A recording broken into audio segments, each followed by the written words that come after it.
The extinction of the tribe left Augustus struggling alongside the last two remaining members, yet he ultimately seized the opportunity to rebuild their village.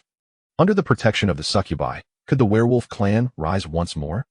In the perilous wilderness, fraught with danger and opportunity, where beasts roam and blizzards rage, what path lies ahead for the demi-human tribes? The Halang clan, the Troll clan, and the Serpent clan. What manner of world is this? Bloodline warriors, chieftains, lords. The legends of deities still echo through the ages. Join Augustus as he reconstructs his homeland, step by step, and experience the wonders of this fantastical realm. Chapter 1. The Binding Contract. In the dimly lit stone chamber, the werewolf Augustus slowly opened his eyes. His blood-red gaze sparkled with delight. Having arrived in this world several years ago, he had endured the bewilderment of reincarnation as a demi-human and the terror of his village's downfall. Now, he had awakened the power of his bloodline once more, advancing to the rank of chieftain. This signified that he finally possessed the means to establish a foothold in this extraordinary yet treacherous world. Before he could fully savor the benefits of his advancement, two excited voices erupted from outside the stone chamber. The captain has leveled up. By the blessing of the demon god, Ganya, our captain has finally made it. A smile crept onto Augustus's face as he reined in the aura emanating from his newfound power. Rising to his feet, he opened the stone door to share in the joy with his kin. Indeed, outside the door, the excitement was palpable. Apart from the furry ears atop their heads and the long wolf tails trailing behind, the werewolves were hardly distinguishable from humans. These were the only two remaining members of his tribe. They hailed from a werewolf village nestled deep within the jungle, where they could have lived a self-sufficient yet carefree existence. However, 3 years prior, a ferocious beast tide had devastated their village, leading to the tragic demise of their kin, leaving only the three of them to narrowly escape with their lives. Captain, this is wonderful. We can rebuild the village now. Ganya wagged his tail enthusiastically, his eyes sparkling with hope as he gazed at Augustus. Indeed, the prospect of reconstruction brought a broad smile to Augustus's face as he patted their shoulders in encouragement. Let us not rush. First, I will treat you to a fine meal to celebrate. Absolutely. In the village, whenever someone advanced, we would light a bonfire to commemorate the occasion. Ganya exclaimed joyfully. Years of wandering had deprived them of such happiness. Augustus led his two companions out of the stone chamber, where the daylight was dimming and dusk was approaching. As they walked along familiar streets, observing the occasional figures of various races, he could not help but feel grateful for his earlier choices. In the surrounding territories, none could rival the inclusivity of the city of Moji, home to the succubi. The Lord of Moji, a succubus renowned for her lasciviousness, had nonetheless guided her kin toward a different destiny. Although Augustus perceived Moji as less prosperous than a town from his previous life, he could not deny that, within the sphere he had encountered thus far, Moji was indeed remarkable. The rugged timber and solid stone of the city bore testament to its strength. At the heart of the city stood a dark statue of a succubus, which appeared particularly enigmatic under the dimming light. Augustus paused before the statue, gazing up at its bold design. It was said to be sculpted in the likeness of Lady Moji. Hey, Captain, now that you've advanced, I believe it won't be long before you can seek a succubus as a partner, Ganya remarked with a chuckle. I still find our she-wolf more appealing. Longway, standing nearby, retorted with a hint of defiance. Ignoring their usual banter, where one would invariably oppose the other, Augustus led them toward the tavern, contemplating the absence of reproductive isolation in this world. Whether succubus or werewolf, both were quite agreeable. A platter of roasted meat and a barrel of blood wine awaited them, as Ganya and Longway eagerly tore into their feast. Augustus sipped from his goblet, savoring the blood wine he usually refrained from indulging in, while quietly reflecting on the changes brought about by his advancement. For demi-humans like the werewolves, the enhancement of strength was intrinsically linked to the awakening of their bloodlines. As for Ganya and Longway, still indulging in their feast, they remained merely ordinary demi-humans. Despite retaining some beastly traits, their combat prowess scarcely surpassed that of an average adult in Augustus's previous life. He estimated their strength at most 2 or 3 times greater. In the realm of Blue Star, such beings could be considered quite strong. Yet, he wondered if humans in this world might be different. Regrettably, in the jungle, their abilities sufficed only for dealing with ordinary beasts. When confronted with magical beasts, even the weakest posed a significant risk of death. Only after undergoing the initial bloodline awakening could demi-humans be deemed true bloodline warriors, thereby acquiring a measure of bloodline power. For werewolves, the bloodline power not only significantly enhanced physical attributes, but also awakened their innate werewolf abilities. Over the past few years, Augustus had relied on this power to lead his two ordinary kin in their arduous survival under the protection of Moji. This recent breakthrough would undoubtedly confer even greater advantages upon him. First and foremost was the enhancement of his bloodline power. As Augustus savored the blood wine, he felt his strength multiply, and a smile crept across his lips. Of course, this was to be expected. What truly intrigued him was not this alone. The fullness and throbbing within his heart signaled that his companion beast had awakened and was eager to experience the world. Swallowing a mouthful of blood wine, he suppressed the surge of excitement within him. Augustus furrowed his brow, contemplating the other ability he had acquired. Their original village had not been large. Otherwise, it would not have been easily destroyed in the beast tide. Thus, the werewolf heritage was incomplete. Yet, he had never heard of werewolves awakening unexpected abilities. Indeed, apart from his companion beast, Augustus had awakened a second ability. As he felt this newfound capability, which seemed to materialize from thin air during his awakening, he was both puzzled and overwhelmingly joyful. The binding contract. This was the additional ability he had gained, and in a moment of inexplicable clarity, Augustus comprehended the essence of this power, filling him with elation.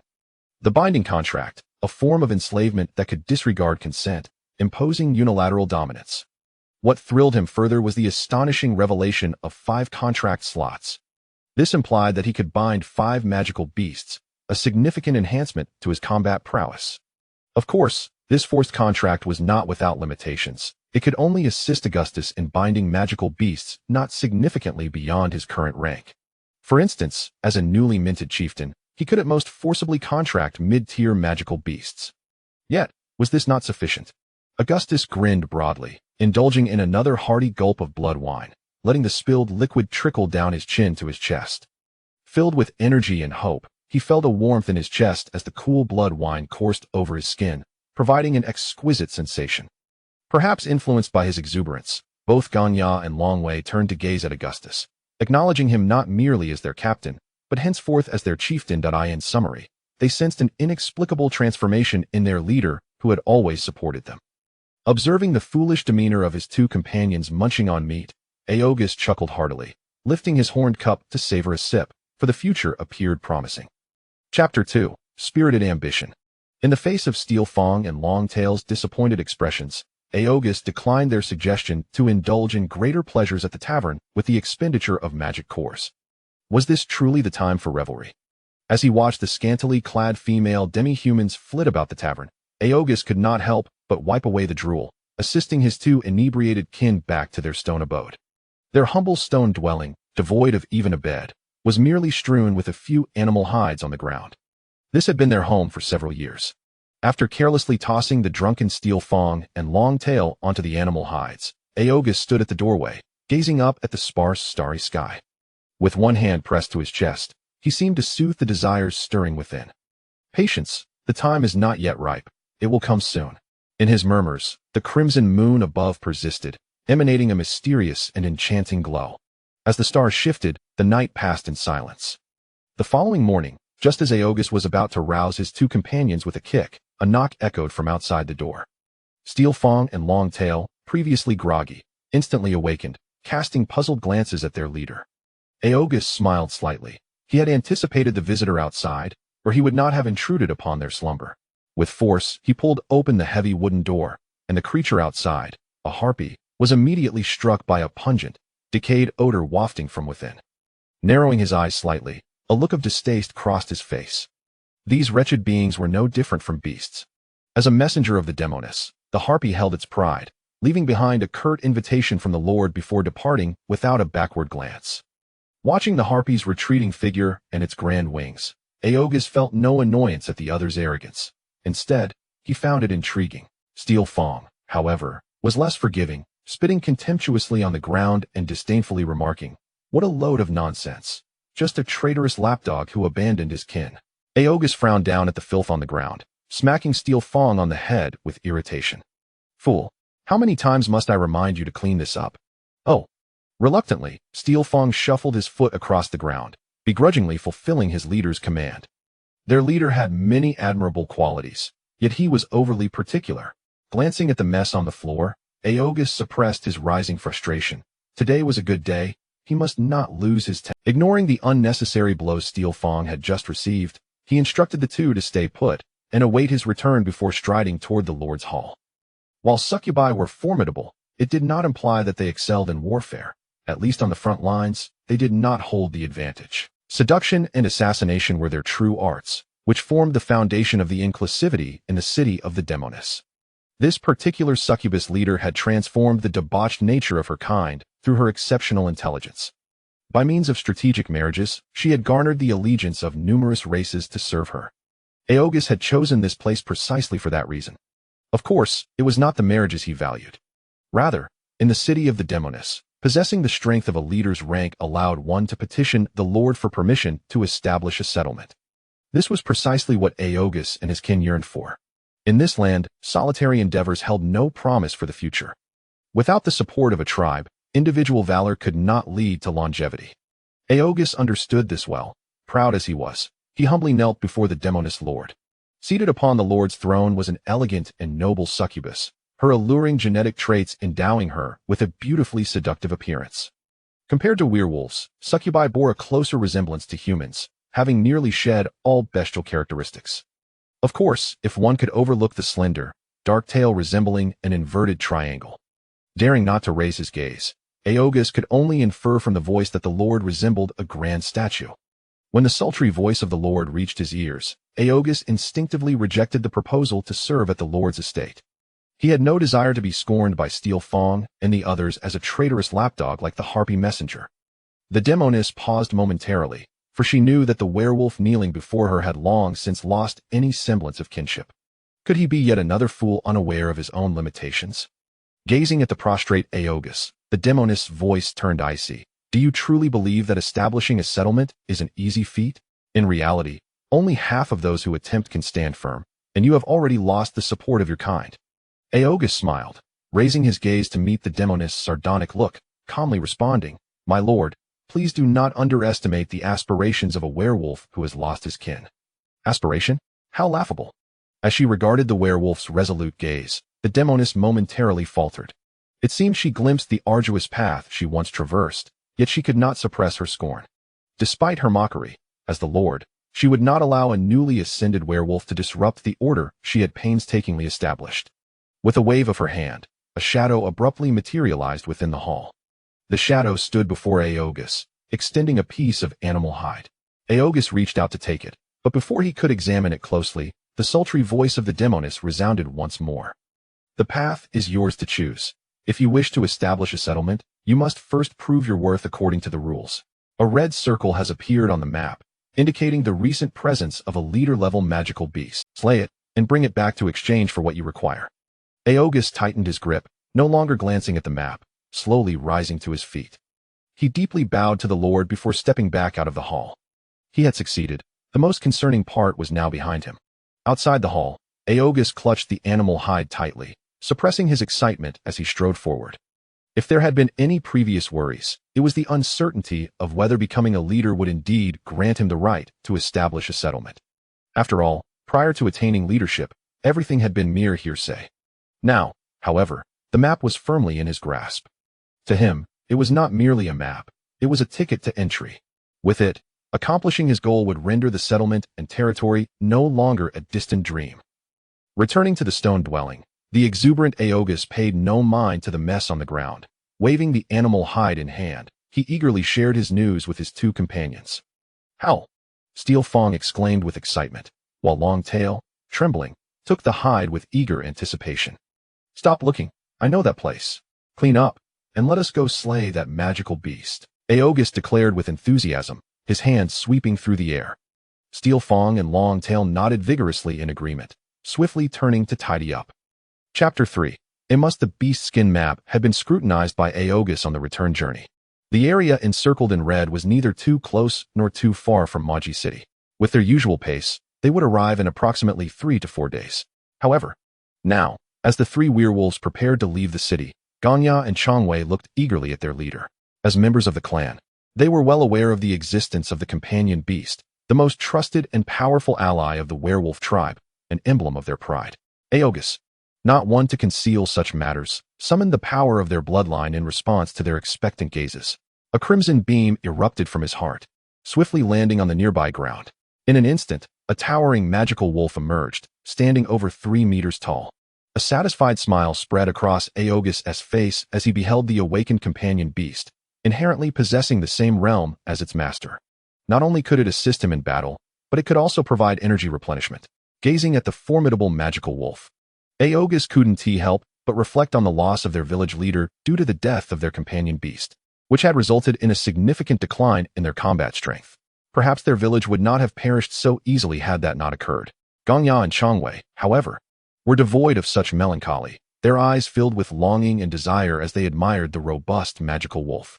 Let us name it Finlier. Upon Augustus extending his arm, the magical wolf obediently lowered its head. After a gentle caress, Augustus slowly spoke. Finlier, Finlier. Gongya and Changwei cheered in delight. Augustus smiled, recognizing Finlier as the world-destroying magical wolf, a slight reminiscence of the previous world. With a call, the three mounted Finlier and surged forth towards their objective. Maji City as Augustus led the remaining 2 clan members towards the magical beasts. The Lord of Maji, stood in her secret chamber. Before her lay a massive beast skin map, adorned with intricate lines and markings, indicating its high strategic value. Yet, Maji furrowed her brow, revealing a hint of hesitation and weariness upon her exquisite visage. The situation is beginning to turn against us, she murmured, a trace of exhaustion and sorrow in her voice. My lady, overall, our chances of victory remain substantial. They are merely probing and exhibit little confidence. A line of succubi knelt behind her, the leader speaking up. Indeed, probing is akin to hunting. One must first test the waters. Maji's words left her followers speechless. The intelligence they gathered was garnered at the cost of their lives. No one understood the gravity of the situation better than they. Equally, no one comprehended Maji's capabilities more thoroughly. She had consistently led her kin through crises, and she would undoubtedly do so again. It was imperative. Mounted on the magical wolf, Augustus and his companions reached their destination within a day, a journey that would typically take 3 to 4 days. Consulting the map, they confirmed they had entered the red-circled area. With a thought, Augustus summoned Finlier back into the crimson beam, which vanished from his heart. Clenching his fists, he encouraged himself internally. A beast of leader-level strength? It must be eliminated. Although Gongya and Changwei were merely ordinary clan members, their long companionship with Augustus had forged a deep bond. Throughout their years of displacement, the trio had hunted magical beasts together countless times, developing an unspoken understanding. Without the need for Augustus to elaborate, they instinctively commenced their actions. According to tradition, they knew their roles well in hunting magical beasts. Lacking sufficient strength, their tasks were to scout and act as bait. Indeed, bait. No one would deem it cruel. It was the law of survival in the jungle. Magical beasts were inherently cautious, their instincts keen to any movement. To hunt them successfully required not only formidable combat prowess, but also the ability to trace their whereabouts. Changwei surveyed the surroundings, swiftly climbing a large tree using both hands and feet. Perched among the branches, he scanned the area for any signs of the magical beasts.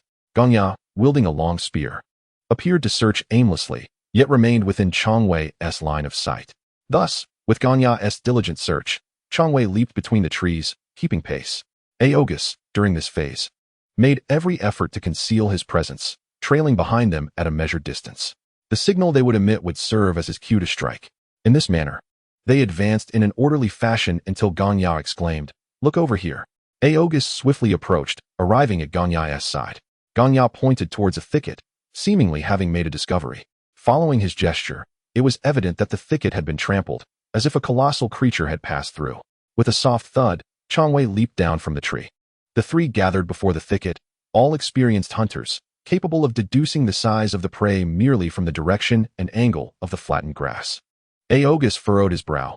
Based on his experience, whatever had crushed the thicket would not be smaller than Finlier, and perhaps even larger.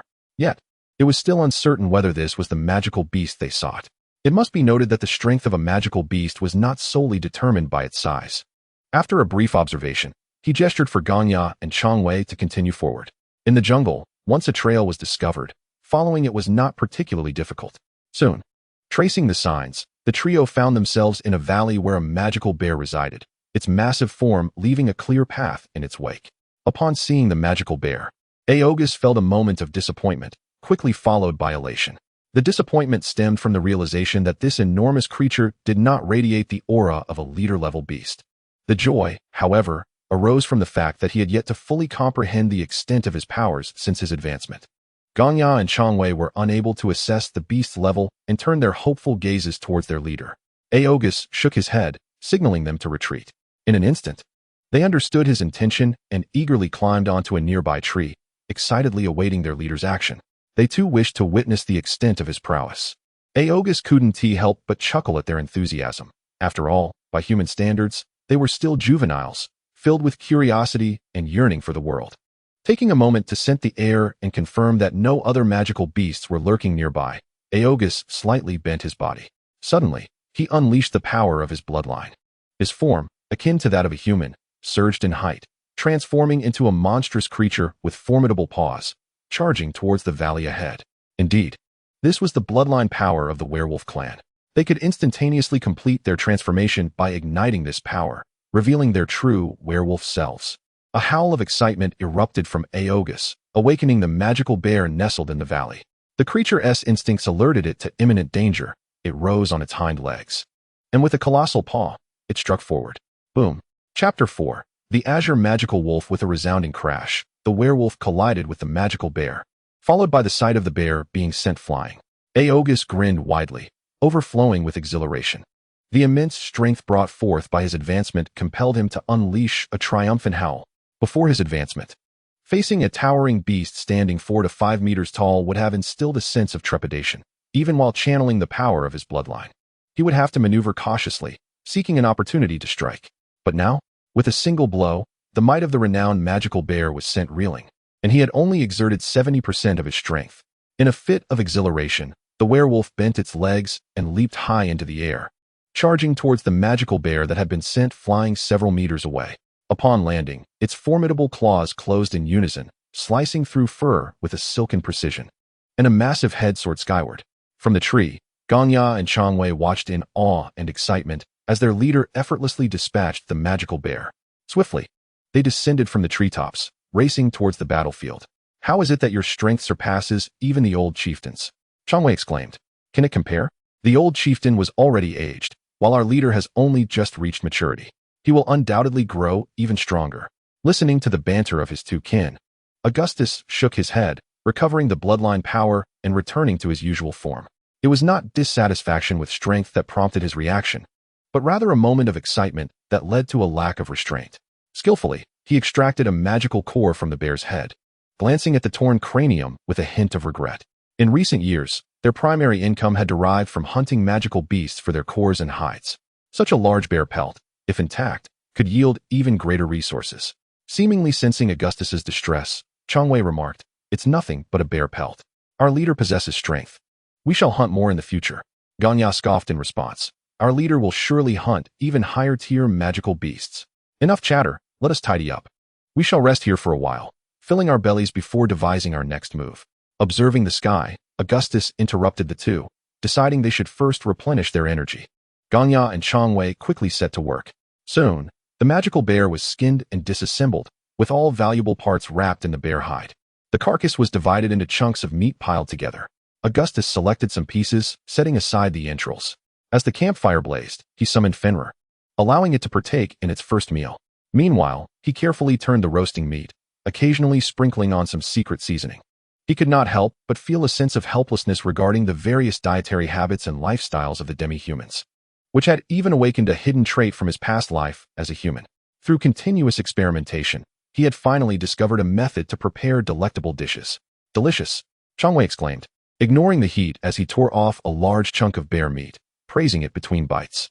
As for Ganya, this fellow's mouth was stuffed.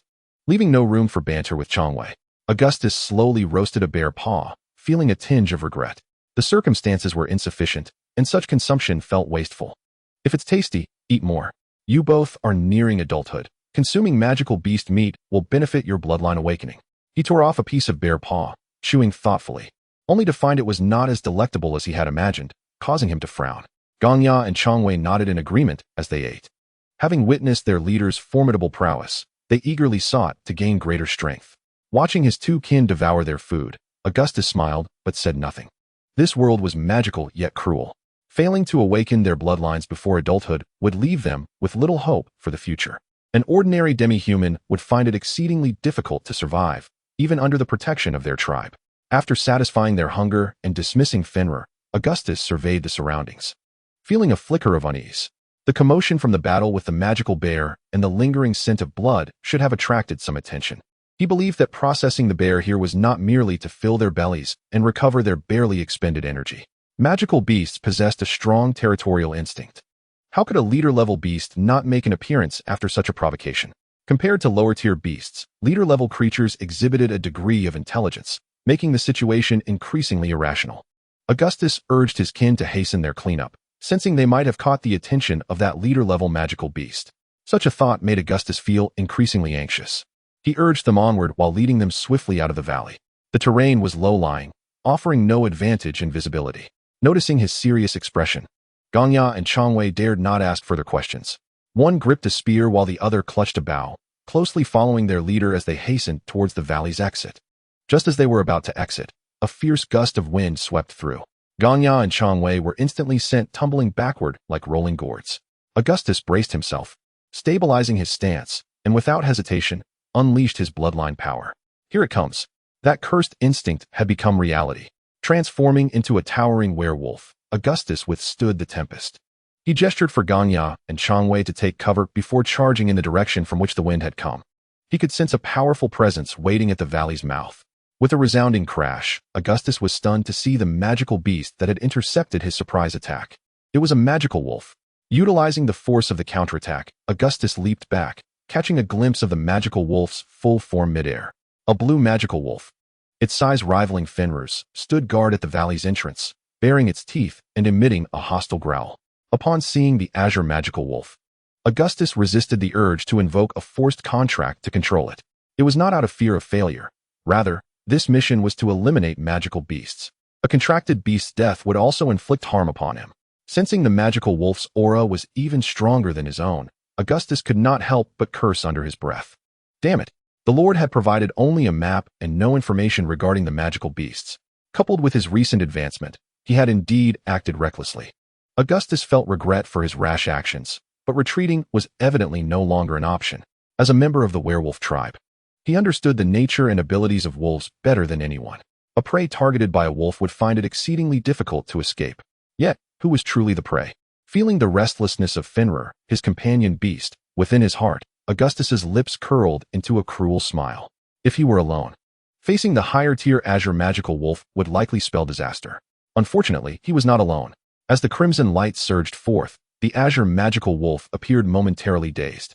Though it possessed some intelligence, it could not comprehend why a magical wolf had suddenly appeared before it, especially one whose strength was not to be underestimated. Fenrir would not be confused or dazed. The instant it emerged, it let out a howl and lunged forward to attack.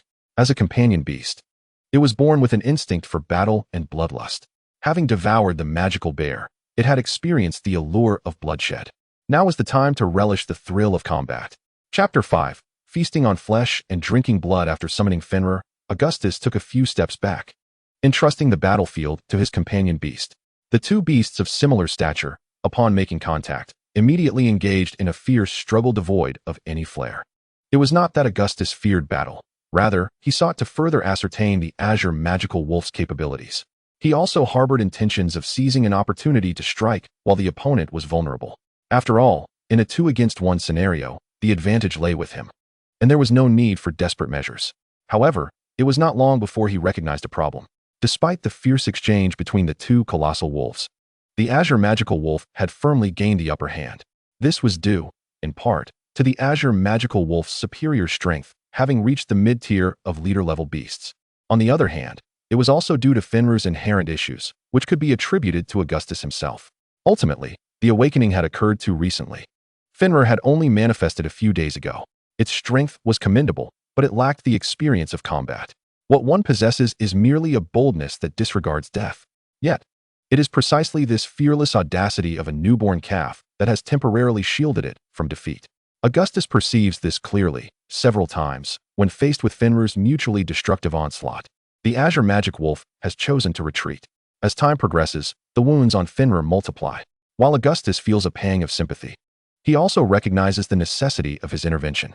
With the consumption of his companion beast, the minor disparity in rank should pose no significant challenge. Seizing the opportunity, Augustus transforms into a towering werewolf and swiftly charges forth. As Fenrir desperately clings to the opponent, he plunges his sharp claws with full force into the flank of the azure magic wolf.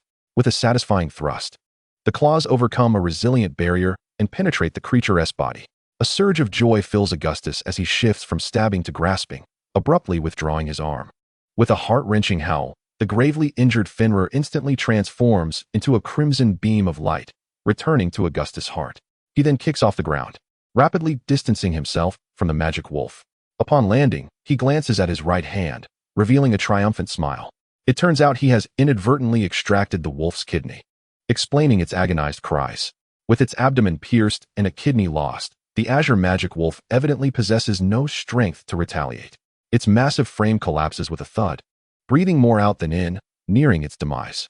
As Augustus meets the wolf's venomous gaze filled with hatred, he instinctively conceals the kidney behind his back. Feeling a tinge of dishonor, with a wry smile, he discards the kidney and, like lightning, pounces forward to deliver a fatal blow.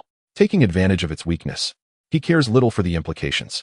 With a sharp crack, Augustus successfully snaps the magic wolf's neck, putting an end to its suffering. Only then do cheers erupt from behind.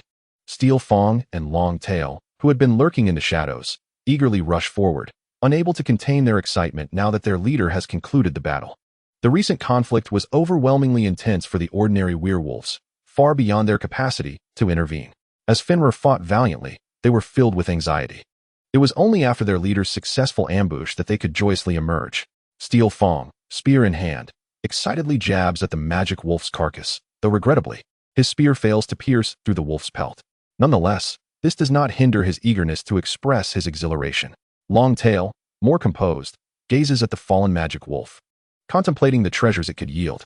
After allowing his two kin to revel for a while, Augustus summons Fenrir once more, confirming that it bears no life-threatening injuries. He finally feels a sense of relief. Companion beasts possess a tenacious vitality. As long as the damage is not fatal, they can recuperate after a period of rest within the heart. Of course, this requires Augustus' own bloodline energy. Such expenditure is trivial compared to the triumph over the magic wolf. Just as he prepares to instruct his kin to assist in processing the wolf's carcass, he hears Longtail's startled exclamation, followed by him suddenly prostrating on the body, eagerly sucking at the wound. Augustus is momentarily taken aback. Before he can speak, Steel Fang curses him for his base behavior, mimicking Long Tail in a competitive manner. Augustus watches in bemused silence, yet comprehends their actions entirely. The blood of a beast at the leader level is invaluable, while not a treasure in itself. It holds significant worth. The blood of magical beasts is known for its various applications, the most common being the brewing of blood wine. However, they had long been displaced, losing the means to preserve such blood. Long Tail, in his cleverness, could not bear to see the beast's blood wasted, opting for the most primitive and crude method. To consume raw flesh and blood for strength is indeed a primordial approach. With this realization, Augustus sheds any psychological burden, releasing his bloodline enhancement. He lowers himself and begins to partake. After a considerable time, once the three are full and unable to consume more, they exchange glances, their faces and mouths smeared with blood, bursting into hearty laughter. Amidst their merriment, Augustus cannot help but feel a pang of melancholy. Years of wandering and uncertainty have finally come to an end. With the slaying of this magical beast, he will soon secure his own territory. At that time, a new chapter shall unfold. After a brief respite, once they have regained their breath, Augustus begins the task of processing the magic wolf. A beast of leader caliber cannot be handled by ordinary werewolves. It requires his direct attention. He skins it, removes its bones, extracts the magic core, and cuts the meat, feeding the innards to Fenrir. Steel Fang and Long Tail remain busy, gathering firewood. Aside from a small portion of meat, most, including the remnants left by the magic bear, must be swiftly cured into jerky. For those unskilled in agriculture, jerky serves as the best sustenance. The task of curing meat does not require Augustus' direct involvement. Seizing this opportunity, he sits upon a stone, resting while contemplating future endeavors. Unbeknownst to him, as they engage in battle with the magic wolf, the demon lord in the city of Mog has already prepared land and resources for him. To be frank, the demon lord had not held high hopes for this newly appointed werewolf leader. Initially, she merely allocated a remote territory and instructed her subordinates to prepare the lowest quality supplies. Anticipating that the new werewolf would inevitably fail to defend his domain and would ultimately return to her seeking refuge. However, inexplicably, she found herself recalling the serene gaze of the werewolf when he had looked up. It had been a long time since a leader-level being dared to meet her gaze with such composure. With a casual gesture, a shadow materializes before her. Investigate. The newly appointed werewolf seems somewhat different. The demon lord's lips part slightly, her tone teasing and alluring, revealing a rare curiosity.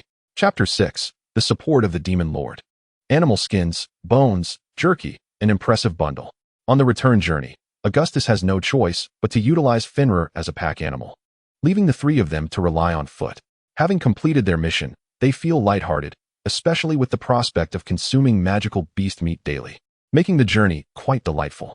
Alas, they do not encounter any more magical beasts, which diminishes their joy somewhat.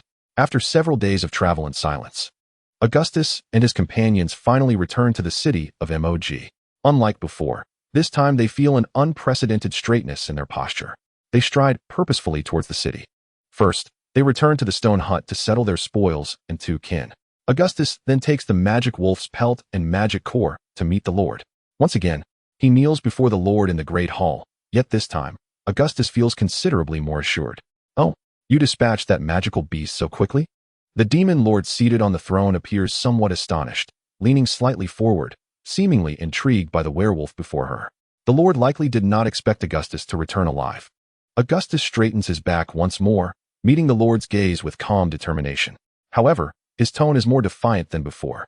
The demon lord's expression momentarily falters, her eyes freezing over as she coldly reprimands, "Impudent." "I dare not," Augustus replies, having successfully completed the task and requests the lord's assessment. In the face of the demon lord's icy demeanor, Augustus remains even more composed. He unfastens the bundle of pelts from his back, raising it high above his head. The demon lord is perplexed by his action and extends her hand. The bundle in Augustus' grasp moves as if guided by an invisible hand, gently floating before her. The package unravels, revealing the magic wolf's pelt, bones, and magic core within. The enchanting eyes of Moji slightly narrowed, and in an instant, she comprehended the situation. It turned out to be a mid-tier leader-level magical beast, which indeed was not the fault of the Lord. Moji let out a soft chuckle, realizing the reason behind the new werewolf's offense. Logically, there should be no reason to assign a new leader to hunt beings of a higher rank than themselves. Moji intended to test the newcomer, not to endanger them. However, the fact that the newcomer could slay an opponent of a higher rank sparked a rare smile on her lips, and she snapped her fingers. A shadow flitted past, and Moji spoke, inquiring who was responsible for scouting this magical beast, instructing that the matter be handled according to regulations. The shadow acknowledged her command and vanished in an instant, as if it had never existed. Observing the unfolding scene in the grand hall and the indistinct aura surrounding him, Augustus felt a disturbance within. The Lord's subsequent words further intensified his agitation. There are penalties for mistakes and rewards for merits. Given this, the resources exchanged should be adjusted upward. Augustus's heart raced with excitement, momentarily overlooking the adjustment. His conjecture had not been in vain. He secretly rejoiced, thinking the Lord had misjudged the beast's strength. By displaying a slight assertiveness, he presumed that, given Moji's magnanimity, she would most likely offer some compensation. His gamble had paid off. Filled with secret delight, Augustus stood and clasped his fists in gratitude. Moji chuckled lightly, and soon, a group of succubi attendants approached. When Augustus looked up, he did not gaze upon the alluring faces of the succubi, but rather the items they carried. Four attendants formed a line. The first held a weapon, while the other three bore trays. Augustus understood that these were tokens of support from the Lord for the newly appointed leader. Without hesitation, he reached for the long axe held by the first attendant. It felt cold to the touch, yet stirred an inexplicable thrill within him. Was this the bloodline weapon? Grasping the long axe, he caressed the dark patterns on it, as if touching the skin of a lover. He felt a deep affection for the weapon in his hands. Ever since his first bloodline awakening, he had rarely used conventional weapons. This was not due to arrogance stemming from enhanced strength, but rather because ordinary weapons had become inadequate. Upon awakening his bloodline and harnessing its power, he had transformed into a werewolf over 3 meters tall. Conventional weapons were no longer suitable due to size alone. Furthermore, against magical beasts, the efficacy of ordinary weapons diminished significantly. While they might suffice against lower-tier beasts, facing a leader-level beast after his second awakening rendered them utterly ineffective. The main reason he had not sought better weaponry was simply due to financial constraints. Crafting bloodline weapons was intricate, requiring not only special magical blood, but also the engraving of magical runes upon the weapon. Despite the seemingly unremarkable dark long axe in his hands, without a leader-level magical core, it would be unattainable. Noticing Augustus's fondness for the weapon, the succubi attendants stifled their laughter, hinting that he still had 3 trays to explore. Augustus smiled in response, picking up each item from the trays for inspection. The first tray contained 2 pieces of parchment made from beast hide, bearing identical content along with a map marking Augustus's territory. Upon unfolding the hide and examining it closely, he found the contents consistent with what he had previously gathered. Essentially, it indicated that Lord Moji granted Augustus a piece of land and permitted him to establish a village there.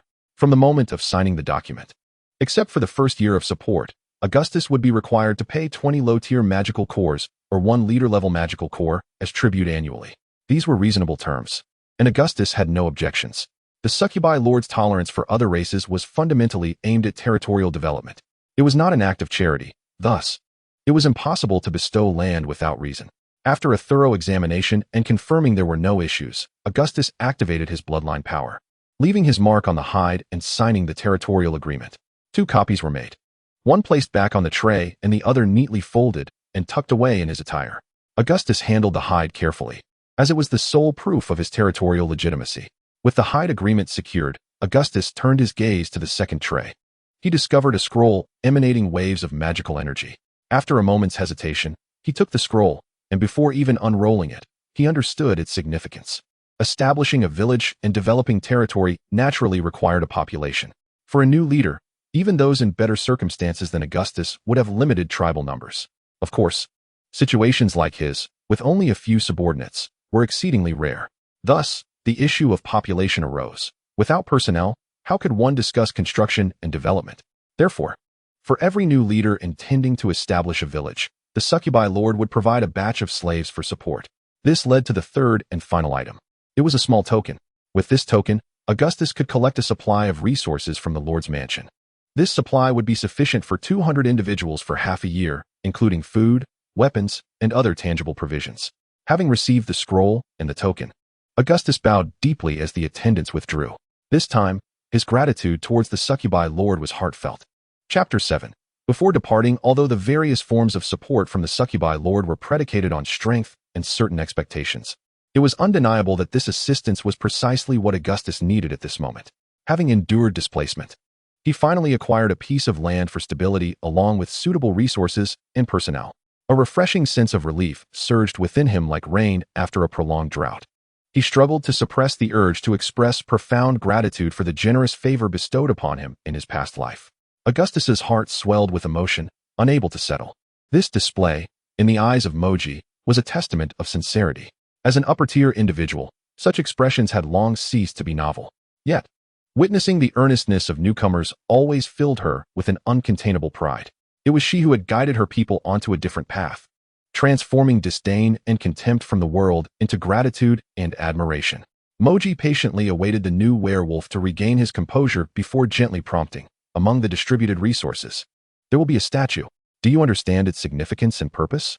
Reports from her subordinates indicated that the werewolf's foundation was shallow, necessitating a reminder of certain matters.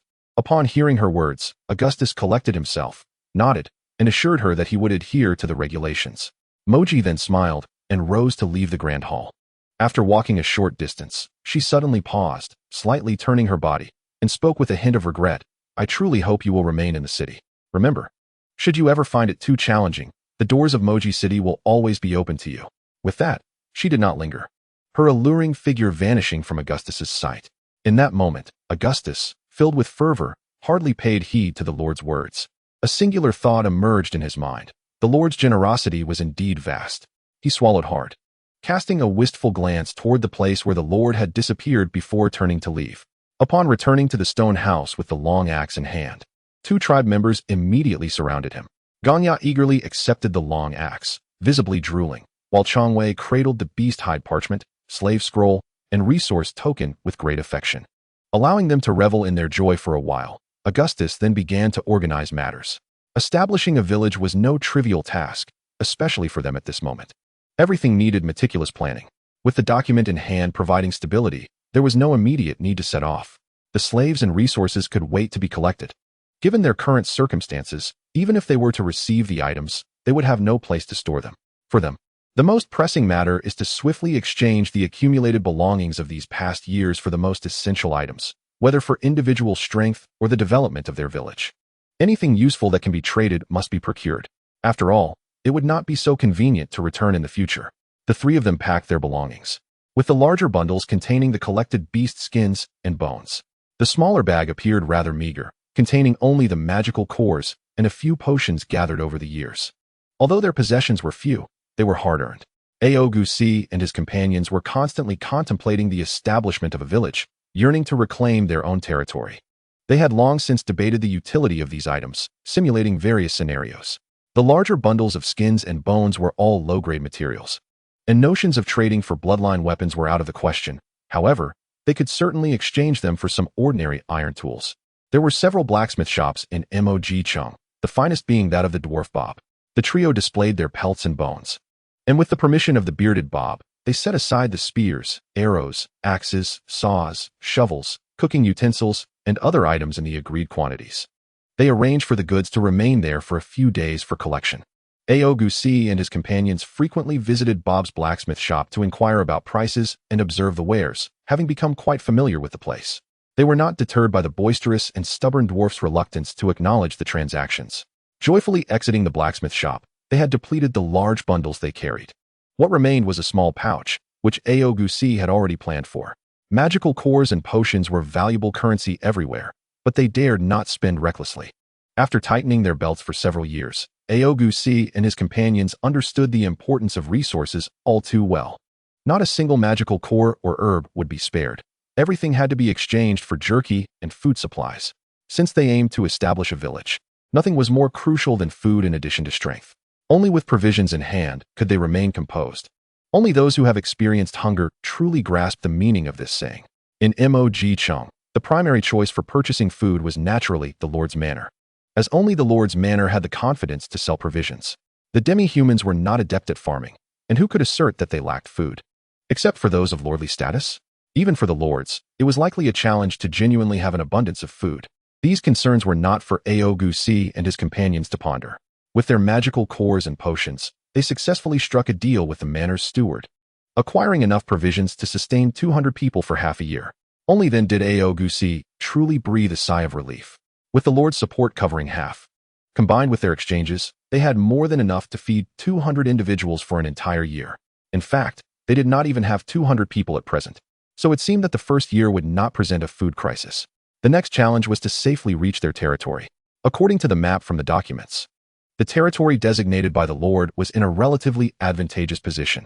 It was approximately half a month's journey from Mog-chung, situated quite centrally within the Lord's sphere of influence. However, with 3 individuals and 100 slaves in tow, the journey would undoubtedly be fraught with labor and challenges. Yet, there was little choice. Their clan had dwindled to such a small number. Having procured the necessary supplies, Augustus, along with his 2 companions, did not immediately retrieve the slaves and materials. Instead, they returned to the stone house, gathering together to plan their route to the territory according to the map.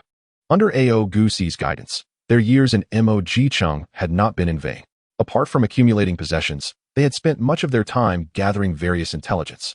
They had collected a considerable number of beast skin maps well in advance. Now, before Augustus and his companions lay a large beast skin map. Despite its sparse lines and few markings, it broadly encompassed the terrain of the Demonist territory.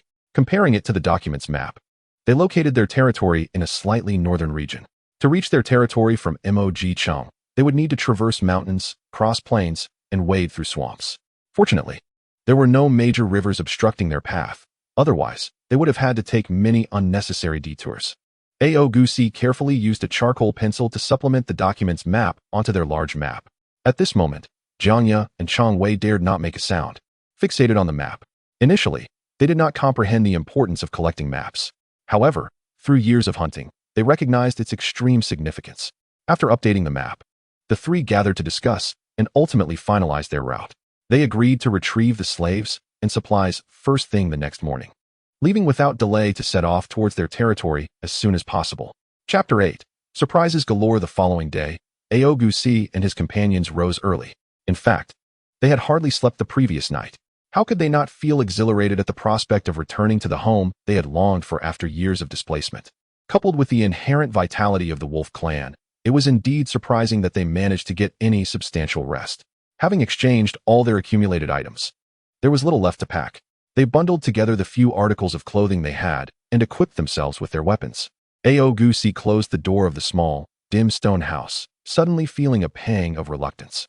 It was here that the three had fled, having taken 7 or 8 days to lure and kill a low-tier magical beast. It was at the cost of an entire beast that they had finally secured a home. It is worth noting that at that time, Augustus had just undergone his first bloodline awakening. Hunting magical beasts, even the low-tier ones, required risking their lives. Unfortunately, the stone house could not be taken with them. However, better days lay ahead. Steeling their resolve, the three exchanged encouraging glances and stepped away from the stone house. Steeped in blood and tears, with dawn barely breaking, they were unashamed to wait early in the plaza of the Lord's Manor. They remained until the guards changed shifts, signaling the beginning of a new day at the Lord's Manor. Only then did Augustus approach with a smile, requesting the guard to announce their presence. Upon hearing the word supplies, the guard immediately understood the matter at hand. With a casual remark to wait, he leisurely entered to make the announcement. Steel Fong observed the guard's unhurried demeanor and muttered under his breath. Yet, out of respect for the Lord's Manor, he dared not voice his thoughts too loudly. It was clear that he had unflattering remarks, and Augustus gently chastised him. After waiting all these years, what was a moment longer? Indeed, not long after, a dignified member of the Demonist clan emerged. Augustus quickly approached, introducing himself and presenting the documents, scrolls, and tokens to clarify their purpose. Ram, the eldest elder of the Demonist clan in Mog Chung and the steward of the Lord's Manor, was not typically required to personally oversee the distribution of slaves and supplies. Besides her two prominent roles, she was also the aunt of the Lord, holding a position of significant status. However, she had come personally to arrange for a newly acquired wolf slave and the retrieval of supplies. Upon learning that this elegantly dressed and gracious individual resembled more of a noblewoman than a demoness, Augustus felt a surge of respect. He had certainly heard of Mog Cheng's second most influential figure. While feeling honored, he couldn't help but feel a bit anxious. His instincts told him that the steward's concern for them, or rather for him, was rather excessive. Fortunately, throughout the process, Steward Ram showed no intention of making things difficult for them. Instead, she amiably led them to the storeroom to collect their slaves. Indeed, it is the warehouse. To the Lord, slaves are merely assets, indistinguishable from other forms of property. After a brief exchange, de Guanxi Lam soon witnessed a procession of emaciated, ragged slaves emerging from the storeroom. Despite their unappealing appearance, the moment they stood before Augustus, his heart inexplicably began to race. 100 slaves formed a line before him, among whom were 2 minotaurs, 2 bear men, and 10 boar men. To add to the astonishment, there were also 3 werewolves, in addition to the dogmen. The presence of these 3 werewolves, particularly, was quite unexpected, given that the minotaurs, bear men, and boar men are known for their formidable combat abilities among the demi-humans. Steel Fong could not contain his excitement as he approached the trio of werewolves. By observing the color of their ears and tails, he deduced that they hailed from the same clan, the Black Wolf clan. In other words, these 3 werewolves were indeed their kin. Shock and exhilaration surged within him. As Steel Fong and Longtail surrounded the 3 kin, bombarding them with questions, Augustus took a deep breath and turned to de Guanxi Lam, incredulously asking, "Are all of these for me?" Lam seemed to have anticipated this question, nodding kindly and responding, "Of course. Do not forget that these are all gifts from Lady Mog." At that moment, Augustus was overwhelmed with excitement. It was not mere surprise. According to the customary information they had gathered, lords typically assigned new leaders slaves that were predominantly dogmen, with perhaps a few from other races considered a sign of favor. Yet here, nearly 1/5 of the slaves were from different races. Augustus quickly glanced over, noting that even the gender ratio among the dogmen was remarkably balanced, approaching a perfect 11-to-1.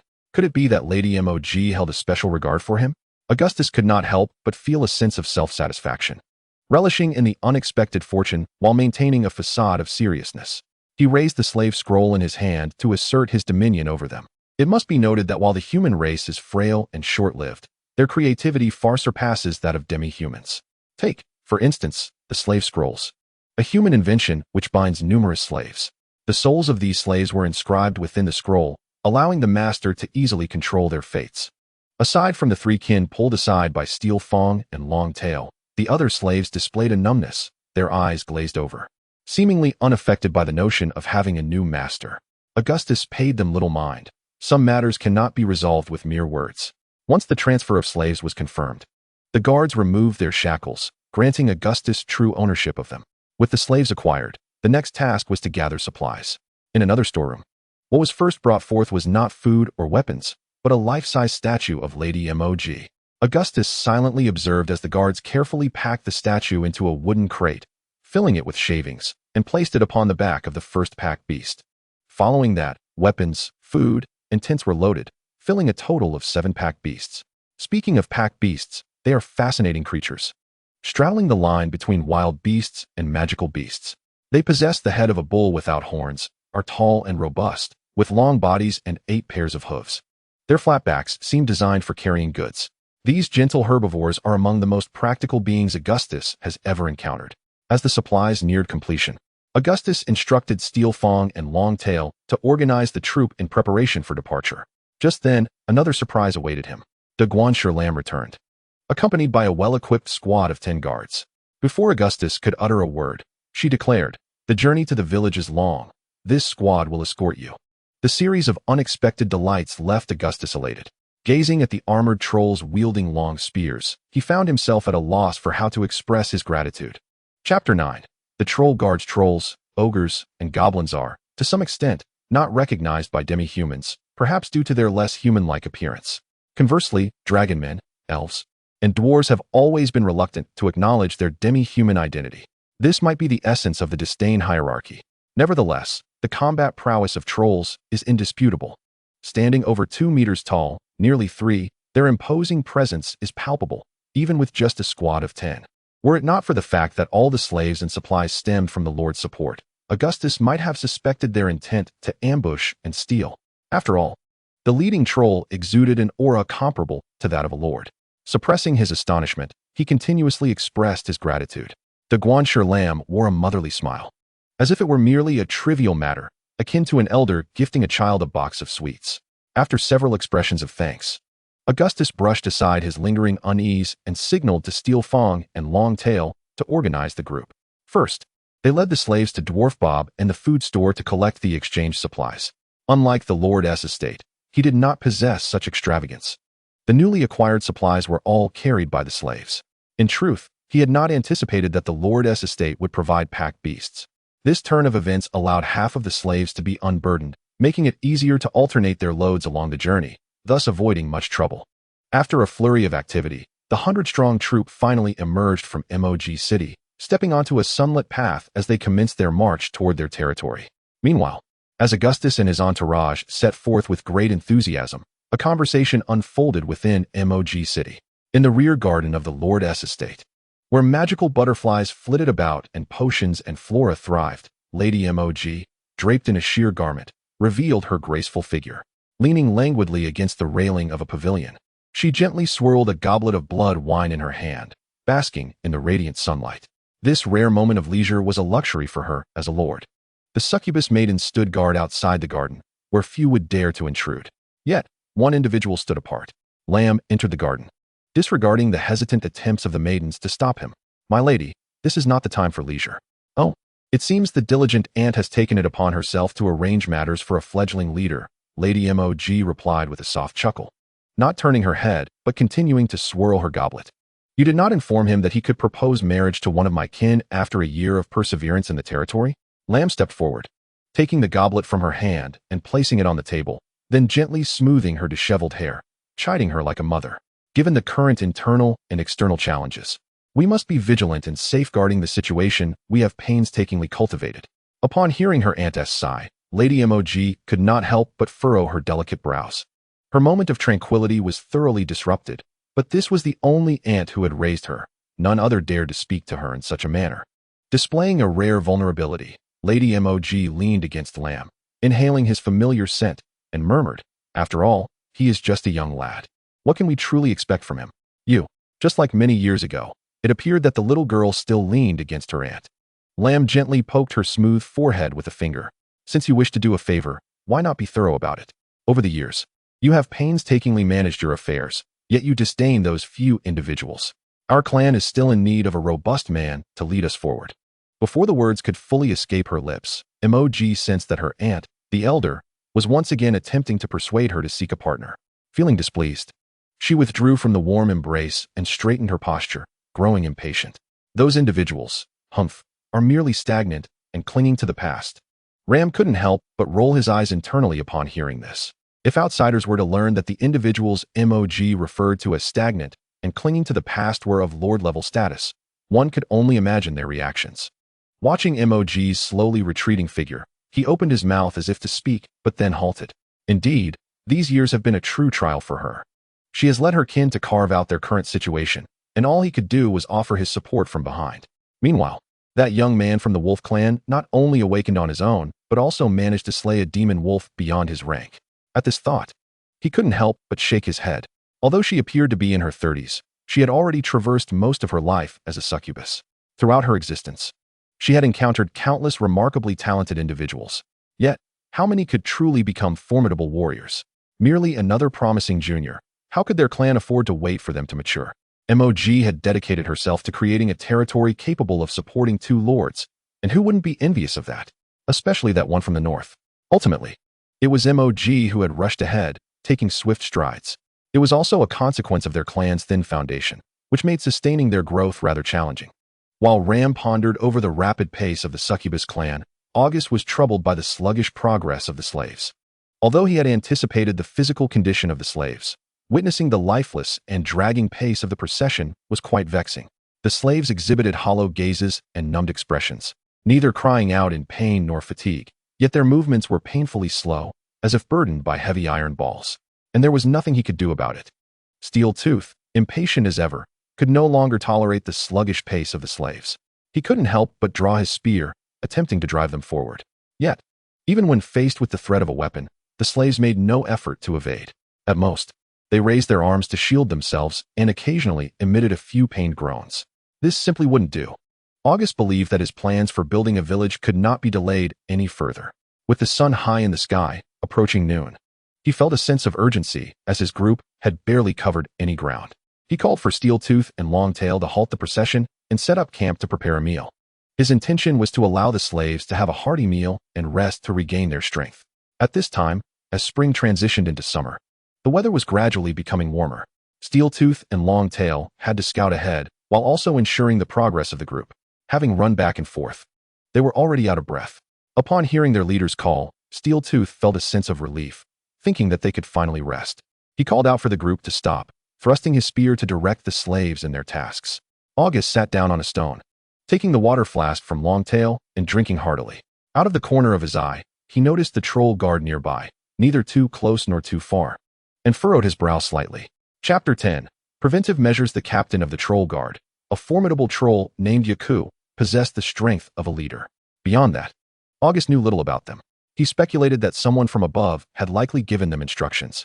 Otherwise, the usually straightforward and reckless trolls would not deliberately maintain their distance. After several unsuccessful attempts to befriend them and forge a connection, August decided to let them be, as long as they bore no hostility. After all, besides Captain Yaku, the other members were also bloodline warriors, offering a sense of security in the wilderness. After a brief rest, August observed the slaves setting up clay pots to prepare food. He rose and walked over slowly. His approach did not stir any commotion among the sluggish slaves. Apart from those busy around a few fires, the others sat silently on the ground, their eyes fixed on the steaming clay pots. Only at that moment, from their longing gazes and the occasional movement of their throats, did August feel that they were truly alive, rather than mere shells of their former selves. The presence of desire, even if it was merely the primal urge for sustenance, signified life. Several large clay pots hung over the fire. August approached, took the wooden spoon from a slave, and stirred it a few times. Inside was a slowly boiling mash of crushed cassava. August had tasted this before, in the early days of wandering. It was this scarce yet edible cassava that sustained their survival. Though unpalatable, bitter, and astringent, it could fill one's stomach. Most of the food supplies supported by the lord's estate consisted of dried and crushed cassava. Indeed, what more could one expect for slaves? August smiled slightly. beckoning Longtail over. Before the eyes of the slaves, he instructed Longtail to bring forth some jerky. In the gaze of their longing eyes, he tossed a piece of jerky, about the size of a thumb, into each clay pot. As the jerky fell into the pots, the slaves seemed to be activated, scrambling to their feet with eager eyes fixed on the pots. August chuckled, his aura as a leader radiating powerfully, silencing the slaves into submission. Grasping a piece of jerky, he noted that it was not from a magical beast, but simply ordinary beast meat. Yet, even this small amount of common meat was enough to awaken the lifeless slaves. There was no need to fight over it. There was plenty of jerky to go around. As long as you quicken your pace, I will ensure that each meal will include a piece of jerky for you. August lifted the bag filled with jerky, shaking it before the slaves. Before departing with the bag, leaving Longtail to oversee the distribution of food. With just a few pieces of jerky, their pace improved significantly in the afternoon. As they passed through a grove of trees, August ordered the group to rest, directing the 10 wild boar men to accompany him into the forest to gather materials. They cut down some straight, appropriately sized branches and instructed the slaves to fashion spear tips, providing each person with a spear. He did not expect them to possess any combat capability, but at the very least, the fresh and shiny spear tips would provide some deterrence. Moreover, having a stick to lean on during their journey would conserve energy. All the while, Longtail appeared hesitant, as if he wished to speak. August knew that he wanted to advocate for the 3 wolf kin, hoping to free them from their status as slaves. Earlier, during lunch, August had noticed Longtail secretly passing jerky to the 3 kin. However, he did not say anything. Building a village and developing further required not only strength, but also capable individuals from their clan. The management of the clan necessitated talent, and the young ones, including Longtail, were still inexperienced and not particularly clever. Some matters needed to be nurtured from the outset. Sure enough, after walking a bit further, Longtail hesitated again and approached August once more. Noticing his fidgeting demeanor, August gave him a light pat. Speak your mind. Yes, yes. It's about Hey Meow and the others. Can we let them join us? August understood his intentions. The village had perished, and the clan had dwindled. Upon seeing new kin, it was natural to develop feelings of attachment. Hey Meow, you say? What were the names of the other 2? Rather than directly answering Longtail's question, August countered with another question. Hey Guan, and the other is Tong Zhu. Longtail replied, with a hint of eagerness in his tone. August non-committally uttered a sound of acknowledgement, pausing momentarily before speaking. They are no longer young, are they? They must be in their 30s or 40s. Having reached adulthood without awakening, you should comprehend the implications of this. You are aware of the circumstances of those clansmen in our village who failed to awaken. Observing Chong Wei's somber expression, he placed a reassuring hand on his shoulder. We have merely begun. We cannot allow sympathy to overshadow the hardships of our past. Having said this, he swiftly departed before Chong Wei could respond, leaving the young werewolf to grapple with his thoughts alone. Chong Wei's aspirations were simple and sincere. He merely wished for his kin to share the same freedom and enjoy the same sustenance as they did. Previously, it seemed inconsequential. After all, there were only 3 of them. Could they truly deplete their resources? Yet, with the intention of establishing a settlement and even progressing further, it was imperative to establish rules from the outset to prevent potential issues. Furthermore, these 3 strangers had been reduced to slavery and held little value. In truth, even 100 slaves, regardless of the renowned prowess of the minotaurs, bears, or boars, held negligible worth in his eyes. Ironically, the weakest of the goblins possessed more potential for the future. The batch of slaves supported by the lord's estate were all adults, meaning they had little hope of awakening their bloodlines in their lifetime. Subhumans who could not awaken their bloodlines were utterly insignificant in the face of beasts. To put it bluntly, had it not been for the presence of Gong Ya and the youthful Chong Wei, who still harbored hopes of awakening, would Yu have kept them close? Do not be naive. This is not the world of Blue Star, but rather one fraught with peril. The denizens of the lower strata must exert every ounce of strength merely to survive in this cruel world. Those deemed worthless are fated to be cast aside. These truths were beyond Ng's capability to articulate directly to Chong Wei. Conversely, the forthright Ganya appeared to grasp the situation more clearly. He disregarded the plight of those 3 clansmen, instead striding confidently at the forefront of the group, brandishing his spear with an air of authority. Living without care certainly seemed less burdensome. Augustus quickened his pace, beckoning Ganya to join him. With the sun still high in the sky, he intended to scout ahead for a suitable campsite. It would be even better if they could encounter some wild beasts or magical creatures along the way. Speaking of which, he had yet to utilize the coercive contract he acquired upon advancing to the position of chief. There had been opportunities in the past, but they had not been appropriate. If they encountered a suitable magical beast on their journey, it would truly be fortuitous. Chapter 11. Changwei awakens. How often do our wishes come to fruition? The young and kind-hearted Changwei was unable to liberate his kin from their enslaved status. The astute Usu also failed to encounter the magical beasts he so desired. However, they did manage to hunt a wild boar. Observing the boar man as he crushed the bones of the boar with his tusks and savored the marrow, Augustus could not help but grimace slightly. Was this a form of cannibalism? The boar men were towering figures. Even as slaves, they possessed a certain gaunt majesty. Their appearance did not conform to the common stereotype of pig-headed humanoids. Not only them, but even the minotaurs and goblins shared this distinction. The boar men, aside from their protruding tusks and large ears, as well as the mane that extended from their heads to their tails, were little different from humans. Minotaurs did not sport massive bovine heads, but rather horns and ears akin to those of cattle. Moreover, they had a penchant for wearing nose rings. Goblins, on the other hand, possessed dog-like noses, large and flattened, retaining their ears and tails. As for the beast-headed humanoids, they belonged to the category of beast demons, positioned as adversaries to their subhuman counterparts. Returning to the matter at hand, Unghu, accompanied by Ganya, took the lead.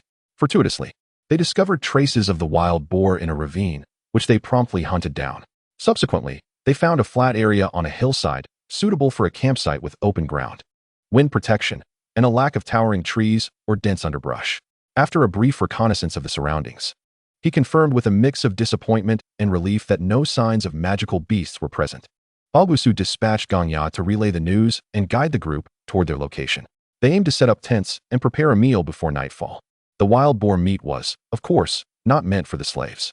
Augustus reserved half for himself and shared the remainder with the troll escorting them.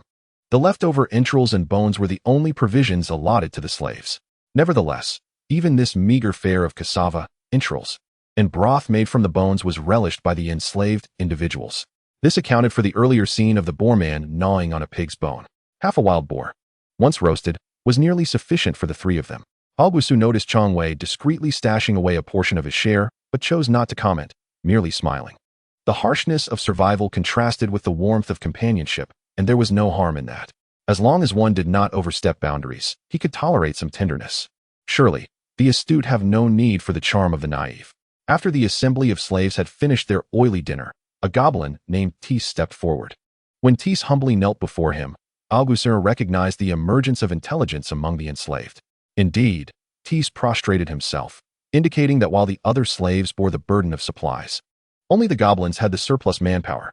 He sought permission from his master to roam the periphery of the group in order to hunt some beasts for their master. Of course, Tis dared not covet his master's meat, merely imploring for the entrails and bones to be granted to them, the miserable slaves. Tis buried his head low, beseeching in a servile manner. Augustus burst into hearty laughter, immediately granting Tis a chunk of roasted meat the size of a fist and acquiescing to his request. However, he stipulated that Tis could only select 4 goblins from the group, and he would additionally assign a boar man to assist. Trembling, Tis accepted the roasted meat, and under Augustus' encouraging gaze, promptly stuffed it into his mouth and began to chew vigorously. Soon, night fell. The wilderness at night is fraught with danger. Without needing a command from the slaves extinguished all fires well before dark. The tents were arranged in a circular formation, with the slaves encircling the tents of their master and the escorting guards. The troll guards organized the night watch themselves, allowing Augustus to refrain from exerting himself. In truth, he could have unleashed Fenrir to stand guard, but instinctively he did not wish to reveal his trump card. After all, the trolls were on watch. Having traveled all day and needing to monitor the group, Augustus felt a tinge of fatigue. The 3 werewolves shared a tent. Observing his 2 comrades curled up with their tails, fast asleep, Augustus smiled and closed his eyes to rest.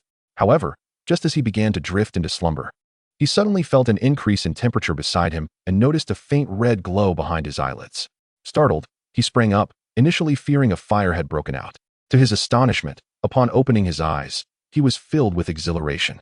Within the low tent, Changwei, clutching his tail and drooling, was emanating a soft crimson light. This was the sign of awakening. A surge of excitement coursed through Augustus as he gently roused Changwei, informing him of the impending event. Changwei, experiencing his first awakening, felt a mixture of excitement and trepidation, gazing at the intensifying crimson glow enveloping him with confusion. Augustus patted his head, signaling him not to be afraid. In the process, he kicked the still sleeping Ganya to prompt him to exit the tent.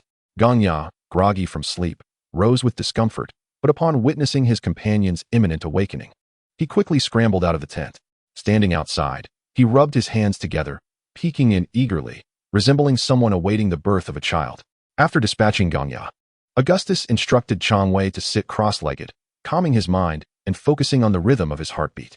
In the past, during the initial awakening of the bloodline among the villagers, elders would be present to guide them with their experience and the power of their lineage.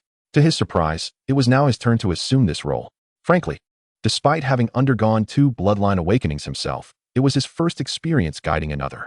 Augustus felt a tinge of nervousness. He removed his beast skin attire, baring his upper body, and summoned the power of his bloodline.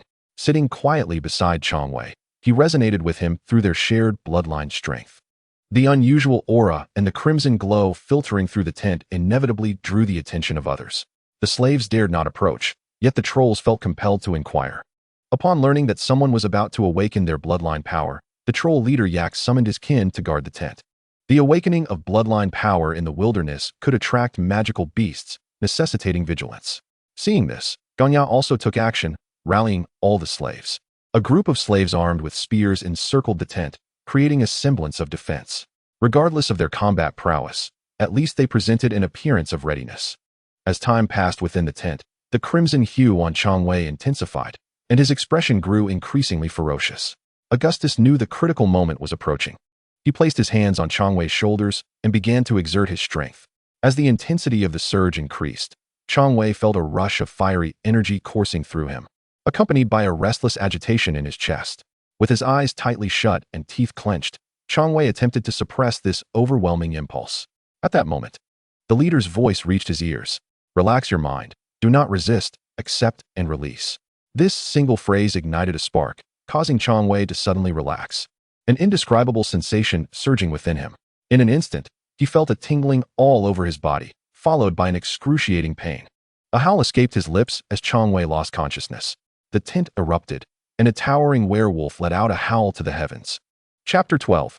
Ambushed by magical beasts. When Changwei regained consciousness, he found himself enveloped in aches and fatigue. Inside the newly erected tent, Augustus looked tenderly at the young tribesman who had awakened. "You're awake? It's always like this the first time. It won't happen again." Augustus gently ruffled Changwei's hair, suddenly feeling that his words were somewhat peculiar. His hand hesitated momentarily before he awkwardly withdrew it. Ganya, squatting on a beast's skin nearby, was both excited and envious, bombarding Augustus with questions. They were of similar age, and if Changwei could awaken, surely he could too. Ignoring their chattering, Augustus stepped out of the tent, his heart filled with joy. Changwei's awakening finally granted him a bloodline warrior among his ranks. He envisioned the future development, relieved that he would no longer have to shoulder every responsibility alone. Additionally, as the troll leader Yak had surmised, Changwei's awakening indeed attracted the attention of magical beasts. When the bloodline of the werewolf tribe awakens for the first time, the awakened become towering werewolves, losing their rationality and attacking indiscriminately. At the moment the magical beasts approached, Augustus was preoccupied with restraining the frenzied Changwei. Fortunately, it was merely a low-tier magical beast, which was frightened away by Yak's leader-level troll presence, avoiding any casualties. Later, Yak described the intruder as a ghoul-faced owl, which piqued Augustus's interest. The ghoul-faced owl is a rather rare flying magical beast. Its size is modest, only slightly larger than an ordinary owl, but its facial patterns are unique, resembling that of a malevolent spirit, hence its name. The ghoul-faced owl delights in feasting on the brain matter of living beings, typically ambushing from trees surrounding its prey. When the unsuspecting victim is startled by its piercing cry, it seizes the moment to launch a mental attack with its distinctive magical patterns. The prey, momentarily dazed, becomes an easy target for the owl's sharp talons to pierce their skull. This method of hunting is quite terrifying. Fortunately, due to its physical structure, the ghoul-faced owl cannot engage in long-distance high-altitude flight. Otherwise, this magical beast could easily dominate the realm. As Augustus contemplated the information regarding the ghoul-faced owl, a smile gradually formed on his lips. The skill of forced contracts had him eager to experiment. Common low-tier magical beasts offered little assistance, but flying magical beasts were an exception. He did not expect it to provide significant combat support. Even the role of aerial reconnaissance was enough to entice Augustus. If only he could acquire a large flying magical beast, it would not only serve for reconnaissance, but could also carry passengers. Gazing up at the divine red moon, Augustus found himself lost in reverie. However, daydreaming would not impede the sun from rising as usual. As daylight broke, Augustus awakened the sleeping tribesmen within the tent. He ordered them to rouse the slaves, organize the ranks, and prepare for departure. The journey ahead was long, and every ray of sunlight must be cherished. The dangers of the wild night were omnipresent. Even Augustus would not dare to seek the ghoul-faced owl under the cover of darkness. Once the group was organized, Augustus called out, urging the slaves to hasten their pace. Breakfast? That was non-existent. Not only the slaves but Augustus himself had not enjoyed a proper breakfast since arriving in this world. The lower-tier demi-human tribes could only afford 2 meals a day, one at noon and another at night. Even this was considered quite extravagant. For the slaves, managing to secure even 1 meal a day was a considerable feat. They often existed in a state of hunger. Thus, the dog-headed man Tissi placed immense importance on this opportunity. With his master's approval, Tissi selected the 4 strongest tribesmen to present before Augustus. Looking at the dog-headed men, who stood just over a meter tall, Augustus felt a twinge of concern regarding their hunting abilities. He called for the previously agreed-upon wild boar men, equipping them with bows and arrows. Tissi, excitedly gripping the longbow, instinctively overlooked the presence of the wild boar men. He silently vowed to make a notable impression. Augustus waved his hand, signaling that they could set out. In truth, with the existence of the slave scrolls, Augustus had no worries about the slaves attempting to escape. The slave scrolls, invented by humans, were quite effective.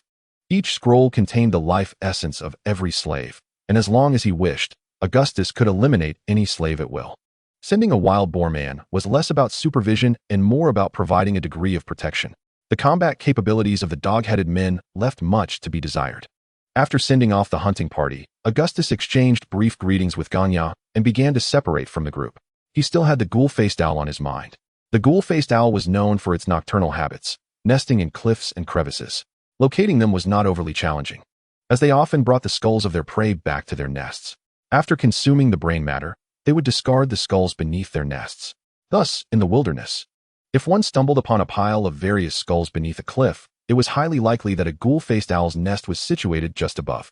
With the clues of cliffs and skulls as references, finding the nest of the ghoul-faced owl would not prove particularly difficult.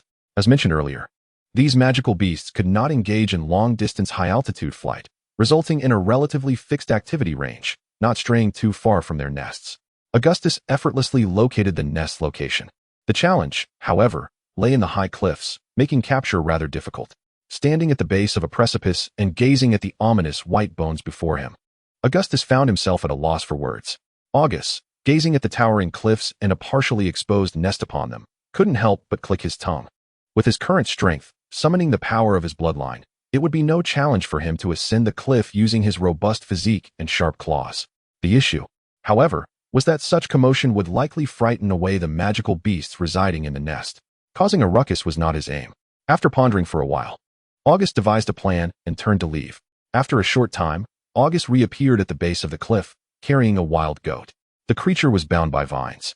Bleeding mournfully, Augustus smirked wickedly, tossing the goat onto the ground, and summoned the power of his bloodline.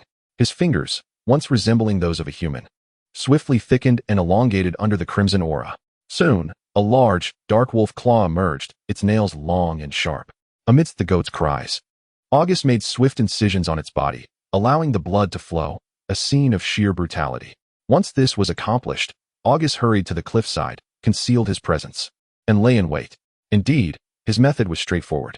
He intended to lure the Gui Mian Shao with the goat's cries and the scent of blood, then ambush it. Chapter 13. Terrifying Attack. Imagine waking up to find food exuding an enticing aroma before you. Wouldn't you feel compelled to partake? Augustus thought just that. However, as the goat's bleats grew fainter and its blood diminished, doubt crept into Augustus's mind. Why had the Gui Mian Shao not descended yet? Did it perhaps not favor the taste of a goat's brain? Just as Augustus contemplated capturing another beast as bait, a gentle breeze rustled above him. No, it was not a breeze, it was the sound of wings flapping. A surge of joy filled Augustus's heart as he looked up. Indeed, a creature the size of an owl was circling before the cliff. The Gui Mian Shao. Recognizing its stark white patterns, Augustus immediately identified it. The Gui Mian Shao seemed exceedingly cautious. Despite the meal being presented to it, it circled several times without swooping down immediately. Little did it know, upon seeing it, Augustus's patience had returned. Watching the wary Gui Mian Shao, Augustus felt no impatience. As he awaited its descent to hunt, he pondered the patterns on its face. It must be said, encountering such a pale and fearsome visage at midnight was indeed quite unsettling. Nature is marvelously strange, capable of giving rise to such species. Of course, it was somewhat peculiar for a werewolf of an inferior race to marvel at nature's wonders. Fortunately, it wasn't long before, perhaps due to a failure to sense danger, the Gui Mian Shao relaxed its vigilance, gradually descending. Lower and lower still. August silently urged it on, filled with anticipation. Suddenly, the Gui Mian Shao dove, rapidly lowering itself and emitting a piercing shriek. It was time. August remained motionless, his heart brimming with joy, knowing this marked the beginning of the Gui Mian Zhao's haunt. Sure enough, after its cry, the creature darted towards the goat. August distinctly felt a surge of magical energy and instinctively activated his bloodline power. With a powerful leap, he transformed into a black shadow racing towards the Gui Mian Shao. The descending Gui Mian Shao sensed danger too late, for its speed left no room for a change of direction. August would not grant it the luxury of time to recover. As he shot forth, the binding contract activated immediately. The Gui Mian Shao, accustomed to mental attacks, never anticipated it would face a counter. Following a more potent surge of magical energy, the Gui Mian Shao found itself dazed, crashing onto the goat. The nearly lifeless goat, whether startled or otherwise, suddenly kicked its legs and lay still. Who cared about the goat? August gazed affectionately at the descending Gui Mian Shao, noticing it occasionally shake its head as if still recovering. Sensing that the contract was established, August suppressed his excitement and tentatively called out within himself, "Fly!" Instantly, as if receiving a command, the Gui Mian Shao spread its wings and soared into the sky. August grinned widely, watching the creature circle above him, his delight palpable. "Come back." With another thought, the Gui Mian Shao gently descended, landing on August's shoulder. "Go." The Gui Mian Shao took flight. "Come back." It folded its wings and settled. "Go." "Come back." Roll, dive, glide, and split. The Gui Mian Shao, akin to a child with a new toy, soon executed numerous maneuvers at Augustus' behest. After playing for a while, confirming that the Gui Mian Shao would follow his mental commands, August felt reassured. The binding contract was indeed effective, though regrettably applicable only to magical beasts. With a slight click of his tongue, August beckoned the Gui Mian Shao to feed. After having played with it for so long, it deserved to replenish its energy. The Gui Mian Shao landed on the goat, its claws effortlessly tearing through the skull, its hooked beak probing inside. Soon, the goat's brain was entirely consumed. The Gui Mian Shao, satisfied, shook its head and began to preen its feathers. This scene sent a shiver down Augustus' spine. Even though he understood that the creature could not harm him under the contract, an unsettling feeling lingered. He forcefully dispelled his discomfort. Now was not the time to dwell on such matters. Binding a magical beast brought with it skills yet to be discovered. August sat cross-legged on the ground, immersing himself in concentration. In a moment of clarity, he entered his consciousness space. Following his second bloodline awakening, he discovered he could access this realm through tranquility and focus.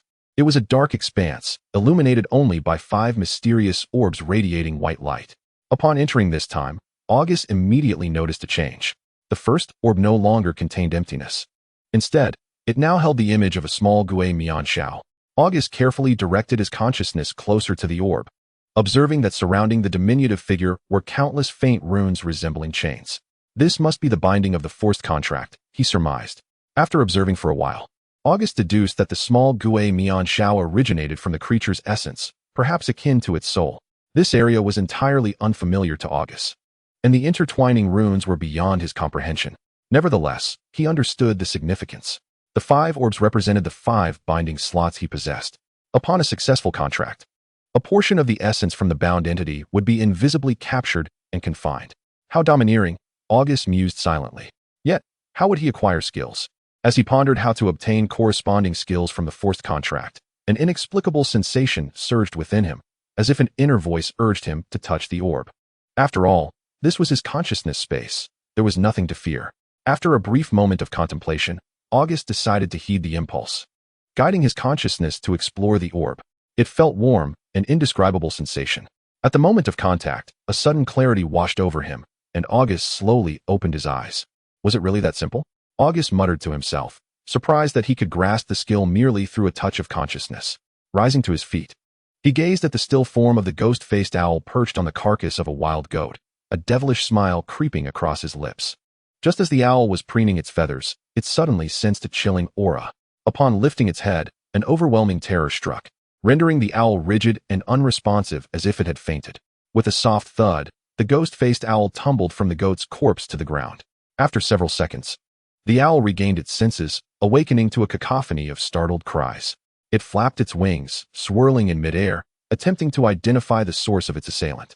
Observing the owl's panic, August chuckled with satisfaction, beckoning it to settle upon his shoulder. The terrifying assault was a skill acquired by August following the completion of a forced contract with the ghost-faced owl. This ability bore a striking resemblance to the mental attacks typically employed by the owl during hunts, yet it transcended those capabilities. August lacked the innate magical markings that adorned the owl's visage. His terrifying assault was entirely reliant on the activation of his mental power, as evidenced moments prior. Even under his deliberate control, the low-tier magical beast could scarcely withstand a modicum of his might. August speculated that should he unleash his full potential against an opponent of equal rank, the terrifying assault could indeed induce several seconds of disorientation. One must not underestimate the significance of a few fleeting seconds. In life-and-death struggles, a moment's distraction could reveal a fatal flaw. August was exceedingly pleased with his newly acquired skill. Even more gratifying was the realization that mastering this skill would not lead to its disappearance upon the owl's demise. In other words, he had initially believed he possessed only 5 contract slots, limiting him to 5 unique abilities. However, it now appeared that he could acquire an array of skills by swapping contracts with various magical beasts. Indeed, forced contracts could continue to be utilized even after the contracted beast's death or the dissolution of the agreement. This revelation nearly caused August to break into a grin. In high spirits, he picked up the wild goat, reasoning that since it was already dead, it would be delightful to bring it back for a meal. He then shrugged his shoulders, intending for the ghost-faced owl to lead the way as they prepared to return to their party. Yet unexpectedly, under the influence of the forced contract, the owl displayed a profound sense of reluctance. Following the contract, August was able to engage in simple communication with magical beasts. Although the ghost-faced owl was merely a low-tier creature and incapable of articulating human speech like higher-tier beasts that could challenge lord-level opponents, it was still able to convey emotions and thoughts. The owl's current reluctance sparked a pang of sympathy within August. Did it perhaps have a mate and offspring? However, the very next moment, August's expression shifted.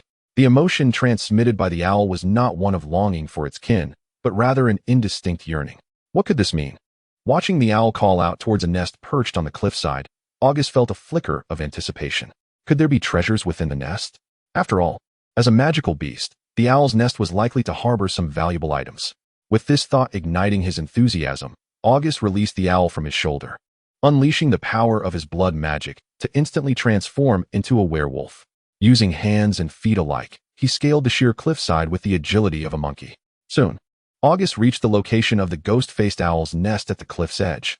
Upon a cursory glance, he observed that the nest was nestled within a hollow the size of a bathtub, constructed from an assortment of twigs and feathers, half of it resting within the depression while the other half was exposed to the elements. Peering closer from his rocky perch, August's eyes widened in delight.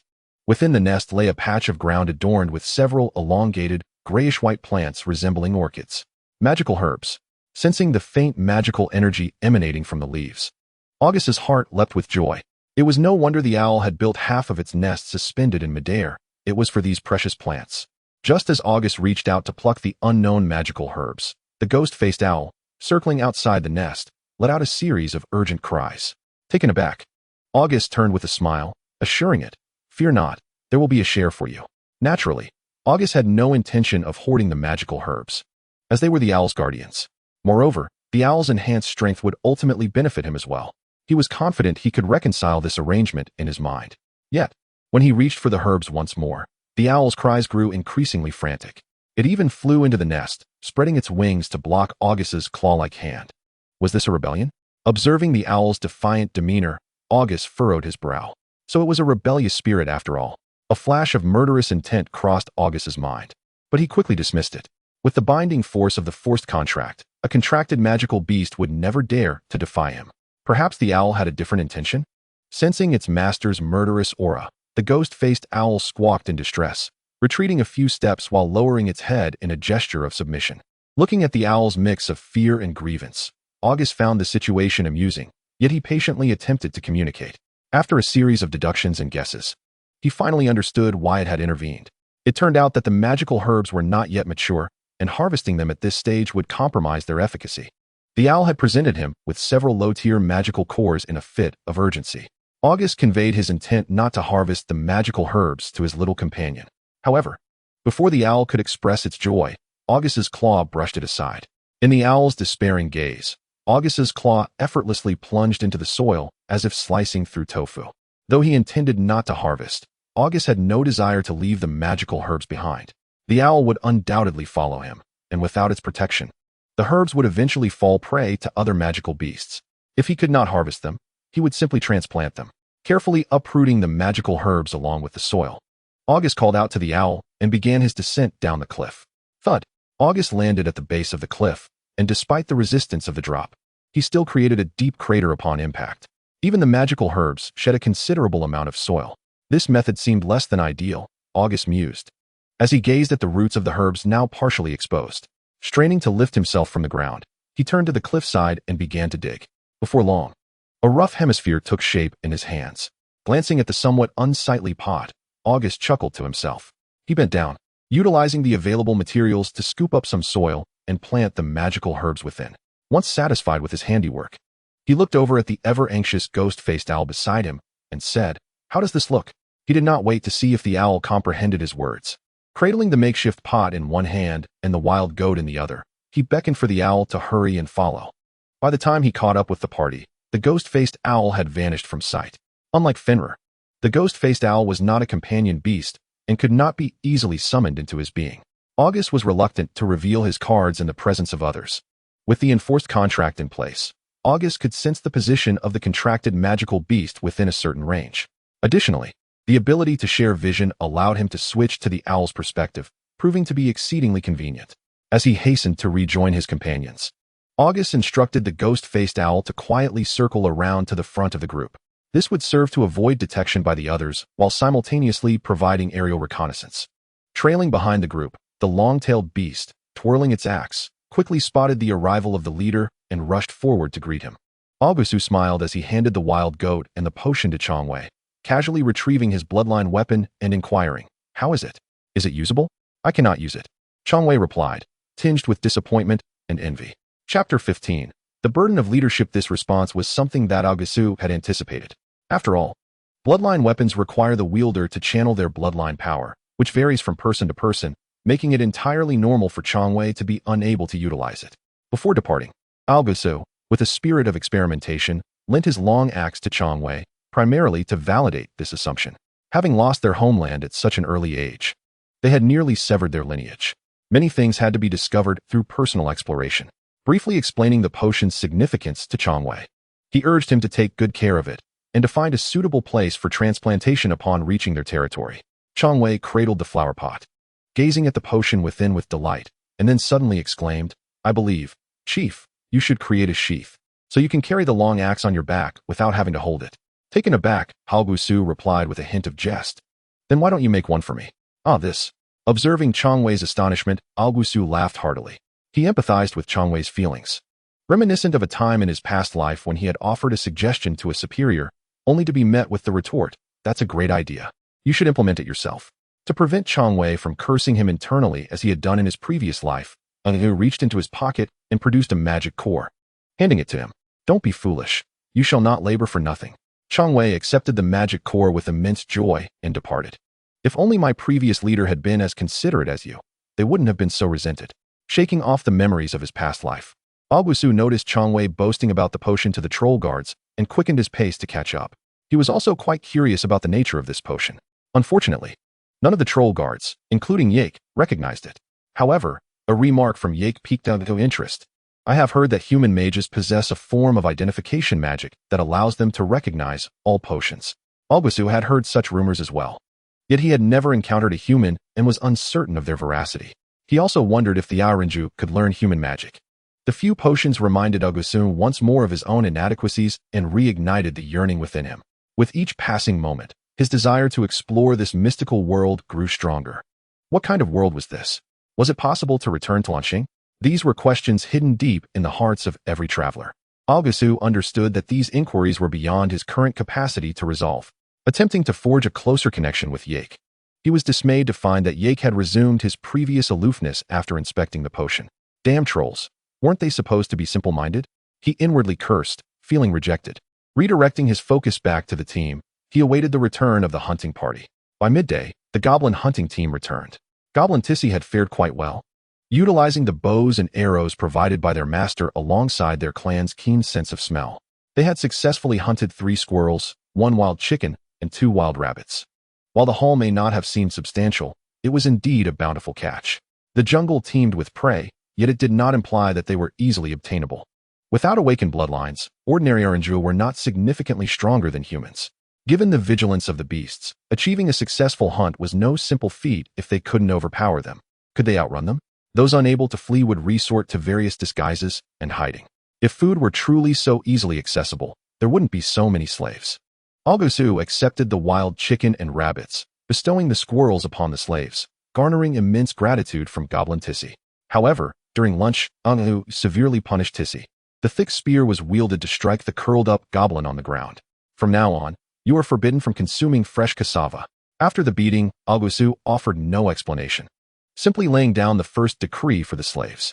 Cassava was relatively common in the wild. Besides being edible, it was also a key ingredient for brewing blood wine. However, it was toxic and required chopping and drying to eliminate the toxins. Although Augustus was unaware of the specifics, he had seen hungry Oranju recklessly consuming freshly dug cassava more than once. At first, it seemed inconsequential, but over time, the accumulation of toxins could lead to heart failure. Some Oranju, previously healthy, would suddenly clutch their chests, contorting in pain before succumbing moments later. The toxicity of fresh cassava was no secret. Augustus was too weary to explain it to Tissy and the others. He surmised that they had likely unearthed it while hunting and, in their hunger, thought nothing of the poison.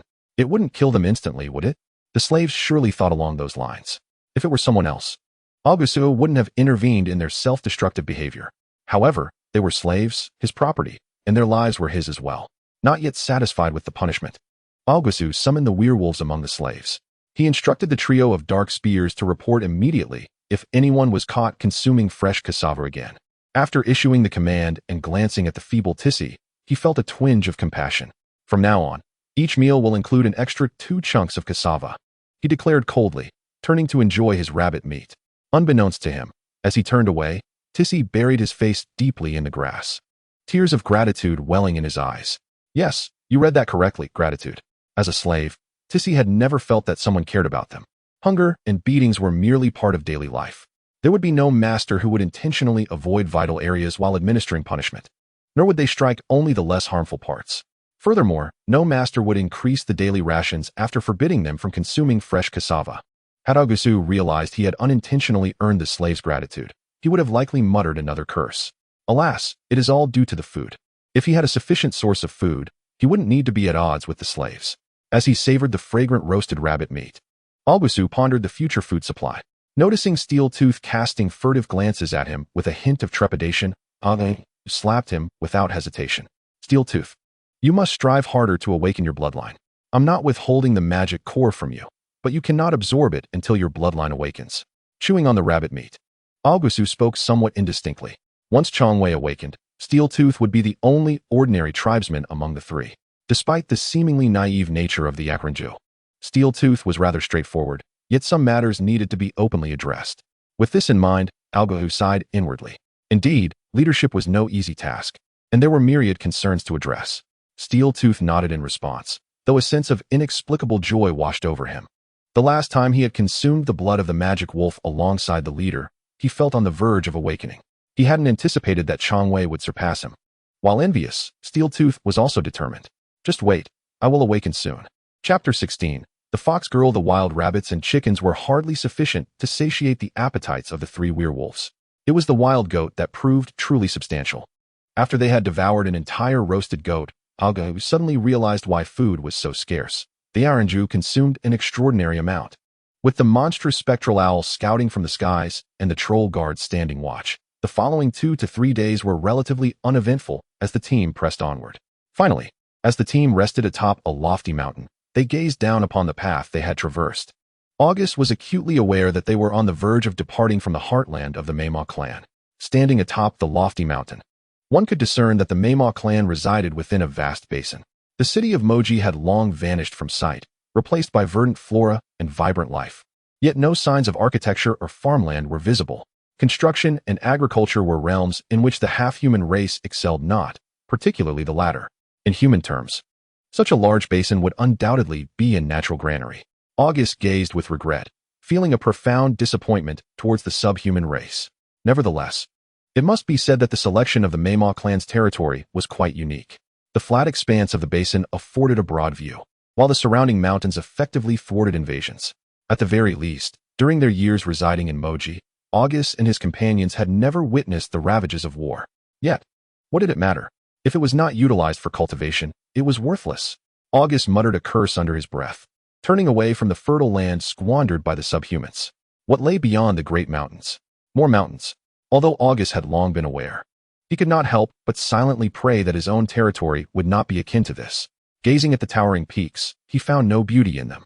Should his territory be allocated to such a ravine, he would indeed be inconsolable. It was said that the territory was situated in a hilly region, and August prayed in silence, hoping that the hills would be somewhat lower, even lower still. Once they entered the mountains, the pace of the expedition slowed. Aside from the steepness of the terrain, which rendered movement difficult, the primary hindrance was the pack beasts. These large and elongated creatures could not traverse the narrow mountain paths. As a result, August had to personally scout a suitable route for the pack beasts to advance. Fortunately, with the assistance of the Bimangshao, Gimiangxio, August was able to plan the route in advance through shared vision. Otherwise, he would have wandered many unnecessary paths. After resting atop the mountain for a while and marking the way to guide the team forward, he signaled to the Bimangshao to continue exploring ahead. As he marked the trail, August felt as though he were surviving in the wilderness. While he grumbled as he removed the thorns caught on his beast-hide clothing, he suddenly sensed a peculiar emotion emanating from the Bimangshao. Instantly, August switched to its perspective. At that moment, the Bimangshao was perched upon a large tree, well concealed by its dense foliage. Not far away, a group was fleeing in a panic, seemingly pursued by someone behind them. Upon discerning the appearance of the fleeing group, August decisively reverted his gaze. Without a moment's thought for the thorns on his body, he drew his long axe and rushed toward the Bimangshao's direction. To his astonishment, it was the Hularan, fox people, he encountered.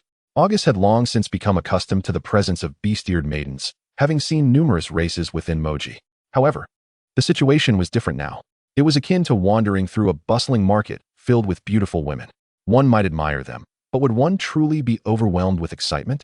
Yet, imagine this. In the wilds, encountering enchanting maidens, and it was utterly against the law. August, wielding his axe, felt as though he could soar. In a flurry, he hastened toward the destination. Soon, August, flushed and breathless, halted beneath the large tree where the Bimangshao was concealed. The group of Hularan was drawing closer.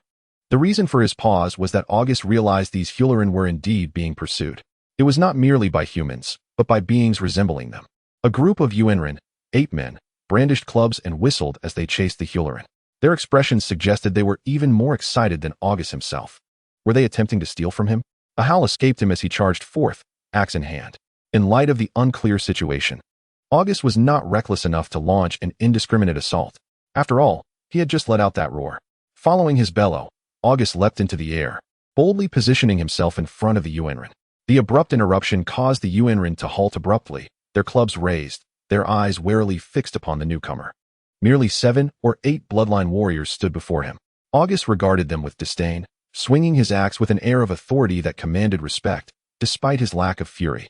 At that moment, the fleeing Hularan also paused, sensing the powerful presence of the werewolf. The leading female Hularan's eyes shimmered with tears of gratitude. In the territory of the Moji Lord, how dare you act so brazenly? Regardless, after demonstrating his strength, August placed a heavy mantle of authority upon them. He even claimed a piece of the Moji Lord's tiger skin as a token of his might. Indeed, after this display, the Yuenran averted their gazes, appearing somewhat sheepish. Yet, August understood that their shyness was meaningless. It was merely a reflection of their own inferior strength. The brazen display of power was irrelevant. Among the subhumans, might made right. The group of Hularan, large and small, resembled refugees, who would not want to capture them. It occurred to August that this area seemed to belong to the Yuenran.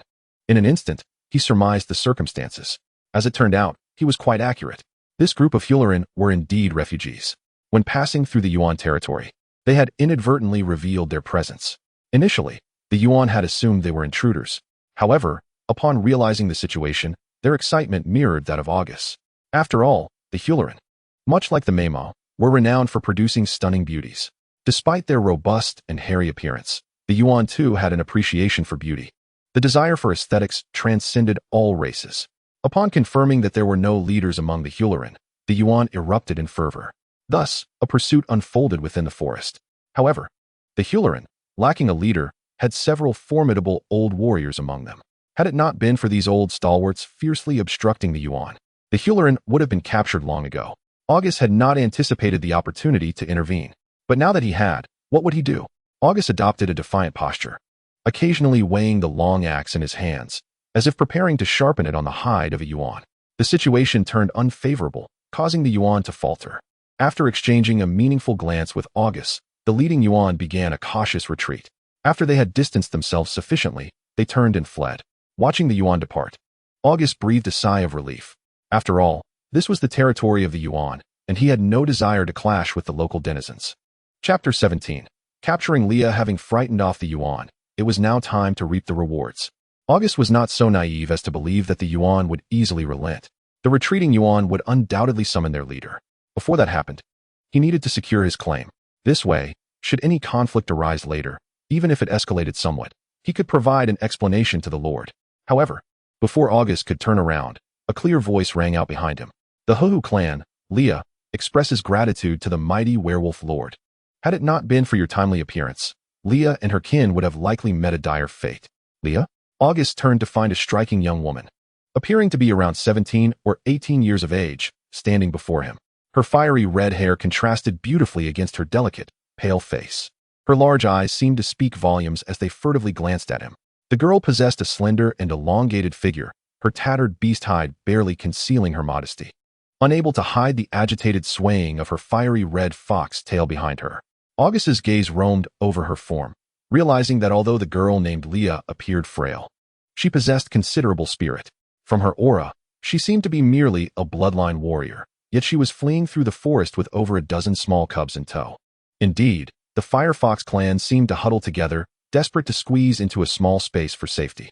Aside from Leah and two other older children, the rest were merely small cubs around 7 or 8 years of age. It was difficult for Augustus to fathom how they managed to survive in the jungle. While observing the Huahu tribe, Augustus refrained from speaking, which left Leah feeling quite anxious. She could sense the unabashed gaze of the other party sweeping over her, particularly lingering in some embarrassing places. Shyly, Leah felt compelled to break the awkward silence, but when she spoke, her voice trembled. "See, could we leave?" "Leave?" Augustus suppressed the urge to smile, thinking even if he were willing to let her go, would the readers permit it? Damn it, once aboard a pirate ship, who would want to disembark? Augustus responded evasively, adopting a cold demeanor. "Why has the Huahu tribe appeared here? Where do you intend to go?" Upon hearing this, Leah stole a glance at him, only to find him staring directly at her, prompting her to hastily lower her head. "Our tribe was attacked by magical beasts, and our leader along with many elders sacrificed themselves. The remaining elders are protecting us, hoping to seek refuge with the Moji Darren. Along the way, many of our kin have perished, and now, we are all that remains." As she spoke, sorrow welled up within Leah, and she could not help but weep softly. Indeed, it was much like what she had imagined. Augustus watched the little fox person weep sorrowfully, her ears trembling with every sob. Unable to resist, he reached out and gently ruffled her hair. Feeling the touch of the werewolf, Leah was startled, recoiling like a frightened rabbit. However, Augustus did not withdraw his hand. Instead, he stepped closer, compelling the retreating fox girl. He cupped her chin, lifting her face to meet his gaze, and coldly inquired, "With these little cubs, can you reach Moji City? Even if you do, how will you sustain them?" The overwhelming aura of the werewolf bore down upon her. Leah yearned to escape, but found herself unable to break free from his grasp. The sharpness of his question struck her heart, leaving her momentarily paralyzed. Indeed, Leah's mind raced with confusion, recalling the elder's dying words, leaving her momentarily dazed. Augustus's lips curled into a smirk as he softened his tone. "Come with me. My team is heading to a new territory. It is vast enough to accommodate you and the little cubs behind you." A glimmer of hope flashed in Leah's eyes, quickly overshadowed by hesitation. How could she entrust her remaining kin to a stranger, a werewolf? Yet, before Leah could react, Augustus released her chin and, with a slight bend, hoisted her over his shoulder amidst her startled exclamations. "Now, you are my captive." Panic surged through Leah as she struggled to free herself. The little cubs behind her were in disarray, some crying in fear, others baring their teeth and growling at the unfamiliar werewolf, while some yelled for him to put down their sister. Augustus paid no heed, his commanding presence sweeping over the scene once more. "Behave, or I shall slay them all." The powerful aura and menacing words stilled the struggling fox girl. "No, please don't harm them. Then let them be quiet and follow along." Augustus successfully intimidated the little fox girl, striding forward with her in tow. Leah struggled to lift her head, gazing at her increasingly panicked kin, forcing a smile that did not reach her eyes, saying, "Follow, we must go with him. He is a good person." "Good person?" Augustus laughed heartily, slapping the little fox girl on her backside. "I am no good person, but I can protect you." The sudden humiliation turned Leah's face a bright shade of crimson. Yet she still strained to lift her head, urging her kin to keep up. The little cubs, witnessing their sister being carried off by the werewolf, were at a loss, unable to decide whether to chase or not. Their cries and commotion were all they could manage. "Silence. Quickly follow me." One of the slightly older fox children exchanged glances with another, and one, resembling Leah, spoke resolutely. With the older child's command, the little cubs obediently followed, stumbling along behind the werewolf. Watching her kin catch up, Leah felt an inexplicable sense of relief, granting her a moment to focus on herself. "Put me down. I will come with you. I want to run away." Augustus burst into laughter at her words, but did not release the little fox girl. Instead, he exerted a bit more strength, cradling her horizontally in his arms. In a panic, Leah instinctively wrapped her arms around the werewolf's neck. Before she could comprehend the situation, Augustus chuckled, leaning down to plant a hard kiss on her cheek. "You must be quite fatigued. Rest well." The little fox girl's face visibly flushed, and in her bewilderment, she buried her head into the werewolf's embrace. Yet, this only intensified the overwhelming masculine scent emanating from his chest, rendering her weak and powerless. Noticing the unusual behavior of the girl in his arms, Augustus glanced down to find that she had unknowingly fainted. Perhaps she was utterly exhausted. Without further thought, Augustus carried the fox girl as he made his way toward the team, frequently looking back to beckon the little cubs to hurry along. Fortunately, they were not far off. And soon enough, Augustus, with the little fox girl in his arms and the group of cubs in tow, reunited with the team. The arrival of the fox tribe stirred a commotion within the ranks. The slaves dared only to murmur softly, while the trolls cackled, expressing what all males understood. Gangya and Changwei joined in the raucous cheer. "Leader, is this your mate?" "Huh, the Huahu tribe? Isn't our tribe's mother wolf sufficient? Go away, go away. What are you staring at, little cubs?" Allowing them to carry on, Augustus merely smiled, remaining silent. Chapter 18. The succubus's tactics. Perhaps the noise was too great, for the little fox girl in his arms stirred and groaned, awakening slowly. Upon noticing this, Augustus halted, ordering the team to rest, and then gently set the little fox girl down. In the unfamiliar environment amidst the clamor of the crowd, the little fox girl instinctively looked around for her kin. Upon seeing her people, most of whom were in tears, she gasped and broke free from Augustus's embrace, rushing toward them. Watching the little fox girl and the cubs weep together, Augustus grinned, glancing at the sky as he instructed the team to prepare lunch. Yet, in his mind, he pondered that they were moving rather slowly. Logically, they should have caught up by now. With the fox girl and the little cubs in tow, their pace was naturally slow. This was the territory of the Yuan Ren tribe, familiar ground, and they should have been overtaken by now. It wasn't he that Augustus underestimated the Yuan Ren. Rather, he understood that a group of over 100, consisting of slaves and little cubs, could not swiftly exit their territory. Given this, it would be prudent to wait and let them come to him. After all, everyone was under the employ of the succubus lord, and with troll guards present, it would hardly be difficult to resolve matters. Moreover, even if the Yuan Ren sought retribution, they would need to weigh their options carefully. Excluding the accompanying beast Fenrir, there were visibly two leader-level figures among them, himself and Yake. This was the confidence he possessed. Before long, the team had barely settled down, the fire not yet lit, when the distant jungle echoed with the cries of the Yuan Ren, signaling their approach. Upon hearing the Yuan Ren's calls, the little fox cubs huddled in fright behind Leah. The little fox girl's complexion paled as she instinctively glanced toward the werewolf leader, only to meet Augustus's confident and resolute gaze. Startled, the little fox girl lowered her head in a flurry, her heart racing yet inexplicably comforted. Leah had never experienced such a sensation before, shyly wishing to steal another glance. She could only see the tall werewolf striding forward. The Yeren tribe was closing in, and August would not sit idly by. He beckoned Changwei and the others to protect the Hu tribe. Leaning on his long axe, he stood nonchalantly at the front of the group. The troll guards followed suit, forming a defensive formation under Yake's command. As the Yeren tribe leaped forward, they were met with a row of prepared warriors. Led by an exceptionally robust Yeren, they halted a few paces away. The leading Yeren, wielding a thick, dark club, shifted his gaze between August and Yake, displaying a hint of surprise. Before he could speak, the troll chief Yake stepped forward, his spear pointed diagonally, warning, "Step back. Before you stands the esteemed lord of the demon princess city, the troll guard." August was slightly taken aback, wondering when the Yeren had adopted the ways of human knights. Indeed, Yake's assertive demeanor did not sway the Yeren chief, who, feeling provoked, slammed the black club onto the ground with a resounding thud. The impact reverberated through the earth as the Yeren chief pointed his club, demanding, "Hand over the Huxing tribe. This is our territory." The surrounding Yeren echoed his call, insisting that August surrender them. With someone stepping forward, August seized the opportunity. Instead of refuting the Yeren's clamor, he instigated, "Brother Yake, it seems he does not regard your troll guard with any respect, does he?" As soon as he spoke, he felt Yake's aura surge beside him. August retreated, signaling his team to clear the space. Watching Yake unleash a furious roar, he brandished his spear toward the Yeren chief. August felt a swell of pride, thinking this was how the Yeren should behave.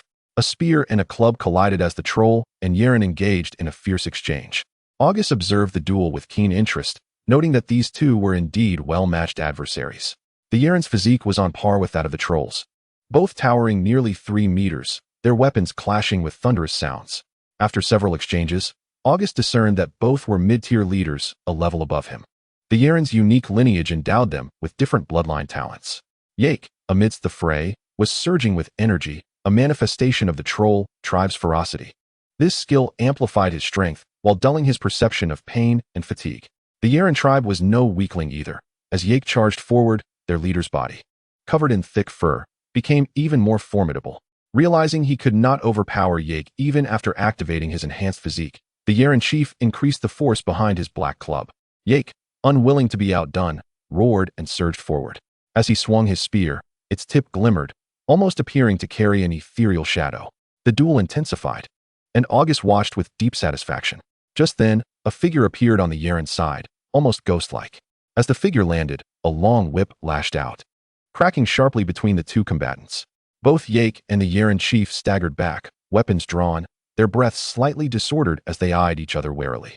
"Stop, Yake. Why must you oppose our Yeren tribe?" In surprise, Yake turned his head, and upon recognizing the figure, visibly relaxed. "Lady Yulia, it is you."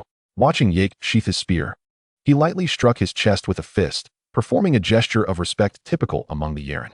August was momentarily taken aback, then realized with a hint of trepidation that the visitor was a succubus. Upon recognizing her, he recalled that the succubus tribe was known for their tolerance towards foreign powers in order to maintain control over their territories. The most effective method was through marriage alliances. It seemed that the Yulia mentioned by August had indeed wed into the Yeren tribe. However, observing the petite and delicate form of the succubus alongside the robust Yeren chief, August couldn't help but find the juxtaposition rather peculiar. Coughing lightly, he noted that Yake, as a guardian of the succubus, naturally appeared somewhat diminished in stature. This could indeed put them at a disadvantage. August quickly stepped forward to alleviate the tension. "Lady Yulia, Chief Yake is here under orders to protect my He Lang tribe as we proceed to our territory." The Yeren tribe's interference prompted Chief Yake to lend his aid. Yake cast a grateful glance at August before nodding toward Yulia. "Don't listen to his nonsense. The werewolf tribe stole our spoils first," protested the Yeren chief Hank, incensed by August's accusations. With a swing of his large club, he appeared ready to strike again. "Hank, do not act rashly. Let me clarify the situation first," Yulia said lightly, her words halting the agitated Yeren chief in his tracks. It seemed he was under the thumb of his wife. Observing Hank's discomfiture, August silently chuckled, while also admiring the succubus's deftness. "Esteemed Lady Yulia, I believe there has been a misunderstanding. The Hu tribe does not belong to Chief Hank. They are free citizens under the Lord's domain. The Yeren tribe's pursuit of them violates the ironclad laws of Lady Mojiji. I trust you do not wish to escalate this matter within the confines of Mojiji City?" Without waiting for Yulia to inquire further, August seized the initiative, placing the blame squarely. Yulia was momentarily speechless, casting a glance at the troll Yake. Upon seeing him nod in confirmation, Her expression shifted to one of dismay. Despite Yake's constant reference to her as my lady, Yulia understood her own standing. Succubi like her, who wed into foreign tribes, were often regarded merely as pawns, with their abilities honed primarily for seduction and manipulation rather than combat. Their status within their own tribe was, unsurprisingly, precarious. Should this conflict escalate to the attention of Lady Mojiji, the outcome would be unfavorable for her, especially given her current lack of justification. To placate and align with the foreign leaders, her tribe would likely handle matters with impartiality. She had witnessed such instances before. Spotting the Hua-Hu tribe's entourage, which consisted of only a few children and one charming young girl, her expression darkened. She was acutely aware of Hank's intentions. In her family, they held no power, and after marriage, they became particularly sensitive to such dynamics. Casting a sharp glare at Hank, she silently vowed to deal with him later. Turning back, her demeanor transformed into one of warmth and compassion. Since this is a misunderstanding, there is no need to disturb the Lord regarding these little ones. Wouldn't you agree, Chief Werewolf? Indeed, August nodded vigorously, adopting a humble demeanor. Avoiding unnecessary conflict was preferable, and since the other party had suggested resolving the issue, he could not have asked for more. As the tension eased, August felt relief wash over him. Just as he was about to exchange pleasantries and take his leave, the situation took a turn for the worse. No, they have killed several of our kin. We cannot let this go. Hank's loud proclamation shattered the fragile calm, and the atmosphere once again grew tense. August's previously amiable expression darkened as he turned to face the unyielding Yeren chief, his tone shifting significantly. Lady Yulia, it appears that Chief Hank is not inclined to relent. Do you have any wise counsel? His intentions are unmistakable. Can you manage your man? If not, I shall take it upon myself to do so. This predicament left Yulia feeling quite troubled. It was true that Hank held her in high regard, but when it came to the lives of her kin, she remained an outsider. Seeing that Yulia hesitated to speak, Augustus grasped the situation. Nodding, he addressed the ape-man Hank, stating, I shall not concern myself with past matters. Now, they belong to me. If you wish to trouble them, you must first inquire whether the He Lang clan consents. As Augustus's words echoed, the rear of the group erupted with fervent howls from Changwei and Ganya. Although their momentum might have been somewhat lacking, the message was clear. The He Lang clan would not cower. The little fox girl, Leah, felt a tumult of emotions. The clash between the troll and the ape-man chief filled her with trepidation. She was the only bloodline warrior remaining in the entire Hua-Hu clan. How could she withstand a confrontation with a chief-level adversary? Fortunately, with the emergence of the succubus, the situation seemed to ease. However, just as she thought all was well, the ape-man chief began to press the issue once more. When he accused them of slaying the ape clan, Leah's eyes brimmed with tears of humiliation. It was not the Hua-Hu clan that had annihilated the ape clan. They had been driven to desperation, with the last elder resorting to self-detonation merely to momentarily fend off the ape clan's pursuit. Yet what could she say? In the face of power, all explanations fell flat. Before the ape-man chief, the succubus, and the troll guards of the succubus clan, Leah's heart sank into despair. Just when she thought the wolf chief would hand them over, he declared that she belonged to him. In that moment, the little fox girl's heart was a whirlwind of emotions, both complex and touched. Tears cascaded down her cheeks. Not from humiliation, but from a flicker of joy. Very well. Before Leah could fully process her emotions, Hank's voice boomed. You said it yourself. If that is the case, let us compete. If you win, you may take her. If you lose, she shall be mine. Augustus scoffed, inwardly chastising the fool. She was mine to begin with. If I win, what will you do to stop me? If you lose, you suffer no loss. Is it truly that easy? How about this? Let us compete. And if you win, I will spare your mate. If you lose, she belongs to me. What do you say? As soon as Augustus finished speaking, the troll Yake could not help but cough, signaling that Lady Yulia was still present, and it would be prudent to exercise discretion. Yulia herself bore no ill will. Instead, she regarded the wolf chief with keen interest. It must be said that, compared to the ruggedly hairy Hank, Augustus, with his fair visage, was more in line with the aesthetic of their succubus kind. Her heart fluttered, and her words unwittingly began to lean in his favor. Oh, wolf chief, you jest. I have no desire to become the wager of your contest. However, it just so happens that there are younglings from your He Lang clan. Why not use these younglings as stakes for our wager? Upon hearing this, Augustus's eyes sparkled. He Lang younglings. Very well. Seemingly eager to avoid any chance of the other party reneging, he disregarded the number of He Lang younglings and readily agreed, as though he truly regarded the ape-man chief, who was a level above him, with disdain. This infuriated the hot-tempered Hank, who, without a word of warning, seized his black staff and struck downwards. Augustus deftly dodged, his focus never wavering from the ape-man chief. Attempting a sneak attack? Not so easily. With the power of bloodline surging within him, the stature that had seemed diminutive before the ape-man and troll suddenly expanded. The battle axe in his hand swiftly grew larger and longer under the influence of his bloodline power. When their weapons clashed, the immense force reverberated through the forest. Augustus stumbled back 3 steps, while Hank remained as steadfast as a mountain. Ha ha ha, Wolfman, your strength is lacking. Hank, emboldened by his advantage in raw power, grew increasingly confident. In their initial engagement, he realized that his opponent was merely a newly appointed chief, and he could easily overpower him in strength. However, he overlooked a crucial detail. Augustus had witnessed Hank's battle with the troll chief. If he lacked the requisite skill, he would not dare to engage. In truth, he had already discerned that the ape-man chief relied heavily on brute force, a straightforward approach that could easily lead to his downfall. As expected, emboldened by his initial success, Hank launched a relentless assault, and the situation on the field grew dire. Chapter 20. Heilang Younglings. The black staff was fierce, slashing and striking with a combination of thrusts and sweeps. The little fox girl clasped her hands tightly to her chest, her expression fraught with anxiety. To her, the wolf chief appeared as a leaf caught in a tempest, precariously close to being shattered by a single misstep. Little did she know that Augustus's predicament was not nearly as perilous as it seemed. Though he appeared to be on the defensive against Hank's frenzied onslaught, it was as if he were leading Hank's strikes rather than merely reacting.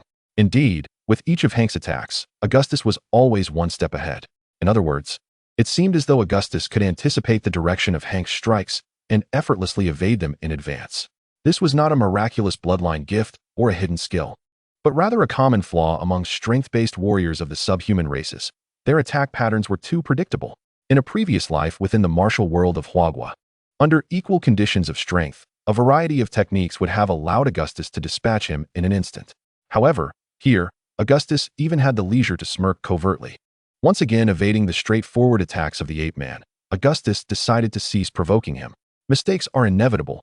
This is not a performance, and there is no need to show off. Seizing upon a fleeting opening, Augustus swung his axe down forcefully, decisively suppressing Hank's staff. Simultaneously, a peculiar wave of mental energy surged toward Hank's astonished gaze. In an instant, Hank felt a chill enveloping him, as if he stood on the precipice of death. Before he could collect himself, he felt a cold sensation at his neck.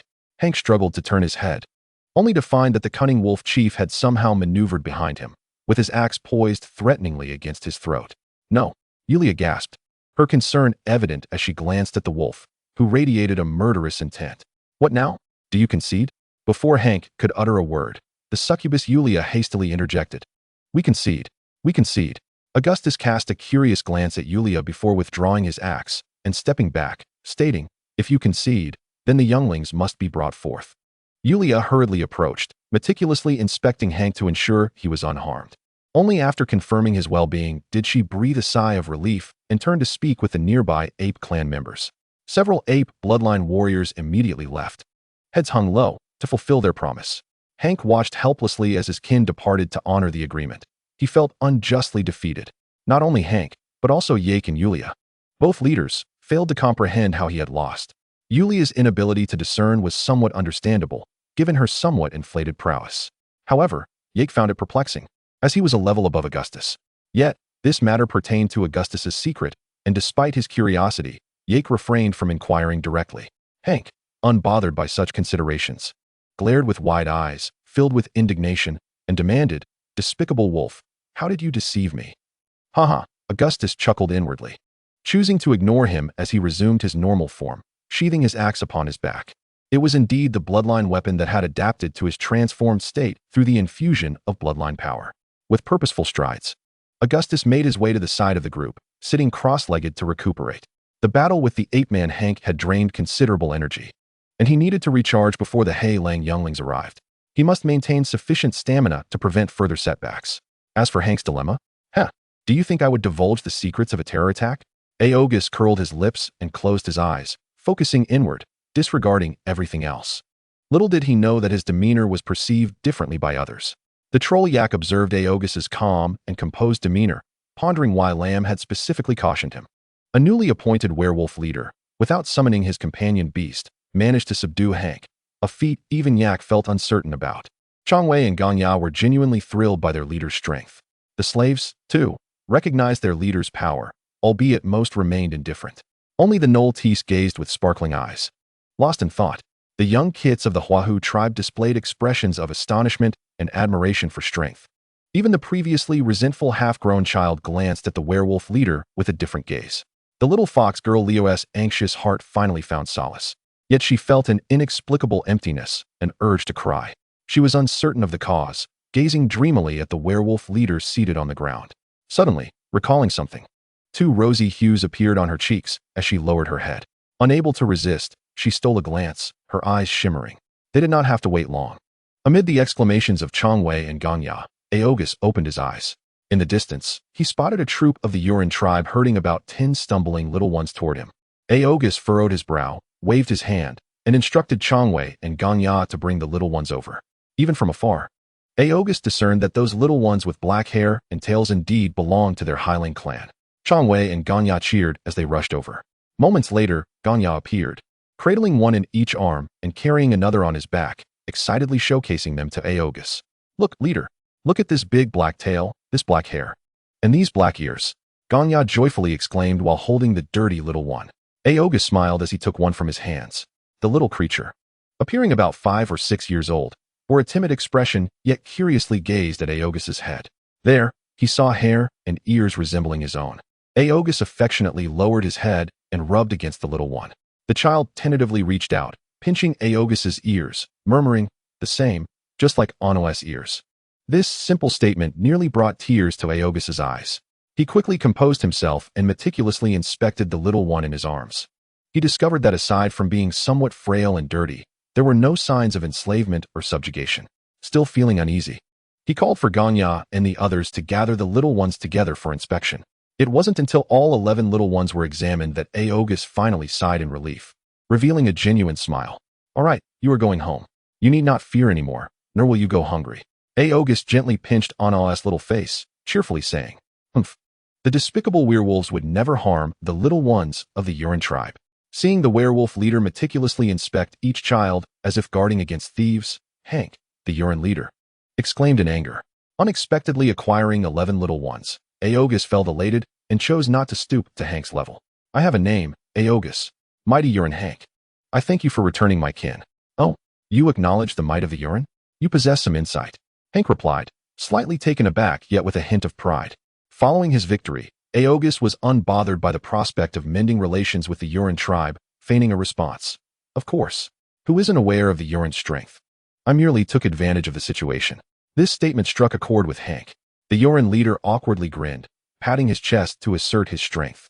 Having regained some dignity in front of his kin and Yulia, Hank approached Augustus and clapped him on the shoulder. "Augustus, I remember you. You are always welcome in the lands of the Yuran." Augustus, feeling a tingling sensation in his shoulder, nodded with a smile, watching Hank and his kin depart. He mused that the Yuran tribe was rather easy to persuade.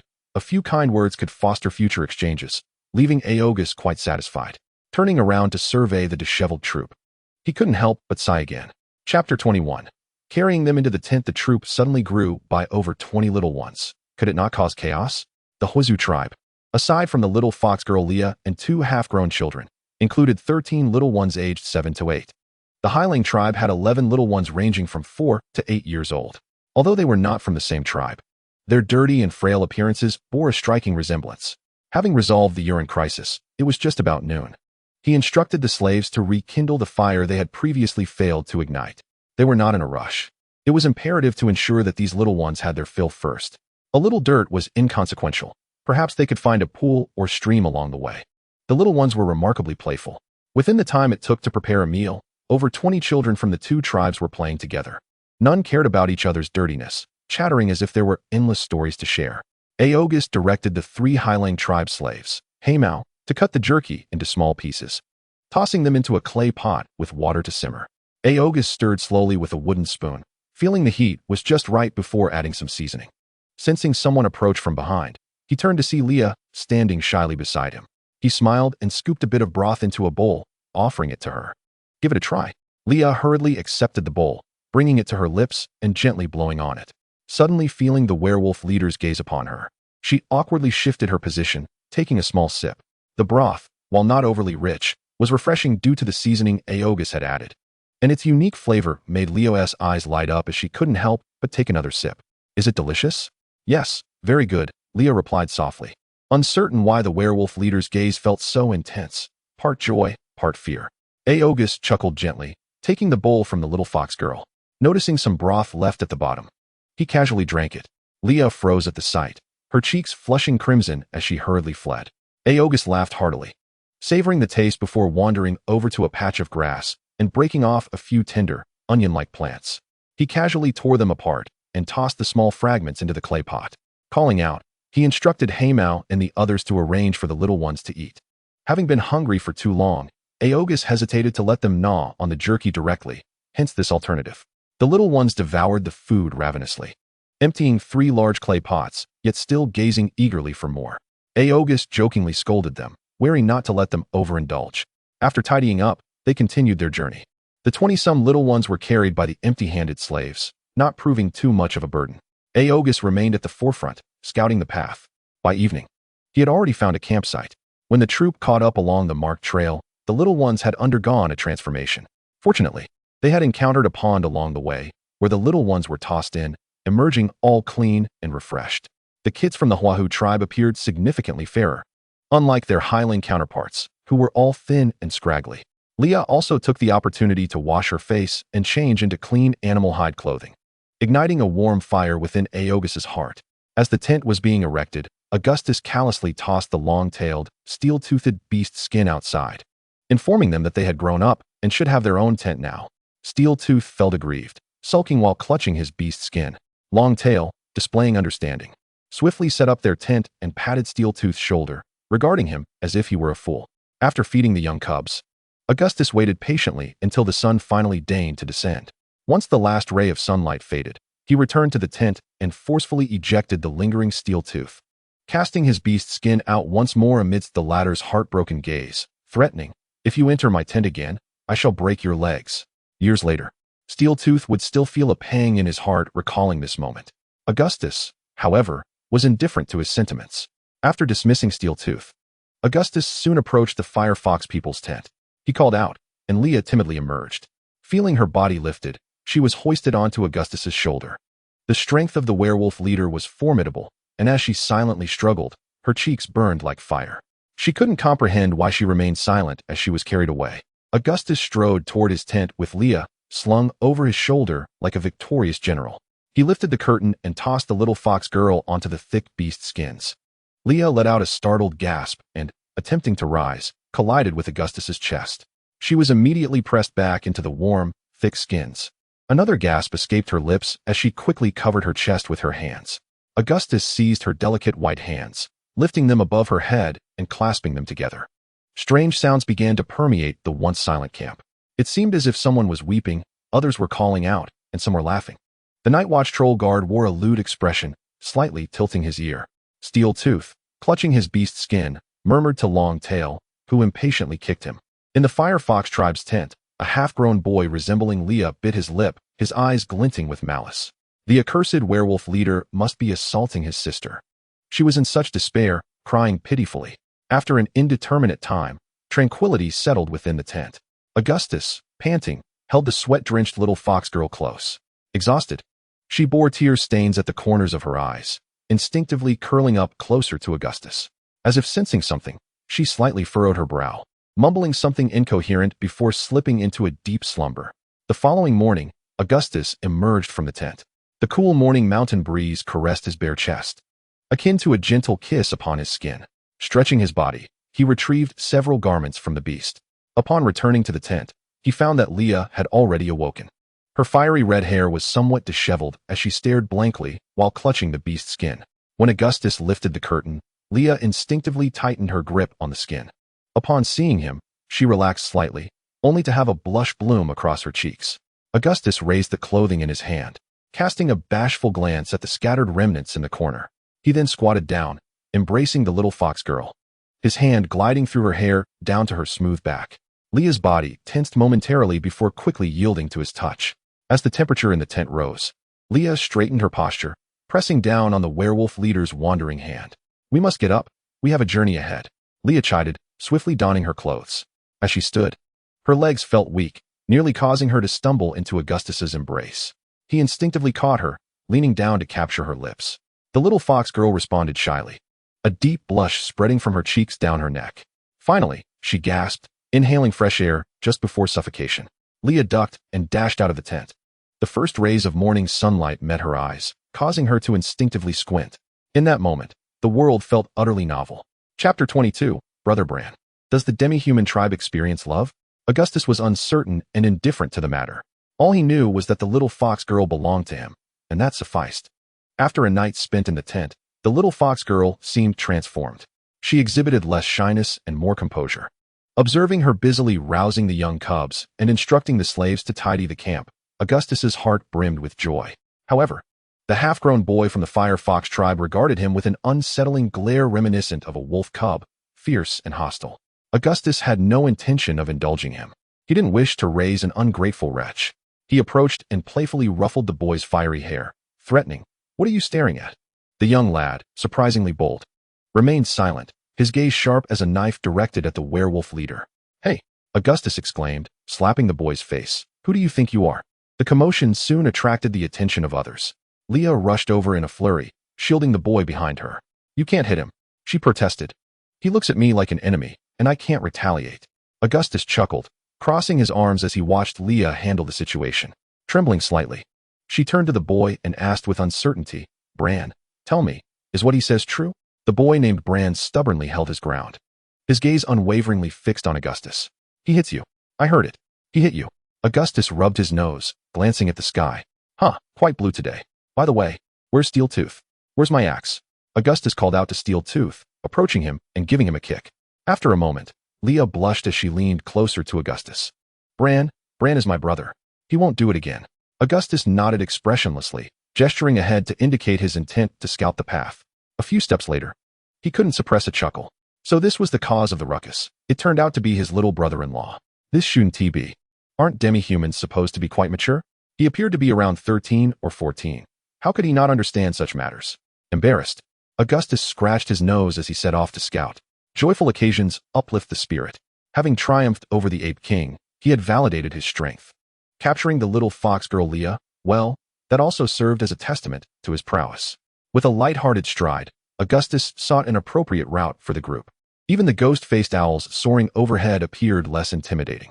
Humming an unknown tune, Augustus scouted ahead, signaling the ghost-faced owls to be on the lookout for any prey. The young cubs of the Black Wolf tribe were notably thin. Stripped bare, they resembled a group of little refugees compared to the Fire Fox cubs. Leah needed nourishment as well, he chuckled. As noon approached, Augustus and his companions came upon a clearing where two majestic elk lay, surrounded by an array of unidentified wild fruits. Upon the arrival of the group, the young cubs encircled the elk, gasping in awe. Their eyes filled with a longing for meat. With the leader's permission, they eagerly scrambled to gather the wild fruits scattered on the ground. Watching the young cubs bustling about, Augustus smiled and chose not to intervene. The young ones of the demi-human tribe were not so delicate. After a night of rest, except for a few 4 or 5-year-olds, the rest no longer required the slaves to carry them. However, as they walked, it was common to see the weary young ones sprawled on the ground, dragging their long tails behind them, clumsily yet adorably following the group. Whenever Leah caught sight of Augustus, she would still flush and instinctively lower her head. Augustus approached, affectionately rubbing her ear. From his pocket, he produced a fruit redder than her cheek and offered it to her. Leah took the fruit, bringing it gently to her lips and taking a delicate bite. It was exceedingly sweet. Before long, the dog-headed man, Tissy, returned with his hunting party, suggesting a bountiful day of hunting. In addition to the easily captured squirrels and toads, they had surprisingly managed to catch a moose. Augustus nodded, and despite Tissy's puzzled and reluctant gaze, instructed him to deliver the moose to the trolls guarding the camp. After the battle with the ape men, Augustus's prowess was evident. The troll leader, Yake, accepted the moose and personally approached Augustus to express his gratitude, his demeanor noticeably more amiable and talkative. According to him, they would be able to leave the mountainous region within a day. By the campfire, Augustus was roasting a deer leg himself, occasionally turning it and sprinkling some seasonings. Leah squatted curiously nearby, noticing that the aroma of the roasted meat was unlike anything she had encountered before. Bran, reluctantly brought over by his sister, sat beside her, his twitching nose betraying his curiosity. Once the leg was done, Augustus placed it on a large leaf he had prepared earlier. He sliced off a piece and handed it to Leah, then cut a larger chunk and offered it to Bran. Here, eat. You should understand that I am now with your sister, much like your father and mother. Augustus awkwardly explained to his young brother-in-law. Bran snatched the roasted meat, mumbled, "We Fire Foxes have no father," and dashed off to join another half-grown Fire Clan member. Augustus felt a bit embarrassed, recalling that many in the subhuman tribes maintained matriarchal traditions, such as the succubi, fox people, and blood elves. Leah took small bites of the roasted meat, her eyes sparkling as she quietly reassured her brother. It's all right, Bran will understand. Had it not been for Leah's presence, Augustus would have been reluctant to intervene. 13 or 14-year-olds could be quite troublesome. He couldn't help but think back to when he had a long tail and sharp fangs at a similar age, and it brought him a bit of discomfort. However, his past experiences would serve him well. He waved at Leah to indicate she need not worry. Augustus called out, and Steel Fong, gnawing on the deer meat, happily followed him to Bran's side. When Bran saw them, he looked puzzled, his bright eyes reflecting intelligence. You're not so small anymore. From now on, you'll assist Steel Fong in protecting the little ones. Augustus decided to assign Bran a task, knowing that idle youths could easily stir trouble. At Bran's side was a girl of similar age, and Augustus thought it would be fitting to include her. However, as soon as he inquired, Bran stood up nervously, shielding the girl behind him. Her name is Aia. We will protect the little ones. Oh, Aia, a little sweetheart, perhaps? Augustus mused with a smirk, his expression turning mischievous. That would be best. If anything went awry, she would be the next one carried into the tent. Leaving his little brother-in-law pale-faced, he accompanied his sister elsewhere. Chapter 23. The Crocodile Swamp. Ever since the scare, the camp had lost one hostile gaze and gained a despondent, yet dutiful caretaker watching over the little ones. The fox girl, Aia, followed closely behind Bran, gently tugging at his sleeve to comfort him. Bran, Sister Leah said she wouldn't let the werewolf chief carry me away. Bran seemed unable to endure such words. He stiffened and turned to his companion, saying, Sister Leah can't even protect herself. The thought of his sister, once solely his, being taken away by the despicable werewolves for 2 consecutive nights made Bran's heart bleed. Just then, a young creature stumbled over a branch, and he hurried to assist. Visibly shaken, Augustus was unaware of the shadow he had cast in his brother-in-law's heart. He was currently scouting ahead, humming a little tune, reminiscing about the smoothness of the little fox girl. Especially in moments of passion, she could not help but release intoxicating moans, her body glistening with sweat while emitting a faint glow. That sensation was exquisite. Yet dawn was approaching, and they had to continue their journey. The night had only allowed for 3 rounds of fun. What a pity. The werewolf smacked his lips, both savoring the memory and lamenting the loss. Upon reaching the mountain's summit, Augustus's spirits soared, for the view before him was no longer a series of towering peaks, but rather a vast expanse of verdant grasslands, reflecting pools, and endless flatlands below. Unable to contain himself, Augustus howled in jubilation. The echoes of his howl prompted Longtail and Steel Fong from the rear of the group to join in the celebration, while the young ones from the Black Wolf tribe added to the chorus. They were on the brink of leaving the mountainous region. Troll leader Yake smiled and encouraged the group to quicken their pace.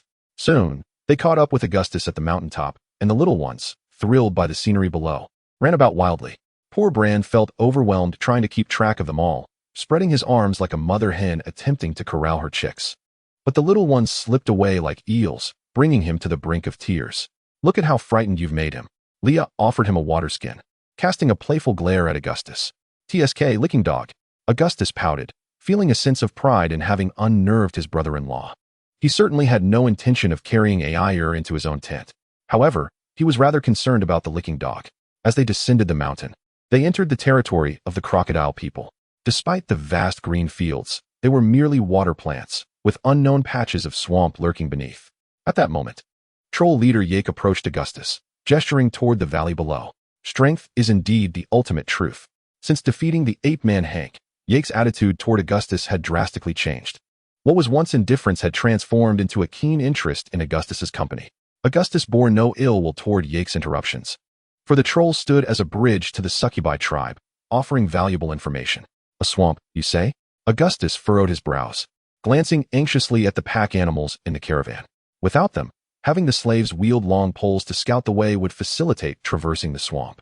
However, the pack animals were a different story. Their size and weight might prove too much for the ground to bear.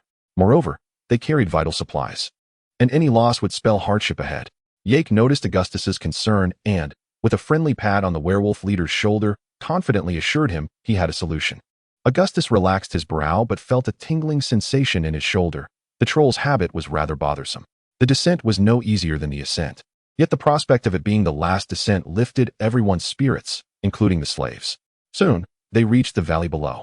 Looking back at the path they had traversed, no one wished to repeat the experience. It was far too steep and high.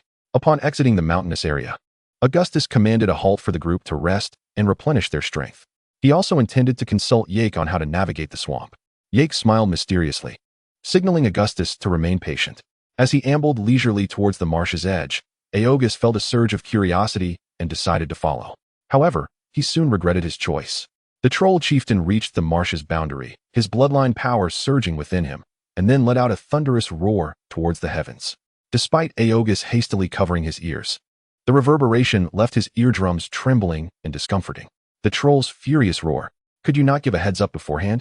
Augustus muttered irritably as he retreated, puzzled by the troll leader's erratic behavior. The green-faced, fang-toothed troll, Yak, turned around with a toothy grin and gestured towards the distance. Only then did Augustus notice a group approaching them at a rapid pace. As they drew nearer, he understood the reason for their speed. A band of leather-clad Sooner warriors was riding their crocodiles, swiftly traversing the marshland. From afar, the Sooner warriors bore a striking resemblance to humans, standing at around 1.7 to 1.8 meters tall. However, they were devoid of hair, their foreheads covered in crocodilian skin that extended to their long tails. The Sooner warriors halted a mere dozen paces away, each brandishing a spear and eyeing Augustus and his companions with vigilance. The troll chieftain, Yak, seemed accustomed to their demeanor, introducing himself and requesting an audience with their leader. After a brief exchange, one of the Sooner warriors detached from the group and began to retreat. Yak then returned to inform Augustus to wait a moment. Once the Sooner leader arrived, they would be able to pass through the marsh. Recognizing the troll chieftain's intention to have the Sooner lead the way, Augustus felt a sense of relief. Ultimately, they were all merely trying to make a living in the territory of the Mi'kmaq tribe. The trolls served as the Mi'kmaq tribe's loyal guards, and a modicum of respect was to be expected from the Sooner. Sure enough, as Augustus and his companions had their fill and rested, a much larger contingent of Sooner warriors approached them slowly. Observing their imposing numbers, finely crafted leather armor, and the spears they wielded, Augustus turned to glance at his own group, feeling an inexplicable pang of sorrow. Comparing himself to them, he thought, how disheartening. Augustus believed that without their leader, a single charge would spell doom for his team. The adage rang true. Comparing oneself to others leads to despair. When he witnessed the particularly robust Sooner leader dismounting from a great crocodile, his Mi'kmaq companion in tow, Augustus forced a smile and approached him with open arms. Chapter 24. The Divine War Hills. Under the introduction of the troll chieftain Yak, Augustus met the Sooner leader Erdos. Contrary to Augustus's expectations of cold-bloodedness akin to that of crocodiles, the Sooner proved to be quite warm and hospitable. After a cordial exchange, Sooner leader Erdos clapped his sturdy leather armor, expressing his willingness to send his kin to guide them, ensuring a smooth passage through the marsh. Thus, after accepting a gift of dried meat from the wolfman leader, the Sooner rode off joyously on their crocodiles. Did you find the Sooners somewhat different from the rumors? With the guide leading the way, the group resumed their journey. The troll chieftain Yak walked alongside Augustus and quietly inquired, "Indeed, was it not said that the Sooner were cruel and bloodthirsty?" Augustus felt a genuine sense of confusion. The tale suggested that beyond the mountains, once one truly departed from the heartland of the Mi'kmaq tribe, the wilderness would no longer be peaceful. External leaders were embroiled in endless conflicts, often raiding each other for population and resources. Among them, the Sooner had a fearsome reputation. They thrived in their unique geographical environment, riding on the backs of their uniquely bloodlined crocodiles, making them one of the fiercest and most ruthless races in the marsh. Yak chuckled and explained a few things, primarily praising the might of the Mi'kmaq Lord. It was under the protection of the Lady of the Demon that they received such special treatment from the Sooner. Had they not granted passage, traversing the crocodile marsh would not have been as straightforward as Augustus imagined. Even without pack animals, relying solely on slaves to scout ahead could indeed help avoid the pitfalls of the marsh. Yet, the crocodile marsh harbored more than mere mud. Yak pointed to a nearby crocodile head protruding from what appeared to be a dead tree trunk. Beyond the multitude of wild crocodiles, there were venomous snakes, leeches, and many other terrifying creatures. Even the path beneath their feet was not fixed. Surely, Augustus did not believe that the Sunner would reveal the route so easily. In truth, they could alter the position of the path at will. Yak spoke with a meaningful tone, deliberately pausing at critical junctures to pique Augustus's curiosity. Casting a glance at Yak, who increasingly seemed less like the ferocious and warlike troll he was reputed to be, Augustus could only shake his head in bemusement, pondering how the Maimaw tribe had managed to train him so. With a guide, Augustus was spared the trouble of scouting the way, allowing him more time to reflect. The Crocodile Marsh was vast, and it was anticipated that they would require 2 to 3 days to traverse it. Of course, such expansive territory could not be exclusively dominated by the Sunner. However, the northern section, which led towards Augustus's territory, happened to necessitate crossing through Sunner lands. Regrettably, the guiding Sunner warned them against straying from the group to hunt. Otherwise, he could not guarantee the safety of everyone. Augustus concurred, deeming it unnecessary to risk lives for a morsel of fresh meat. Yet, the little ones trailing behind the group seemed to suffer a bit. Each mealtime, watching them tear into roasted meat with fervor would elicit hearty laughter from Augustus. Thus, under the guidance of the Sunner, they meandered for over 2 days. Upon reaching a grassy expanse, the Sunner halted and informed them that they were nearing the plains, where the marsh would no longer extend. This indicated that he had completed his mission and would be returning. Augustus instructed his slaves to present a small bag of ordinary dried meat as a token of gratitude. It was only when the Sunner accepted the meat and glanced at the supplies on the pack animal that unmasked greed appeared, confirming Augustus's suspicions about the veracity of the rumors. Indeed, the Sunner were as avaricious and savage as claimed. He urged the group to proceed swiftly, eager to distance themselves from the marsh's edge. Augustus was not keen on complications arising from the Sunner's lingering interests.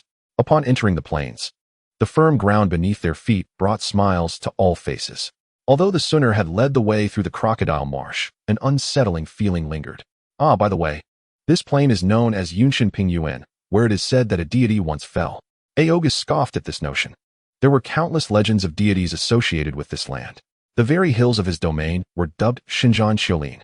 The Yunshin Pingyuan was flat and expansive, featuring lush forests, wide lakes, flat grasslands, broad rivers, and deep gorges. This territory belonged to the subhuman races, such as the Maturin, Mashinrin, Yangjieran, and Lugioran. These subhumans were relatively mild in temperament, albeit only in comparison. They would not truly behave as docile as cattle or horses. In reality, even the cattle and horses in this world were not so tame, being wild at heart, far removed from those on Blue Star. It is said they weather all storms, and when weary, they purchase a beverage known as coffee. The subhuman races were not adept at agriculture, nor were they skilled in animal husbandry, much less in breeding. Traveling across the plains was undoubtedly a joyous experience, particularly for the little ones in the group. Whether it was the wolfman leader or the goblin hunting team, they always returned to the group with the elation of a bountiful harvest. The tantalizing aroma of beef bones wafted from the clay pot. The lamb kidneys sizzled, dripping with oil. In Bran's horrified gaze, Augustus huffed with heat, devouring a large kidney in a few bites. Delightful. He quenched his thirst with a rich, greasy beef bone broth. Augustus mused that a cup of blood wine would make it perfect. He glanced up at the gluttonous little ones, their mouths smeared with grease, and then at his sorrowful little brother-in-law. Rising from his seat, Augustus playfully patted Bran's head. "Come on, lad. Show some spirit. You're young, yet you lack vitality." Augustus silently scorned him. He estimated that within a day, they would emerge from the plains, drawing ever closer to his territory. Augustus felt increasingly buoyant. Passing by Leah, who was tending to the little ones, he playfully smacked her on the rear. Leah let out a soft yelp, her face flushed as she playfully scolded him. Augustus laughed heartily, wishing he could take her into the tent right then. His heart raced, urging the children to eat quickly so they could hit the road. Time flew by in joyous moments. The day soon waned, and the terrain of the plains began to undulate. The distant mountains came into view. Augustus knew that the Divine War Hills were just ahead, and their homeland lay within reach. According to legend, the Divine War Hills were once a highland area. Two deities, for reasons unknown, erupted into conflict. Their immense powers clashed from the heavens to the earth, transforming the highlands into hills. Ultimately, both fell upon the plains. Well, that was how the tale went. Augustus had heard it in a tavern in Maggia City. The demi-human tribes, when inebriated, enjoyed boasting, recounting countless tales of the divine. Did deities truly exist? Augustus did not know and cared little to find out. At this moment, he merely wished for the sun to set sooner. Chapter 25. Arrival at the territory. Emerging from the tent, Augustus allowed the moist morning breeze to caress his bare chest. praised the large kidneys. What a boon.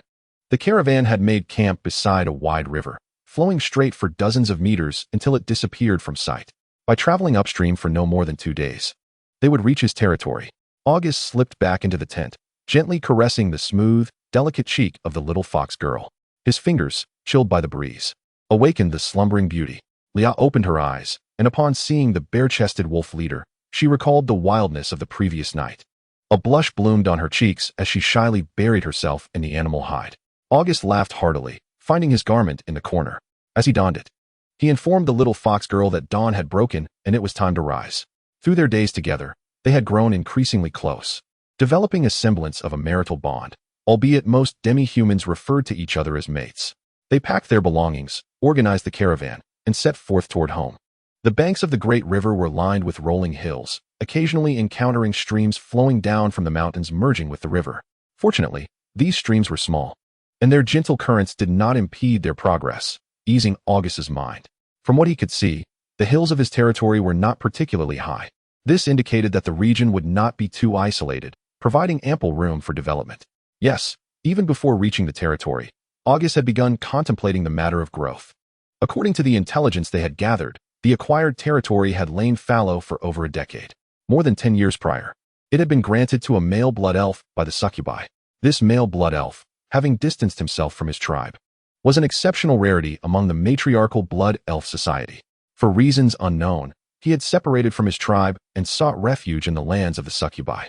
The succubi welcomed his arrival and extended an olive branch, attempting to recruit him to serve in Maggia City.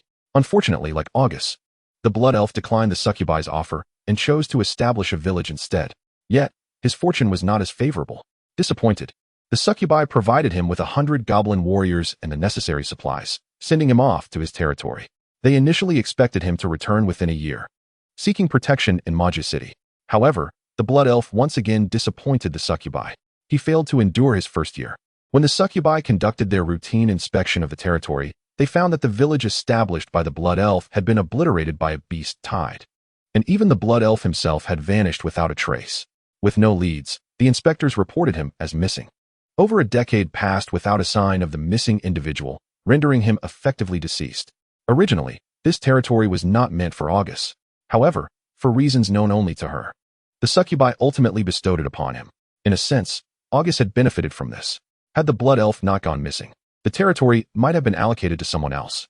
Had it not been for August capturing the succubi's interest, his territory would likely have been in a more remote location. Regardless, this territory now belonged to August, and he had to consider matters of development. The first year would be manageable, with only the sustenance of his kin and slaves to account for, without any additional burdens. From the second year onward, however, taxes would be required. Of course, the demi-humans referred to this as offerings, 20 low-tier magic cores or 1 mid-tier magic core. At first glance, it seemed a trivial amount. To put it in perspective, an awakened longtail was equivalent to a low-tier magic core, while the leader-level August equated to a mid-tier magic core. Such resources were indeed hard-won, provided, of course, that one emerged victorious. Fortunately, August held sufficient confidence in his strength, believing it would not pose a significant issue. Thus, as they journeyed, his mind wandered with these thoughts. Soon, 2 days had passed. On the afternoon of the second day, beside the great river and near a thicket, the troll leader Yake pointed to a massive stone not far away. The trapezoidal stone stood like a boundary marker on the riverbank. Behind the stone, a clear stream flowed gently.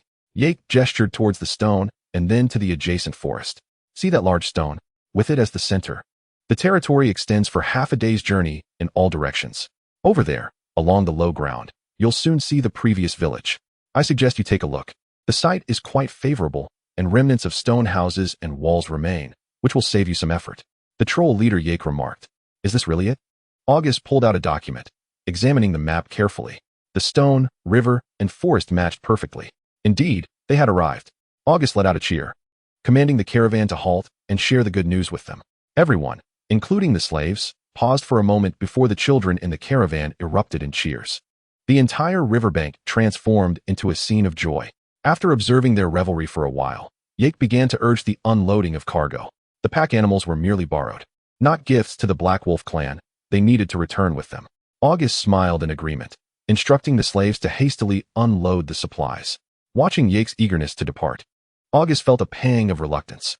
After nearly half a month of companionship, they had grown familiar, forging a bond of camaraderie. In this desolate wilderness, having familiar faces brought a sense of comfort. He had hoped that Yake and his companions could stay a few more days, at least until they had settled their camp. Alas, the troll leader was adamant about leaving, stating that besides escorting them, he had to assist in transporting minerals to a mine in the northwest. With official matters at hand, Augustus could not retain the presence of the trolls and could only watch longingly as the troll guards, leading their pack animals, departed with their gifts. It was not until the troll guards ascended the backs of their formidable mounts, crossing the river and vanishing from sight, that Augustus withdrew his gaze, his heart still unsettled. Before leaving, the troll chief Yaku had taken him aside to share two important pieces of information. The first was a message from the chief steward Ram, who advised Augustus not to rush to seek a marriage with the Maymo in Mo-Ji-chung for at least a year. This was not due to Ram's disdain for Augustus. On the contrary, Ram promised that if Augustus could elevate himself to a mid-tier leader within 2 years, she would have better arrangements in store for him. To be honest, with Liao in his life, Augustus's interest in the Maymo clan had significantly diminished. Of course, he would not refuse if the conditions were favorable. The second matter was Yaku's personal goodwill. The troll chief specifically advised Augustus to be wary of the serpentine neighbors to the north, the serpent folk, who resided just a day's journey across the great river. Augustus acknowledged this and expressed his sincere gratitude to Yaku. After bidding farewell to the trolls, Augustus observed his team, who were still in a state of bewilderment after the earlier joy. With a long howl, he announced Awu, which translated to "We have arrived." The long tail, steel tooth, and the cubs of the Black Wolf tribe echoed back with their own howls. Chapter 26. Innocent blood beasts. Once the howling subsided, it was time to attend to serious matters. A flash of red light heralded the dazzling entrance of Funli. Among the team, only Longtail and Steeltooth were aware of Funli's existence. The sudden appearance of the colossal wolf caused a stir among the group. Augustus clarified Funli's identity to calm the team, marveling at the utility of a familiar beast. Funli, having been hidden for half a month, exhibited signs of excitement, circling Augustus like an exuberant wolf dog. As a familiar beast, Funli did not require the regular care of a pet, but was instead a manifestation of pure energy. While familiar beasts could consume food, they only fed on energy-rich sustenance, such as the flesh and blood of magical beasts. Ordinary wildlife was not part of their diet. Consuming food did not necessitate excretion. Rather, it was directly converted into energy stored within their bodies. This was one of the ways the Black Wolf tribe and their familiar beasts grew together. By consuming food, familiar beasts transformed energy, and when their internal energy surpassed that of their host, they would provide excess energy back to the host in a one-way flow, establishing a kind of dependence. In other words, within this familiar bond, the energy of the familiar beast could at most match that of the host, while the host had the potential to cultivate energy beyond that of the familiar beast without any risks of backflow. This was, in essence, a form of exploitation. Augustus played with Funli for a while. The creature's intellect was akin to that of a 7- or 8-year-old child, making it an ideal playmate. For half a month, Augustus had refrained from revealing Funli to avoid exposing his trump card. This time, however, he released Funli not solely for the sake of freedom. Pointing to the now quiet team, Augustus conveyed the instruction for Funli to protect them. After exchanging greetings, he advised the team to rest temporarily on the riverbank while he intended to investigate the ruins of the Blood Elf village. If what Yaku said was true, it could indeed spare him considerable trouble. Longtail and Steeltooth expressed their desire to accompany him, but Augustus decisively declined, deeming them a burden, especially since he had his own capable ally in the form of the stealthy Gui Mianxiao, who had been quietly following nearby. Upon reaching the edge of the forest, Augustus beheld a narrow path, 2 to 3 meters wide, overgrown with weeds and small trees, noticeably shorter than the surrounding jungle. Augustus shook his head, his expectations for the Blood Elf village ruins diminishing. Most demi-human races, apart from their abilities to eat, fight, and reproduce, lacked significant advantages. Their advancements in agriculture, industry, commerce, and construction were rather primitive. However, the Blood Elves were an exception worthy of mention. Originally, there was no Blood Elf race, only the Elven race. The Elves, being a noble and immortal lineage, held themselves above demi-humans and refused to acknowledge any connection to them. Blood Elves emerged as a new race that split from the Elven lineage. As is well known, Elves possess extended lifespans and profound wisdom, primarily subsisting on a vegetarian diet until the advent of the Blood Elves. The Blood Elves were the original inventors and users of blood wine, a significant creation that stands as the only invention of the demi-human races that could rival the bloodline weapons of the dwarves. It was previously mentioned that bloodline weapons gain extraordinary powers through the bloodline energy bestowed by their wielders. In contrast, blood wine enhances the bloodline strength of demi-humans. Legend has it that the invention of blood wine was not the initial cause of the Blood Elves' mutations. It was only after a number of Blood Elves inadvertently discovered a magical beast known as the Blood Beast that they realized the unique power hidden within its blood. The blood wine brewed from this blood exhibited even greater effects. However, they were unprepared for the reality that consuming this blood wine could indeed amplify the powers of the elven race. Yet, with repeated consumption, their bodies began to undergo changes, eyes and hair turning a striking crimson. Such conspicuous alterations naturally drew the attention of the elven race. The High Elves deemed these changes heretical, a desecration of their pure bloodline. The mutated elves, however, were enamored with the enhancement of their powers and disregarded the warnings from their superiors. As the number of those seeking greater power through blood wine grew, the High Elves could no longer tolerate the situation and expelled the Blood Elves. To preserve the purity of their bloodline, they even initiated a campaign to exterminate the blood beasts, leading to the tragic annihilation of these innocent creatures. Little did they know, the mutations of the Blood Elves were profound and could even be inherited. It must be noted that the extermination of the blood beasts was indeed a grave injustice. Thus, the exiled Blood Elves sought refuge among the demi-humans, beginning a new chapter of their existence. Though the Blood Elves had undergone mutations and faced expulsion from the elven race, their origins still connected them to the elves. Many of the traditions and legacies were inherited, making the Blood Elves the most refined among demi-humans in terms of lifestyle and culture. Returning to the main topic, the civilization of the Blood Elves was indeed superior to that of ordinary demi-humans, which should have been a positive aspect. However, Augustus dared not harbor too much hope. The previous Blood Elf lord had severed ties with his kin, and with just one Blood Elf, how well could he establish a village in under a year? If it had been built well, it would not have been unable to survive for an entire year. As Augustus traversed the forest, he mused to himself. Before long, a signal from Gue Mian Shao, sent via their binding contract, startled Augustus, indicating that the owl had made an important discovery. He calculated that it had been less than half an hour since he entered the forest. It dawned on him that this was to be expected, despite the brevity of his time in the woods. The ancient aura of the forest left a deep impression on him. Towering ancient trees, as thick as a person's embrace, were scattered throughout, and the soil beneath his feet was notably soft, revealing the depth of the humus layer. A lone Blood Elf, accompanied by 100 dog-headed slaves, would be foolhardy to venture deep into such a place.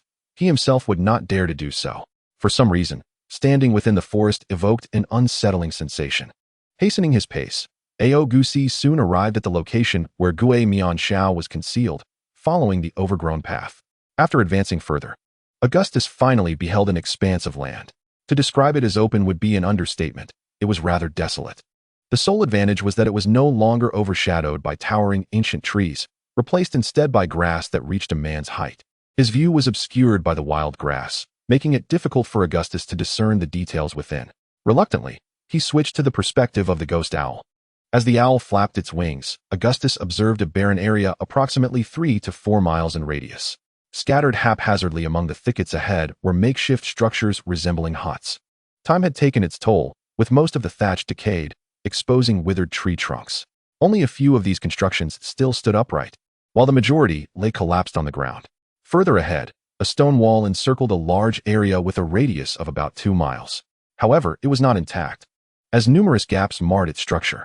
The space within the stone wall appeared relatively better, with the grass not as dense, allowing for clearer visibility. Upon sighting the stone wall, Augustus was nearly convinced that this location could serve as a suitable site for a village. Just the existence of this wall would require considerable labor from the slaves he possessed. Moreover, there was a well-preserved stone house within the confines of the wall. Elated, Augustus grew impatient with the owl's perspective and withdrew it, using his long axe to clear the obstructive grass. He needed to inspect the area personally. Chapter 27. Site selection for the village. After taking a few steps, he heard a crunch beneath his feet. Looking down, he realized he had stepped on a fragment of bone. With a sweep of his axe, he discovered numerous skeletal remains scattered about. Augustus paid them no mind, having grown accustomed to such sights. The deeper he ventured, the more the bones accumulated, especially closer to the huts. By examining the bones, Augustus deduced that they belonged to the dog-headed creatures, likely the slaves brought by the blood elves. Without dwelling on it, he soon reached the outer side of the stone wall. There should have been a grand entrance, but it had long since vanished. Both sides bore signs of collapse, resembling the aftermath of a forceful external impact. Augustus scrutinized the stone wall, which was constructed from hard rock, approximately 1 foot wide and over 2 meters high. He had to admit that this encircling wall provided a significant sense of security. If only it were a bit thicker. Augustus lightly tapped the wall with his axe, producing a series of crisp sounds. The echoes triggered a chain reaction, causing various small animals within the enclosed area to scurry away in fright. The ghost owl zeroed in on a plump squirrel, and with a call, a glare, and a swift capture, it delightedly dined. Augustus was not easily startled by small creatures. Unfazed, he stepped over the collapsed section of the wall and ventured inside. The interior, quite spacious for a solitary blood elf, felt exceedingly vast. Were it not for the sparse growth of grass and small trees, the desolation would have been even more pronounced. Toward the rear, a stone house stood. In front of the house lay a square courtyard devoid of any vegetation, paved with stone slabs. Stepping onto the courtyard, Augustus stamped his feet, pleased with the solid ground beneath him. He had accomplished a notable feat gazing at the courtyard formed by an assortment of irregular stones. Augustus felt a genuine sense of satisfaction. The courtyard measured over 20 meters in both length and width, quite an undertaking. In the center, a raised platform, over a meter in diameter, captured his attention. At first, he believed it to be a flower bed, but upon closer inspection, he realized otherwise. This solid, half-meter-high platform was likely intended for a statue. Recalling the statue he carried with him, Augustus understood the purpose of the platform. It should not be called a platform. It deserved the title of altar, which was of great significance. Beyond that lay the main house. The circular stone structure topped with a conical roof resembled a tomb from a distance. Such was the architectural style of the demi-human race. Fortunately, the stone house was remarkably well preserved, even the roof remaining intact. With a radius of around 5 meters, the house was no small abode. For a solitary blood elf, residing in such a spacious dwelling was indeed a luxury. He reminisced about the cramped quarters he shared with Steel Fong and others in a small stone house back in the city of Demon Princess, feeling a pang of nostalgia. Upon entering, the light filtering through the skylight revealed the traditional design of a demi-human stone house. Directly beneath the skylight was a fire pit measuring over 1 meter square. A ceramic pot hung above it, and remnants of unburned charcoal lay scattered on the ground. This was the only intact feature within the house. He initially presumed that if the exterior was well preserved, the interior would likely follow suit. To his surprise, the interior was a chaotic scene. Bones littered the floor, and the air was thick with a nauseating stench. Particularly in the western corner, the bones nearly reached the ceiling. This clearly indicated the ferocity of the battle that had transpired. Strangely, neither the floor nor the walls bore any scratches. This anomaly piqued Augustus's curiosity. Examining the intact wooden door, he knocked on it, producing a metallic sound. Picking up a broken door latch, he confirmed its wooden composition by its weight and the clean break. Suddenly, an idea struck Augustus. He discarded the broken latch and struck the ground with his axe with a bit more force. This was reinforced with magic. Sensing the magical aura emanating from the floor, Augustus grinned widely. What a discovery! This house could not have been constructed by mere slaves. The blood elves were indeed formidable. Had the stench not been so unbearable, Augustus would have howled in delight. He had long heard that the blood elves were among the most powerful magical races of the demi-human lineage, and now their reputation was clearly justified. Using his long axe, he cleared away the obstructive bones from the floor. Indeed, he uncovered some intricate patterns etched into the ground. If he guessed correctly, these were likely some form of magical array belonging to the Blood Elf clan. Surprisingly, after all this time, the array still retained its functionality. However, it was reasonable to surmise that such an array would not have been easy to establish. Otherwise, the stone wall would not have collapsed. As a warrior, Augustus was not well versed in the intricacies of magic. He reasoned that he had ample time in the future for Leah to study it at her leisure. Indeed, the Fox people were among the few magical races within the demi-human lineage, albeit leaning towards fire magic. Leah, with her warrior bloodline, had already mastered several low-level fire spells. Observing the desiccated remains within the house, Augustus began to piece together what had transpired. It was rather straightforward. A beast tide must have struck, compelling the blood elves to abandon their slaves and take refuge in the stone house reinforced with magic. Unexpectedly, the latch was compromised, and the door swung open. What followed was a fierce battle. The sheer number of bones bore testament to the ferocity of the conflict. It was likely that the blood elves had perished. No wonder Yake reported that the patrol merely glanced around and declared the area as missing. To say they were missing was a polite euphemism. Given the scene in the house, it was entirely possible that even the bones had been consumed. Unable to endure the stench any longer, Augustus covered his mouth and nose and fled outside. Standing in the courtyard, he inhaled deeply of the fresh air. A sense of joy filled his heart. Though the place was desolate, its solid foundation promised potential for habitation with some tidying up. Augustus surveyed the area, growing increasingly satisfied. This was it. Resolute, he decided that a new home would be established upon the remnants left by the blood elves. He did not overlook the remaining open spaces, circling around to ensure he had viewed everything before feeling reassured. Aside from a few patches behind the house that appeared to have been cultivated, there was nothing else of note. Nonetheless, this was sufficient. Augustus lingered no longer. He had been away for a while and needed to return to the riverbank to prevent any worries among others.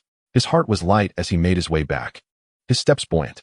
Upon arriving at the territory, the site selection issue was promptly resolved, leaving little room for discontent. After approximately half an hour, Augustus returned to the riverbank. Along the way, he encountered Chongwei, who was preparing to find him. Augustus informed him of the site selection, and by the time they returned, most matters had been arranged. The team temporarily set up camp by the riverbank, with Fendler responsible for guarding it. Leah, Bulin, and Ai were tasked with looking after the young ones, while the slaves were divided into two groups. One group, led by Gangya, was assigned light duties, with 20 dog-headed individuals remaining with him. The rest, under Chongwei's command, headed into the village to work. Without delay, Augustus allocated tasks and then led Chongwei and the others to the designated area, taking the Gimiangxio to begin surveying the territory. The journey covered approximately 50 miles, which constituted the entirety of Augustus's domain. Given the vastness of the territory, it was impossible to conduct a complete inspection in a single day, even with the assistance of the Gimiangxio. Therefore, Augustus planned to first survey the forest surrounding the village, as the presence of high-level magical beasts would render any construction efforts futile. Augustus did not recklessly plunge into the forest, but instead allowed the Gimiangxio to ascend to high altitudes, utilizing its vantage point to ascertain the forest expanse. The Gimiangxio soared, spiraling higher and higher. When the distance was sufficient, Augustus switched perspectives. Before him lay an expanse of verdant forest, flanked by undulating hills that enveloped the woodland. The terrain appeared relatively flat, presenting an overall U-shape. From the riverbank's marsh to the furthest hills of the forest, the depth was approximately 20 miles, with an astonishingly uniform width of around 7 to 8 miles. Thus, the entire forest occupied nearly 1/10 of Augustus's territory. The remnants of the Blood Elf village were situated towards the forest's forefront, distanced from the surrounding hills. However, the forest's edges appeared unnaturally neat, which struck Augustus as peculiar. From the Gimiangxio's perspective, the forest resembled a meticulously cultivated plantation, its edges as if measured with a ruler. Just as Augustus contemplated instructing the Gimiangxio to fly towards the edge, a sudden wolf howl caught his attention, prompting him to revert his gaze. He instantly recognized it as Chongwei's howl, not a call for help, but a summons for the leader.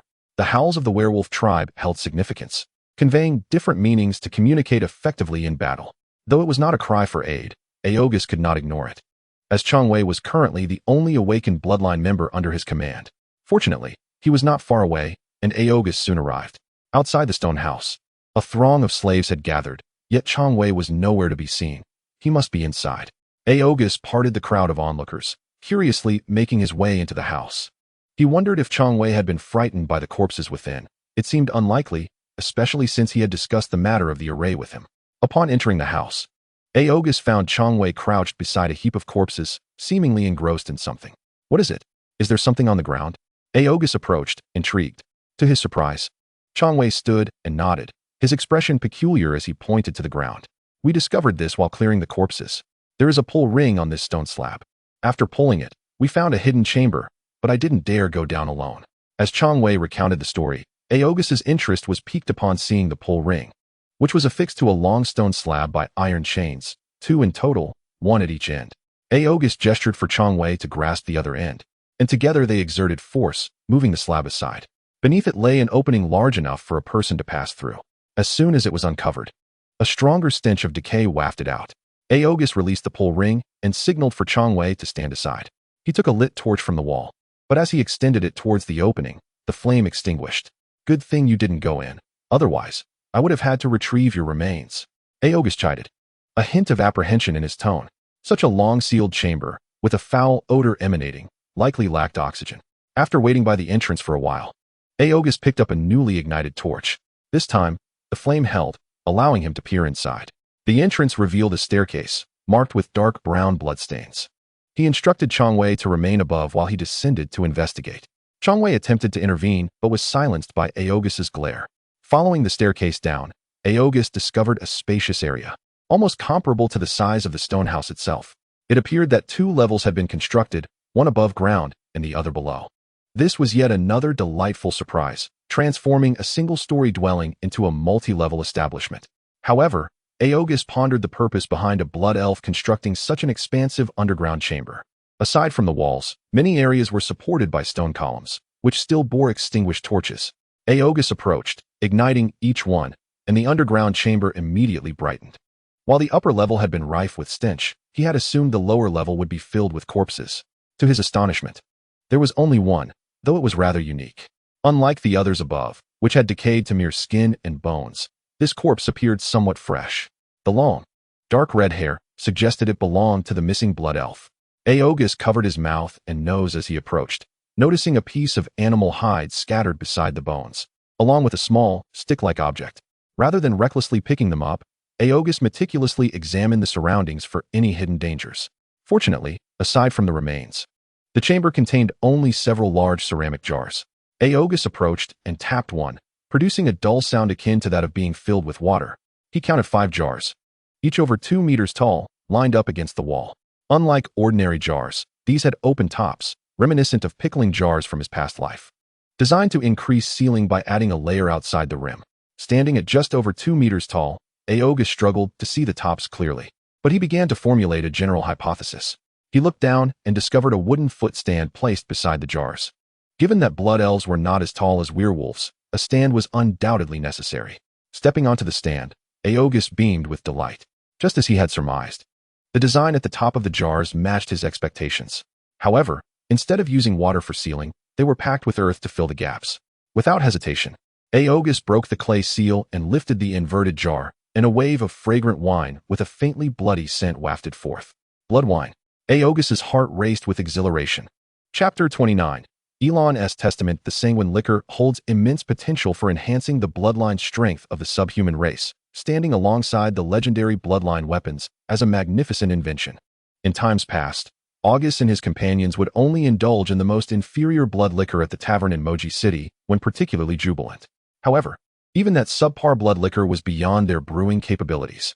It is not merely the rarity of the recipe or the scarcity of ingredients that hinders them. Rather, the brewing of blood liquor necessitates the special wine jars crafted by the Blood Elf clan. Augustus meticulously secured the ceramic basin and descended from the wooden platform. He understood that the 5 towering wine jars before him would play a crucial role in their future. This was the first time he had encountered the fabled wine jars. With these 5 jars, they might just be able to produce a continuous supply of blood liquor. Augustus could scarcely fathom how these seemingly unremarkable jars could yield such a potent brew. At that moment, a call echoed from the entrance, belonging to Changwei. Augustus had been down there for quite a while, and a twinge of concern crept in. He responded, assuring that he was fine and advising Changwei to remain above for the time being. It was not that he was wary of Changwei. Rather, he had yet to devise a plan for handling this discovery. Nonetheless, there was no rush, for a corpse awaited his exploration. The unexpected discovery of the wine jars was a monumental surprise, yet it did not diminish his anticipation for even greater revelations. Approaching the remains, Augustus found himself entirely unfazed by the foul odor. He bent down to pick up a piece of beast hide and a small wooden stick. The stick, sharpened at one end, likely served as a writing implement. When he attempted to draw on the blank surface of the hide, it left no mark. Augustus felt no disappointment. He casually tucked the stick into his garment, intending to examine it more thoroughly when time permitted. As he unfurled the beast hide by the flickering firelight, he discovered it densely covered in script. Indeed, some subhumans were literate. He, Changwei, and Ganya all possessed the ability to read. However, the subhuman race lacked a common language, having learned only the universal tongue passed down from humanity. In truth, many subhumans were literate. Even in the larger villages, there were elders tasked with teaching. Although Augustus had never fully grasped how this tradition had been preserved, It was precisely this legacy that now allowed him to comprehend the writings on the hide. The hide bore the testament of a blood elf. The opening passages recounted his experiences, aligning closely with Augustus' conjectures. Amidst the impending beast tide, this blood elf, named Elon, had driven the slaves outside the walls to resist, while he himself sought refuge within a stone dwelling reinforced by magical arrays. The outcome was grim. The slaves suffered heavy casualties, and the magical barrier was breached, leading to the fall of the stone house.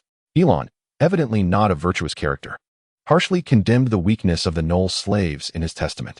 He placed the blame for the fall of the stone house squarely on their shoulders. Yet, he could not escape the wounds inflicted upon him. After a desperate struggle, Elon was grievously injured. He was compelled to conceal himself within an underground chamber, where, utilizing a special method inscribed on the ceiling stone slab, he managed to eliminate numerous foes. However, this resulted in the slab being crushed under the weight of countless corpses, leaving him powerless to lift it once his strength waned. In the face of inevitable demise, Elon succumbed to despair. He adorned his impending death with grandiose language, which August found intolerable. He mused that the blood elves, as a branch of the elves, were prone to such melodrama. After elaborating on his impending end, Elon pivoted to recount his life story. He depicted himself as a young hero with lofty aspirations, tragically born into the matriarchal blood elf clan. Young Elon diligently studied and practiced, determined to shatter the chains of fate and seize control of his own life. Elon devoted much ink to lamenting the backwardness of the blood elf matriarchal society and expressed profound dissatisfaction with the inequitable treatment of male blood elves. However, upon reaching adulthood, he found himself ensnared by fate, forced to become the eighth attendant of an elder's daughter. He felt deep sorrow at being relegated to a mere breeding tool. Even more devastating was the revelation that the elder's daughter later perished in battle. Alongside other male blood elves, they were subsequently taken into the elder's household. After this, Elon's spirit waned, and he languished under the elder's tyranny for a prolonged period. Eventually, he had a revelation. Elon, being a clever young man of striking appearance, had attracted the attention of both the elder's daughter and the elder himself. In any case, Elon resolved to challenge his fate once more. He revitalized himself, humbly learning from his predecessors various methods to ingratiate himself with the elder. Ultimately, he excelled among the elder's many attendants, becoming the favored one. With the elder's favor, even after reaching adulthood and surpassing the prime for bloodline awakening, Elon managed to awaken his bloodline with ample resources. This deepened the elder's fascination with him, and many secrets were divulged solely to him. Thus, Elon treaded carefully, securing his position while also striving for personal advancement. Not only did his cultivation improve, but he also stealthily acquired numerous arcane blood elf techniques. One fateful day, the elder revealed a tremendous secret to him, a secret potent enough to restore the blood elf clan to glory. It turned out that their expulsion was shrouded in mystery, not merely born of the pureblood elves' pity due to bloodline ties. Rather, the original batch of blood elves had developed the strength to contend with them. This was astonishing considering the vast numerical disparity between the two factions. In other words, the original blood elves possessed individual strength that far surpassed that of the pureblood elves.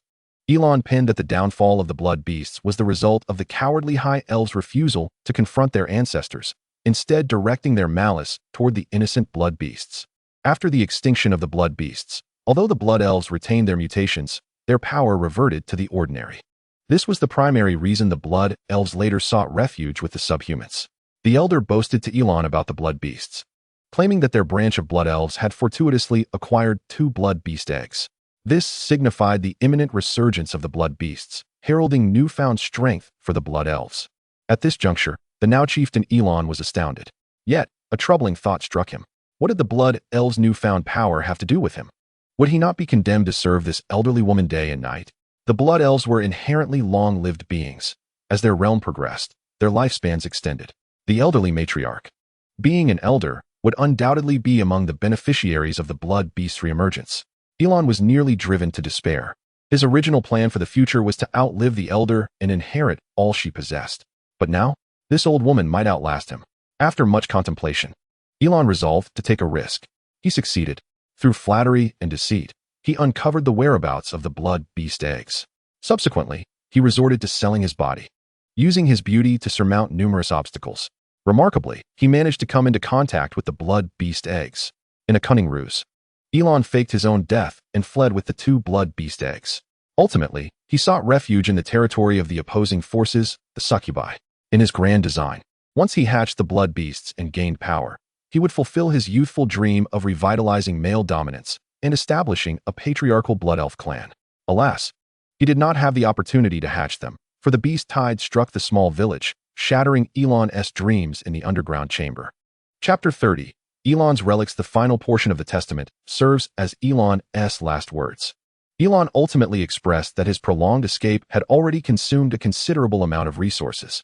Subsequently, he sought refuge with the Mema tribe, a hostile faction, and was compelled to offer a substantial contribution of resources in exchange for their protection. Consequently, the remnants of his possessions were scarce. Elon conveyed that whomever might come across his letter was bound by fate. He hoped that, for the sake of this connection, they would return the blood beast eggs contained within his storage ring to their kin. He specifically noted that the blood beasts were ineffective for other races, being usable solely by their lineage of blood elves. Throughout his life, Elon had made significant contributions to the blood elf lineage, including a male descendant named Fuong, who bore a striking resemblance to him and was the most gifted among his male progeny. Thus, he entrusted them to return the blood beast eggs along with a tome of secret arts to Fuong, allowing his descendant to continue the unfinished legacy. He reiterated that Fuong would offer generous rewards, ensuring that Fate's companions would not make the journey in vain. Following this was a hastily drawn map, indicating that Elon had likely begun to lose his sanity as he wrote. The map was quite abstract, but with careful scrutiny, Augustus discerned that the Blood Elf tribe lay far to the south. Thereafter, there were disjointed murmurs, suggesting that Elon was on the brink of death, as evidenced by the increasingly illegible script. Phrases expressing a desire for a grand funeral and reluctance, among others, were barely recognizable. In truth, upon discovering the storage ring, Augustus had grown somewhat impatient. It was absurd to consider returning it, regardless of whether the blood beasts were indeed exclusive to the blood elves. He would never part with them. After all, Elon himself had indicated that the blood elves were adversaries of the Mema. He still had to navigate life under the demon princess. This letter had become futile in Augustus's hands. It served only to clarify his doubts without any further purpose. However, he could not dismiss its value entirely, as he decisively used the letter as a cushion to remove the ring from Elon's decayed finger. Was this the storage ring? He cleaned the ring with the letter. Initially intending to discard the letter carelessly, he reconsidered and chose to burn it completely over the flame of a torch. Watching the hide turn to ash in the fire, Augustus ensured there were no remnants before focusing on the ring. This was indeed a rare item. Gazing at the antiquated iron band in his hand, Augustus eagerly retrieved his long axe from behind him, rubbing his thumb lightly against the blade. A line of blood appeared on his fingertip. He brought the ring close to the wound, witnessing it absorb a drop of his blood. In that instant, Augustus felt an inexplicable connection to the ring. With a mere thought, a space roughly 10 feet square materialized in his consciousness. Within this confined area floated a scant few items. It seemed that Elon had not spoken falsely. His possessions were nearly exhausted. Guided by his consciousness, Augustus drew forth a square metallic box, the only item that appeared potentially related to the blood beast eggs. The box was silver, adorned with intricate and mysterious engravings. Holding it, he could sense the fluctuations of magical energy without effort. Upon examination, he found no means of opening it except for a button. Resolutely, Augustus sat on the ground, placing the box before him. As he pressed the button, the box underwent a transformation. The engravings emitted a faint silver glow, which soon faded, and the top of the box slowly parted from the center towards the sides. Once opened, it revealed two egg-shaped objects the size of chicken eggs, resembling rubies. These must be the infamous blood beast eggs. Augustus examined each one, turning them around, yet he could not discern their significance. He merely thought that such small eggs would likely yield little blood upon hatching. After scrutinizing them for a while, he returned them to the box and pressed the button once more, restoring it to its original state. To be honest, Augustus held little interest in these blood beast eggs. He set them aside and retrieved a longbow from the storage ring. Unbeknownst to him, while handling the blood beast eggs, his thumb's wound had inadvertently stained them with his blood. Augustus was oblivious to this as he joyfully toyed with his newly acquired longbow. The elf race was renowned for their archery skills, and the blood elves were no exception. This longbow left by Elon was likely a legendary weapon of the blood elves. The most remarkable feature of such a longbow was that it required no arrows. Having died over a decade ago, the bloodline power within the bow had long since waned. Now, what Augustus held was akin to an unclaimed artifact. The bow was entirely blood red, its material unknown. Consistent with the elven style, The bow was adorned with elaborate decorations. Yet, this did not diminish Augustus's affection for it. He had long desired a ranged weapon, as the long axe did not quite align with his combat style. This was perfect. He was grateful to the Blood Elves and to Elon. Augustus could hardly part with the longbow, attempting to infuse it with bloodline power, causing a faint red glow to emanate from the bowstring. With a knowing pull of the string, a blood-colored arrow of light was conjured forth. A brief assessment revealed that with his current strength, he could likely unleash around 10 such arrows. That would suffice. Augustus withdrew the bloodline power and carefully placed the longbow aside. Apart from these two items, the storage ring contained only a book and a sword. Recalling the secret arts mentioned in Elon's letter, Augustus first retrieved the book. It felt quite heavy in his hands. However, upon opening it, he was somewhat taken aback. Except for the cover, which was made of metal, the pages were inexplicably crafted from unknown leaves strung together. This was not the issue. The critical point was that he could not comprehend a single character on its pages. Augustus, disheartened, stared at the seemingly flowery and curvy script, thinking it must be the fanciful writing of the elves. Only they would have the leisure to design their writing in such a manner. After flipping through a few pages and finding the same script, he set the book aside, losing interest. Fortunately, there was still a sword. The sword was a one-handed weapon, complete with a scabbard. Before drawing it, Augustus recognized that it was undoubtedly another elven creation. More intricate than the longbow, it was adorned with elaborate patterns. The scabbard and hilt were embedded with numerous colorful gemstones. To Augustus, this sword resembled more of an artistic piece than a weapon for slaying. As he drew the sword from its sheath, a glimmer of cold light flashed. Beyond its sharpness, Augustus could discern no distinctive features. Particularly, it was not a bloodline weapon. This alone made him somewhat disdainful of it. What a worthless trinket. Chapter 31. The Holy Spirit Ho-E. For relics, the blood beast eggs, the longbow, the elven book, and the one-handed sword. Aside from the longbow, Augustus found no interest in the others. Little did he know that at the moment he extracted the one-handed sword.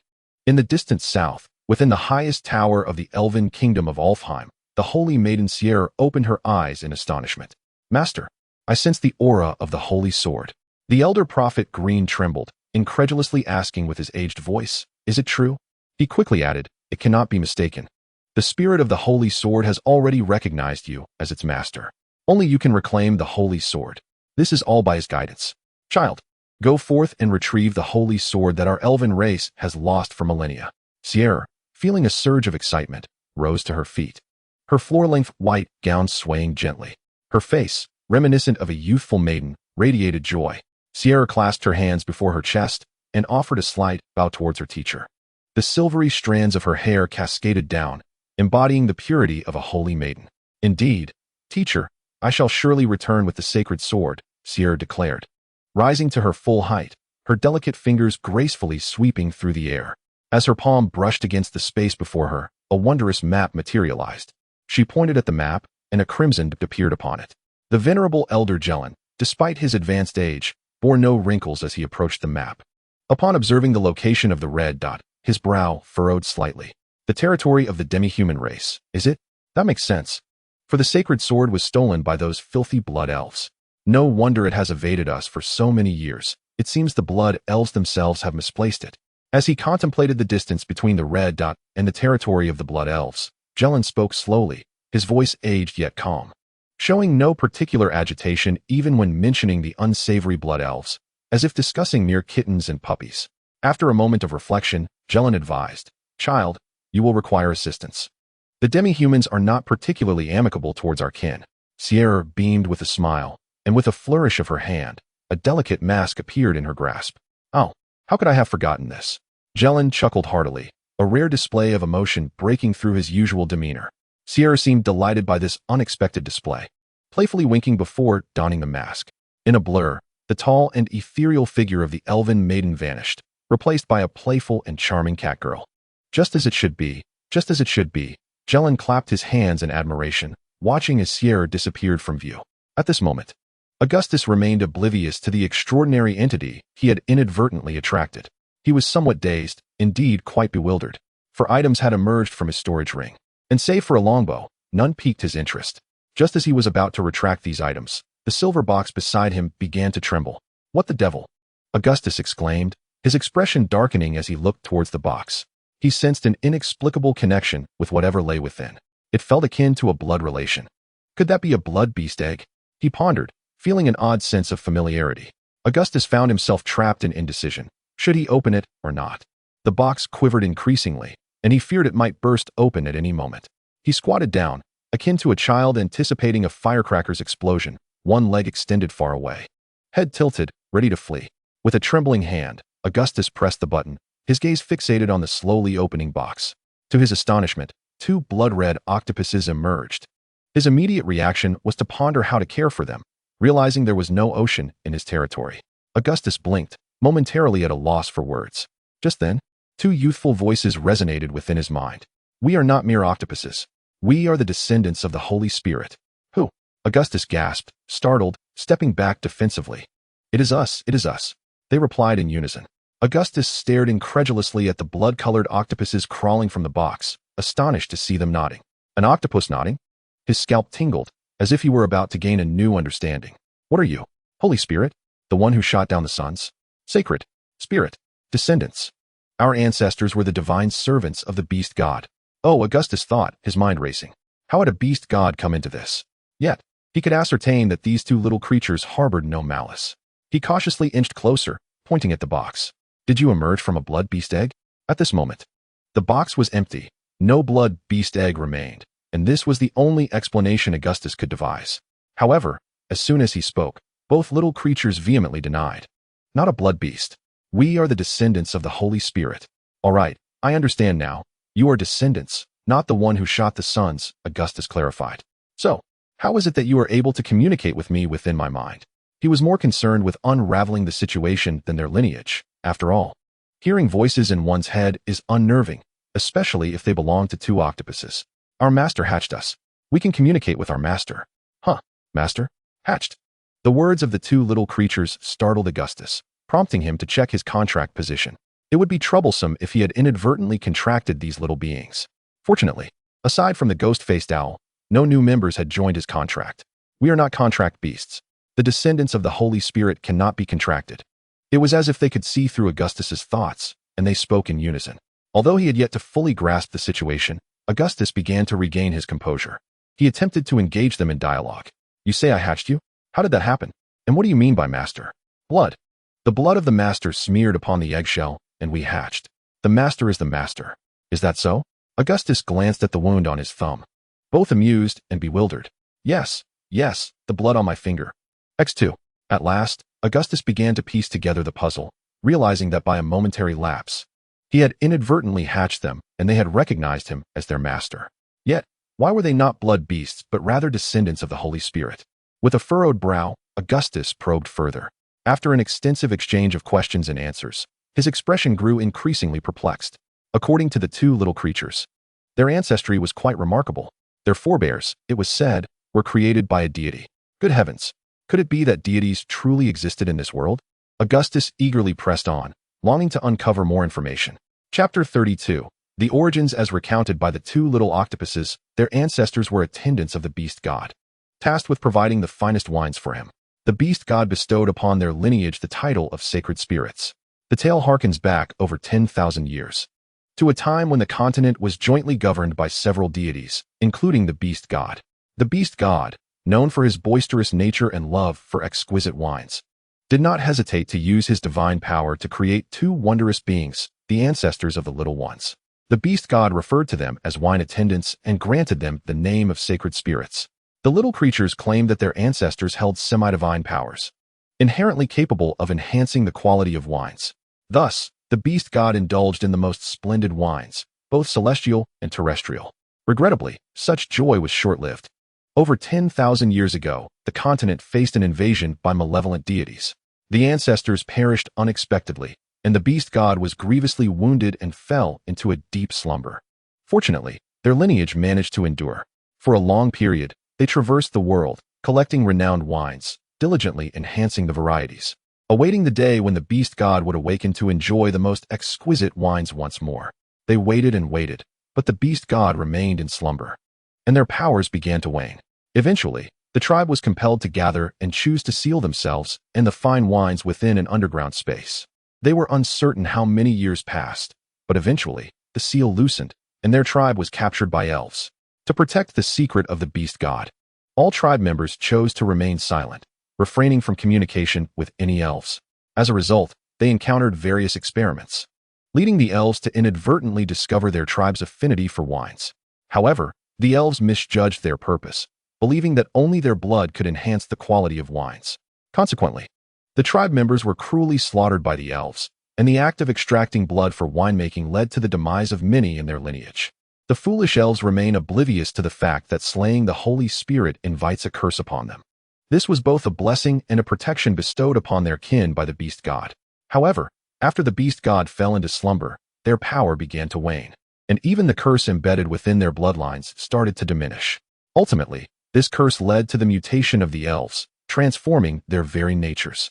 This, in turn, incited a genocidal hunt by the High Elves against their clan. From the egg, what emerged was the Wine Steward, the last vestige of the Holy Spirit lineage. Upon hearing this, Augustus found himself largely convinced by their words. The inhabitants of Launching had a high level of acceptance. After all, he could soul travel, so the existence of deities was hardly astonishing. Yet, he was puzzled. How could they possess such knowledge right after hatching? Bloodline inheritance. We begin receiving this legacy while still in the egg. Oh, that clarifies everything. Augustus extended his finger, teasing the two little creatures. To his surprise, the crimson-hued little octopus was rather adorable, reminiscent of a character from a cartoon. Suddenly, as if recalling something, Augustus hurriedly inquired, "What do you eat? Do you need to stay in seawater?" "Wine, wine, wine." "No seawater. Wine?" Truly, as descendants of the wine steward, they demanded wine from the moment of their birth? Augustus quickly pointed to a nearby wine jar and asked the two little beings, would that suffice? No sooner had he spoken than they nodded vigorously. To Augustus's astonishment, they transformed into two ethereal shadows and dove directly into the wine jar. Indeed, they vanished in an instant. Augustus rushed over, discovering that the spot where they had disappeared bore no trace at all. This meant they had entered without damaging the jar. Augustus could not help but pat the wine jar, attempting to confirm their entry. Upon doing so, the two little creatures promptly popped their heads out from the top of the jar. Seeing the two little heads emerging from the wine jar, Augustus felt a bit disoriented. No bottle could contain the offspring of the Holy Spirit. The jar was merely their home, as the two little creatures explained. Augustus was left speechless, feeling as though his worldview had been utterly upended.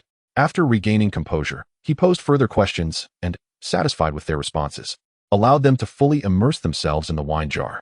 It turned out that these two little beings had indeed recognized him as their master after hatching. However, this recognition was not through a contract, but rather akin to a symbiotic bond. The Holy Spirit clan traditionally did not require a master. Their sovereign was the beast god, a deity. Alas, with the divine now obscured and their lineage teetering on the brink of extinction, their bloodline inheritance had inevitably evolved to include this new form of master recognition. This bestowed upon Augustus a profound sense of being entrusted with a legacy. As for why the Blood Elf clan could not hatch them, the two little creatures explained that the cursed Blood Elf bloodline was incapable of birthing them. Yet, one must not underestimate these two little beings. Despite their recent emergence, their abilities were enough to drive anyone mad with excitement. They could enhance the quality of wine. This enhancement was not merely sensory, improving taste and aroma. Most importantly, they could amplify the energy contained within the wine. Of course, not just any wine would suffice. It had to be energy-infused wine to possess the potential for enhancement, such as blood wine. The only cost was a modest amount of wine. At that moment, Augustus truly felt he had stumbled upon a treasure. Elon, oh Elon, you are not a failed blood elf. You are clearly Augustus's gifted companion. Look at this, blood wine. Wine jars, storage rings, longbows, and now, as if that were not enough, you have bestowed upon me two offspring of the Holy Spirit. Goodness, could it be that those two seemingly insignificant items are also treasures? Augustus caressed the storage ring, a glint of greed flashing in his eyes. Unfortunately, he could not comprehend that when he presented items to the two little beings, they shook their heads in unison. Augustus had no choice but to temporarily set aside the items, including the small wooden stick resembling a pen that he had previously stuffed into his pocket. With everything in order, Augustus instructed the two little beings to hide within the wine jar, emphasizing that they must not reveal themselves before others without his summons. After receiving their assurance, Augustus called for Chong Wei to come down. Chong Wei had been anxiously waiting above. Upon hearing his name, he hurriedly descended. Augustus concealed the matter regarding the letter and the two little beings, merely stating that he had discovered the wine jars and the corpses upon his descent. Even this revelation brought immense joy to Chong Wei. When Augustus proudly displayed the storage ring, Chong Wei was filled with uncontainable envy. He tenderly caressed each wine jar. Fully aware of the significance of the blood wine and wine jars, he immediately pledged to reside within them from then on, declaring, "Unless I perish, I shall never allow outsiders to enter." Chong Wei insisted fervently. Augustus smirked, ruffling the boy's head, stating that he had other plans and did not require such sacrificial guardianship. Chong Wei habitually obeyed the leader's words, and seeing his reaction, he felt a twinge of regret but refrained from further comment. Afterward, Augustus sought a reasonably intact piece of beast hide. Gritting his teeth against the discomfort, he and Chong Wei hoisted the not yet fully decayed Elon. The bodies within the dwelling were cleared away, piled up on an empty space across the square. The slaves kept their distance, appearing to be in great fear of the corpses. Augustus and Chong Wei placed Elon atop the pile of bodies and ignited a torch. The corpses outside had long since turned to skeletons, making them easy to burn. As he gazed at Elon engulfed in the roaring flames, Augustus mused that with such abundant accompanying offerings, it could be considered a grand funeral, couldn't it? Chapter 33. Early occupation. As Augustus awaited the complete incineration of the remains, he called to Chong Wei to organize the slaves for the repair of the stone walls. The gaps in the walls had likely been caused by the beast tide. The stones lay scattered nearby, making it unnecessary to source additional materials for the repairs. The only lacking component was a binding agent like cement. The stone walls relied solely on the weight of the stones themselves for stability. This was an unavoidable circumstance. When they first arrived, Augustus had repeatedly experimented with gunpowder and cement. However, it seemed that this world did not permit the emergence of technology. Even the simplest black powder, no matter how he adjusted the formula, simply would not ignite, let alone the more complex cement. The stone walls built by Elon had been proven unreliable through experience. They would need to find a way to reinforce them, lest they suffer the same fate during the next beast tide. As for patrolling the territory, after the ordeal in the basement, Augustus now lacked the inclination for such endeavors. He thought to himself that it wouldn't hurt to delay a day. It was better to first resolve the matters at hand. Chong Wei was as if enchanted, darting in and out of the stone house, seemingly anxious that others might not realize the treasures contained within. Having suddenly come into wealth, Augustus could understand his excitement. Even he could not resist occasionally stroking the storage ring on his hand. As the sun dipped below the horizon and the stone walls remained incomplete, Augustus was unwilling to risk working late into the night, especially since such repairs could not be completed in a single evening. Thus, he instructed Chong Wei and the others to conclude their work for the day. Unexpectedly, Chong Wei was reluctant to leave, expressing concern that if they departed, what if something happened to the wine jars in the secret chamber? Augustus chuckled at this remark, assuring him that he would arrange for Fenrir to guard it, and that he had already made preparations in the secret chamber. This finally persuaded Chong Wei, albeit reluctantly, to follow him toward the riverbank. After walking for a while, I discovered that Ganya and his companions had already completed a significant portion of the task. Most of the path had been cleared, with weeds and branches neatly bundled and placed by the roadside. Once transported to the interior and left under the sun for several days, they would become excellent firewood. The work was executed beautifully, prompting Augustus to praise them and mysteriously inform Ganya that he would show him something extraordinary the following day. Ganya, being somewhat impatient, immediately inquired about this good thing. When Augustus remained silent, he persisted in questioning Chong Wei, who, unfortunately, ignored him, leaving Ganya in a huff. Upon reaching the tidal flat, they found Fenrir, the magical wolf, being unceremoniously ridden by a group of small cubs. It was quite a sight to behold, a majestic wolf covered in little ones, some tugging at its tail and others playfully nipping at its mouth. It was a wonder how Fenrir endured such treatment. After shooing away the little cubs, they mounted the liberated Fenrir. Augustus then turned back, intending to summon the little octopuses from the lower chamber to introduce them to Fenrir. However, upon descending, something felt amiss. The foul odor in the air had vanished. Upon calling forth the little octopuses, it became clear that they were the source of this improvement. They exclaimed, "We can enhance the quality of the water and wine, naturally eliminating any unpleasant odors. We despise the sin of curses and have banished it."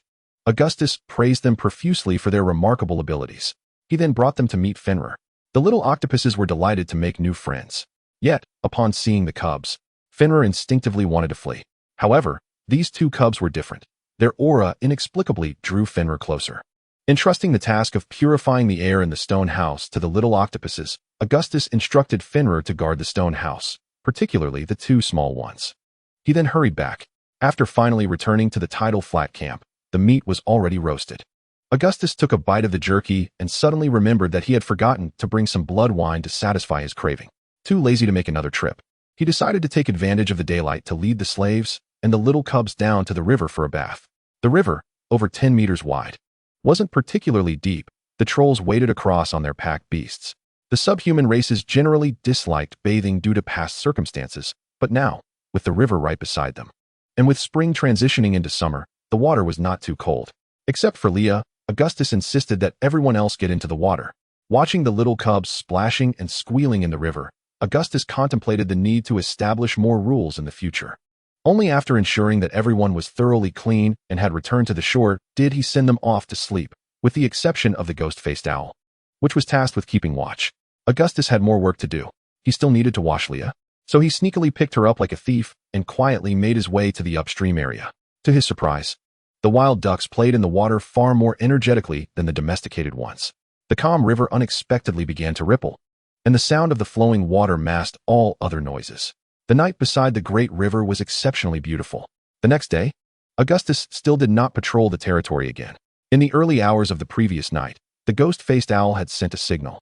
Augustus quickly rose, anxiously observing the seemingly tranquil river surface. He sensed something beneath the water, not a magical beast, but rather a formidable entity. Unfortunately, the presence was highly alert and concealed by the river, making it impossible for Augustus to pinpoint its location as it swiftly retreated. The sudden emergence of danger unsettled him. Early in the morning, he called for the team to pack up camp. With difficulties in transporting supplies, they left them by the river, entrusting Fenrir to guard them. The personnel needed to evacuate quickly. The river was no longer safe. Thus, the group departed for the village with only a few essential supplies. Ignoring the little cubs' cries, they instructed Leah, Bran, Ayer, and 3 black wolf slaves to clear the weeds from the interior of the stone walls. The slaves divided into 2 teams. All the dog-headed men began clearing the remaining path from the stone wall's entrance to facilitate the timely movement of supplies. The stronger minotaurs, bear men, and wild boar men proceeded to repair the stone walls. Upon entering the stone house, Augustus found the pungent odor had vanished, thanks to the little octopuses. Lifting a stone slab, he greeted the 2 little ones by the wine jars. They expressed their satisfaction with their current situation, frolicking between the jars. Ignoring the peculiar feelings within himself, Augustus filled a pouch with blood wine from the previously opened jar. When he returned to the stone house, he found Ganya waiting impatiently. Augustus smiled as he shook the water pouch, offering it to him with a warning that he could only take a sip. Ganya's eyes lit up, and under Augustus's concerned gaze, he gulped down a hefty mouthful. It was not that he was stingy, but as the little octopuses had explained, this blood wine had been sealed for over a decade. A typical subhuman could only drink a small sip in a day. It wasn't that they couldn't drink more, but exceeding that limit would render it ineffective, merely wastage. Fortunately, Ganya's consumption was not wasteful. After downing the blood wine, he gasped and shivered as a surge of warmth coursed uncontrollably through his body. Just as he looked up in a mix of surprise and fear, he saw the leader approaching him with an oddly amused expression. Chapter 34. Strictly prohibited to relieve oneself. Ganya became the 2nd tribe member to awaken, feeling sore all over.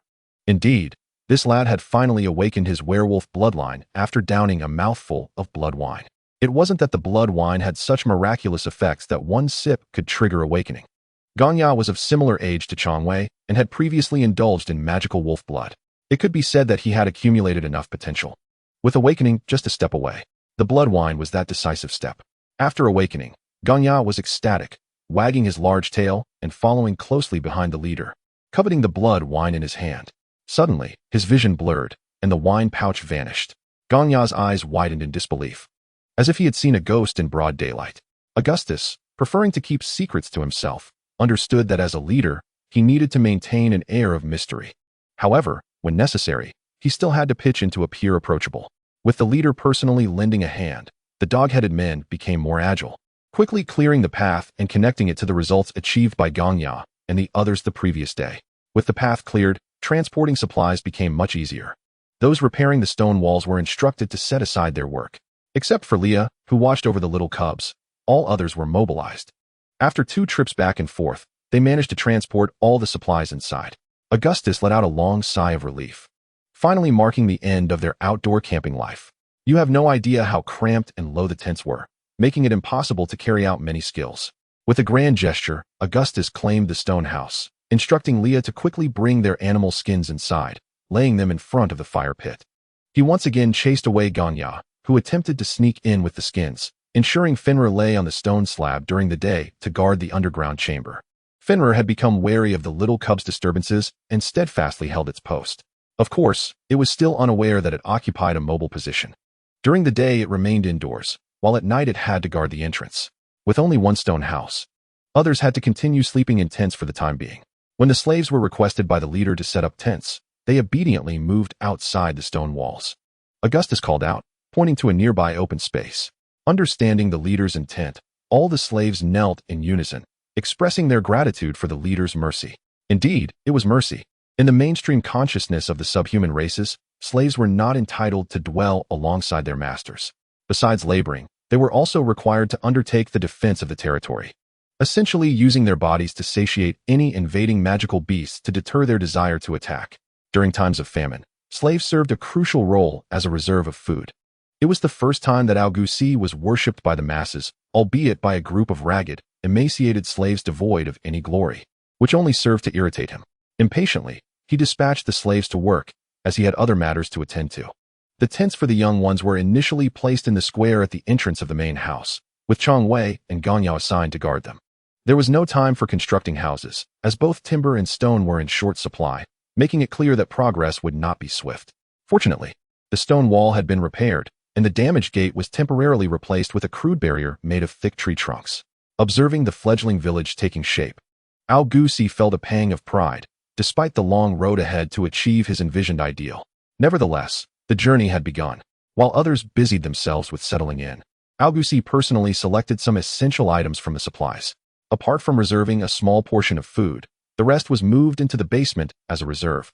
For self-sufficiency was now imperative. They could no longer rely on their previous stock. Among the supplies, the most significant item was the statue. Augustus opened the wooden box and carefully placed the statue, resembling the magic queen, atop the altar in the center of the square. The statue would not merely stand, it required rituals to follow. With several days remaining until the full moon, there was no rush. Weapons such as spears and arrows were also moved into the main house, piled in a corner. Tools like axes were already in use, so they required no further attention. Additionally, there were some custom tools ordered from the dwarf Balboa. The clay pots over the fire pit were replaced with double-handled iron pots, while the rest was set aside for future use. This could be considered all of Augustus' possessions. Once the outside workers had made sufficient progress, Augustus summoned the key individuals. After a hiatus of over a decade, the flames in the fire pit ignited once more. As spring transitioned into summer, the weather remained mild, a climate Augustus relished. Sitting cross-legged in the main position, he was flanked by Li Ya, with Chong Wei and Gong Yao on either side, facing the two young ones, Bulan and Ayer. The dog-headed man T.S. knelt respectfully at the entrance. Augustus cleared his throat and took on a commanding demeanor as he began to assign tasks. Chong Wei and Gong Yao were to each form a hunting team, leading 20 slaves who would alternate hunting every other day. The resting team, in addition to daily training, would also be responsible for safeguarding the village. Bulan and Ayer were tasked not only with watching over the young ones, but also with teaching them literacy. Furthermore, they were to share in any tasks within their capabilities. 3 slaves from the Black Wolf clan were allocated to them as a form of preferential treatment. T.S., being particularly astute, retained his hunting team of 5, no longer under the supervision of the wild boar men. Augustus promised to allocate some meat to the slaves based on the harvest, leaving him with only 52 slaves. He specifically instructed that the bull-headed and bear men not be included in the hunting teams. The remaining 48 slaves were mostly female or elderly dog-headed individuals, all under Li Ya's management, a source of considerable concern for Augustus. Meal times were manageable. Aside from their own, the slaves shared communal meals without picky eating. However, issues such as hygiene, clothing, and mating posed significant challenges, particularly concerning mating. The lower-tier subhuman races had little concept of marital bonds, let alone the slaves. Despite their disheveled appearances, after a couple of hearty meals, their minds turned to such matters. While Augustus reveled in nightly festivities, he could hardly prevent the slaves from retreating into the bushes. In theory, he could, for legally, all female slaves belonged to him as their leader. However, he had previously allowed such liberties, largely out of indifference. Now that a village had been established, proper management was necessary. Thus, he intended to reclaim the mating rights of the slaves. Those willing to form families could, with the leader's approval, reside in the same tent. Other female dog-headed individuals would be assigned to outstanding male slaves by the Lord. Additionally, there was an exceedingly important matter, excretion. Even within the Magic Queen City, the Lord could not control the subhuman race's indiscriminate defecation. This deeply troubled Augustus. Therefore, following the prohibition on consuming fresh cassava, he enacted a second strict law. The entire village was forbidden from defecating within the stone walls. Chapter 35. The red flag flutters. The slaves stood in several rows, bewildered as they listened to their leader's address. They could not comprehend why the Lord prohibited them from defecating within the stone walls, nor why he spoke of constructing toilets to collect their waste. What purpose did that serve, as it could not be consumed? However, upon hearing that they could have spouses, the more perceptive among them began to cast glances at the female dog-headed individuals. Augustus stood before the square, relishing the experience of being a leader, and then instructed Chang Wei and Gong Ya to begin selecting personnel. The wild boar men were halved, and each selected 15 relatively robust dog-headed individuals. Thus, the village's only 2 armed forces were established. Augustus equipped them with long spears and bows, allowing Chang Wei and Gong Ya to lead them away. T.S. also chose 4 of his kin, taking his hunting team to train with great enthusiasm. Augustus called aside 2 bull-headed men and 2 bear men. Through his observations, he noted that the bull-headed men were gentle and stable, likely from the water buffalo clan, while the bear men possessed considerable strength but were prone to conflict with other slaves. By isolating these 4 slaves, Augustus had his own intentions. For village construction, aside from population and resources, he needed skills, namely craftsmen. Where could he find craftsmen? He needed to attempt to cultivate them himself, beginning with carpenters and stonemasons. The territory was abundant in trees and stones. While Augustus was reluctant to indiscriminately fell towering trees, there were smaller ones available. Other matters could wait. He felt it prudent to first create a bed for himself, as sleeping on the ground was somewhat uncomfortable. A cart also required a slope for easier maneuvering. Thus, he dispatched Nyoda, Nyoer, Xiongda, and Xiong'er to search for suitable trees. Indeed, for convenience, Augustus whimsically renamed them. The bear men had no objections to their new names, recognizing it as the leader's prerogative. After sending them off, he observed Leah managing the remaining females and the elderly with great organization, delegating tasks to clear the weeds outside the stone walls and gathering firewood. The older ones remained with her to prepare dinner. Watching Leah take on more responsibility, Augustus chose not to interfere. As the sun dipped in the west, he realized there was no time to patrol the territory. However, he could still inspect the village, primarily considering future developments. With his hands clasped behind his back, he strolled leisurely like a lord, noticing the young ones had not thoroughly cleared the grass and pulling them back to redo their work. Upon encountering Chang Wei instructing the slaves in archery, he became intrigued and drew back the bowstring. However, the self-made longbow could not withstand his strength. With a gentle pull, it snapped. He shot a glare at Chang Wei, blaming him for failing to craft a proper bow. Meanwhile, Gong Ya, practicing with a spear, hastily scurried away, tail tucked, exclaiming he could no longer hold it in. Augustus cursed under his breath as he continued his leisurely inspection. By evening, he returned from the fields to the left of the village, feeling refreshed. Fortune smiled upon him as he stumbled upon a babbling brook not far from the village, allowing him to indulge in a refreshing wash. Contemplating the prospect of constructing a path to facilitate the village's access to water, he found himself musing whether it might be prudent to sink a well. This train of thought inevitably led him to consider the establishment of a bathhouse. However, the sheer multitude of tasks at hand overwhelmed him, dissipating his good mood in an instant. The village was in dire need of revitalization, and with a bitter smile, Augustus shook his head. As he sauntered back to the village, he found Ab busily preparing dinner alongside several goblin slaves. Since their relocation to the stone enclosure, there was no longer a pressing need to cook before sunset. Nevertheless, caution in daily life was never misplaced. The slaves set up clay pots in the open space, boiling cassava, while the savory aroma of meat wafted from Augustus' dwelling.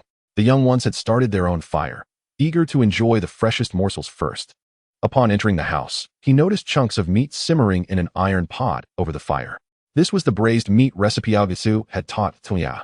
The subhuman tribes were limited in their culinary repertoire, primarily relying on roasting or boiling, leaving much to be desired. Although Augustus had not managed to produce gunpowder or cement in recent years, he had made significant strides.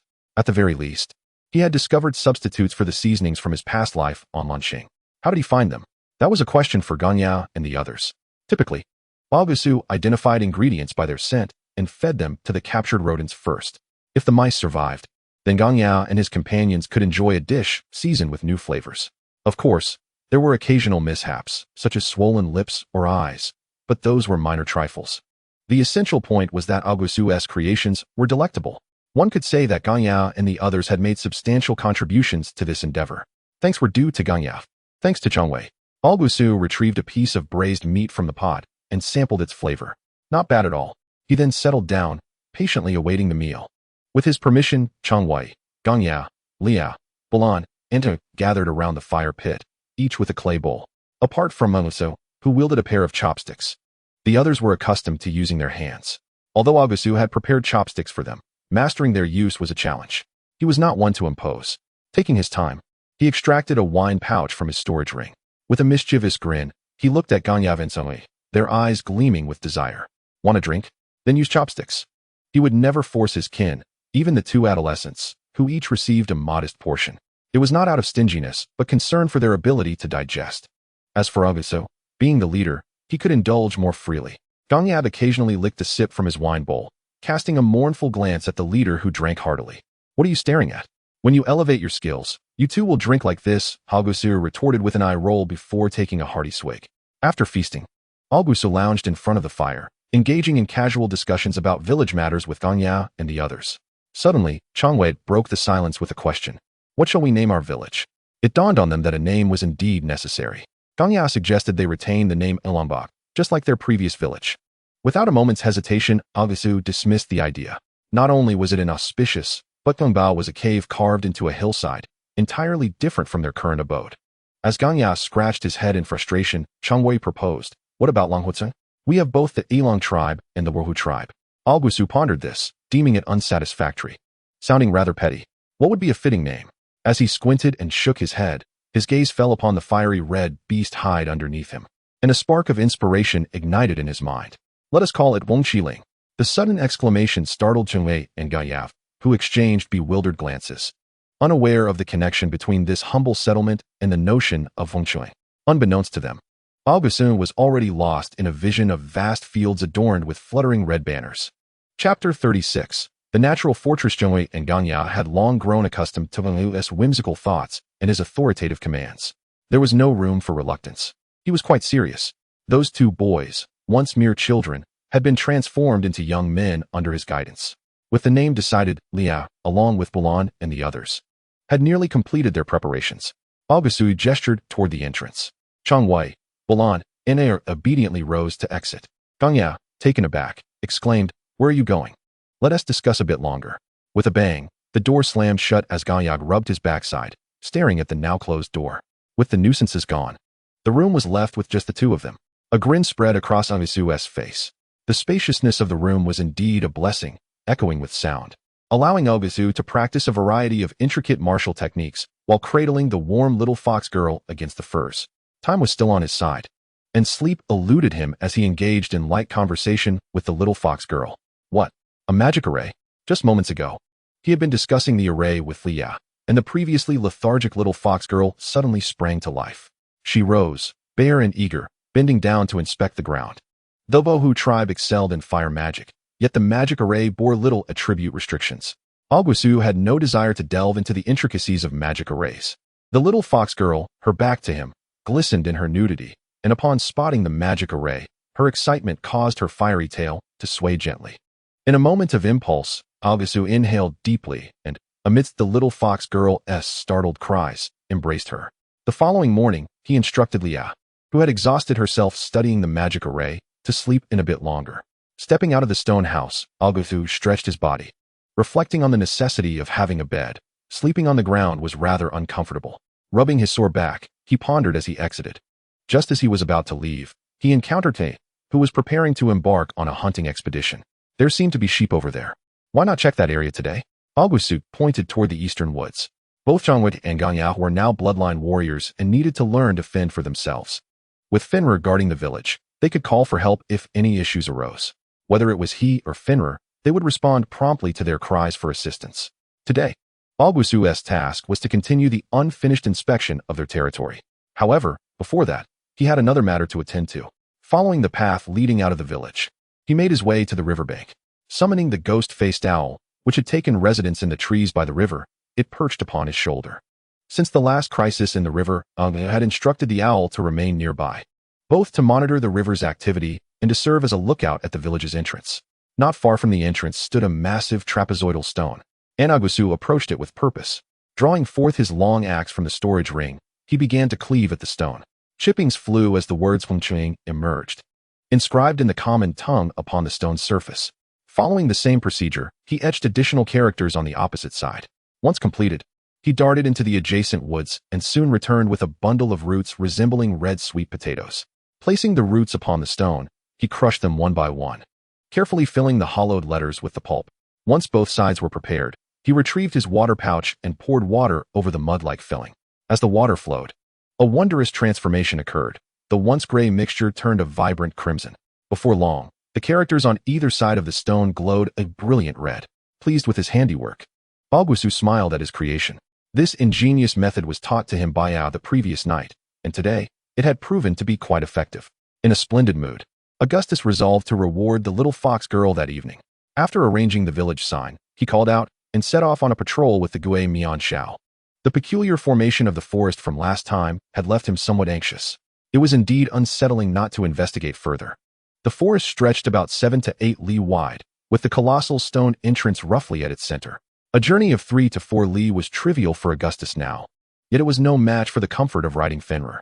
Alas, Fenrir had to guard the home. Being the esteemed village chief, it was rather impractical to be on foot all day. As Augustus made his way, he pondered the necessity of capturing more magical beasts to solidify their contract. Before long, he reached the edge of the forest, where a cliff loomed before him, towering at least 20 to 30 meters high. The cliff had a distinct arc, gently curving inward. Time had worn it down, leaving it covered in moss and weeds, with some stubborn little trees making their home there. If it were merely a cliff, there would be nothing remarkable about it. Augustus had seen many taller ones. However, what astonished him was that this cliff extended straight into the depths of the forest. Recalling the vision he had seen through the Gui Mian Zhao's perspective, Augustus felt a wave of unease wash over him. His mind conjured an image of a colossal shockwave striking the mountainside. Could it truly be the site of a divine battle? Drawing his long axe, Augustus began to dig at the base of the cliff. Soon, he cleared a small patch, revealing the unusual hue of the rock within. Observing it closely, Augustus's expression turned peculiar. It certainly did not resemble ordinary surface rock. He murmured to himself, a hint of disbelief creeping into his voice. Had he previously been told of a divine battleground, he would have dismissed it entirely. Yet, the incident with the little octopus had stirred his imagination.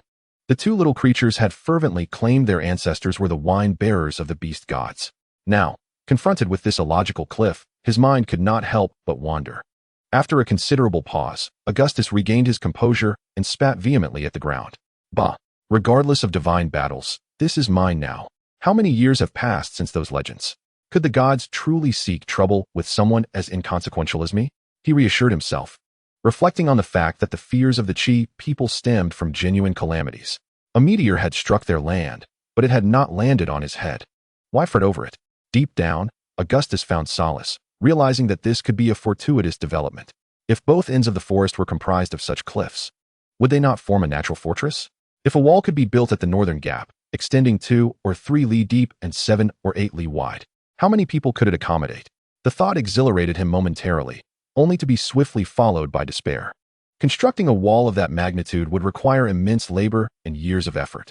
With the scant number of slaves at his disposal, even mending a fence proved difficult. He shook his head in dismay, banishing this impractical notion from his mind. Yet, inexplicably, the idea had taken root in his heart, surfacing at the slightest lapse in attention. Augustus slapped his head, trying to clear his thoughts. Chapter 37. The beginning of breeding. Augustus spent an entire day without returning for lunch.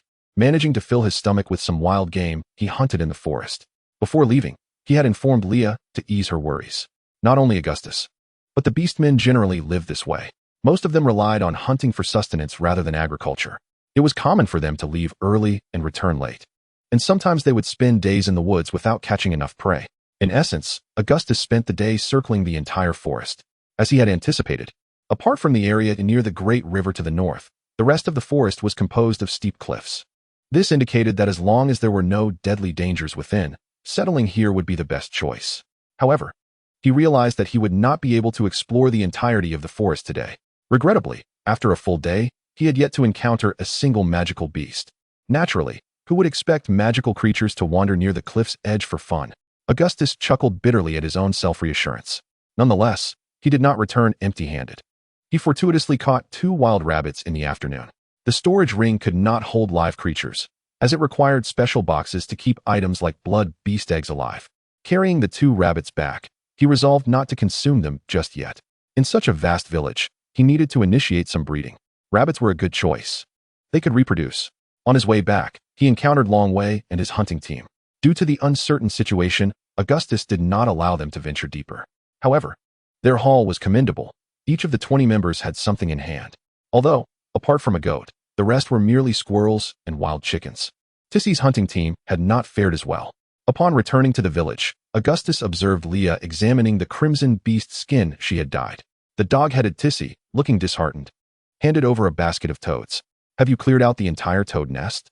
Augustus grimaced and waved his hand, indicating they should keep it for themselves. He was not reprimanding them. He simply could not bear the sight of the warty creatures. Such was the nature of hunting. Sometimes luck would yield bountiful harvests, while at other times, one would be left with nothing but toads. The happiest among them were the little ones. Augustus held no grand expectations for them. As long as they grew well and awakened a few more bloodline warriors, that would suffice.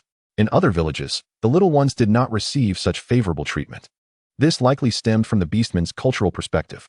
The beastmen only recognized their race, rarely acknowledging the concept of family. Children belonged to everyone, and no one cared about whose lineage they belonged to. As for Augustus, he had no knowledge of who his beastman parents were. Thus, the general attitude toward the little ones among the beastmen was simply to ensure they did not starve. When they grew a bit older, they were expected to learn to fend for themselves. Villages with better conditions might teach them to read, while those with lesser resources would not bother. Simply not eating the little ones was considered a kindness. Beastmen had a strong reproductive capability, yet their population did not increase significantly, possibly due to their cultural beliefs. After all, resources were primarily directed toward bloodline warriors and the strong. In summary, the lives of the beastmen were rather muddled. Muddled living had its merits. Such ignorance brought about a lack of worries. Augustus had not reached the point of youthful rebellion, seeking to effect change within the beastmen through sheer force of will. His desires were quite simple: to improve his own circumstances and those of the people around him. If he could achieve that, Augustus felt it would be a worthy endeavor for his second chance at life. Having inspected the dyed red fur, Augustus found it satisfactory, contemplating turning it into a banner once it was fully dried. He shared his thoughts with Leah and then approached the little ones drooling over the rabbit pen he had constructed. "This is not food," he scolded, swatting at one of the youngsters. The little creature clutched the rabbit, attempting to nibble on it, which was still very much alive. "Rabbit, I want to eat rabbit." The little one struggled to articulate, refusing to release its grip on the rabbit. Bran, are you going to manage this? If not, I'm going to carry AI." At this critical moment, they had to call upon Bran, who, despite being firmly disciplined by Augustus, still held considerable authority in front of the little ones. With 2 swift slaps, Augustus caused the child clutching the rabbit to burst into tears, and Bran, frowning, glared at the rabbit pen. He could not comprehend why Augustus chose not to consume the rabbits, instead encircling them with a ring of stones. Indeed, this was the very method by which Augustus constructed his rabbit den. A circle of stones surrounded the area, topped with hay as a roof. Henceforth, these 2 rabbits would also fall under your care. Ensure they are fed a bit of grass daily, but remember, do not feed them dew-laden greens. Augustus patted Buellen's shoulder, exuding an air of confidence in him. "Oh, and do let me know when the little ones arrive." After encouraging his brother-in-law, Augustus returned to the main house to await dinner. Tonight, there would be lamb kidneys. After a day of exertion, a bit of nourishment is only fitting, is it not? The nightlife of the Yaran tribe was rather monotonous, yet Augustus always managed to inject novelty into it. Leah exhibited strong learning abilities as well. After absorbing new knowledge, she languidly nestled against Augustus's robust chest, filled with newfound insights. "Could you refrain from constantly teasing Buellen?" she said, still catching her breath. Augustus, at that moment, was contemplating how wonderful it would be to have a cigarette. Taken aback by her words, he planted a gentle kiss on her forehead. Teasing him? No. I hold him in high regard. He elaborated on his plans for breeding. Leah listened intently, her previously hazy gaze gradually igniting with brilliance. "Are you saying that once we breed them, we will have an endless supply of rabbits?" "Not just rabbits. In the future, We could also have pheasants, goats, wild boars. Just like having offspring, they will multiply, and eventually, we will have an abundance of meat. Augustus wrapped his arms around the little fox girl, painting a grand vision. In truth, breeding was not as simple as it seemed. Rabbits were manageable, but wild boars were untamed, voracious, and had lengthy gestation periods. Yet the little fox girl took all of this to heart, blinking her beautiful eyes and innocently asking, "How do we raise pheasants? They can fly. Simply clip their wing feathers, and that will suffice." What? No. Leah, who does not study diligently, is not a good Leah. Why are you getting distracted? Augustus would not allow it. It is no wonder that in his past life on launching, he often heard people say that when you truly enjoy something, working overtime feels effortless. Hey, you have a point there. In the ensuing days, Augustus rose early and returned late, focusing his energies primarily on patrolling the forest. It was crucial to understand the situation within the woods to ensure the safety of its inhabitants. However, on one fateful day, an unexpected occurrence transpired. Chapter 38. The Browed King Snake. After several days of surveying, Augustus had traversed most areas of the forest. Magical beasts certainly did not wait around for one to discover them. Yet, as an experienced hunter, Augustus had long mastered various methods to detect the presence of magical beasts nearby, such as footprints, droppings, animal remains, and shed feathers and scales. A preliminary assessment indicated that magical beasts were indeed present, neither in abundance nor scarcity. They were primarily low-tier magical beasts, which Augustus did not pursue with intent. The hunting duties had been entrusted to Chongwei and Ganya, as they too required experience. He could not bear the weight of every task alone as their leader. The purpose of Augustus's patrol was aimed at beasts of the leader level or higher. The leader level refers to mid-tier magical beasts, which he could potentially attempt to hunt. Should high-tier beasts be present, he would need to plan an escape in advance. Fortunately, the forest appeared relatively safe for the time being. Through observation, the area was also bountiful in resources. This forest alone could sustain them quite well. Just as Augustus prepared to complete his final inspection, resolving a matter weighing on his mind, an instinctive shiver ran down his spine. It was a primal intuition, a warning of impending danger. Augustus realized he was being watched. Reacting instantly, he swiftly climbed a nearby tree, securing himself against the trunk with his legs and retrieving his axe.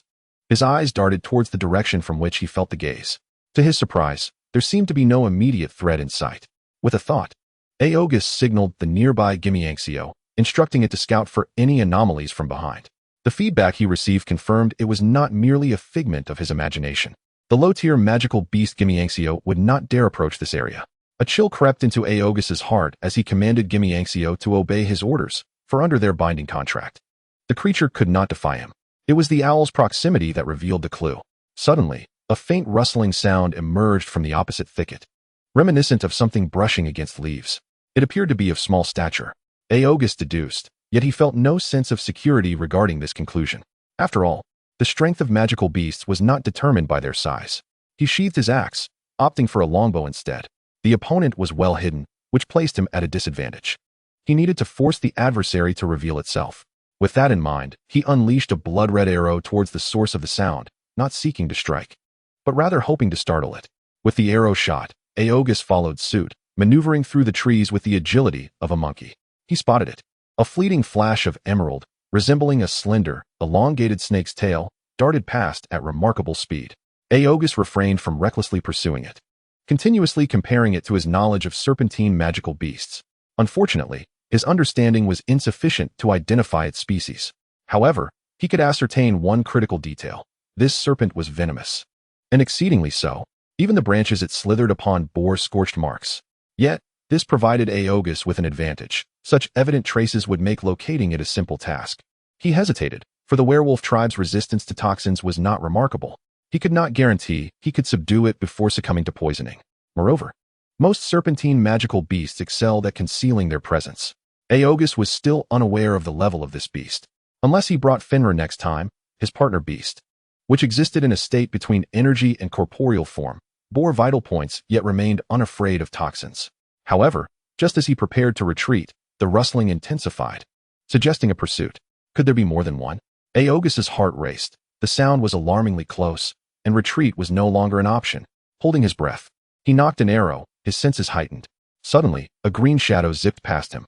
Before he could release an arrow, another brown shadow chased after it. To Augustus's astonishment, The brown shadow, moving with lightning speed, grew in size and appeared to envelop the green shadow. With a soft thud, the brown shadow landed, allowing Augustus to finally discern its form. It was a stout, short magical snake. Measuring approximately half a meter in length, it bore an iron-like head and a broad, dark brown brow. Its slender neck was adorned with fine red dots. Its body was short and thick, with a diminutive tail. The snake's back was a yellow-brown hue, closely resembling the color of the earth. Yet, this disproportionately small snake struck terror in Augustus's heart. The browed king snake. Augustus swallowed hard, feeling his mouth go dry. The browed king snake favored consuming serpents and possessed a cavernous belly capable of swallowing a giant python. Do not be fooled by its short and stout appearance. It could easily devour Augustus without so much as a burp. Augustus cursed internally, utterly unprepared to encounter such a dominant creature of the magical serpent realm here. The name of the browed king snake alone was enough to instill dread. What was most alarming, however, was that despite its proximity, he was unable to discern the creature's magical essence. It appeared to be an ordinary snake lying on the ground. This made Augustus even more hesitant to act rashly. When dealing with magical beasts, the greatest trump card is the forced contract. However, one must not forget that the forced contract can only bind a magical beast that is at most one minor tier above oneself. What if this Maewon Wangsha were of a higher level? As Augustus's thoughts raced, he gripped the bowstring tightly, reluctant to let go. Magical beasts are inherently sensitive, especially when targeted by an archer. The serpent on the ground clearly sensed Augustus's hostility. As it coiled, it slightly raised its neck. Against the backdrop of its markings, the serpent's eyes appeared even more profound and terrifying. Witnessing the serpent assume an attack posture, Augustus steeled himself. If death were to come, so be it. A flash of red light surged forth as Augustus finally released the bowstring. In a swift motion, he switched to a long axe.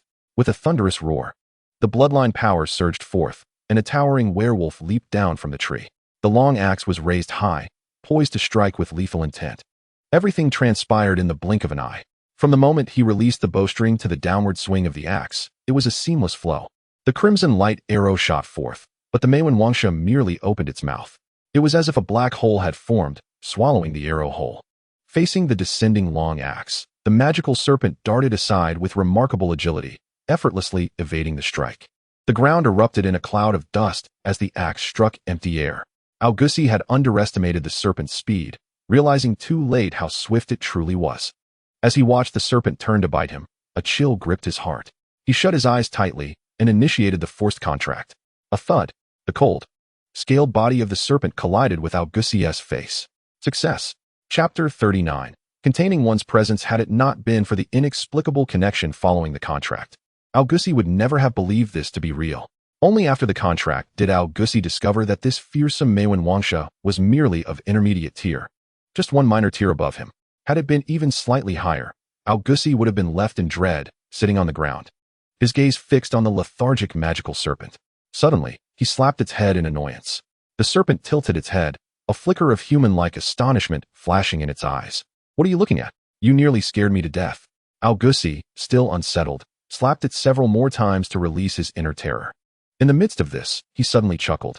What was he getting worked up over? The Maewon Wangsha looked bewildered. If it could speak, it would undoubtedly say, "What is wrong with you?" With the contract secured, the magical beast could not turn against him. Augustus, emboldened, no longer feared the creature and instead took a keen interest in examining the serpent, turning it over in his hands. When he pried open its mouth, he was astonished to find it had no teeth. Peering inside, he noted that its structure was not dissimilar to that of an ordinary snake. He wondered how this creature managed to consume gigantic serpents. Augustus recalled how even the light arrow had been devoured by it. Thus, he pointed toward a nearby stone and issued a command. The Maewon Wangsha lazily slithered toward the watermelon-sized rock. It sensed no magical fluctuations. With a mere opening of its mouth, a circular black hole appeared before it. The black hole seemed to possess a formidable pull, causing leaves to swirl and the stone to lift off the ground, both vanishing into the void. Augustus watched in astonishment as this scene unfolded before him. It was undeniably surreal. After capturing the Maewon Wangsha, he discovered that even after devouring the stone, its weight and size remained unchanged. He then commanded it to demonstrate its speed and hunting abilities. After a flurry of activity, Augustus had to admit that this creature truly lived up to its name as a king snake. Despite its seemingly lethargic demeanor, the Maewon Wangsha moved with such swiftness that Augustus could not keep pace. Even with a level disparity, Augustus understood that even if he ascended to the leader tier, he would still struggle to match the serpent's speed. Then came the hunting form. In a static state, the Meiwen Wangsha consumed its prey through the mysterious black hole within. In a dynamic state, however, it would suddenly open its mouth wide. The row of delicate red dots along its neck seemed to hold some secret. As its mouth widened, the red dots emitted a glow, rapidly expanding the serpent's jaws until it could swallow its target whole, much like a bag ensnaring its prey. In an instant, once the prey was caught, the Meiwen Wangsha would revert to its original state, unaffected in its movements. Astonishingly, the swallowed prey could even be regurgitated. Augustus commanded it to capture a small bird for experimentation. Although the bird emerged covered in slime and unconscious, it surprisingly revived shortly afterward and flew away. As Augustus witnessed the bird rise from the dead and take flight, a thought flashed through his mind. This creature could be incredibly useful, a master of abduction. It could conceal its presence, move swiftly, and swallow its victims only to spit them out without hindrance to its own actions. For a fleeting moment, Augustus was reminded of the magical bags from the journey to the west in Blue Star. There was an uncanny similarity, though he wondered how long a creature could survive within its belly. That would need to be tested in due course. But for now, he had other matters to attend to. After the forced contract, he had yet to claim a skill. With a focused thought, he commanded the Meiwen Wangsha to hunt small animals while he sat cross-legged, entering his consciousness space. Upon touching the luminous circle where the Meiwen Wangsha resided, a profound understanding blossomed within him. The serpent's most formidable skill was undoubtedly its ability to devour. This was precisely what Augustus desired. If that were not possible, speed would suffice. However, to his surprise, the skill he acquired was the ability to conceal his presence. Though initially disappointing, Augustus soon found joy in this newfound ability. He was astonished to discover that once he suppressed his aura, unless the opponent was significantly more powerful, they could not discern his level. This meant that Augustus, now at the initial leader tier, could remain undetected by anyone below the lord tier. Just like the Meiwen Wangsha, even when standing right before someone, they would not perceive it as a magical beast. Correspondingly, as long as he desired, Augustus would merely appear as an ordinary werewolf, not even a bloodline warrior in the eyes of others. This meant he could not only conceal his true nature, but also facilitate ambushes with ease. After indulging in laughter, Augustus communicated with the Meiwen Wangsha, confirming that no kin resided within this forest, thus alleviating his worries. The creature's abilities were too remarkable. If a brood were to emerge, it would spell trouble.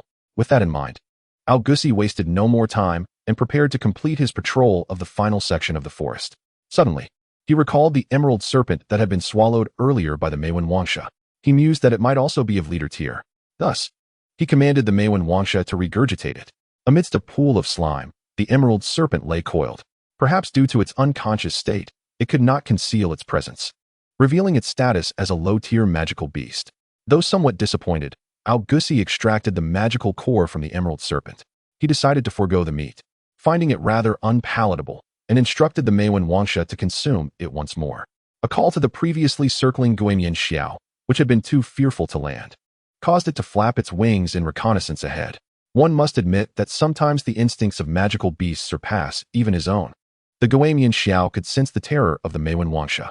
After all, they were the natural enemies of serpents. Casting a disdainful glance at the Guamian Xiao hovering above, Augustus was reminded that as a contracted wielder of an intermediate magical beast, his perspective had elevated, causing him to regard the low-tier Guamian Xiao with a hint of condescension. Yet upon reflection, he acknowledged that the Guamian Xiao was still quite commendable. One cannot expect every Chunwusog to possess the formidable strength of the Meiwen Wangshi. If they are weaker, then so be it, as long as their abilities are powerful. It suffices. Soon, the final stretch of forest patrol was completed. Although it was a cursory inspection, it was sufficient to ascertain that no significant dangers lurked within. August produced a wooden board adorned with a piece of animal hide. The hide bore a rough sketch of the forest's topography, with markings indicating areas frequented by magical beasts and regions abundant with prey. However, the detail was rather crude and simplistic. Over the course of 2 to 3 days, both the patrol and map-making had to be conducted, leaving little room for meticulousness. Furthermore, such meticulous tasks were not his responsibility. After all, it is unreasonable to expect the leader to handle every matter. August held a small wooden stick resembling a pen, scribbling on the hide to complete the final segment. Indeed, this small stick was the very one he had discovered in the underground chamber. It must be noted that the blood elves have a peculiar affinity for the study of blood. For instance, this pen merely requires the absorption of blood to transform it into red ink for writing. Although August did not grasp the underlying principle, he understood its utility well enough. At the very least, it was far more convenient than a charcoal pencil. Chapter 40. Changes in territory. Having completed the map, August concluded his day's work. The encounter with the Meiwen Wang Shi, while thrilling, had left him needing some solace. August felt there was no better comfort than the embrace of Leah. Upon returning, he found Leah engaged in feeding her numerous wild rabbits. Indeed, there were quite a few now. After hearing August's thoughts on breeding that evening, Leah seemed enchanted. Were it not for August's intervention, she might have gone so far as to procure wild boars. Let us not forget that Leah, too, is a bloodline warrior. Although the Hohuxi clan excels in fire magic, capturing a few wild rabbits is feasible. However, breeding is not as straightforward. Take wild chickens, for instance. Once bred, what would one feed them? Thus, the breeding endeavors in Hongqi Ling remain limited to rabbits. Oh, but not only that, they also have the Qingxin Lan on their bedside. This magical herb, unearthed by August from the lair of the Gui Mian Shao, is said to enhance mental acuity when kept close. Once it blooms, the effects will be even more pronounced. Consequently, Leah placed it atop the cabinet beside their bed. Yes, they now had not merely a bed but also a cabinet. This necessitates a mention of the recent transformations in Hongqi Ling. The weeds outside the stone walls had been entirely cleared away, thanks to the diligent efforts of the slaves. The distance from the stone wall to the forest's edge spans nearly 100 paces. August contemplated reclaiming a portion for cultivation experiments. A bright red banner had been erected on the wall beside the stone gate, emblazoned with a simplified black wolf head, a representation of their Hongqi Ling. Under August's guidance, Xiongda and the others had begun to undertake simple carpentry. Although the results were rough and unrefined, they sufficed for practical use. Their beds, after all, were merely hastily assembled wooden frames. Additionally, Xiongda and the others were preparing lumber and stone. August aimed to construct more shelters before winter arrived. The hunting teams continued their routine, with Gangya and Changwei alternating daily. The harvest had not been substantial, but they managed to maintain a supply of dried meat alongside their daily consumption. Then there was Leah's breeding venture. It required little investment, had a short cycle, and promised great returns. However, due to the brief time frame, there had yet to be any harvest while they remained wary of the mischievous young ones. They were true thieves. They thought of everything except this. Had it not been for the betrayal of Arno, a young cub of the Black Wolf clan, who discreetly reported, Leah's breeding enterprise would have been doomed before it even began. Consequently, Bran bore the brunt of it, forcing Leah to chase him through the village with a spear. August leaned in for a glance. Indeed, things looked promising. With an increase in rabbits, Leah had reconstructed the rabbit hutch beside the stone house. The scale of the hutch revealed the little fox girl's considerable ambition. Recently, beyond merely breeding rabbits, she had begun contemplating how to raise wild chickens. Upon seeing the leader's return, the young ones rushed over. They understood that the leader often brought delightful treats, such as various sweet and sour fruits. August chuckled, retrieving some fruits from his storage ring to share with them. Arno, keen-eyed, spotted the snake resting on August's shoulder and curiously inquired about it. August playfully frightened him, claiming it was a magical beast with lethal poison. The children fled in a flurry, leaving only Leah to chide him. Indeed, it was a magical beast, a leader tier 1, albeit devoid of venom. August took the Meiwen Wang Shi from his shoulder. This creature, aside from its remarkable speed during hunts, generally displayed a lethargic demeanor. Seeing Leah's disbelief, August prompted the snake to demonstrate its swiftness. In the wake of its fleeting movements, the little fox girl gaped in astonishment. Seizing the moment, August tested its tongue. With the Meiwen Wang Shi at his disposal, August could delegate some of Fenrir's tasks. He planned to establish a nest for it at the stone slab near the entrance of the underground chamber, allowing it to guard by day and forage at night. Through their communication, it became clear that the Meiwen Wang Shi had modest dietary requirements, remaining satiated for an extended period after a single meal. Additionally, its capacity for capturing prey was elucidated. Through gestures and hints, it was revealed that the creature possessed 2 internal compartments, one for food storage and the other for digestion. Typically, as long as the prey remained in the storage compartment, it could survive in a comatose state for several days. However, once it entered the digestive compartment, the outcome was swift. After discussing the Meiwen Wang Shi with Leah, August observed her attending to other matters. Leah was responsible for overseeing dozens of slaves. With the weeds outside the stone wall cleared, they had begun to stockpile firewood. August entered the main room, preparing to transcribe the forest map twice. Each hunting team would receive a copy, while the remaining details would be left for them to supplement. Just as he was nearing completion, a loud voice from outside interrupted him. "Leader, come quick. We've caught your favorite wild goat." August grimaced. If all went as expected, this wild goat would not be for him. The little fox girl had already constructed half of her goat pen. For the sake of acquiring more kidneys, August endured.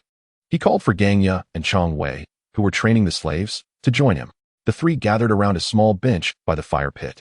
August distributed the transcribed maps to them. How splendid. Now they could truly embark on ambitious endeavors.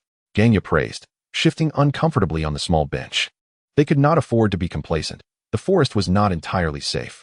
August recounted the encounter with the Meiwen Wang Shi to his companions, fearing they might let their guard down and jeopardize their safety. Both Chong Wei and Gangya gasped in surprise. They had heard of the infamous Meiwen Wang Shi, the sovereign of serpents, which left other snake-like magical beasts fleeing in terror. Upon learning that August had tamed the Meiwen Wang Shi, they were instantly filled with excitement. August refrained from divulging the details of the forced contract, maintaining that he had merely subdued it. After witnessing the wonders of the Meiwen Wang Shi, both Gangya and Chong Wei expressed a fervent desire to tame a magical beast themselves. To this, August could only respond with a wry smile. Among the demi-human tribes, only a handful possessed the capacity to domesticate magical beasts, and even then, the varieties were limited. The creature encountered earlier, the crocodilian man, has domesticated large crocodiles, which belong to the category of exotic beasts. Most races lack such capabilities. The accompanying beasts of their He Lang clan exhibit rather unique bloodline talents. It is imperative to put in diligent effort to break through to the leader level. For our tribe, the accompanying beasts are the finest companions. Augustus, toying with the languid Meiwen Wang Shi, cast an expectant glance at the two young kin. Chapter 41. Jin Si Ho Ren, the affectionate embrace of the beautiful form. As passion waned, Augustus had grown accustomed to embracing the little fox girl, exchanging sweet nothings in close proximity. The little fox girl blushed, her eyes sparkling with delight.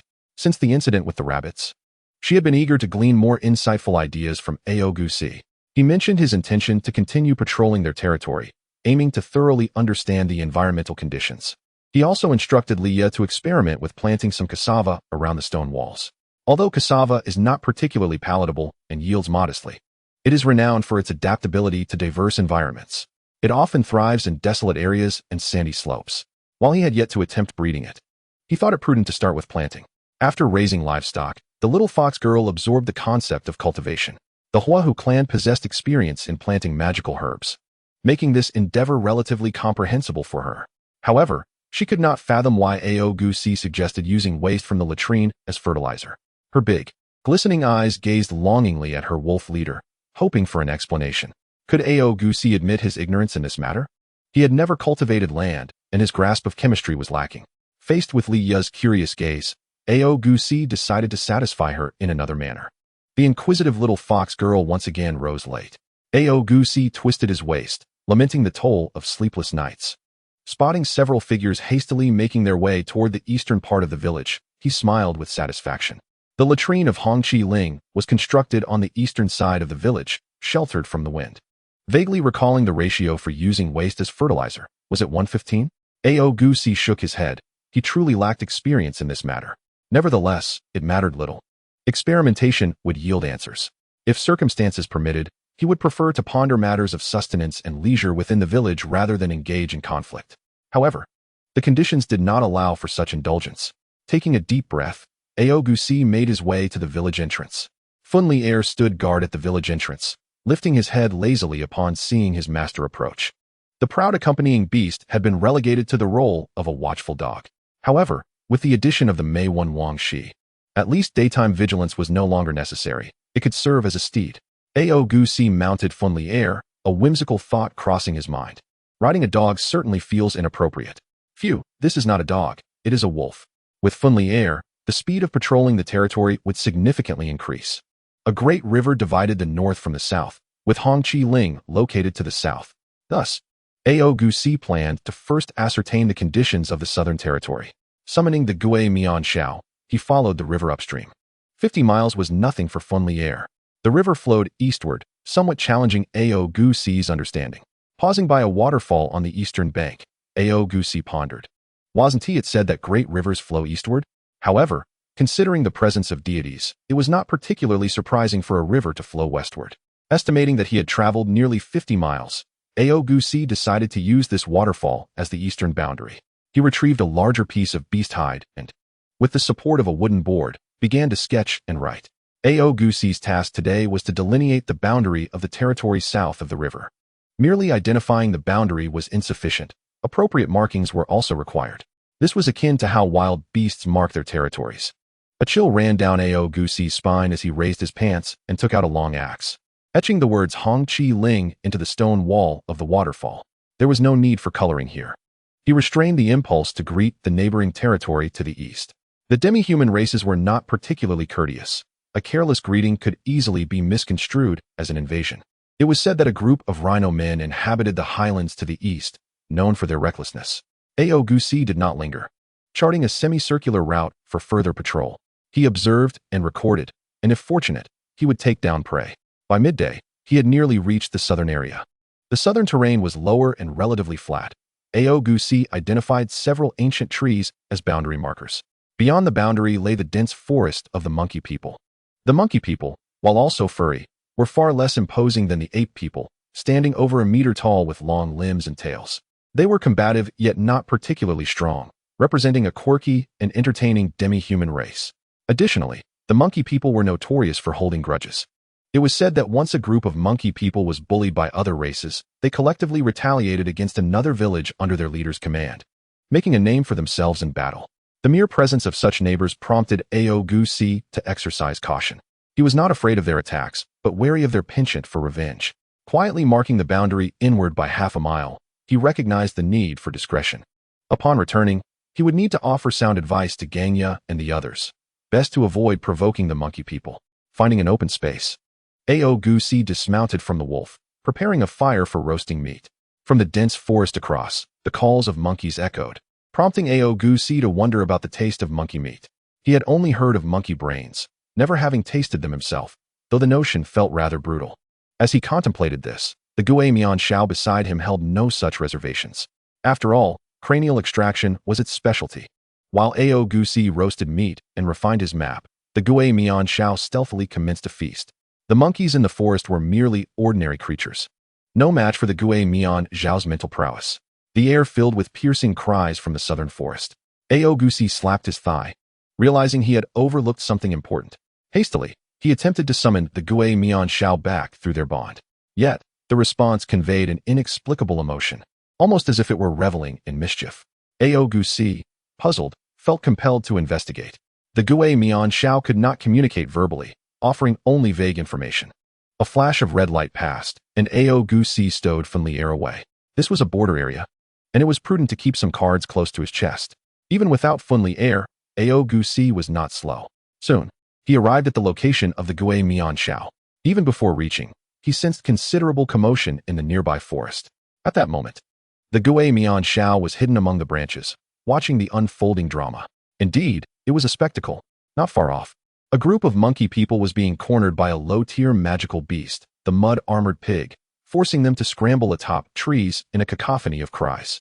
The mud-armored pig, known for its tough skin and fondness for rolling in mud, had accumulated a thick layer of mud armor, enhanced by magical energy. The mud was as hard as iron, boasting formidable defense. The monkey people had been driven to the treetops, while the mud-armored pig relentlessly rammed against a large tree. Atop that tree, a bare-handed monkey person was crying out in terror. Spear-like projectiles occasionally fell from nearby trees, but they merely sparked against the mud-armored pig's armor, causing no harm. As the tree leaned precariously, on the verge of collapse, a blood-red arrow zipped through the air, piercing the mud-armored pig's skull. The monkey people, momentarily stunned, soon erupted in joyous exclamations. Some of the bolder ones descended from the trees, cautiously prodding the fallen beast with their spears. Chapter 42. Longevity. The one who strikes is naturally Augustus. An arrow pierced the brain of the mud-armored pig, yet Augustus did not immediately reveal himself. Instead, he gazed with keen interest towards the direction of the monkey men. His intervention was entirely prompted by the stark difference between this group of monkey men and those he had encountered before, evoking some fond memories from lynching. The typical monkey men he was familiar with were predominantly macaques, characterized by their grotesque features and volatile temperaments, often prone to violent outbursts. In contrast, those before him were adorned with soft, golden fur, their faces a gentle shade of blue, and their nostrils pointed skyward, resembling the visage of golden snub-nosed monkeys. Had they not been clad in animal hides and wielding spears, Augustus might have mistaken them for fellow compatriots. Upon witnessing the ferocious beast fall, the golden snub-nosed monkeys understood that assistance had arrived. An elderly monkey man, with graying fur and an obviously aged appearance, glanced around, eventually spotting Augustus in the nearby thicket. Recognizing the features of the Aranju, the old monkey man visibly relaxed, smiling as he waved at Augustus. His actions attracted the attention of the other tribe members, who quietly gathered by his side, creating an inexplicably endearing atmosphere. Despite knowing they were golden snub-nosed monkeys, part of the Aranju, Augustus could not help but feel a warm sense of familiarity towards them. As he approached, the elderly monkey man clasped his fist to his chest, expressing his gratitude profusely. A quick glance around revealed that among the 10 or so golden snub-nosed monkeys present, only the elder was a bloodline warrior. The others appeared to be ordinary members of the tribe, suggesting their lives were not particularly easy. Augustus reciprocated the gesture, indicating his position as the leader of a neighboring territory. Having recently arrived and inadvertently witnessed the skirmish during his territory patrol, he had intervened to offer assistance. The elderly monkey man's eyes sparkled with interest upon hearing of new neighbors to the north. He expressed profound respect upon learning that Hu was a leader-level powerhouse. Respected Duan, Balgu. Jinbo represents the golden snub-nosed monkeys in inviting you to our village as a guest. After a moment's hesitation, Augustus accepted the invitation.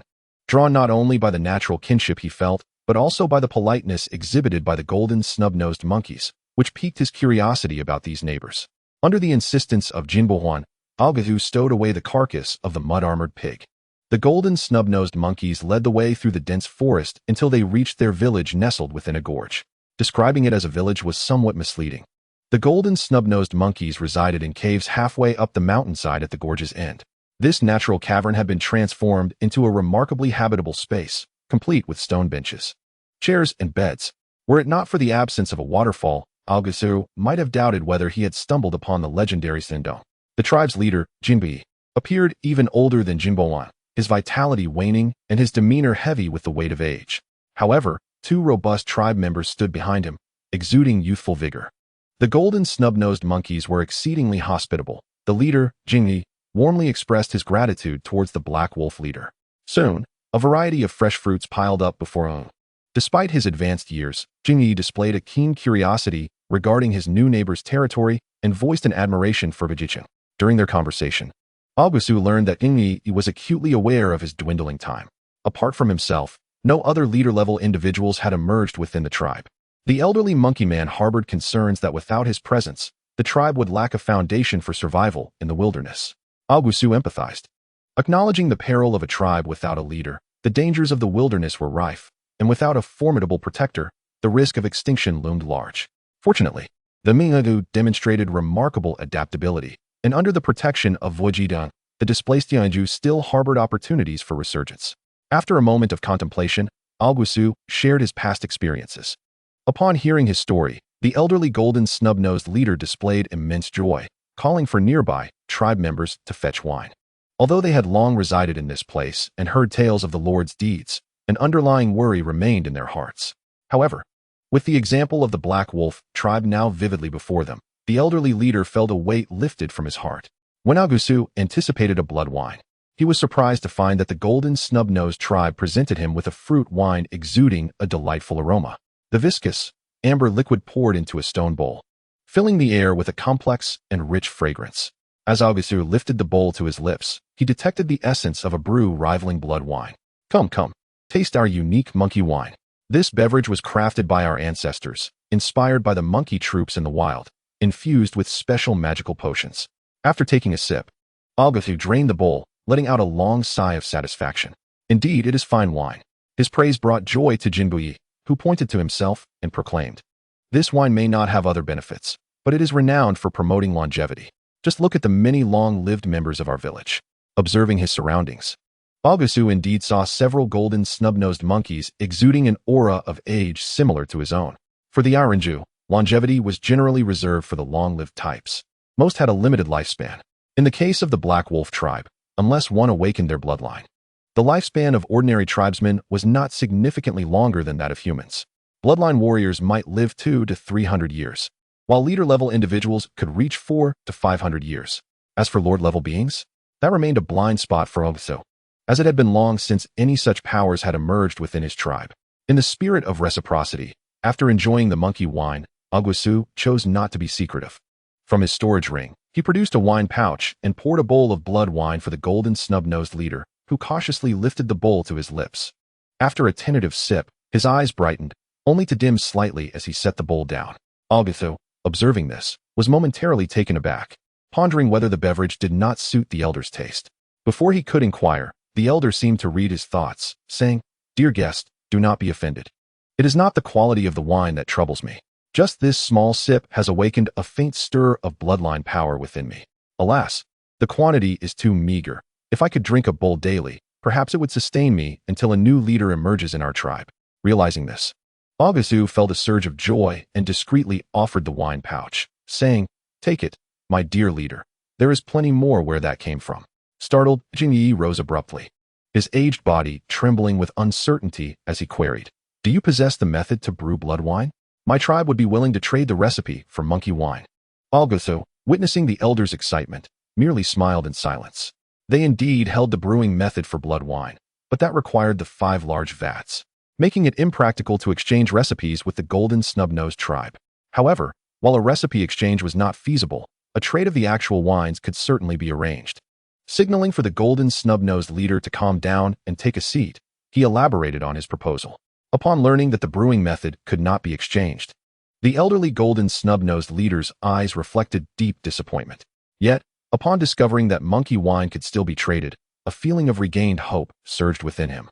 Seizing the opportunity, Augustus cunningly struck a deal, agreeing to exchange 2 jars of monkey wine for 1 jar of blood wine, under the condition that the containers were of equal size. Why let such an opportunity for gain slip away? After all, Augustus still had 2 little octopuses at home. After the exchange, it was possible for the little octopuses to further enhance the quality of the Hoergio. It was a surefire business venture. Augustus, suppressing his inner excitement, stored the first batch of 50 jars of Hoergio in his storage ring. After promising to return 25 jars of blood wine personally the next day, Augustus set off on his journey home. This outing not only resolved half of the southern border issues, but also allowed him to meet a group of amiable neighbors. Of course, the most significant gain was still the Hoergio. In comparison, the acquisition of the Nijiazu seemed rather insignificant.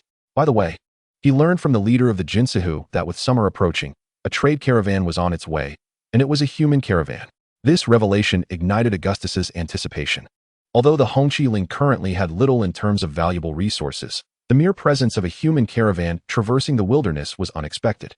Previously, he had never encountered a human trading caravan in the Highling Fortress.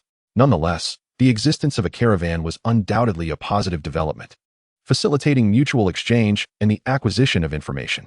However, it was evident that during transactions with the caravan, the demi-human race would likely be at a disadvantage. Unfortunately, the demi-humans lacked the innate talent for commerce. Upon returning to his territory, Augustus remounted Fenrir. Continuing the patrol would necessitate spending the night in the wild. Reluctant to leave Leah alone in the empty abode, Augustus decided to return. Back at the village, he entrusted the processing of the Nijiazu to the Longtail, who was on duty. A single arrow took it down, but the blood was wasted. It seemed he would have to cultivate the habit of capturing creatures alive in the future. Brewing blood wine required fresh blood from magical beasts. The Nijiazu, being large, could provide a substantial amount of beast meat. Additionally, its tough hide could be used to craft leather armor. He instructed the Longtail to extract the magic core and skin the beast. Magical beast meat was invaluable, aside from saving a small portion for immediate consumption. The rest had to be cured into jerky for preservation. In the tribe's development, magical beast meat played an indispensable role. Prior to awakening, ordinary tribespeople could not withstand the energy of the magic core. To increase the chances of bloodline awakening, consuming magical beast meat was the most straightforward method. Naturally, Augustus intended to keep the magic core.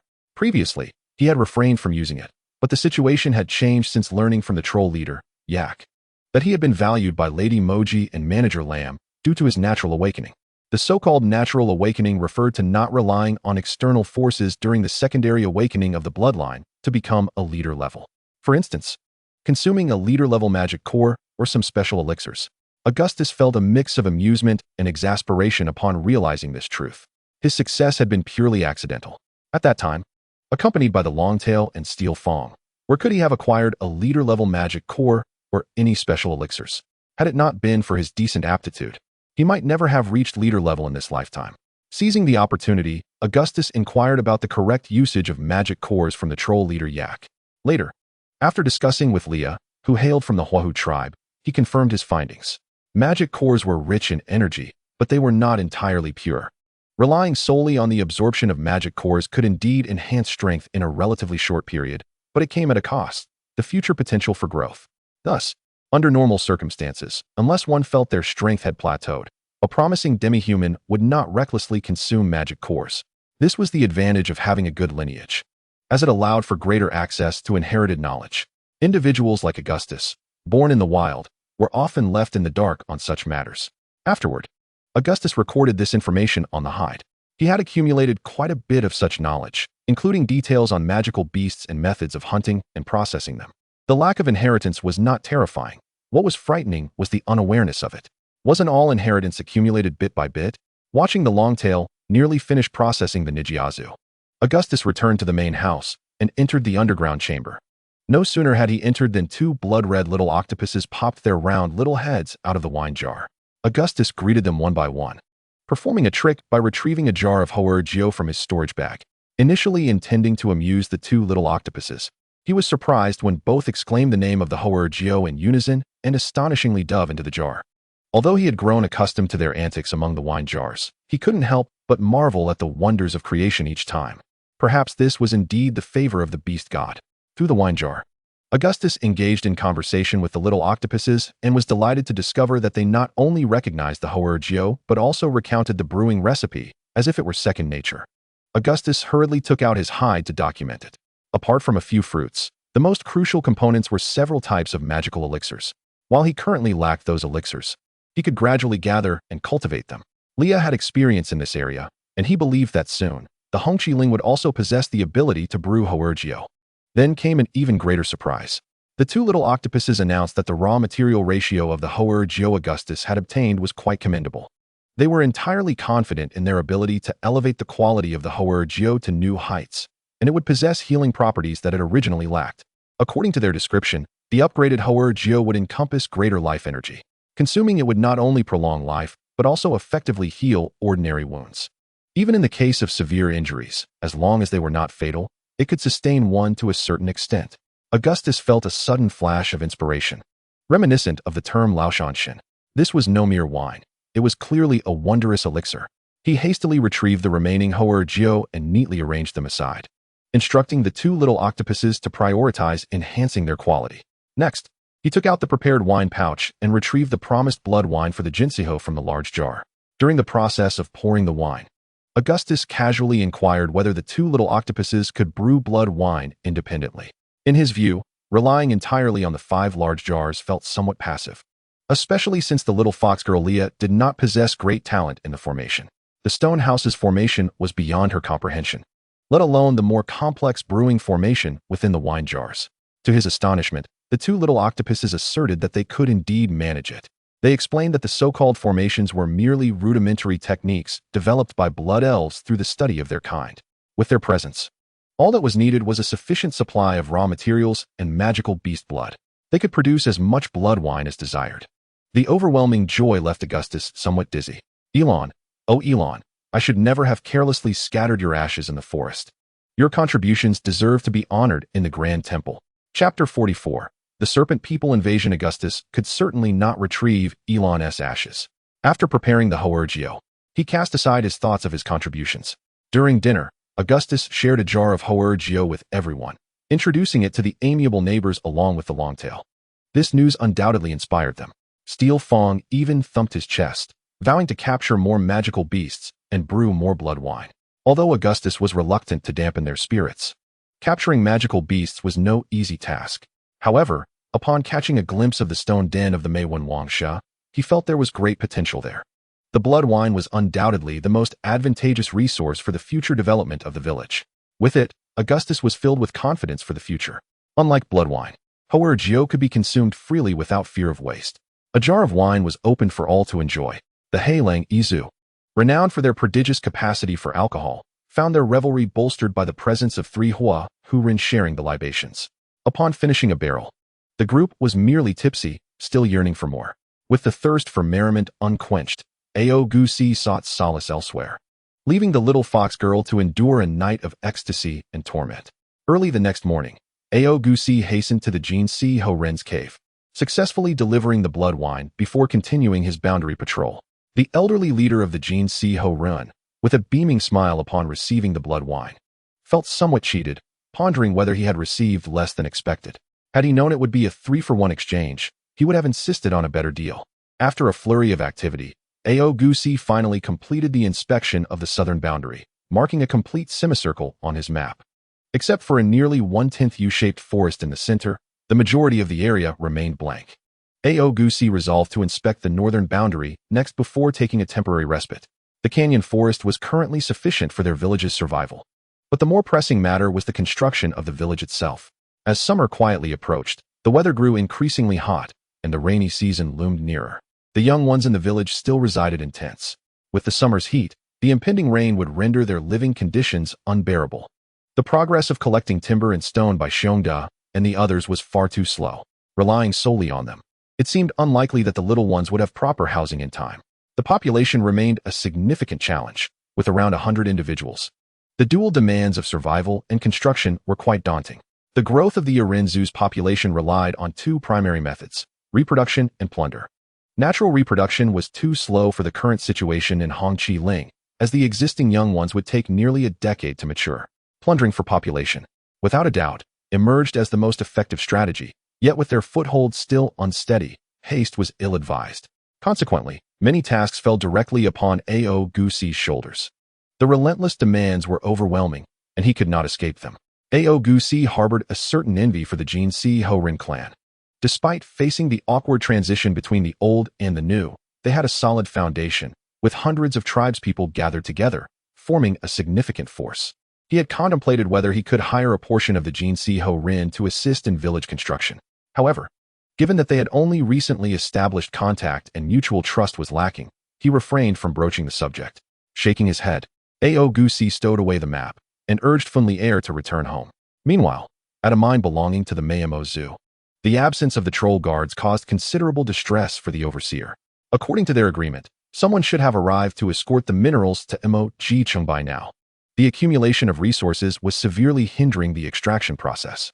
Thus, they had no choice but to dispatch a messenger to Mo Jicheng to expedite matters.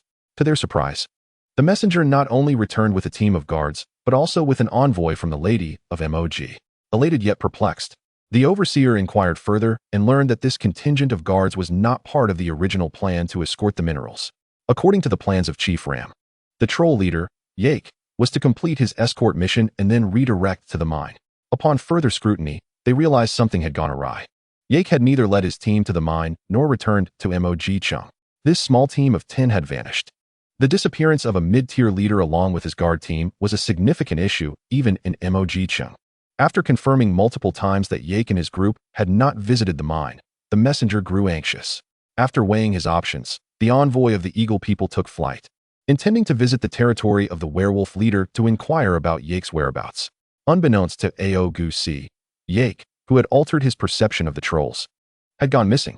At that moment, he was still occupied with boundary matters. Augustus stood in his territory, his expression grim.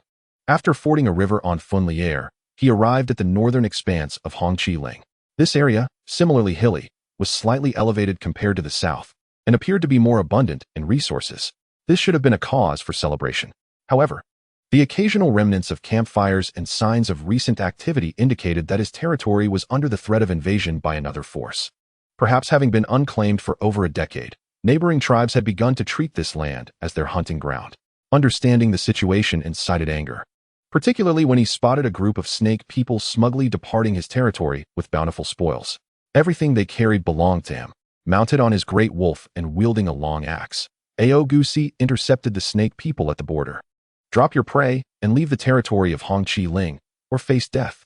His commanding presence, imbued with the aura of a leader, struck fear into the hearts of the snake people. The snake people bore a notorious reputation among the Yarinzu, known for their treachery, adeptness at serpent manipulation, and use of poison, infamous for their cunning and malevolence. They resembled humans, lacking fur, with scales extending from their foreheads to the nape of their necks, and a long serpentine tail trailing behind them. Unlike the Hei Lang Izu, who had bond beasts, the snake people revered guardian beasts, massive serpents that straddled the line between wild and magical creatures. It was said that some powerful snake people had giant serpents passed down through generations. While the people aged, their serpents remained, enduring through the ages. These long-lived giants, nurtured with care by the snake people, boasted formidable combat prowess. Thankfully, only leaders could command such beasts. Otherwise, the snake people might have long since dominated the wilderness. Nevertheless, Augustus had already received a cautionary warning from Yake regarding the snake people. Even as a mid-tier leader, Yake regarded them with some trepidation. Augustus was reluctant to offend them lightly, and thus merely demanded they relinquish their spoils and depart his lands. Yet even so, the venomous glares from the few bloodline warriors leading the snake people left a lasting impression on Augustus, as though he had invaded their territory. After a moment of silence, Augustus felt a sense of helplessness. The current manpower was insufficient to manage such an extensive territory. While he could drive them away today, what about tomorrow or the days that followed? It was an endless cycle of thievery, with no respite from the threat of theft. Chapter 45. A solemn invitation in the following days. Augustus hurriedly completed the boundary patrol and made the necessary markings. Perhaps the expulsion had borne fruit or the snake people were deliberately avoiding him, but for the next 2 days, he encountered no other snake people. The northern expanse of his territory was entirely within snake people territory. This realization filled him with concern. Evidently, the snake people's influence surpassed that of ordinary tribes. The strength of his neighbors was not necessarily a boon, especially considering the notorious reputation of the snake people. Augustus found himself at a loss for effective solutions and returned to the village, advising Chongwei and Gangya to remain vigilant regarding northern movements. Consequently, the Gui Mianshao relocated once more. Augustus stationed it to the north of the Great River, instructing it to report any incursions by snake people. Should the next encounter arise, he would not hold back. Unexpectedly, the next encounter came swiftly. When the Gui Mianshao signaled, Augustus, infuriated, mounted Funli Air and raced across the Great River. To his astonishment, this time there was only a single snake person. Rather than displaying fear upon seeing the imposing figure of Augustus astride his wolf, the snake person greeted him courteously, introducing himself as an envoy of the snake people. The envoy expressed the snake people's welcome to their new neighbors and conveyed their leader's invitation to the werewolf chief. Augustus realized that the cunning snake people had ensnared him in a dilemma. To decline would signify fear, potentially emboldening them to act with greater impunity in the future. Go on. To be honest, Augustus felt a bit intimidated. What if it turned out to be a trap? After a moment's deliberation, Augustus ultimately chose to accept the invitation. He promised to personally visit the next day and dismissed the so-called messenger of the serpent people. Augustus's countenance darkened, his gaze flickering with a cold light. With Fenrir and the Meiwen Wangshi by his side, he was not afraid of any ordinary adversary, let alone facing the serpent people. It was a consensus among the demi-human tribe that one must never display even a hint of weakness. Having agreed to the invitation, Augustus returned to the village to make preparations. He intended to take the Meiwen Wangshi with him, as the village's defenses were weak. Longtail and Steelfang's hunting activities would have to be suspended. All armed forces in the village were to remain for defense. In front of the fire pit in the main hall, Augustus began to strategize. Steelfang protested, insisting on accompanying the leader. Others also expressed their concerns. Augustus firmly suppressed them. With their numbers already few, adding 1 or 2 more would not make a difference. He made an agreement with them. If he had not returned by sunset the next day, Longtail and the others should take everyone back to Moji City.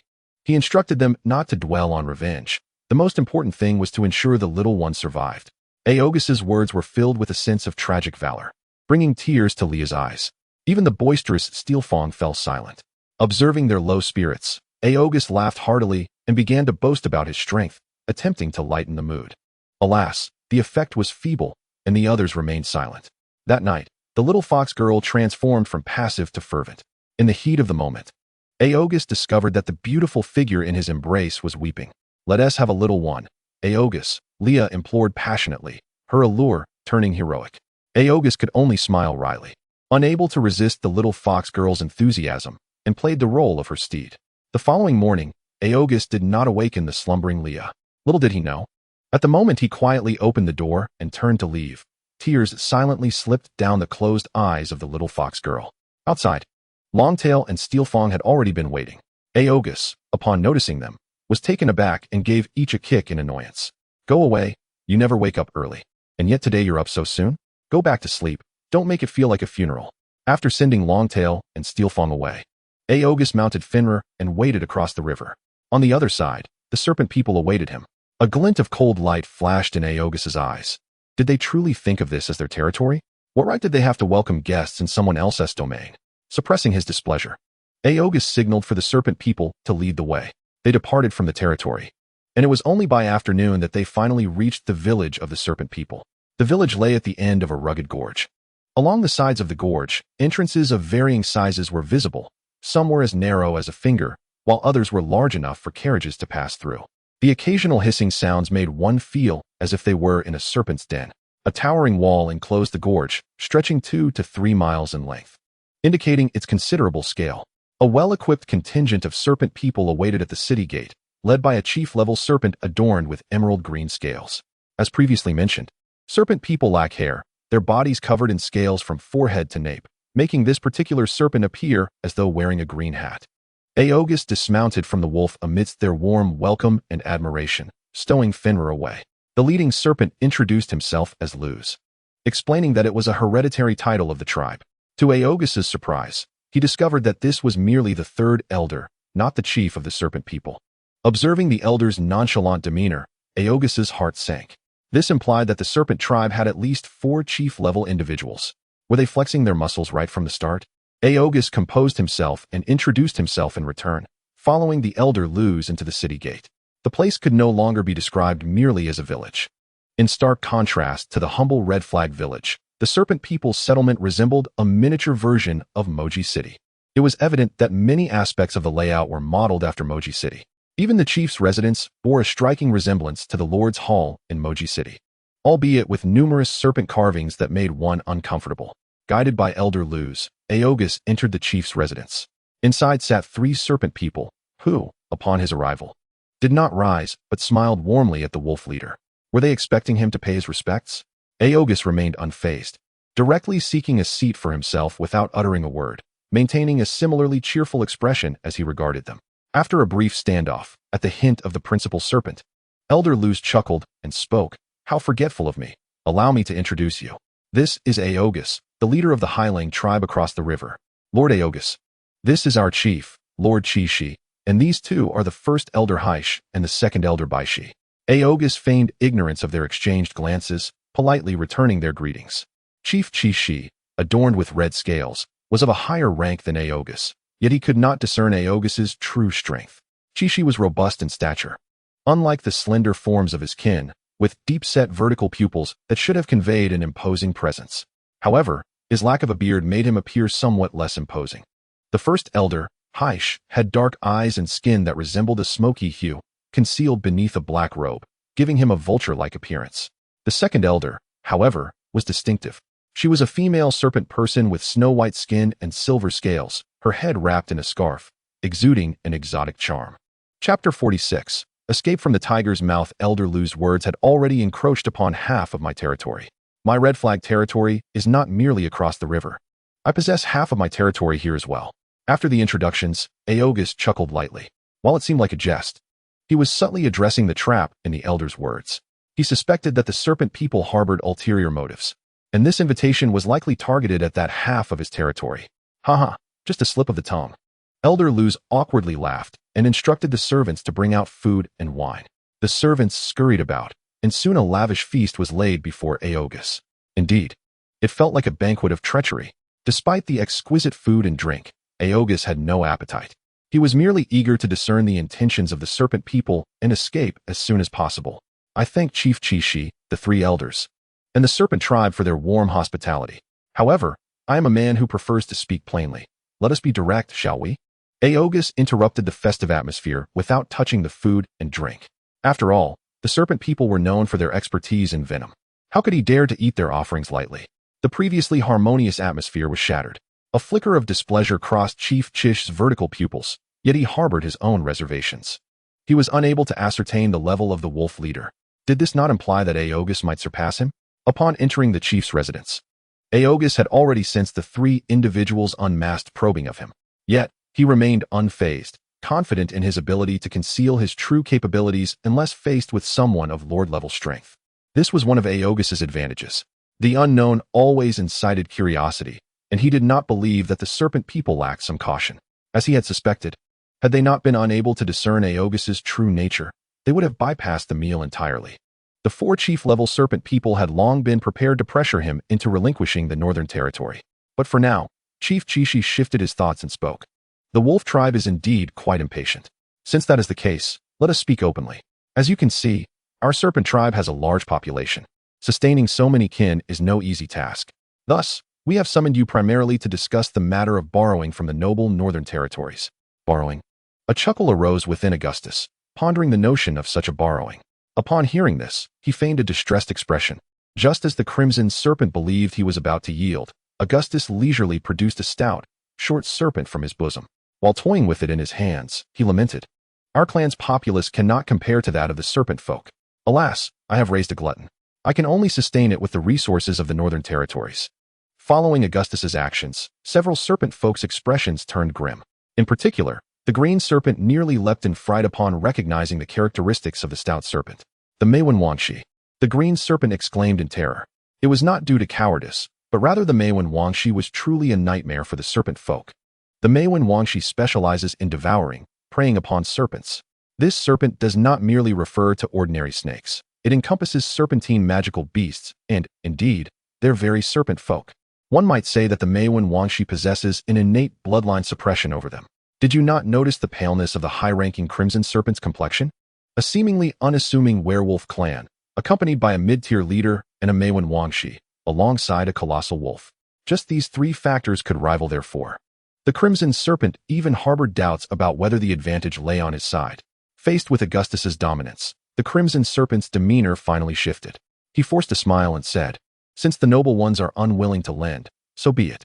The green serpent hurriedly intervened, urging Augustus to put away the Meiwen Wangshi to preserve their amicable relations. A smirk crept onto Augustus's lips as he felt a sense of relief wash over him, thinking that he had finally subdued them. Not wishing to linger, Augustus seized the opportunity to take his leave, citing the gluttonous appetite of his little companion, prompting him to return and feed it. With this, the serpent folk had no grounds to detain him. Surely, they could not be responsible for the Meiwen Wangshi's sustenance. Augustus feigned calmness as he bid farewell, only to exhale deeply once he set foot in his own territory. By all that is holy, the serpent folk were overwhelmingly powerful, particularly the leader, the crimson serpent, and the first elder, the black serpent. They reminded him strikingly of Ram, the steward. Such formidable high-ranking leaders were astonishing. A clan of serpent folk possessing four leaders was already outrageous. To find two more suspected of being high-tier was unfathomable, not to mention this was merely what was visible. Even their guardian beasts had not made an appearance. Augustus wiped away the non-existent cold sweat, and at that moment, he was engulfed by an intense fear of inadequacy. Little did he know that he had danced precariously close to the gates of death. After bidding farewell to Augustus, the black serpent, the first elder of the serpent folk, ominously inquired, "Why did we not keep him?" Although the Meiwen Wangshi was fearsome, it was still merely mid-tier. Either of us could easily dispatch it. The crimson serpent, seated at the head of the table, displayed no signs of displeasure at the black serpent's inquiry. He merely scratched his scalp, pondering aloud. "Do you think the demoness has placed such an individual near us because she has sensed something?" Upon hearing this, the black serpent's pupils constricted, and he turned to reprimand the green serpent. "Did you not claim he was a newly appointed leader with only initial tier strength?" Initially, he was indeed of initial tier strength. "I personally investigated their camp by the great river," the green serpent weakly replied as he shrank back. "Enough, it is not easy to deceive you." The crimson serpent waved his hand, dismissing the third elder's concerns. Even if a leader possessed more cunning, he would not overly concern himself. The only one worth his attention was the figure within the demoness castle. As he considered this, he cast a glance at the silent white serpent, who had not spoken since the beginning. "What is your take, by she?" The white serpent hesitated for a moment before articulating, "He is quite powerful." "That is hardly insightful," the green serpent muttered, only to see the crimson serpent nod in agreement. The hall descended into silence, with each individual lost in their thoughts. Just as Augustus, having narrowly escaped danger, reached the great river, he discovered Changwei and Ganya waiting by the shore with their hunting party. As he approached, Ganya, unable to contain himself, exclaimed, "Thank the heavens you've returned. Otherwise, we would have had to confront them ourselves." Augustus glared at Changwei, who wore a similarly resolute expression, feeling a surge of anger. "Do you all take my words as mere folly? Ganya is thoughtless, but you two lack sense. I kicked them back to the village." Laya, stationed at the village entrance, rushed into the werewolf leader's embrace upon seeing Augustus, casting aside her shyness. Augustus, somewhat moved, embraced the little fox girl, whispering words of comfort. Chapter 47. Preparations for the Sacrifice. In the grand hall of Hongqi Ling, Augustus and his companions gathered around the fire pit. As Augustus recounted the events in the serpent folk territory, everyone was astounded by their formidable strength. Only Laya gazed at her werewolf leader with admiration. "My goodness, for leaders of such power, what are we to do? Should we return to find the Lord and request a different territory?" Ganya, upon hearing of their strength, gasped in disbelief and proposed a plan. Augustus regarded him as if he were a fool. "How easy it is to say. Lady Demonis has set forth clear regulations that territories cannot be exchanged. Within a year, returning now would mean relinquishing the right to establish a village. In the end, he would be left only to serve the succubus clan. While this was undoubtedly preferable to death or annihilation of his kin, Augustus was unwilling to abandon the hard-won progress so easily. "Do not fret, I have intimidated them sufficiently. For the time being, they should not dare to act recklessly. You all must focus on enhancing your strength. The more formidable we become, the safer we shall be," Augustus concluded, resolute that he would not forsake this homeland unless absolutely necessary. The serpent folk were indeed powerful, yet Augustus was not without means. He still had 3 unused contract slots. If worst comes to worst, he could replace the Gui Mian Shao. At that point, who could say whether the leaders would be more or fewer in number? "We too wish to rapidly increase our strength, yet you do not permit us to use magical cores." Ganya could not help but mutter. Augustus chose to ignore him. After awakening his bloodline, Augustus had also granted Ganya a magical core, but warned him against consuming it, knowing it would affect his potential. In truth, Augustus possessed 4 magical cores, 2 of which were contributed by the Gui Mian Shao, one from the green magical serpent, and another from the mud-armored pig. However, he was not inclined to utilize these magical cores. Setting aside their alternative uses, their pace of strengthening was not slow. Augustus had begun to sense he was nearing a breakthrough to mid-tier leadership. All they needed now was time. The night of the full moon was approaching, and following the sacrifice, they could expedite their progress even further, Augustus mused. This would serve as a significant avenue to save them time. Augustus had not emerged from the encounter with the serpent folk empty-handed. Beyond merely gaining initial insight into their strength, Laya, having experienced the ebb and flow of fortune, had become more open in certain respects. Augustus oscillated between knight and steed, and the nighttime activities beneath the crimson moon grew increasingly vibrant and interesting. After their passionate interlude, Laya earnestly broached the subject of selecting female kobolds to reside in the Grand Hall, citing their high reproductive capabilities. Augustus stared at the little fox girl in disbelief, confirming that she was not jesting before silently suppressing his incredulity. What a preposterous notion, considering the visage of a kobold. Augustus felt his dignity had been affronted and subsequently chastised the little fox girl severely.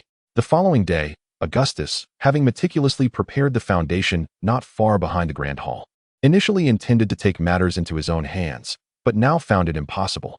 One must first outline the framework and entrust the task of excavation to the watchful Long Wei and his team. A hunting party of 20, along with Xiongda and his 3 companions, should be able to accomplish this within a day. The early risers among the cubs watched as their leader drew on the ground, hearing that he intended to construct houses for them. Eagerly, they chirped their willingness to assist. "Very well, let them help. They shall surely find themselves in tears later on." The task of laying the foundation was assigned to Long Wei, while August mounted Fenrir and crossed the river once more. Constructing a few houses in the village was feasible, yet building a bridge across the 10-meter-wide river remained a distant dream.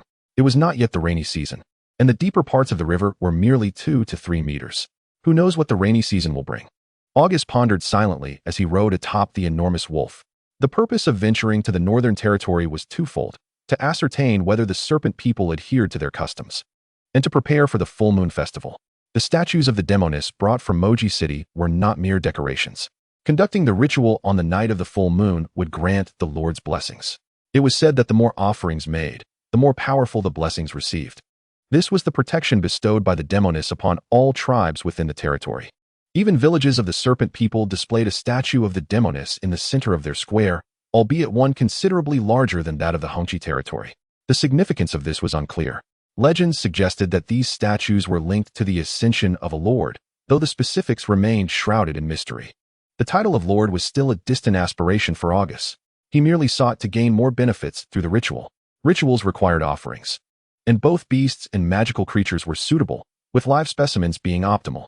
Some tribes, it was rumored, even sacrificed slaves, though the veracity of this was unknown. Augustus privately speculated that rituals were a means for lords to acquire energy. From an energetic perspective, slaves likely paled in comparison to beasts, let alone magical beasts. Thus, the practice of sacrificing slaves was likely a misguided notion held by some ignorant tribes. Their folly was their own concern, and Augustus took no interest.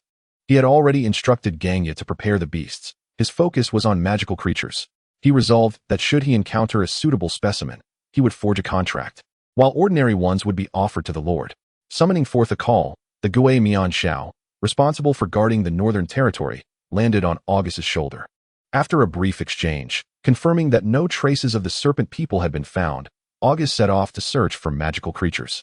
Within the entire northern territory, a semicircle with a radius of 50 miles, locating magical creatures should not pose a significant challenge. However, it remained uncertain how many remained after the serpent people had ravaged the area. Augustus's target was a large magical beast, and the larger, the better. Whether for a contract or a sacrifice, large magical beasts were what Augustus desired. From the perspective of a contract, a large magical beast could not only help guard the northern territory, but also lend strength to construction efforts. As for sacrifices, larger offerings would surely convey greater sincerity. Unfortunately, contrary to his hopes, despite the aerial reconnaissance provided by the Gui Mian Shao, Augustus failed to discover any signs of large magical beasts. He did encounter some wild animals, which he swiftly dispatched. After all, one could never know when the serpent people might benefit from their presence. Unbeknownst to him, half the day had slipped away. Augustus ventured deeper into the northern territory, growing increasingly agitated. Had all the magical beasts been dealt with by the serpent people? The thought that for over a decade no one had tended to this land, allowing the serpent people to reap its benefits, filled Augustus with frustration. Just then, the Gui Mian Shao in the air signaled to him. Augustus's heart surged with joy, and he hurried forward. Before long, he sensed commotion ahead. Before him, a colossal brown bear-like magical beast was entangled with a completely emerald green python. The size of the brown bear was quite astonishing, standing 3 to 4 meters tall. Such a massive creature was being pursued and assaulted by the python. One could only imagine the python's size. The sight before him was nothing short of breathtaking. A python as thick as an oil drum chased a bear as tall as a story. Wherever they passed, trees were uprooted, leaving chaos in their wake. Augustus's eyes sparkled with delight, tinged with confusion. After searching for so long, 2 creatures appeared at once. One was an exotic beast, while the other appeared to be a magical beast, yet its aura was somewhat peculiar. There was no time for contemplation. The brown bear was clearly at a disadvantage. While attempting to flee, it was caught and tightly ensnared by the gigantic python. The python opened its massive maw, its head expanding as though it were splitting open. With 2 pointed fangs slightly curved, a viscous liquid, resembling clear water, oozed down. It was evidently venomous. Augustus swiftly drew his bow, and a blood-red arrow flashed past, shattering the fangs within the python's mouth. The python, deprived of its venomous fangs, nevertheless managed to bite down on the bear's head, producing a peculiar sound. Augustus paused for a moment, and the python reacted in kind. Angered, it released the bear, which was either choked unconscious or paralyzed with fear. The python swiftly turned towards Augustus, who recognized that this creature could overpower a leader-class brown bear, indicating it was at least a leader-class exotic beast. A flicker of regret crossed Augustus's eyes. He could not forge a contract with an exotic beast. He flipped his hand, swapping his longbow for a long axe. The power of his bloodline surged as the massive werewolf roared and leaped high. Gripping the axe with both hands, he soared into the air, preparing for a devastating attack. The python momentarily froze, as Augustus initially intended to strike it unconscious with the back of his axe.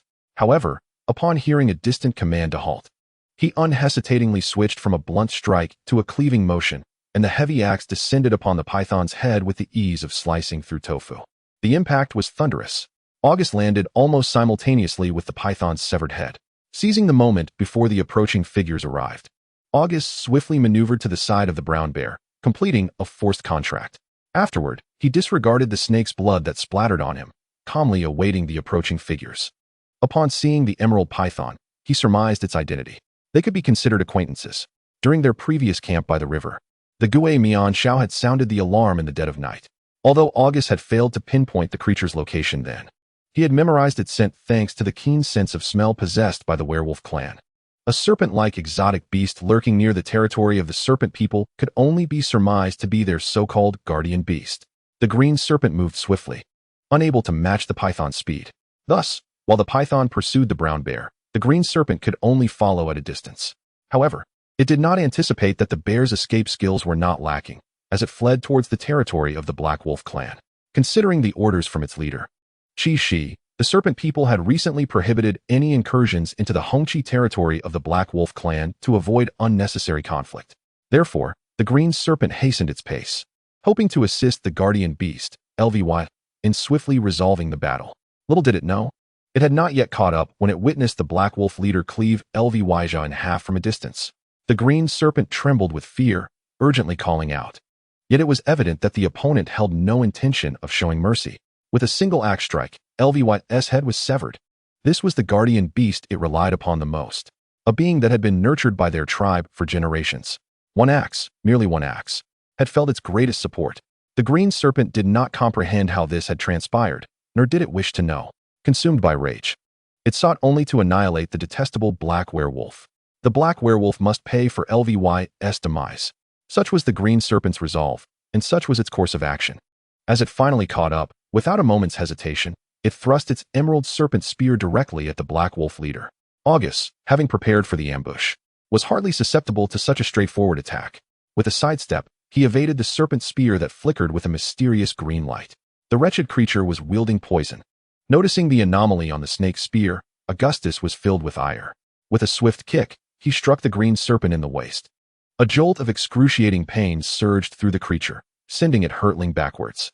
Its vengeful strike missed, only to be met with another forceful kick. The feeling of defeat upon landing momentarily quelled its fury. Before it could react, Augustus closed the distance.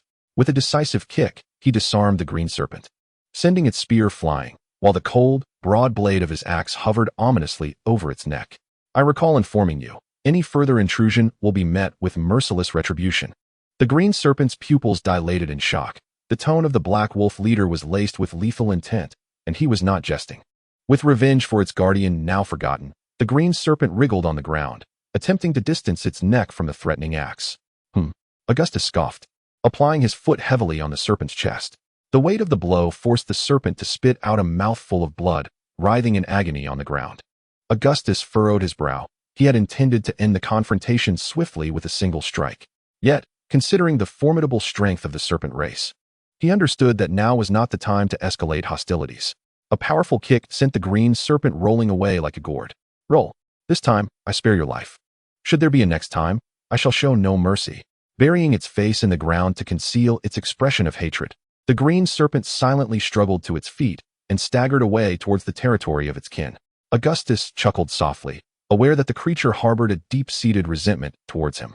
He was not concerned about a mere third elder. Rather, he was wary of the 3 leader-level beings that accompanied the green serpent. Picking up the serpent's discarded spear, Augustus approached the massive brown bear lying on the ground. He gave it a gentle kick. Stop pretending. I've seen beasts feign death, but I never expected even magical beasts to employ such tactics. The next scene nearly left him slack-jawed. After a mysterious surge of magical energy, the enormous brown bear vanished, replaced by a small girl, no taller than 1.5 meters, with delicate features that bore an uncanny resemblance to a human.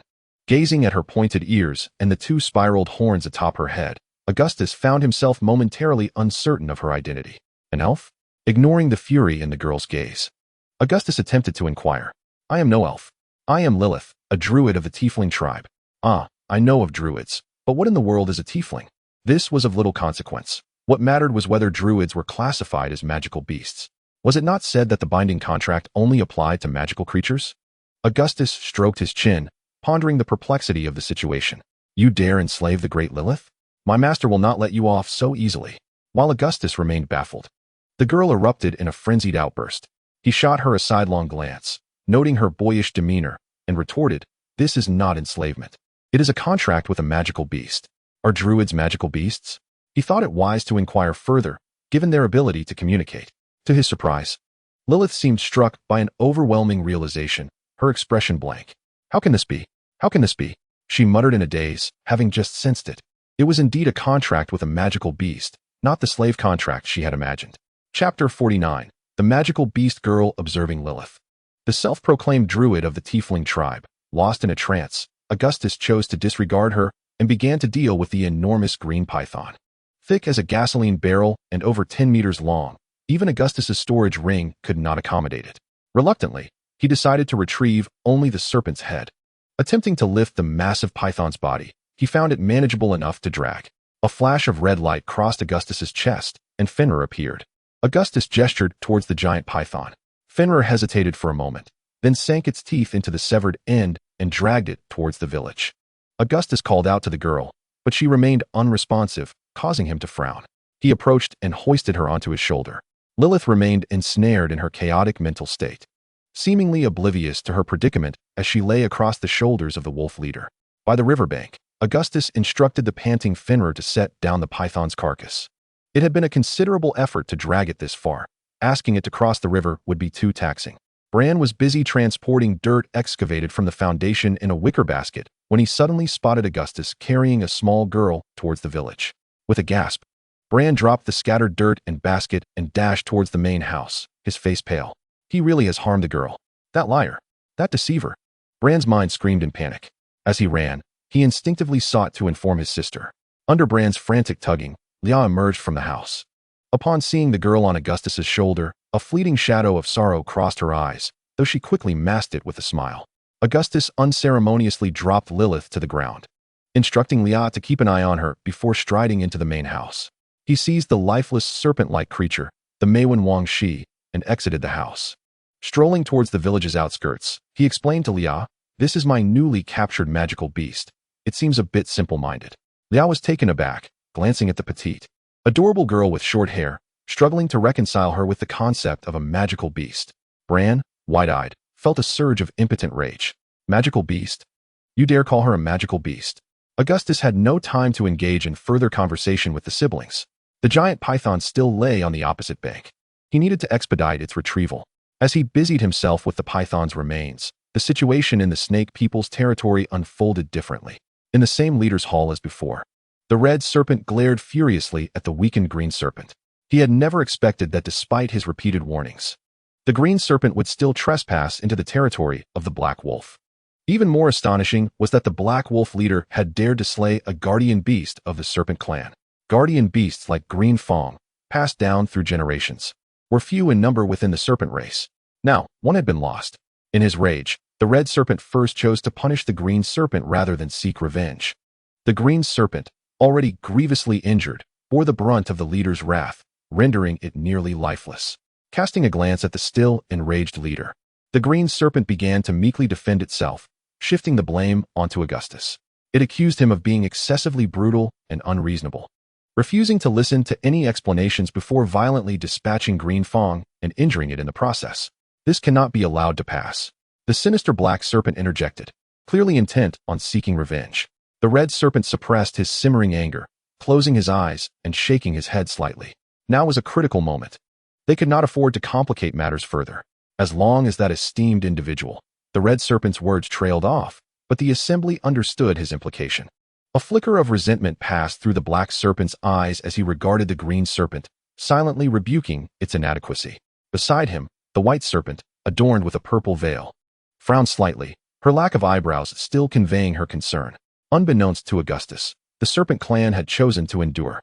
In truth, he had prepared for their inevitable confrontation even before dispatching the massive python. This urgency fueled his efforts to transport the python back, instructing the Meiwen Wang Shi to consume the python's remains while forbidding digestion. He also tasked the Gui Mian Shao to remain vigilant for any movements from the north. In the days to come, he intended to remain indoors, awaiting the serpent clan's arrival. He was determined to prove his point. With an additional magical beast at his disposal, Augustus felt emboldened. As she gazed at the weeping lilies clinging to Leah, Augustus suddenly felt a sense of uncertainty creeping in. What was happening? He grasped Lily's by the back of her collar and pulled her away from Leo's embrace. That position had originally belonged to him, after all. Faced with the sorrowful little girl, Augustus, feeling a bit of a headache, finally spoke up. Tell me, what is going on? What exactly are you? He inquired about the mention of a certain race, the Typhylan. Lilies glared at the werewolf leader, her cheeks puffed in indignation, but ultimately relented when he feigned a threat. As she explained, a pureblood Typhylan was a union of humans and devils, while she was a half-blood of Typhylan and elves, orphaned at a young age. She was unaware of her own origins. She had been raised by a great Delui. The teacher had ventured far to the north, believing her strength too weak to accompany her, urging her to focus on mastering the second form of a Delui. She chose the form of a snake, but ended up encountering a massive python. Through her sobs and fragmented narrative, Augustus grasped the gist of the situation. It was a tale of a little girl leaving her parents to explore the world, only to inadvertently encounter danger, from which he happened to rescue her. But what was this about a contract? Augustus queried with a stern expression. No sooner had he asked than Lilies burst into tears. She could not fathom why the werewolf leader had treated her as a magical beast for a contract. In her understanding, contracts with magical beasts were unbreakable. This meant that the illustrious Lilies, destined to become a great Delui, would be bound to serve the werewolf leader as a magical beast for life. Leah, observing the unfolding situation, chided Augustus and gently embraced the little girl to comfort her. Augustus, watching her tear-soaked chest, couldn't help but grimace. It was soaked. Casting a glance at the inexplicably gleeful Bran, who was intruding on their moment, his irritation flared. What are you looking at? Bran is staring at another girl. With that, Bran darted away as if bitten by a snake. Having dismissed Bran, Augustus ignored the still sobbing Lilies and closed his eyes in concentration before the fire pit, filled with immense curiosity. What skills would come from having contracted a Delui? Chapter 50. The sound of magic. Augustus gathered his thoughts, calming his mind as he once again entered the realm of consciousness. As anticipated, within the third forced contract's halo, the image of the small Lilies appeared. Augustus reached out with his mind, making contact. After an inexplicable moment of understanding, he slowly opened his eyes. You possess the bloodline of a wood elf? Augustus inquired. Glancing at Lilies, who was nestled against Leah, her eyes swollen and still munching on dried meat. How do you know? Lily stammered, struggling to swallow her food. Her curiosity piqued. Augustus chuckled, feigning mystery, and offered no reply. Now that you are under contract, you shall remain in Hongqiling, Lilies. Possessing the strength of a novice leader and capable of transforming into a massive brown bear, was perfectly suited to protect the village. Upon hearing this, her small face fell. Her heart filled with refusal. Yet, bound by the contract, she could not defy Augustus's command. She could only silently pray for her teacher's swift return from the north to rescue her unfortunate apprentice.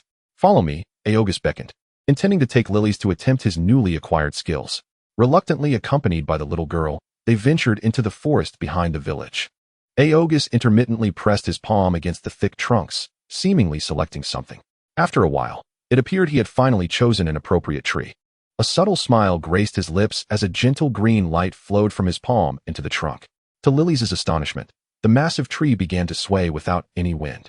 As the swaying intensified, the green light grew more vibrant.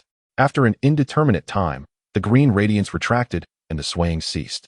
The towering tree shrank as if compressed, transforming into a figure only 4 to 5 meters tall. Not only did its height diminish, but its form underwent a dramatic metamorphosis as well. Before Lilies' wide-eyed wonder, the tree morphed into a humanoid treant, complete with limbs and facial features. Treant, Okamugwo, pays homage to my master. The towering treant slowly opened its tightly shut eyes, kneeling before Augustus in reverence. The awakening of the treant. Lilies gasped in disbelief, her voice trembling. In a daze, she recalled Augustus's earlier question. Do you possess the bloodline of a wood elf? A flash of insight struck her, and she blurted out, do you also have the bloodline of a wood elf? Cough. Augustus nearly choked on his own saliva, bemused by the girl's imaginative leap. He, of course, did not possess any wood elf bloodline. In truth, the wood elves had long since gone extinct. It was a mystery how Lilies, a half-blood, had come to exist. The awakening of the treant was indeed a signature skill of the wood elves. Legend had it that only those with a pure bloodline could achieve such a feat.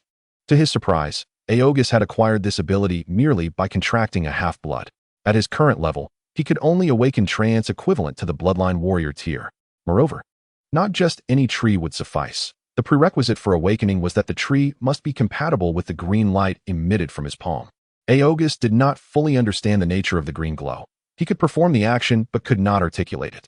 Furthermore, given his current level, There was a limit to the number of treants he could awaken. Augustus estimated that he could awaken a maximum of 5 treants of the bloodline warrior tier. Nevertheless, this was more than sufficient. As a unique race, the origins of treants were shrouded in mystery, rumored to be among the oldest races in the world. Their combat skills were relatively simplistic, relying solely on brute strength, yet their defensive capabilities were astonishing. They did, however, possess a natural weakness, a fear of fire. Yet, in Augustus's eyes, this was not a significant flaw. He did not expect treants of the bloodline warrior tier to play a pivotal role in battle. Instead, he was enamored with their immense strength and affinity for plants. They were the ideal builders and cultivators. With excitement brewing within him as he gazed at the treant Okamugwo, Augustus wasted no time. He led Lilies and Okamugwo through the forest. After a thorough selection process, he successfully awakened 4 additional treants. The little Dali girl regarded him with newfound admiration. Upon their return to the village, all eyes were drawn to the towering treants. Lilies, perched on Okamugwo's shoulder, swung her delicate legs, contemplating that perhaps staying here was a splendid choice. Especially come evening meal time, when Leah's specially prepared roasted meat captured Lilies as hard entirely. Not to mention, Augustus, believing a great battle was imminent, indulged in a rare luxury, producing the blood wine and monkey wine he usually refrained from consuming. Although Lilies was not particularly fond of blood wine, she held a special affinity for monkey wine. However, her tolerance was poor. She had barely managed to drink half a bowl before becoming dizzy and collapsing to the ground. Augustus had Yair take her away to rest. It was only then that he recounted the day's events to the Steel Tooth and the others, sharing everything without reservation, including Lilies' identity, the slaying of the aberrant beast, and the thrashing of the green snake. For the next few days, refrained from hunting. They decided to remain in the village for a while to observe the reactions of the serpent people. Augustus sipped on his blood wine, appearing leisurely, yet his heart was laden with concern. Steel Fong clenched his fists, slamming them onto the floor in frustration.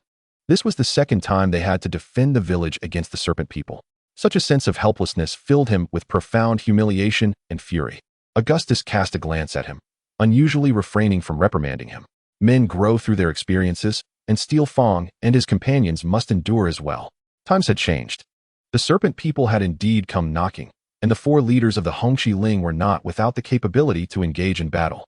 Leah felt a pang of uncertainty once more. In the depths of the night, the village echoed with the poignant and passionate voice of the little fox girl. Lilith groggily awoke to find herself nestled among a group of small cubs, shaking her head in an attempt to dispel the noise surrounding her. She was met with an escalating clamor that made it impossible to fall back asleep, coupled with the headache from her drunkenness. Lilith forcefully shoved aside the limbs that pinned her down. In a huff, she stormed outside to the great hall, where a towering brown bear, 3 to 4 meters tall, emerged from the darkness. The great bear spoke in a human tongue, vociferously lamenting, "Could you possibly keep your mating noises down?" The commotion within the great hall abruptly ceased, and Augustus's face turned ashen as he grabbed a door bolt and rushed outside. Unfortunately, the bolt was a later addition and lacked the protective enchantments.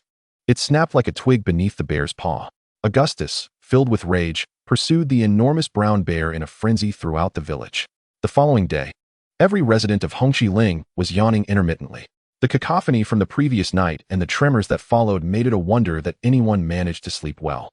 In Chapter 51, Lilith stubbornly clung to Leah's embrace, refusing to admit her fault. Augustus found himself at a loss and could only resort to tempting her with treats. "If you help us dig, there will be more delicious food than roasted meat in the future. And monkey wine." Lilith, with red-rimmed eyes, pouted, clearly unconvinced that anything could surpass the roasted meat from the previous night. They had been at an impasse for some time. The little girl, transformed, stood 3 to 4 meters tall, her bare claws more formidable than a bulldozer. Not only could she effortlessly dig through soil, but even stone would yield as easily as tofu under her might. It seemed unreasonable to have such a digging machine at their disposal without making use of it. However, the little one held a grudge. Not only did she refuse to admit her mistake, but she also consistently rejected cooperation. Although Augustus could enforce obedience through a contract, he regarded her as a person, making it impossible for him to command her as he would a beast. Thus, he summoned Leah, hoping to play the emotional card. Remarkably, Leah whispered a few gentle words in the little girl's ear, prompting Lilith to leap joyfully. With her hands on her hips, the little girl declared her terms. "It's settled. Work means delicious food." Augustus could only manage a wry smile and turned to give Leah a nod of appreciation. With Lilith and the Treants led by the oak fruit joining their efforts, the original plan was completely overturned. Augustus resolved not only to build houses for the little cubs, but also to address the housing needs of the slaves. Since they were to defend their home, they might as well take the opportunity to accomplish something worthwhile. Augustus took charge of the planning, while Steelfong and the others marked the lines. Lilith transformed into a giant bear, her large backside digging industriously. More often than not, before Steelfong and the others had completed their markings, Lilith would have already dug her way to them. The village's little cubs were in a state of ecstatic frenzy. At night, they dared not venture outside. And having not seen the enormous brown bear, they imagined a monster had come to the village, huddling beneath their furs in fear. Now, they not only had a fluffy bear, but also towering Treants.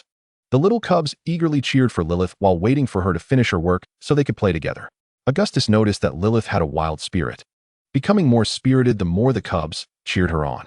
Little did he know that to become a druid required arduous training. Lilith had spent her life in the wilderness, surrounded by beasts, with no companions or friends apart from her teacher. The lively atmosphere brought by the little cubs was an experience she had never known before. Lilith dug at an astonishing speed. Upon learning that the new houses would also accommodate them, the slaves worked tirelessly to transport the earth. The Treants, under the guidance of the great bears, filled the foundations with heavy stones. When encountering irregular or oversized stones, Lilith would effortlessly slice through them with a paw. Everything was available, from flat stones to smaller ones, making the task exceedingly convenient. Augustus spread furs on the ground, planning not only for houses but also for the construction of wine cellars, kitchens, and baths. At that moment, a figure soared through the sky above Hongqi Ling. Augustus was startled, initially fearing it was the serpent people invading. However, upon closer inspection, he was taken aback to find it was a familiar face. It was none other than the envoy of the Lord, the harpy Krish. As the Lord's messenger, Krish held a position of esteem. Yet his reputation in the city of the demon princess was far from favorable. Steelfong had once scorned him. According to rumors, Krish had challenged a clan leader, and after his defeat, had been exiled from his tribe. This was a rather normal occurrence. In demi-human tribes, the community valued leadership highly, and a member could challenge the leader if they felt strong enough. Many had failed in such challenges, but only he was rumored to have poisoned his entire clan. Augustus was uncertain of the truth behind the rumors, but his impression of Krish was poor, largely due to the latter's arrogance. With an air of superiority, he regarded almost no one but the Lord, the demon princess. What was he doing here? As he watched Krish glide down gracefully to the village, Augustus promptly approached to pay his respects. Despite his disdain, he dared not treat the envoy with disrespect, as he represented the Lord, the demon princess. Krish nodded, showing no sign of civility. He even ignored the bustling construction in the village and directly inquired about the whereabouts of the ogre chief, Yake. Augustus was momentarily taken aback. How long had it been since he parted ways with Yake? Had he not gone on a mission? Augustus, confused, responded honestly, explaining that Yake had separated from them after completing an escort task, stating he was to head northwest to escort minerals. Was he not there? Augustus initially dismissed it, considering Yake's formidable strength and the presence of a capable team of ogre guards. However, when he saw Krish's brow furrow and his expression darken, he began to sense that the situation was more complicated than it appeared. Krish pressed for more details, and Augustus answered each question. Finally, unable to contain himself, he asked, "My lord, has something happened to Yake? What is wrong with him?" Upon hearing that Yake was missing, Augustus's first reaction was disbelief. Yake was undoubtedly the most astute and composed ogre he had ever encountered, possessing the strength of a mid-tier chief. As this thought crossed his mind, Augustus's brow furrowed. A mid-tier chief could not be easily dealt with by ordinary tribes, yet Krish, keenly aware of Augustus's hesitation, immediately sharpened his gaze. "Speak quickly. What do you know?"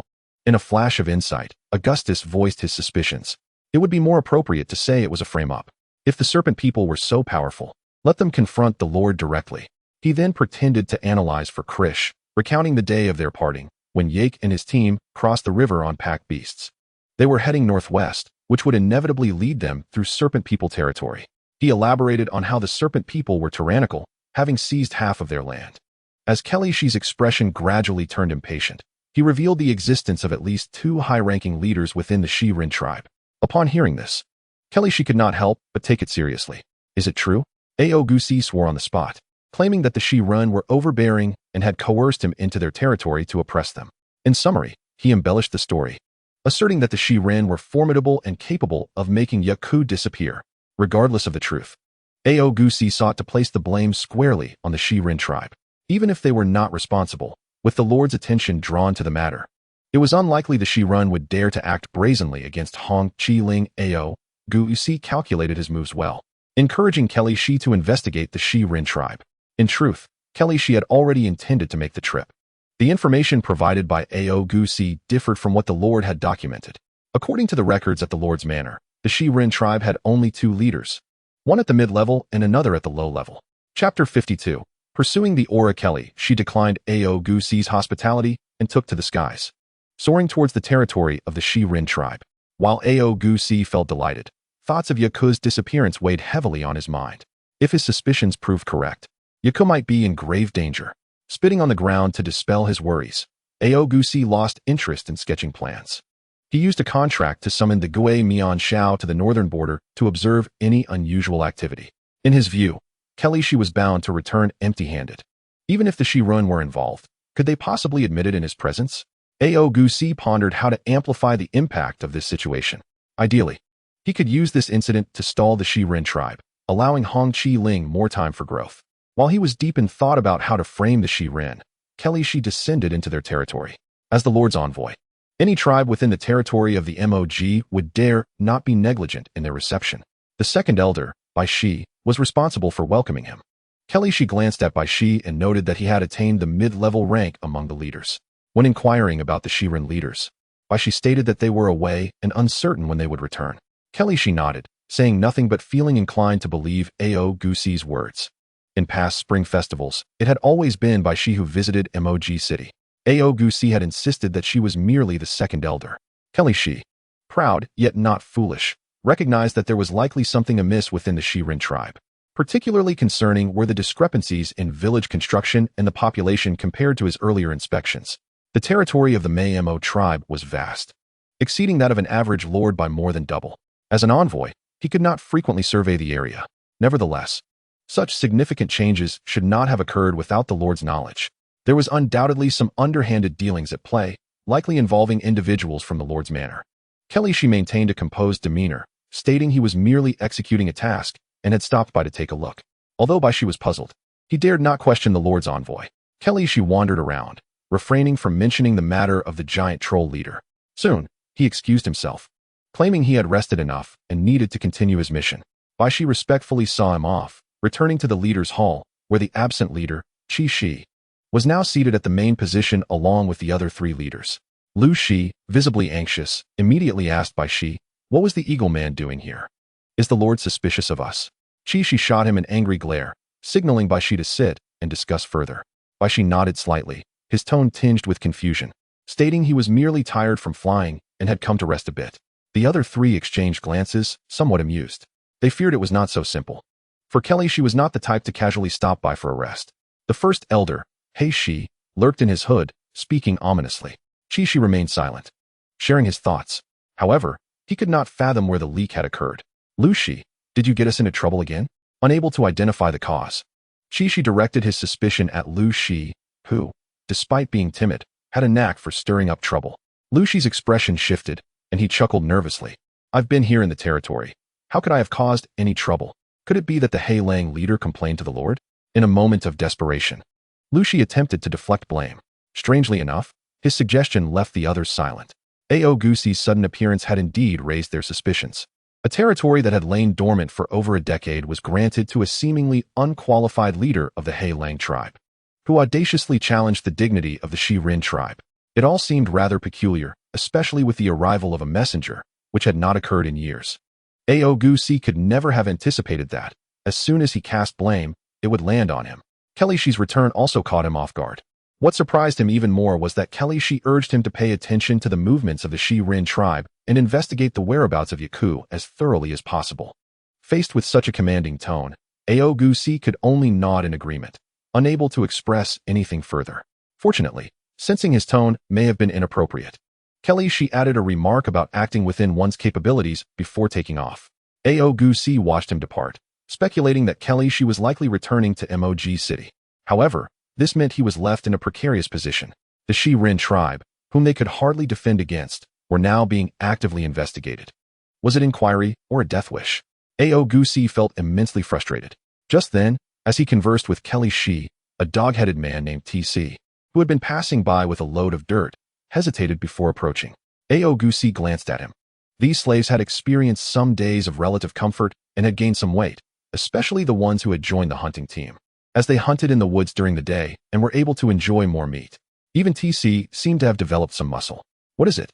Augustus asked casually, preoccupied with his own thoughts, expecting TC to inquire about some trivial matter. To his surprise, TC explained that he had inadvertently overheard the conversation between him and Kelly Shi. Augustus raised an eyebrow, not comprehending his intent. Assuming the leader was upset, TC immediately knelt, repeatedly apologizing. He insisted he should not have eavesdropped, claiming it was accidental, and that he had only mustered the courage to speak up in hopes of alleviating the leader's troubles. Oh, Augustus became intrigued and instructed him to rise and speak. TC was a rather clever slave, and since Augustus was not genuinely angry with him, he remained kneeling, speaking cautiously. He explained that the dog-headed tribe was naturally endowed with keen senses and that he considered himself among the best. He possessed a unique ability. Once he had encountered someone, he could never forget their scent. Hiss! Augustus could not help but draw in a sharp breath. The Heilang tribe was also renowned for their acute sense of smell, yet he had never heard of anyone possessing such an extraordinary memory for scents. Even Augustus himself could not consistently recall an individual's scent unless he deliberately made an effort to memorize it. "This ability is remarkable. What do you mean?" Augustus listened quietly, momentarily perplexed by TC's intentions. It was then that TC stood up, bowing as he stated, "I remember the scent of those giant troll guards. Perhaps I can track their whereabouts." Upon hearing this, Augustus's eyes brightened. Excellent. Indeed. He had recognized the cleverness of this dog-headed man. Augustus patted TC's shoulder in approval, instructing him to prepare and set out shortly. He then called over Liya and the others. At this critical juncture, he dared not venture out without proper arrangements. With TC accompanying him, Funlier would certainly not allow a dog-headed man to ride on his back. Augustus took on the responsibility of safeguarding the village alongside Lily's. He believed that bringing the Meiwen Wang show would suffice. The village was on high alert, and necessary constructions were underway. He had no intention of straying far. As he shared no deep ties with the troll guards, it was inconceivable for him to jeopardize the village for their sake.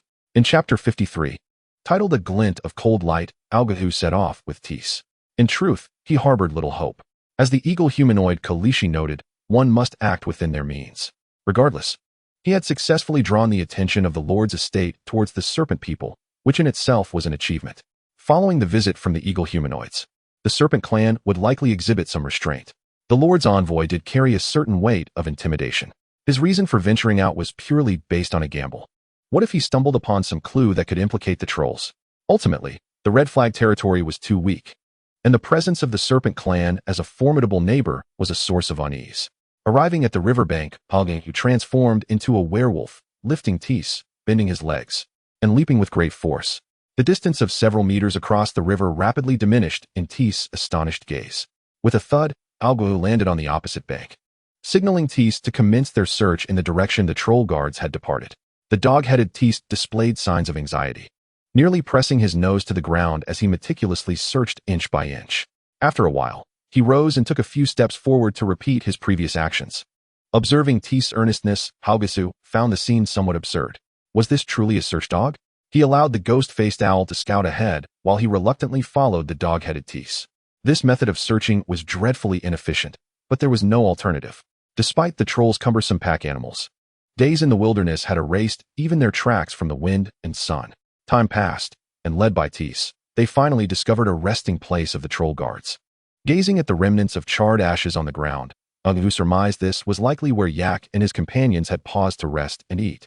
This location was close to the border of the red flag territory, indicating that Yak had successfully traversed his land. Beyond this lay the domain of the serpent people. Could it truly be, as he suspected, that Yak had fallen victim to the serpent clan? With uncertainty clouding his mind, Augustus contemplated whether to continue the pursuit. Before making a decision, he opted to rest for a moment. Using the ashes left by Yak's group, he instructed Tis to gather some dry twigs. He retrieved jerky from his storage ring, intending to cook and satisfy his hunger. During the cooking process, feeling idle, Augustus engaged in casual conversation with Tis. To his surprise, he learned that Tis was still a minor, which contradicted his mature appearance. He looked to be at least in his 30s or 40s. Tis, caught off guard by the leader's astonishment, offered a shy smile. He shared that he had been a slave since childhood, always deprived of food and clothing, leading to his current state. Hearing this, Augustus fell silent, aware that Tis had no reason to lie about such matters. Moved, he placed his hand on Tis' head, channeling a subtle bloodline power, which made Augustus regard Tis with newfound respect. To his astonishment, Tis possessed commendable potential, only slightly inferior to that of the likes of Chianya. Tis, are you aware of your own abilities? Augustus' question left Tis in shock. As a slave, he yearned to become a bloodline warrior, but throughout his life, no one had taken an interest in his potential. Trembling, Tis prostrated himself, beseeching Augustus for an opportunity. He understood that despite having the potential for bloodline awakening, he alone could never meet the standards necessary for such a transformation. Observing the astute, dog-headed Tis, Augustus nodded inwardly. This young individual, though burdened by his race, might possess remarkable qualities. The dog-headed people were indeed a sorrowful race. The vast majority were enslaved by lords, with only a rare few awakening their bloodlines. Yet, even among this rare minority, most remained trapped in the identity of a slave, as their race was too weak to reclaim their rights to freedom. Their survival hinged solely on their high fertility and obedience. To date, Augustus had never encountered a leader-level dog-headed individual. Even the bloodline warriors of their kind were said to exist only within the lord's estate.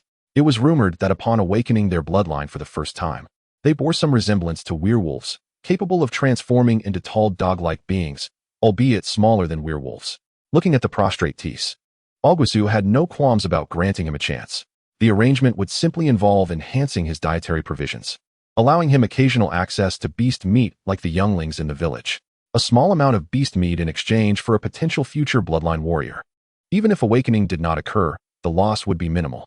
When Augustus agreed, Tis was overwhelmed with emotion, tears streaming down his face. Once he regained composure, he disregarded the meat and immediately resumed his search. Initially, Augustus had planned to return, but seeing Tis' determination, he couldn't help but shake his head. Let him continue. If nothing was found, so be it. Thus, Augustus thought, munching on the roasted meat while following Tis. Unbeknownst to them, they had crossed out of the red flag territory. By the time Augustus noticed, they stood upon the land of the serpent people. Once again, he hesitated. The territorial instincts of demi-humans were intense. Just as he could not endure the invasion of the serpent clan into his domain, so too would they not permit his encroachment. As Augustus prepared to retreat, Tis suddenly perked up, excitement radiating from him. He stood and eagerly pointed ahead, claiming he sensed the presence of the troll guards not far off. Augustus narrowed his eyes, his expression turning serious. Could it be that fortune favored him? Did the serpent clan truly possess such audacity? Signaling Tis to remain calm, he instructed him to return to the riverbank and wait for him. Meanwhile, he sought a concealed thicket nearby. Sitting cross-legged, he switched to the vision of the ghost-faced owl. After all, they were on unfamiliar territory, and caution was paramount. If Tis' instincts were correct, the fate of Yak and his companions likely fell into one of two scenarios. Either they had perished ahead or were trapped. Regardless of which, danger loomed. Augustus was unwilling to take unnecessary risks. As the ghost-faced owl soared through the air, Augustus scrutinized the scene before him. In early summer, the landscape was lush and verdant, revealing no anomalies in the wilderness. The only noteworthy sight was a shaded gorge up ahead, obscured from clear view. Communicating with the owl, Augustus considered sending it to investigate further. However, he received a strong wave of reluctance in response. This sentiment was not new. He had encountered it before when facing the Meiwen Wangsha. The owl's unusual reaction led Augustus to trust Tis' assessment. While it was possible to command the owl to fly into the gorge, Augustus ultimately decided against it. Gathering any clues was already a significant achievement. There was no need to risk his life. The owl's instincts were worthy of trust. Had the encounter with the Meiwen Wangsha been of a higher caliber, he feared he might have already paid the price. Just as he prepared to withdraw from the owl's perspective, something stirred in the depths of the gorge. A fleeting glimmer of cold light flashed by. Chapter 54. The troll spear felt as though someone had momentarily shaken a mirror before him. After a moment's hesitation, Augustus ultimately resolved to compel the Gui Mian Shao to venture closer. Bound by the forced contract, Gui Mian Shao was unable to resist Augustus's will. Augustus could sense the fear emanating from Gui Mian Shao. Resolute in his decision to merely take a glance, he planned to withdraw immediately thereafter. Gui Mian Shao glided gracefully, revealing the depths of the gorge. A thought stirred within Augustus. He understood the source of the glimmer. Summoning Gue Mianshao back to his side, Augustus's expression turned grave. The luminous object was none other than a spear embedded in the trunk of a large tree. The spear pierced through the tree's body, with part of its tip protruding outward. It was this exposed tip that reflected the light. Augustus recognized the spear. It was the bloodline weapon of the troll leader, Yake. Such bloodline weapons were exceedingly precious, and Augustus had never even touched one before attaining the leader rank. The reason he had refrained from using the spear he obtained from the green serpent was that it was unique, making it unsuitable to bestow upon anyone. Now, with Yake's spear lodged in the tree, the fate of its owner was all too clear. However, Augustus found it perplexing. If the Serap people were responsible, they would have had no reason to leave the spear behind. No matter how powerful they were, they could not possibly ignore such a fine bloodline weapon. Could it be that they encountered a formidable beast? This was the only explanation Augustus could conjure. At the same time, he found himself in a quandary. After all, it was a matter of greed. A bloodline weapon lay before him. Should he seize it or not? Augustus hesitated for no more than 3 seconds before ultimately deciding to take the risk. He could suppress his presence. As long as he exercised caution and avoided making excessive noise, he should be fine. Thus, Augustus instructed Gue Mianshao to keep watch. He intended to stealthily infiltrate the gorge, retrieve the spear, and make a swift exit. The skill of suppressing presence he acquired from the contract with the Meiwen Wangshi was effective, except against Lord-level beings. When activated, others could not discern any energy fluctuations emanating from him. Augustus was gambling, wagering that there were no high-level magical beasts within the gorge. In truth, it wasn't much of a gamble. He reasoned that if high-level magical beasts existed within his territory, the Serap people would have likely been decimated long ago. Their continued survival suggested that the threat was certainly not a high-level beast. This line of reasoning emboldened Augustus. He felt confident that even if he encountered an intermediate high-level magical beast, he would still have an opportunity to escape. Augustus quietly approached the gorge, controlling the strength of his footsteps and adjusting his breathing to minimize his presence. As he drew nearer, his pace slowed considerably. Closer, closer, Augustus chanted inwardly, while remaining alert to his surroundings. Suddenly, a sense of vigilance emanated from the Gue Mianshao stationed at a distance. Augustus stiffened, silently cursing his bad luck. He quickly crouched into the underbrush, peering through the foliage with frantic eyes. Before long, he spotted a figure at the entrance of the gorge. It was him. Recognizing the creature adorned with vibrant green scales, Augustus immediately identified the green serpent. What was he doing here? Did he not realize the danger that lurked? Augustus held his breath as he watched the green serpent stride past him, heading deeper into the gorge. He recalled that he had seen him here before. Where could he be going? Unlike Augustus, who treaded cautiously, the green serpent appeared rather brazen. Augustus could not believe that Gue Mianzhao's instincts would lead him astray. In fact, since his entry into the gorge, he had been plagued by an unsettling sensation. Why was the green serpent completely unaffected? As he observed the green serpent meandering deeper into the gorge, Augustus's confusion only deepened. Before long, the green serpent halted before a stone. He began to tap rhythmically on the stone, seemingly seeking a specific frequency. Augustus, peering through the underbrush, could discern nothing unusual about the stone. Yet, in the next instant, the space deep within the gorge began to warp. The once lush cliffside transformed into a barren stone wall. The stone wall slowly opened, revealing a pitch-black entrance. This scene before Augustus exceeded his comprehension. He had not anticipated that there was more to the cliffside than met the eye. The green serpent swaggered into the cave. It appeared shallow, with faint voices of conversation echoing from within. Augustus dared not linger too long, unable to discern the content of their words. After a few minutes, the green serpent emerged from the cave, his face alight with joy. As he stepped out, the cliffside blurred momentarily before reverting to its original verdant state. The green serpent jubilantly leaped onto a large tree, reaching up to extract the spear Augustus had previously seen. He then descended, brandishing the spear with a flourish, seemingly pleased with his acquisition. With a few chuckles of satisfaction, the green serpent exited the gorge with the spear in tow. Only then did Augustus breathe a sigh of relief. He silently followed the direction in which the green serpent had departed. It appeared that the existence within the cave was intricately linked not only to the disappearance of Yake and his companions, but also to the Serap people. The green serpent's intentions were not difficult to surmise. Having been defeated by Augustus and having lost his bloodline weapon, he likely sought to procure a new weapon from the entity within the cave. The entity had presumably dismissed him with Yake's weapon. The green serpent likely remained unaware of the spear's origin. Otherwise, he would not have dared to wield it so brazenly. How absurd. This was akin to parading a murder weapon in public. Augustus could have pursued the green serpent and captured him for personal gain. However, upon further reflection, he questioned what good it would do. The Lord's men were not present, and if traces were left behind, it could alert the Serap people. They might then descend upon the Hongqi territory, wiping them out in one fell swoop, leaving Augustus with no recourse. Ultimately, Augustus retreated silently, returning to his own territory. It sufficed to know who was responsible for the events. With the spear as evidence, the cave would not elude scrutiny. The other matters could be addressed by the Lord. As Augustus made his way back, he had already formulated a plan for subsequent actions. Upon reaching the riverbank, he leaped across to the opposite shore. Once back in the village, his first task was to summon Chong Wei, Gang Ye, and Li Ye into the Great Hall. Augustus shared his discoveries with them and entrusted Chong Wei with the important task of reporting to Mog City.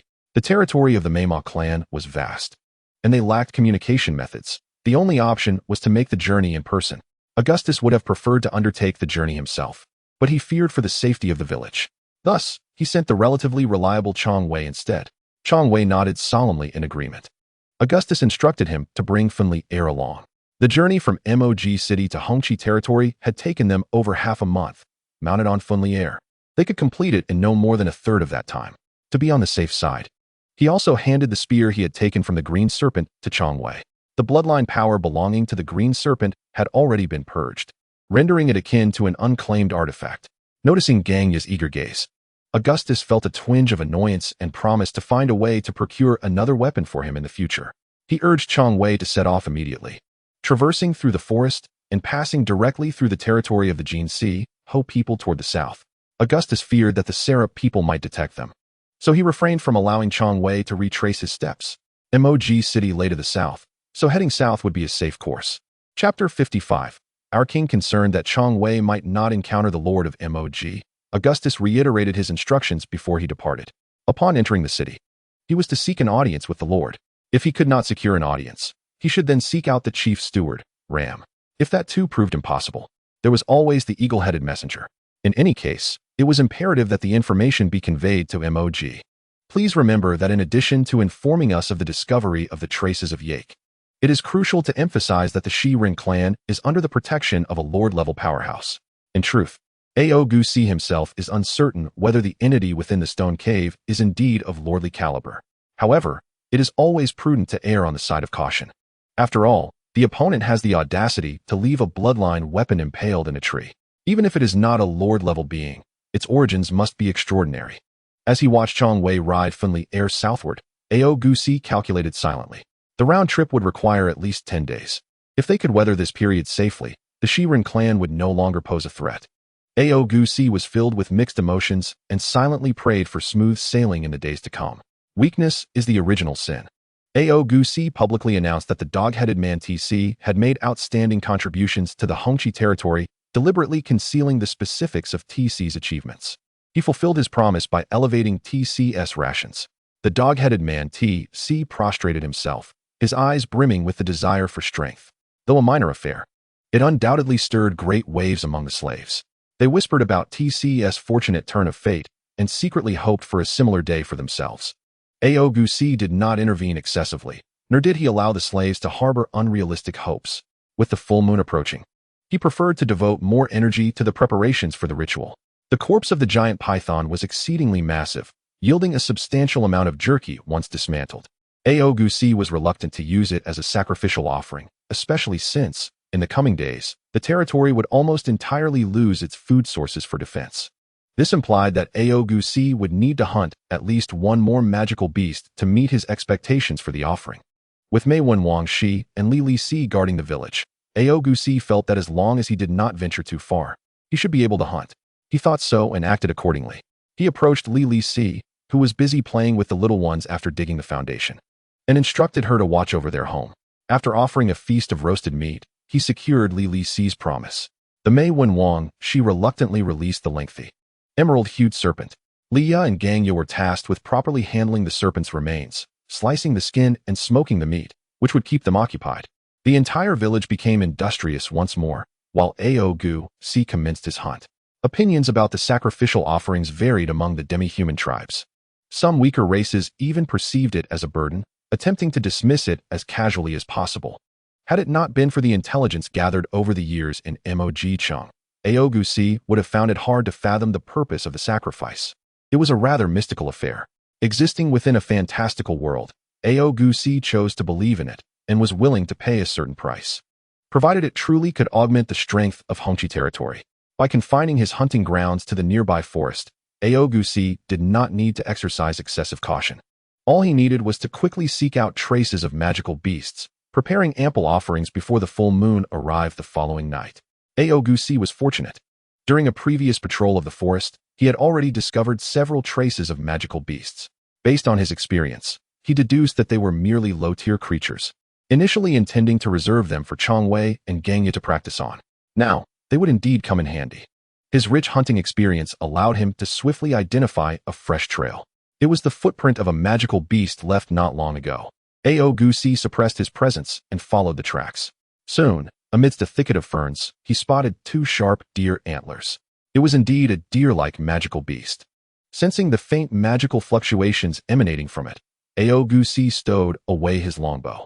He decided to capture this magical deer alive, as living offerings were far more effective than dead ones. What was the best way to capture a magical beast alive? Naturally, stunning it would be the most effective method. Augustus did not even need to strike. A terrifying assault left the magical deer rolling its eyes in unconsciousness.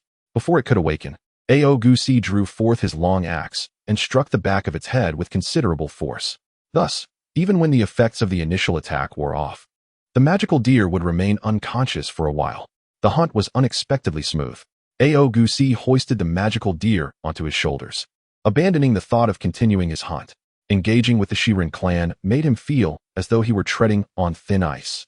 On his way back to the village, he encountered the Trance who had come to gather stones from the forest. The materials that Xiongda and the others had prepared were sufficient to construct dwellings for the little ones. However, these foolish beings had filled the foundation with all the stone after Augustus had restructured the territory. This left the village without any completed houses. Apart from the foundation, Lili Si is our queen. Lili Si is our queen. Upon returning to the village, Augustus saw Lili Si at the forefront, followed by a long line of little ones. The bright red horn banner had somehow been taken down by the druid girl. She held the horn banner high. Envisioning herself as a queen while joyfully singing a nonsensical tune she must have learned from somewhere. She sang a line, and the little ones echoed her, creating a scene of sheer delight. Augustus felt a throbbing in his temples. This child truly had no fear of reprimands. Observing Lili Si strutting before him like a victorious general, Augustus suddenly found himself amused. Lili Si, are you their queen? Yes, yes. Then are they all your subjects? Yes, yes. But look, your subjects currently do not even have houses. Augustus's disdainful gaze pierced the new queen, causing Lili Si to instinctively want to retort, only to find herself at a loss for words. Being a queen is not merely about singing. One must also help them build homes. Only then can one truly be called a queen. Augustus pointed at the Trance who were moving stones behind them, offering a suggestion to the child queen. It seemed that way. Lili Si tossed aside the horn banner and joyfully ran over to assist. Augustus reached out to retrieve the horn banner and reinserted it into the stone wall at the entrance. Those unruly children generally did not think too clearly. Watching Lili Si transform into a massive brown bear, eagerly following the Trance to move stones, Augustus smiled with satisfaction. Do not be too hard on her. The little ones adore her, and Lili Si has been a great help. Leo approached, gazing at Augustus with tenderness. Is that so? Do you wish for her to exhaust her energy and run to the entrance to roar in the middle of the night? Augustus's remark caused Leah's cheeks to flush crimson. The impact of that previous remark from the mischievous child had indeed been quite substantial. Chapter 56. Progress of construction. Augustus entrusted the magical deer to the Mei Wan Wangshi. In his eyes, this creature resembled a storage chamber, capable of holding living beings. It was even more useful than a storage ring. Of course, one must overlook the sticky gastric juices. During dinner, Lili Si, unlike the others who were disheartened by Chang Wei's absence, devoured 3 servings of roasted meat, claiming it was her reward for working. Well, that was indeed a powerful justification. The excavator was indispensable. Under Leah's indulgent gaze, the druid girl stuffed herself to her heart's content. Bran sorrowfully realized that his ranking in his sister's esteem seemed to have declined again. Meanwhile, at the dining area for the slaves, everyone envied the dog-headed man TC as he enjoyed a different kind of food. It was magical beast meat that even the Lord rarely indulged in. TC happily gnawed away, instinctively emitting whines of protectiveness as the surrounding slaves cast envious glances. Augustus found that Leah was far more astute than he had imagined. After her hearty meal, Lily C soon began yawning, her eyes hazy as she clambered to sleep, indicating that she would likely not disturb the peace tonight. Bestowing a look of approval, Augustus began to usher people out of the large dwelling. The design of the skylight in the grand house is quite intriguing.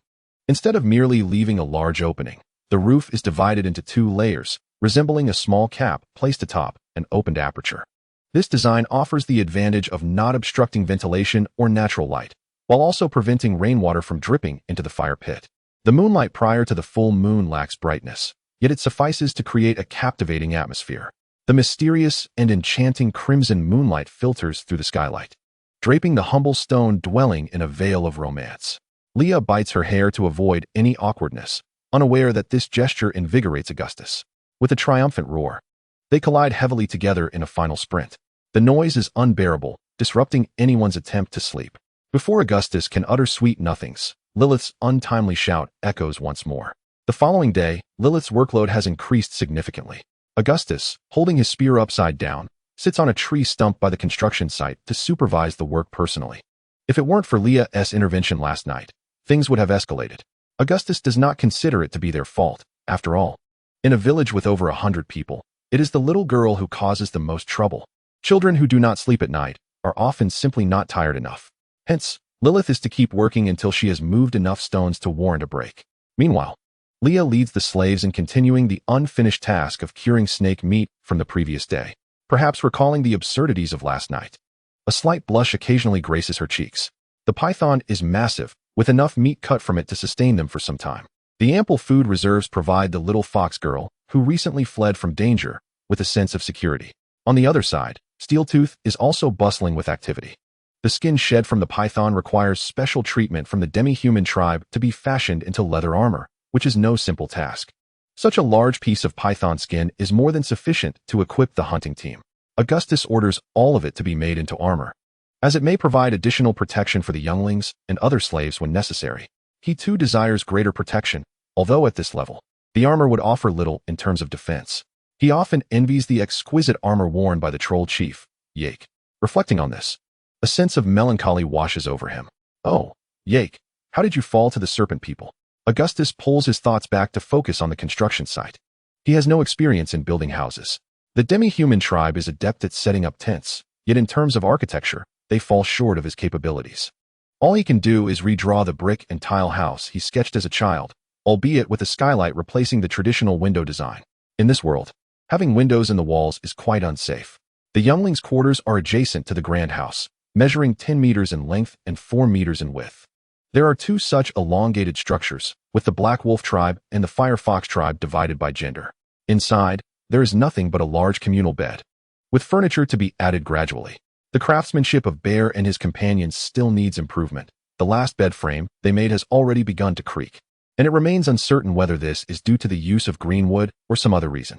Naturally, the roof does not have tiles, as the Red Flag tribe cannot even produce a single ceramic pot. It is not that they lack the ability. Leah and her Fire Fox tribe have considerable experience in this area. The primary issue is the lack of time.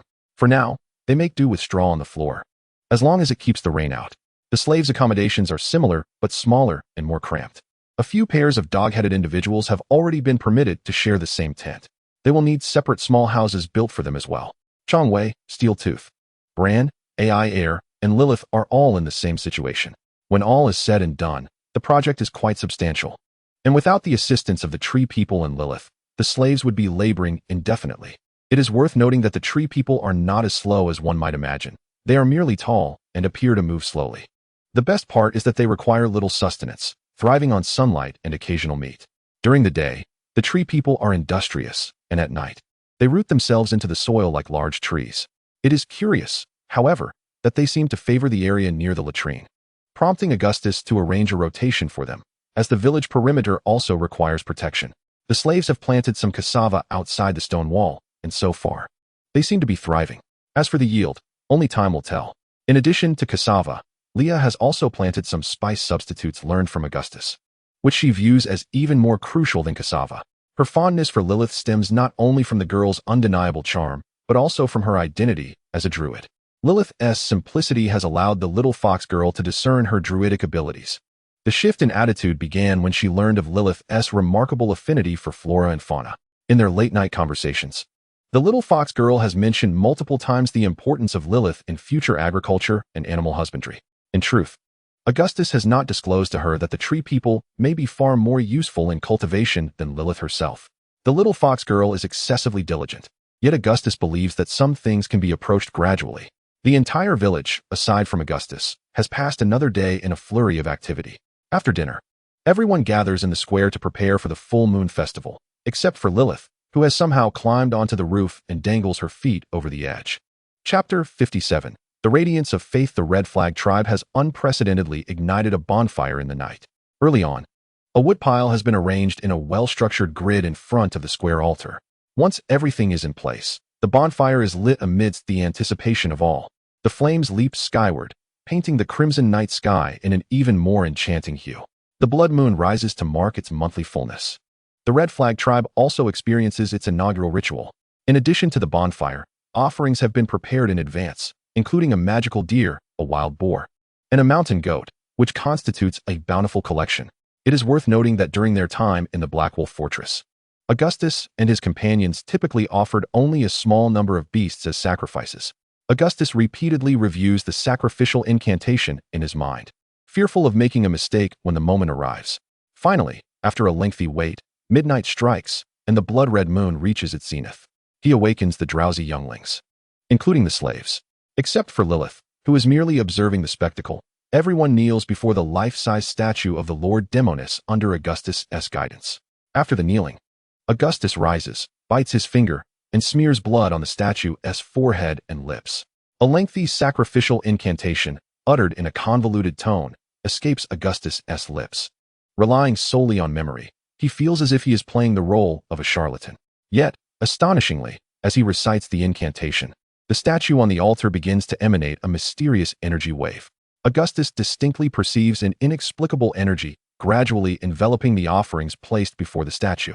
Under his gaze, the offerings seem to dissolve into fine particles invisible to the naked eye, slowly being absorbed by the statue. After consuming these offerings, the statue begins to emit a faint milky glow, rendering the Demonis image remarkably pure. Coupled with her striking form, an indescribable harmony emerges. As Augustus' voice rises in recitation, he realizes that the ritual is beginning to take effect. As the offerings gradually diminished, the radiance emitted by the statue expanded continuously. It slowly enveloped the crowd and the great hall, spreading towards the stone wall. Witnessing the imminent disappearance of the offerings, while the light still lingered at a distance from the stone wall, Augustus hurriedly stepped forward and placed the serpent head from his storage ring onto the altar.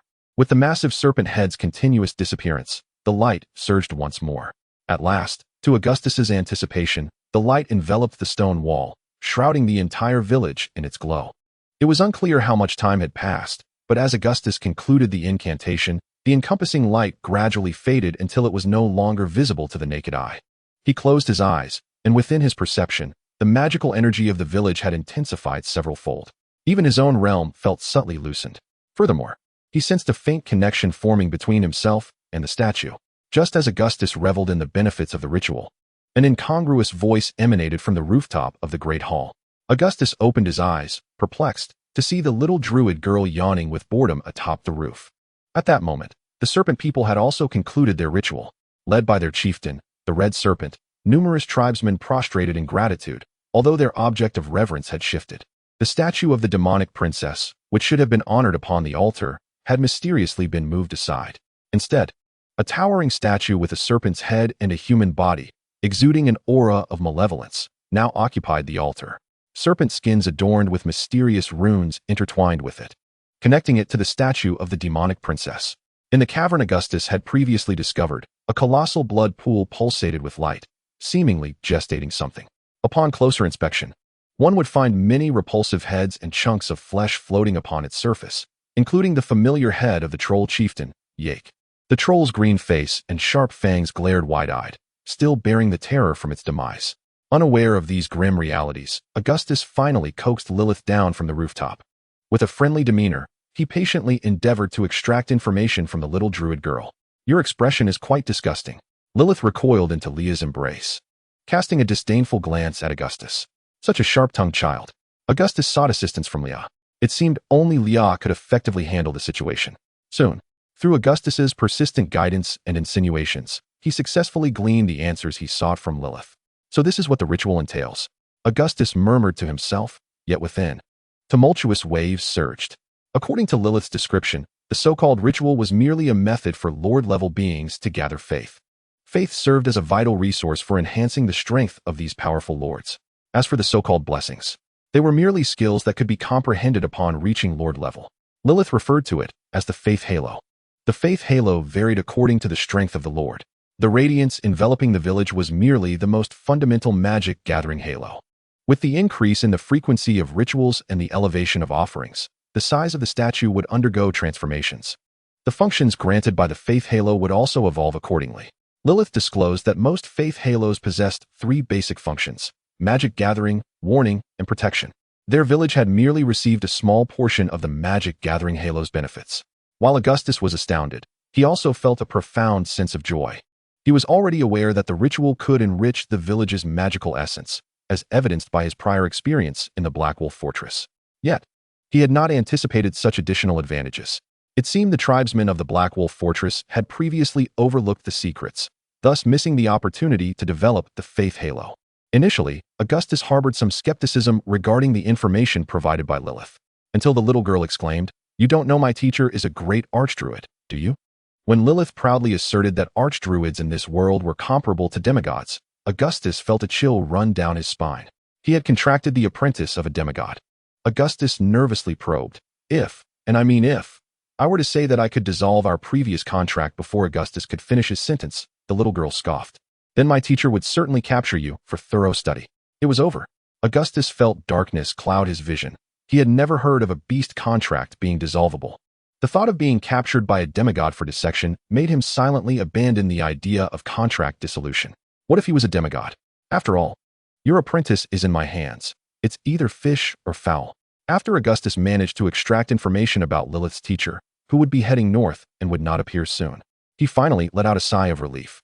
The crisis of the serpent people remained unresolved, and now he had unwittingly entangled himself with a demigod. The joy he felt post-ritual dissipated. Even with Leah's diligent flattery, Augustus could barely muster enthusiasm. He felt drained and fearful. Chapter 58. The serpent people strike back. After a night of tender consolation from Leah, Augustus finally regained his composure, temporarily casting aside thoughts of the archdruid comparable to a demigod. Despite having only gained a small portion of the magic gathering halo's benefits, upon awakening, Augustus distinctly sensed the village's magical energy had thickened.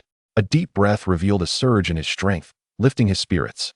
He felt as though he could break through to the intermediate level of a leader at any moment. Initially, Yake had mentioned that Lamb placed expectations on him to advance to the intermediate level within 2 years. Who did he look down upon? Of course, such benefits could not solely be attributed to a single ritual. Ultimately, he had to thank Elon, the preserved blood wine that had matured for over a decade, combined with the enhancement from the little octopuses, was the primary reason for Augustus's rapid increase in strength. Moreover, since rituals could be performed monthly, this meant Augustus could continuously develop the functions of the faith halo. Glancing at the statue of the demonic princess upon the altar, he found that, as Lilith had stated, it had indeed grown slightly larger after a single ritual. Augustus reached out to touch it, but found he could not discern its mysteries. "Hey, big pervert. Where do you think you're touching? I'm going to tell Sister Leah." Augustus swiftly retracted his hand, silently making a grasping gesture. Why was the little girl up so early today? What a bother. Augustus muttered under his breath as he headed into the great hall.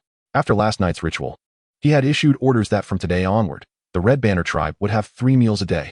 Although having meat porridge early in the morning was somewhat monotonous, the aroma of the meat porridge had drawn Lilith in. Augustus poured half of his meat porridge into the little girl's bowl, encouraging her to eat more and work hard to finish building the house.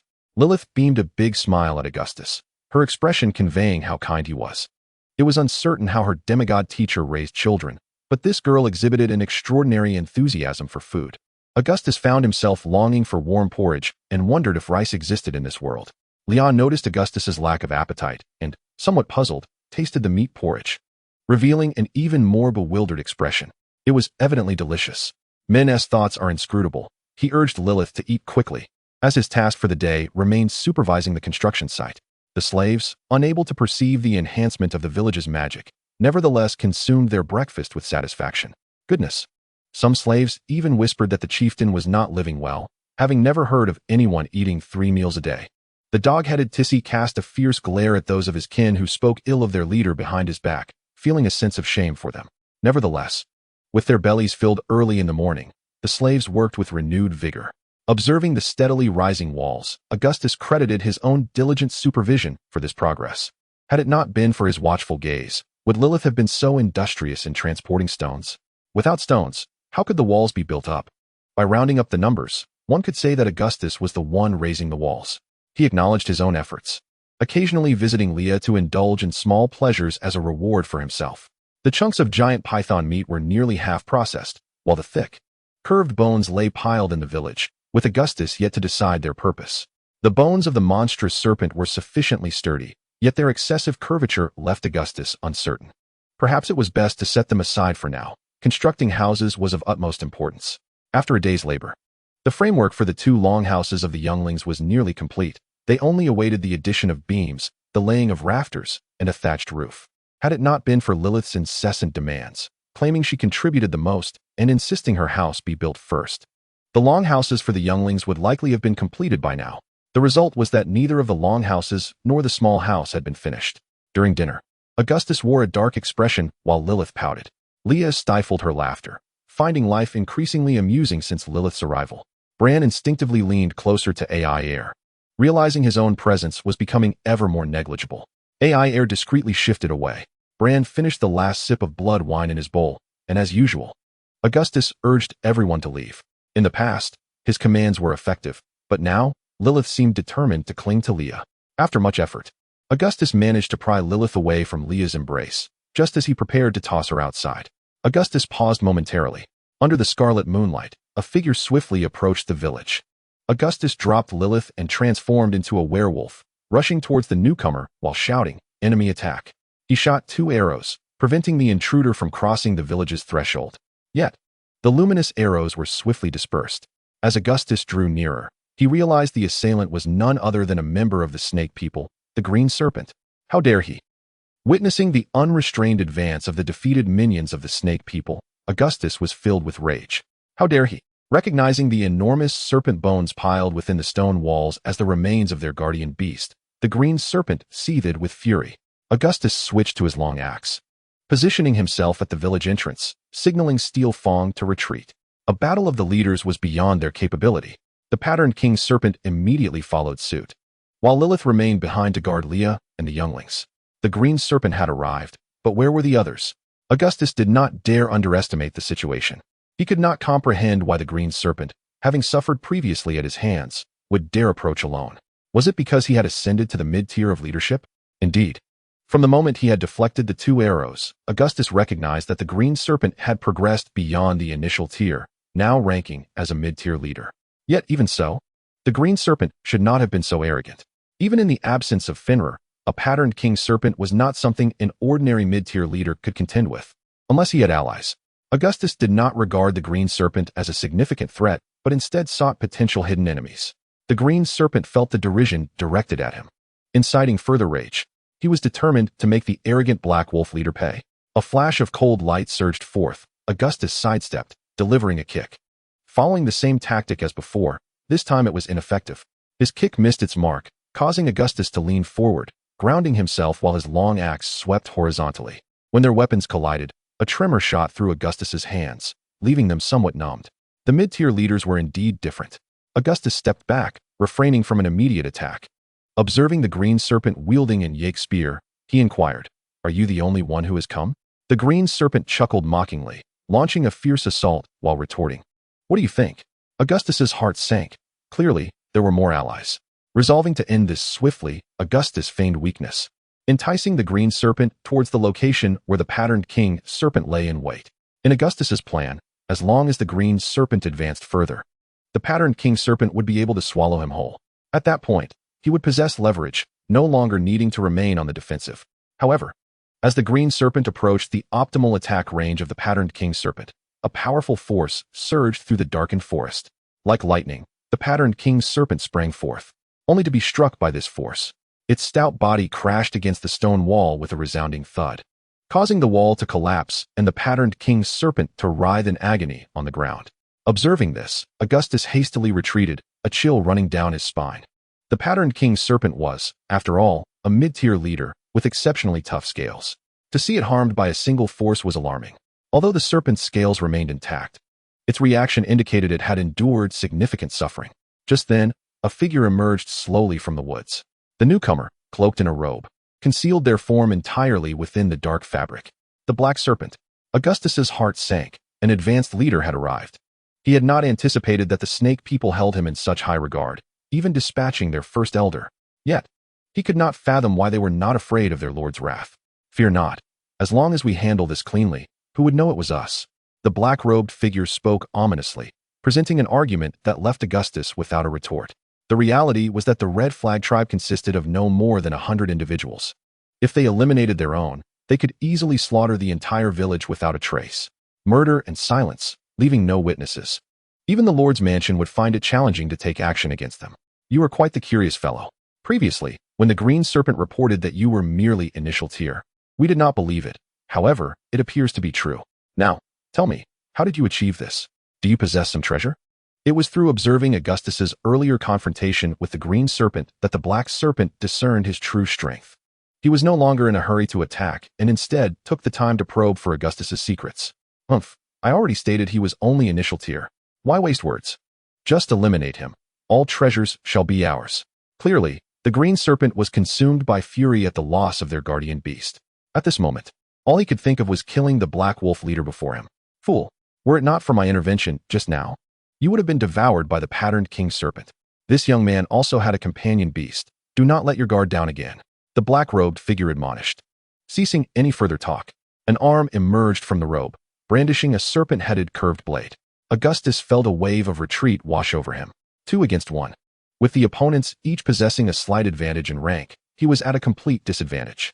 Moreover, who could say if there were additional hidden foes within the forest? Yet, as he thought of Leah and the numerous younglings behind him in the village, the burgeoning desire to retreat vanished, replaced by a steadfast resolve to fight to the last breath. Just then, a tremendous roar erupted behind him. A massive brown bear, on all fours, charged at the 2 serpent people. Damn it! Augustus cursed inwardly, knowing without turning that it was Lilith who had rushed out. What on earth was she doing out here now? Augustus had no time to stop her, forced to watch as Lilith barreled towards the black serpent like a freight truck. Faced with the colossal impact of the brown bear, the black serpent sneered, seemingly weightless as he floated backward. Simultaneously, with a gentle sweep of his curved blade, an invisible force struck towards the brown bear. Quick dodge. In the blink of an eye, all Augustus could do was issue a loud warning. Unfortunately, there was no time to react. With a thunderous crash, the enormous brown bear was sent flying, crashing against the stone wall. The wall collapsed with a resounding thud, and Augustus felt a chill run down his spine. His first reaction was to think of the wall's restoration. Just as he was about to check on the bear's injuries, a flash of cold light appeared, and the Green Serpent struck with lethal intent. Was it wise to be distracted at this moment? The Green Serpent let out a triumphant laugh, seizing the opportunity to launch a flurry of strikes. Augustus was forced to retreat repeatedly, barely managing to defend himself with his long axe. Seeing the upper hand, the Green Serpent grew increasingly aggressive, driven by a desire to avenge its fallen companion, the giant python. Little did it know, from the very beginning, Augustus had never regarded it as a threat. The only reason he continued to engage was to buy time to devise a countermeasure. Alas, this fool was courting death. Augustus took a step back, locking his gaze onto the frenzied eyes of his opponent. The Green Serpent felt an inexplicable chill, and just as it contemplated retreating, an overwhelming fear enveloped it. Before it could react, darkness overtook its senses, and it lost consciousness. With a swift motion, Augustus hurled the Green Serpent backward, where the giant python opened its mouth in unison and swallowed it whole, picking up the long spear from the ground. Augustus glanced at it before stowing it away in his storage ring. The Green Serpent was not yet dead. Perhaps a conversation could now take place? Out of the corner of his eye, he noticed Lilith, transformed into the brown bear, shaking her head and rising. Augustus breathed a sigh of relief and addressed the Black Serpent. Witnessing the bizarre defeat of the Green Serpent while it had the upper hand, coupled with the odd sight of the bear, which appeared unfazed despite sustaining a wound from Augustus. Even the black serpent had to tread carefully. Indeed, you are a most peculiar individual.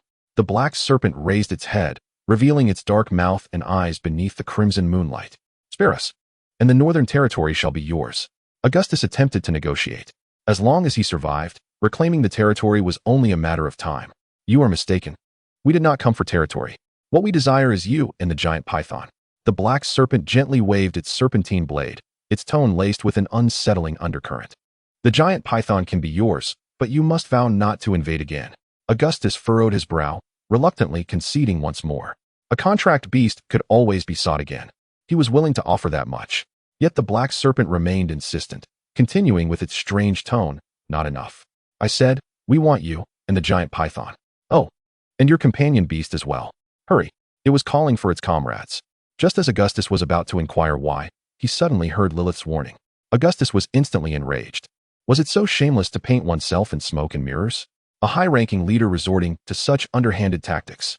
In a fit of anger, Augustus retreated, drawing closer to the giant python and the enormous brown bear. What else could he do? He had never encountered such a formidable enemy, and he had no confidence in defeating it. Another intriguing beast had emerged. Splendid. He would claim this brown bear as well. The black serpent, evidently unaccustomed to conversing beasts, immediately laid claim to Lilith. Lilith would not indulge it, and the bear retorted, you are the beast. Your entire family is made up of beasts. Augustus observed closely as the muscles of the black serpent's face twitched, seemingly incensed, just as he was about to mock it. A sudden sound broke the stillness of the forest, branches snapping under pressure. Soon, a black python, longer and thicker than the skinned and smoked green python, emerged from the thicket. The black serpent displayed its elusive agility, floating atop the head of the black python. Augustus swallowed hard, suppressing the mockery that threatened to escape his lips. In that moment when the black python appeared, Augustus felt despair wash over him. One black serpent was already troublesome enough, and now a black python had emerged. How could he possibly fight this? Augustus gestured to Lilith through their forced contract, indicating for her to try her luck. You go. The enormous brown bear subtly stepped back a couple of paces, responding in Augustus's mind. It must be said, having a talking beast was indeed convenient. Through their contract, they could communicate telepathically. However, what good was that? Augustus tightened his grip on his massive axe, reminiscing about Fenrir. If only Fenrir were here, with a mere call, it would have rushed to his side. There was no way he could send Lilith, a young girl, into certain death. The diminutive giant python was suitable for sneaky maneuvers, but charging into battle was out of the question. With a low growl, Augustus charged at full speed towards the black python, aiming for the black serpent atop its head. Once he dealt with the black serpent, the black python would be of little concern. Did he think the black serpent would be so easily dispatched? The blade danced in the serpent's hand, sending waves of force towards the advancing Augustus. He dodged left and right, allowing the attacks to graze him, leaving marks on the ground. He lifted the long axe, closing in on the black python, leaping high, and positioning himself for a downward strike. At that moment, the giant python beneath the black serpent suddenly opened its massive jaws wide. Augustus, suspended in midair, had no time to evade. Yet, as if he had anticipated this, he not only refrained from dodging, but instead wore a peculiar smile and plunged into the black python's mouth. It was over. Augustus had been consumed. Lilith, watching from the sidelines, gasped in shock, no longer hesitating at a crucial moment. The enormous brown bear swung its massive hindquarters and charged at the python. But in the next instant, Lilith heard the black-cloaked figure atop the python bellow angrily, swinging its blade towards the python's head. As Lilith charged forward, she even had time to wonder at the bear's round, bright eyes. The black serpent had no intention of harming its guardian beast. However, when a spear tip protruded from the python's head, the black serpent could no longer afford to care. Rage nearly drove it to madness. In that split second when Augustus was swallowed by the black python, he swiftly retrieved the long spear that once belonged to the troll leader, Yake. As the black python tightened its jaws, the spear pierced through, and Augustus seized the opportunity to swing his axe, cleaving a significant portion of the python's head from the inside out. This black python was far more formidable than the green serpent.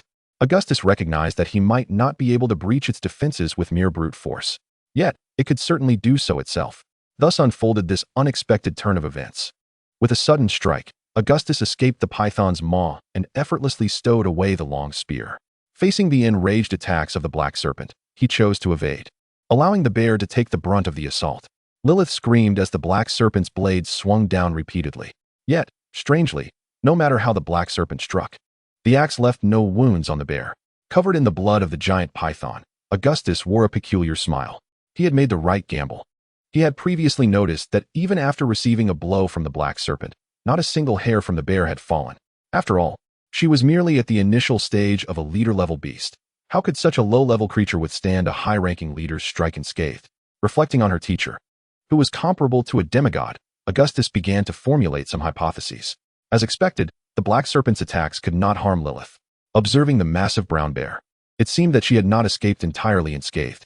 Augustus could not afford to ponder further, seizing the moment while the black serpent was preoccupied with pursuing Lilith, and raised his axe for a surprise attack from behind. But how could a high-ranking leader be so easily ambushed? In its fury, the black serpent spun around as if it had eyes in the back of its head.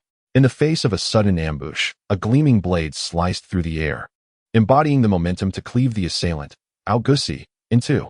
With a thunderous roar, Augustus managed to parry the lethal strike with his long axe. Simultaneously, an inexplicable force surged forth from him as he shouted, "Now's our chance." Although Augustus successfully deflected the blade, he could not withstand the immense power it carried. As he was sent flying, he unleashed a devastating counterattack. The black serpent, caught momentarily off guard, stood frozen in place. Had anyone chosen to strike then, the black serpent would surely have met his demise. Yet, the one who should have delivered the finishing blow was currently cowering, wishing to bury his head in the ground. As Augustus was propelled backward, he observed this spectacle, finding it not amusing but rather tragic. Staggering to the ground, he could not suppress the torrent of blood that erupted from his mouth. What a fool! Augustus wiped the blood from the corner of his lips, his arm gripping the axe, trembling slightly. The singular opportunity was squandered due to Lilies's inexperience in battle. Where could he voice his grievances? Augustus fought to suppress the urge to spew another mouthful of blood, his gaze fixated on the black serpent, fearing another onslaught. Unbeknownst to him, the black serpent was equally engulfed in a profound sense of dread. In that moment of distraction, he realized how the green serpent had fallen from grace when he held the advantage. He had feared he too would share a similar fate. Yet, upon regaining his composure, he was astonished to find himself unscathed, completely unharmed. The earlier fury dissipated in an inexplicable tranquility. How fortunate that I nearly escaped injury. The black serpent glanced at the quivering brown bear, its head buried in the ground, and with a smile, addressed the wolf leader slowly. Augustus was at a loss for words. What could he possibly say? Accuse the black serpent of shamelessness? Suggest that he had merely come close to injury? It was evident that he had nearly lost his life. Extracting a jar from his storage ring, he broke the clay seal, and a rich aroma of wine mingled with the scent of fruit wafted through the air. Augustus tilted his head back and took several swigs, one hand gripping the axe while the other held the wine jar. "Dare you wait until I finish this jar of wine?" The black serpent silently observed the young werewolf before him, taken aback by the latter's audacity at such a critical juncture. He never anticipated that what he thought would be a simple task would unfold in such a manner. Augustus, however, was unconcerned with the serpent's thoughts. Seizing the opportunity, he took several more gulps, transforming into a werewolf that possessed an enormous wolf's maw, finishing off the jar of fruit wine in mere moments. His intention was not to feign nonchalance or to strike a pose before death. Rather, he consumed the monkey wine enhanced by the little octopuses, which had healing properties. Having forcibly withstood the black serpent's attack, he appeared unharmed, yet internally, he had sustained significant injuries. As the wine coursed through his veins, a robust life force began mending his internally bruised organs. Augustus endured the pain, tightening his grip on the long axe. He could muster one final strike. Sensing the ebbing power within him, a wave of desolation washed over Augustus. "Farewell, my Leah. Farewell, my kin. Farewell, my homeland." With a furious howl, the werewolf surged forward, charging at the black serpent. He evaded a slicing attack, sweeping his axe horizontally. Simultaneously, he unleashed a terrifying counterattack, expending his last vestiges of strength to pivot and thrust his massive wolf claw forward. Thud! Augustus crashed to the ground. He was oblivious to how the figure in the black robe had evaded the sweeping axe or how they withstood his mental assault. All he knew was that he was dying. With his energy spent, Augustus' consciousness began to blur, teetering on the brink of unconsciousness. "How dare you!" Just then, accompanied by a somewhat familiar feminine shout, a round object rolled to Augustus' feet. Their eyes met, and he saw the horror reflected in the black serpent's darkened eyes. "You foolish creature," Augustus muttered before losing consciousness. He awoke amidst a suffocating haze, having extricated himself from Leo's increasingly ample embrace. While the facial cleanser was delightful, one must not indulge excessively, especially when it exceeds a C rating. Augustus had reason to believe that had he awakened any later, he might have truly perished. Upon regaining consciousness, the most prominent sensation was not one of relief at having survived, but rather the overwhelming ache coursing through his entire body. Leah's concerned voice echoed in his ears, yet his mind was muddled, allowing him only to respond with a smile. As he began to regain his bearings, he struggled to lift his head and gaze towards the source of a somewhat familiar voice. He then hurriedly struggled to rise, greeting the individual with a clenched fist in a gesture of respect. Upon recognizing the visitor as Lam, the head of the succubi, he felt a wave of confusion. How could it be that Chang Wei had only departed for such a short while? Surveying his surroundings, he noted only two unfamiliar faces, with no sign of Chang Wei. Head of Lam, have you encountered our Black Wolf clan's Chang Wei? Lam shook her head, indicating she had not met any members of the Black Wolf clan. Yak is my partner. I have come to investigate his disappearance. A vivid image of the troll leader, Yak, with his green face and tusks flashed through Augustus's mind, leaving him momentarily at a loss for words. His gaze scanned Lam's alluring visage, and he realized that the rugged man was indeed not difficult to comprehend. No wonder he found it peculiar when Yak relayed Lam's message. It turned out they were indeed on the same side. Augustus refrained from hastily discussing Yak's fate, recalling that he had seemingly witnessed the black serpent's head rolling beside him before losing consciousness. Lowering his gaze, he found the black serpent's lifeless head, eyes wide open in death, along with its body not far away. A sigh of relief escaped him, and he invited Lam into the village to converse. In the great hall, they settled in as hosts and guests.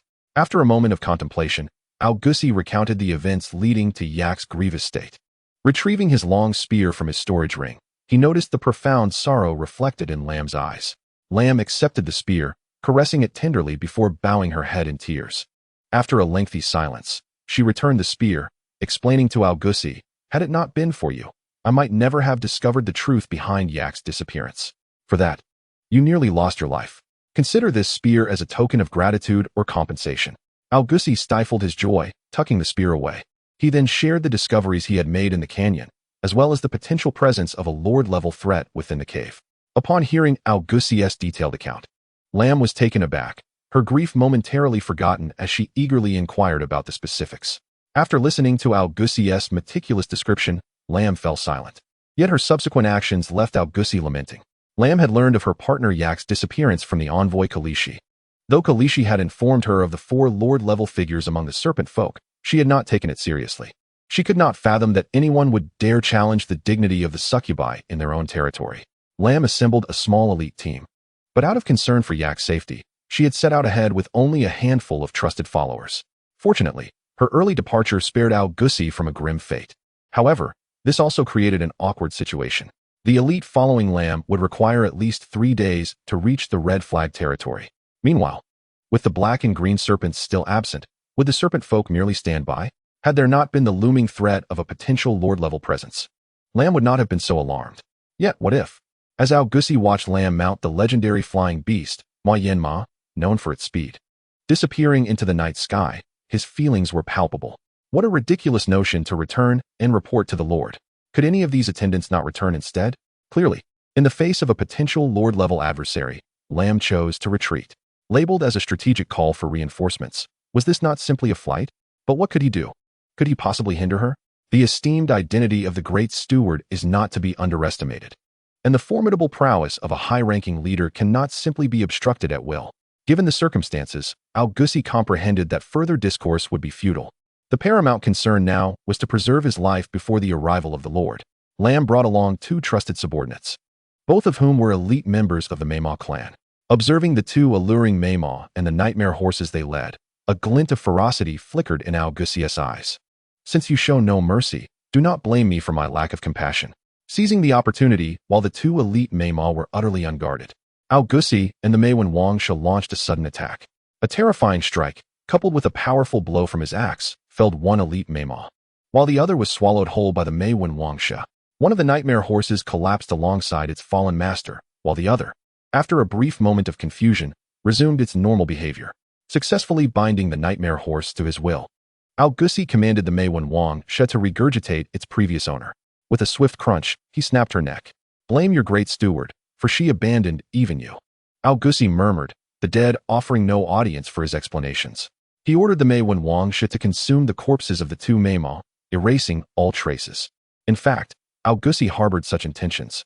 If the Shiren clan discovered any signs of the Meimao, it could very well summon the powerful entities lurking in their shadows. Lam must have contemplated this too, which is why he was so eager to depart. What a ridiculous notion of a mate, Augustus thought, feeling pity for the ogre leader Yak. As for leaving behind the two trusted subordinates, it was merely a guise for aiding in the resistance against the Shiren. Yet, Augustus could guarantee that should a conflict arise, these two would undoubtedly remain in the shadows. They would only hold Augustus' loved ones hostage, compelling him to delay the Shiren clan. After all, they possessed the nightmare horses, ensuring their escape at any moment. Augustus feared not the worst-case scenario. Rather, he dreaded being stabbed in the back. Chapter 62. Arrangements for departure. Lam would require approximately a day to return to the city, and Augustus was uncertain how swiftly the Lord Ma Ji could arrive. He surmised she would certainly be faster than Lam. Optimistically, she might reach him in just over a day. Pessimistically, it could take at least 2. Augustus knew he must delay for at least a day and a half. As he had stated before, he could escape, but Ganya, Leah, and the little ones could not. Conversely, so long as he remained, Ganya, Leah, and the little ones would have a chance to flee. Augustus took the black serpent's curved dagger from Ganya, but then returned it. This blade belongs to you. As promised, with the black serpent now deceased, the dagger became a weapon without a master, which even Ganya, a bloodline warrior, could wield. Listen to me. Take Leah and the little ones, and head south through the forest. The farther you go, the better. Without waiting for Ganya's rebuttal, Augustus gazed earnestly into his eyes. Ganya, you have grown. You must bear greater responsibilities. Leah, do not weep, my little fox girl. Augustus embraced the sobbing Leah, whispering reassurances. Fear not. Within 2 days, I shall return to retrieve you. Behold, this is a nightmare horse, swift enough to catch up with you in a blink. Augustus forced a smile as he caressed the fiery red tresses of the little fox girl. Leah nestled in his embrace, silent tears cascading down her cheeks, her heart heavy with worry and guilt. Though she could not comprehend the dire situation facing Hongqiling, she recognized that the current demeanor of the wolf leader mirrored that of her mother during their last farewell. The last time they parted, her mother had held her and her brother Bran in such a manner. Afterward, she had never seen her mother again. Fear gripped her heart.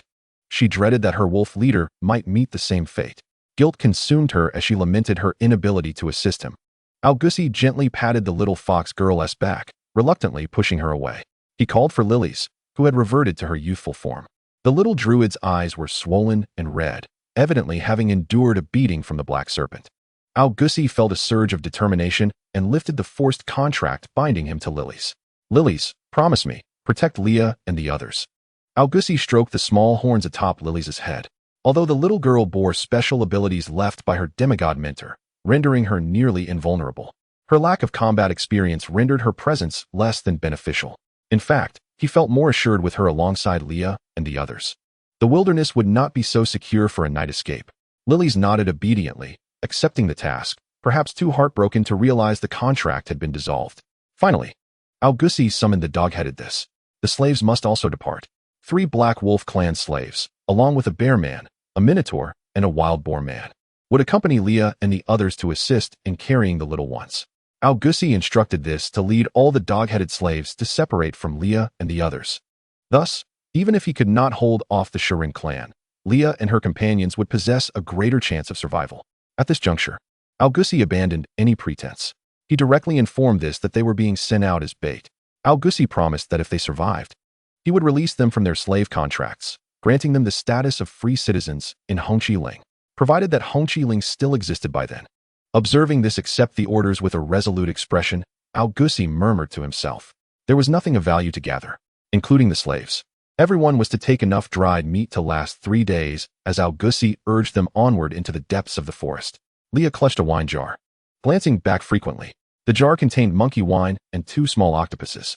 Although the 2 little octopuses had acknowledged Augustus as their master, they would not share the same fate as contract beasts. With their presence, the tribe still held hope for resurgence. Once Leah and the others had departed, Augustus turned. Taking a deep breath, he knew he must make further arrangements, or he would not be able to hold off the Shiren clan. Through a force contract, he summoned the Ying Mian Xiao, which had been monitoring the movements of the Shiren clan in the north. Augustus retrieved the head of the black serpent, commanding the Mei Wen Wangsha to consume both the black serpent and the black python. The black serpent was to be digested, while the black python would be kept alive. After all, should it survive, life must go on. While awaiting the return of the Yingmian Xiao, Augustus entered the main hall, retrieved a piece of beast skin, and began to write.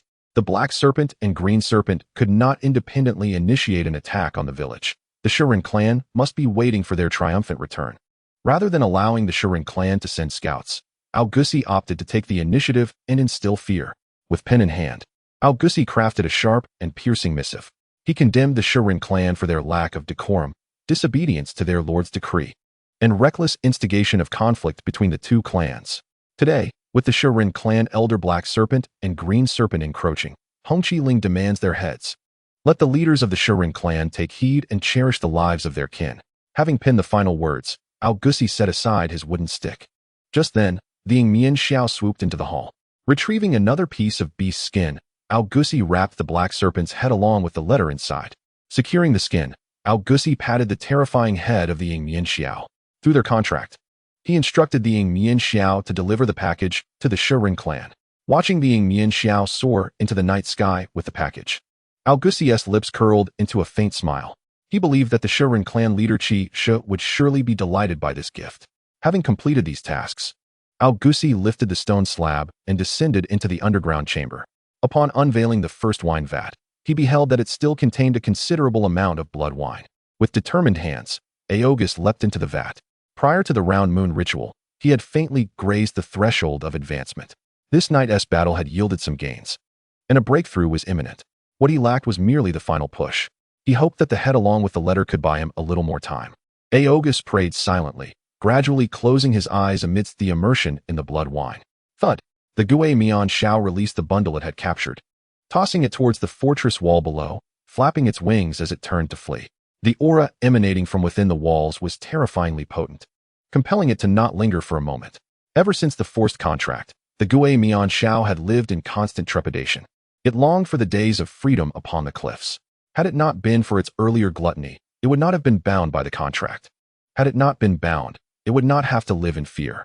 Regret gnawed at the Gui Mian Shao, much like the serpent leader, Qi Shi. However, while Qi Shi felt regret, he was engulfed by a profound fury. How dare he? How dare he? Qi Shi roared in anger within the leader's hall, shattering the furnishings around him. The Bai Shi, having rushed in upon hearing the commotion, immediately spotted the lifeless head of the Hei Shi among the wreckage of the long table. Startled, Bai Shi hastily disregarded the need to comfort Qi Shi and stepped forward to retrieve the beast's skin inscribed with text beside the head. She read quickly, her eyes widening in disbelief. Chapter 63. Floating Shadows. The Lu Shi, though seemingly ineffective, had been elevated to the rank of mid-level leader following the ritual, bolstered by the newly bestowed bloodline weapon from that esteemed individual. Without the aid of guardian beasts, Bai Shi had little confidence in slaying him.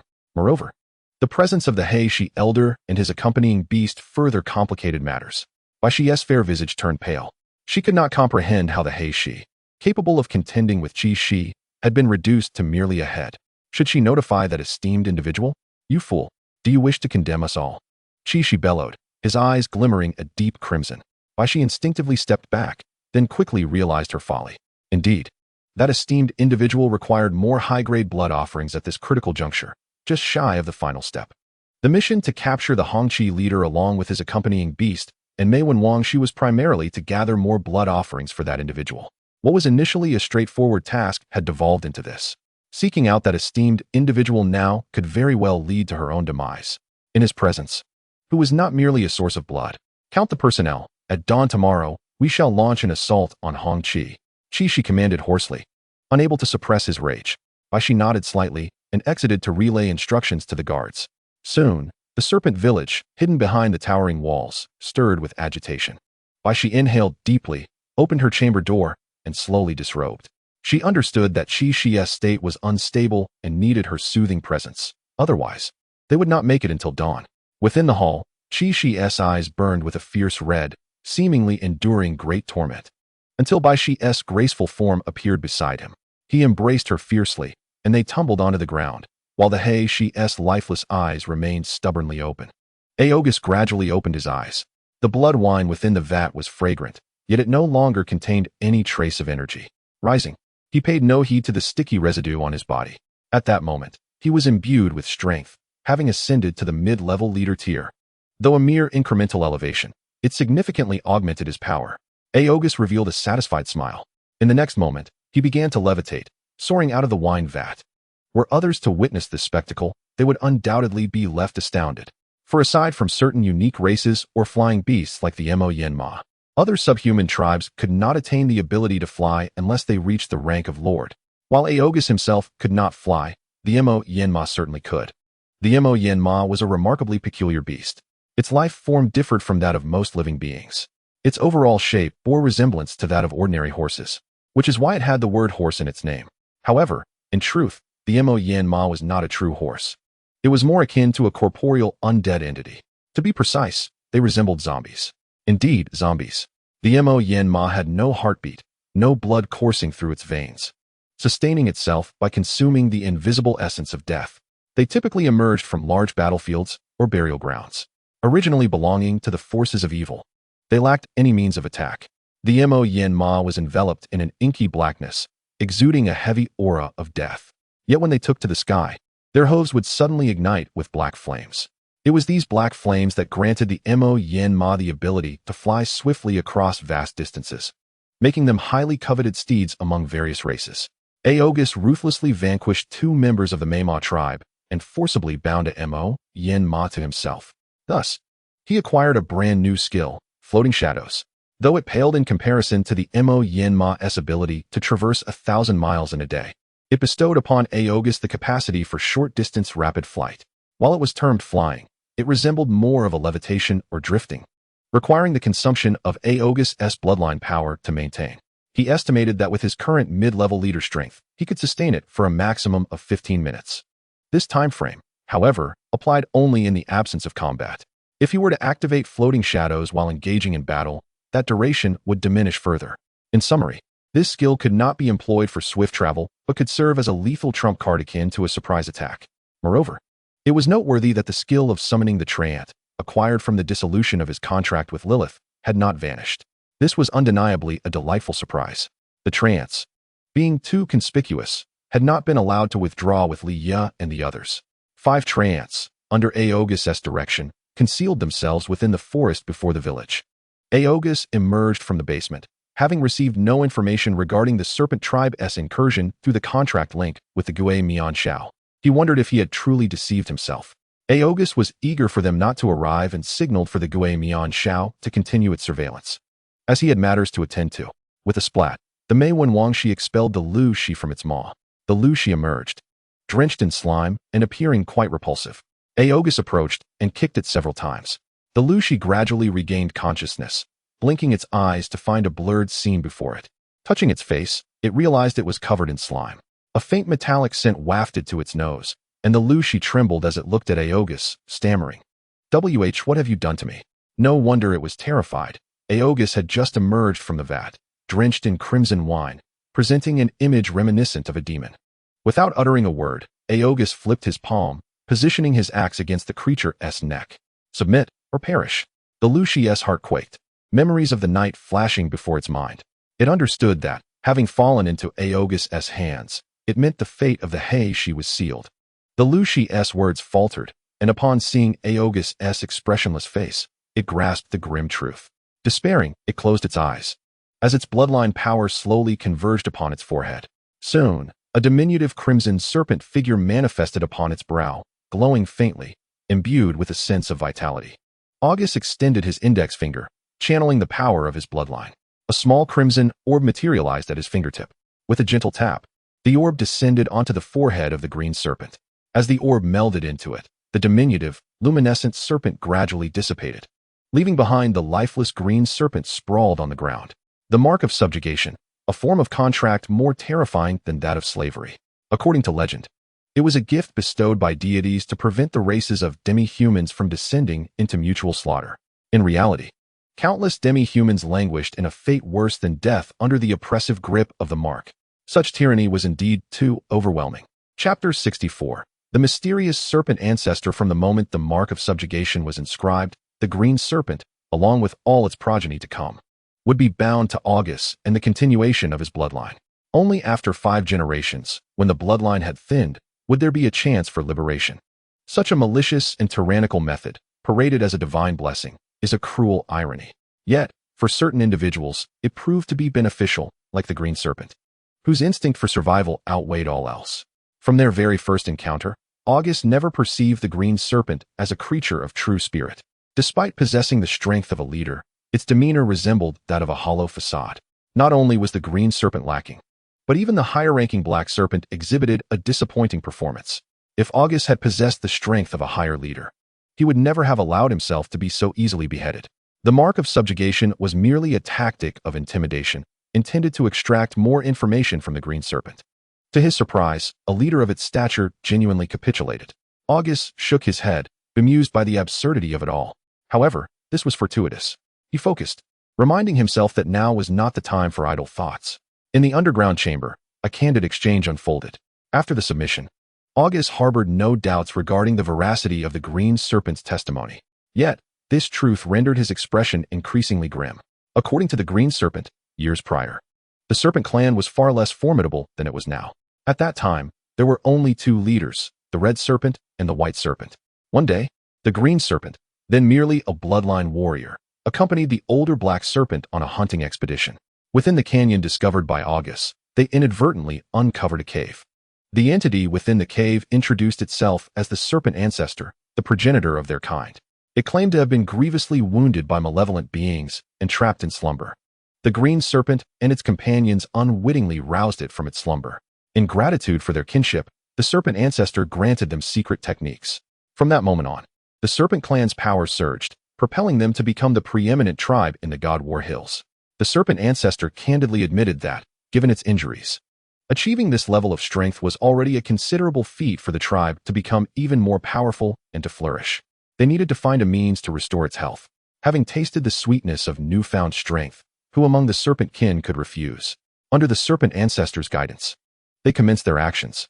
First, they clandestinely altered the object of their sacrifices using the secret arts taught by the serpent ancestor. Subsequently, they began to hunt the magical beasts within their territory in excess, leading to a shortage and encroaching upon others' territories. Initially, they had hoped that the upcoming full moon sacrifice would significantly heal the serpent ancestor, restoring it to its former leader-level might. However, the offerings failed to meet expectations. Just a fraction more, and the serpent ancestor would have broken through. Then, the serpent clan would wield leader-level combat power, and the entire succubus territory would belong to them. As the green serpent spoke, a deep sense of regret marred its features. Augustus scoffed coldly. So, you intended to set your sights on the red flag territory? What? Am I to be one of your sacrifices? The green serpent's face betrayed its discomfort. That had indeed been their plan.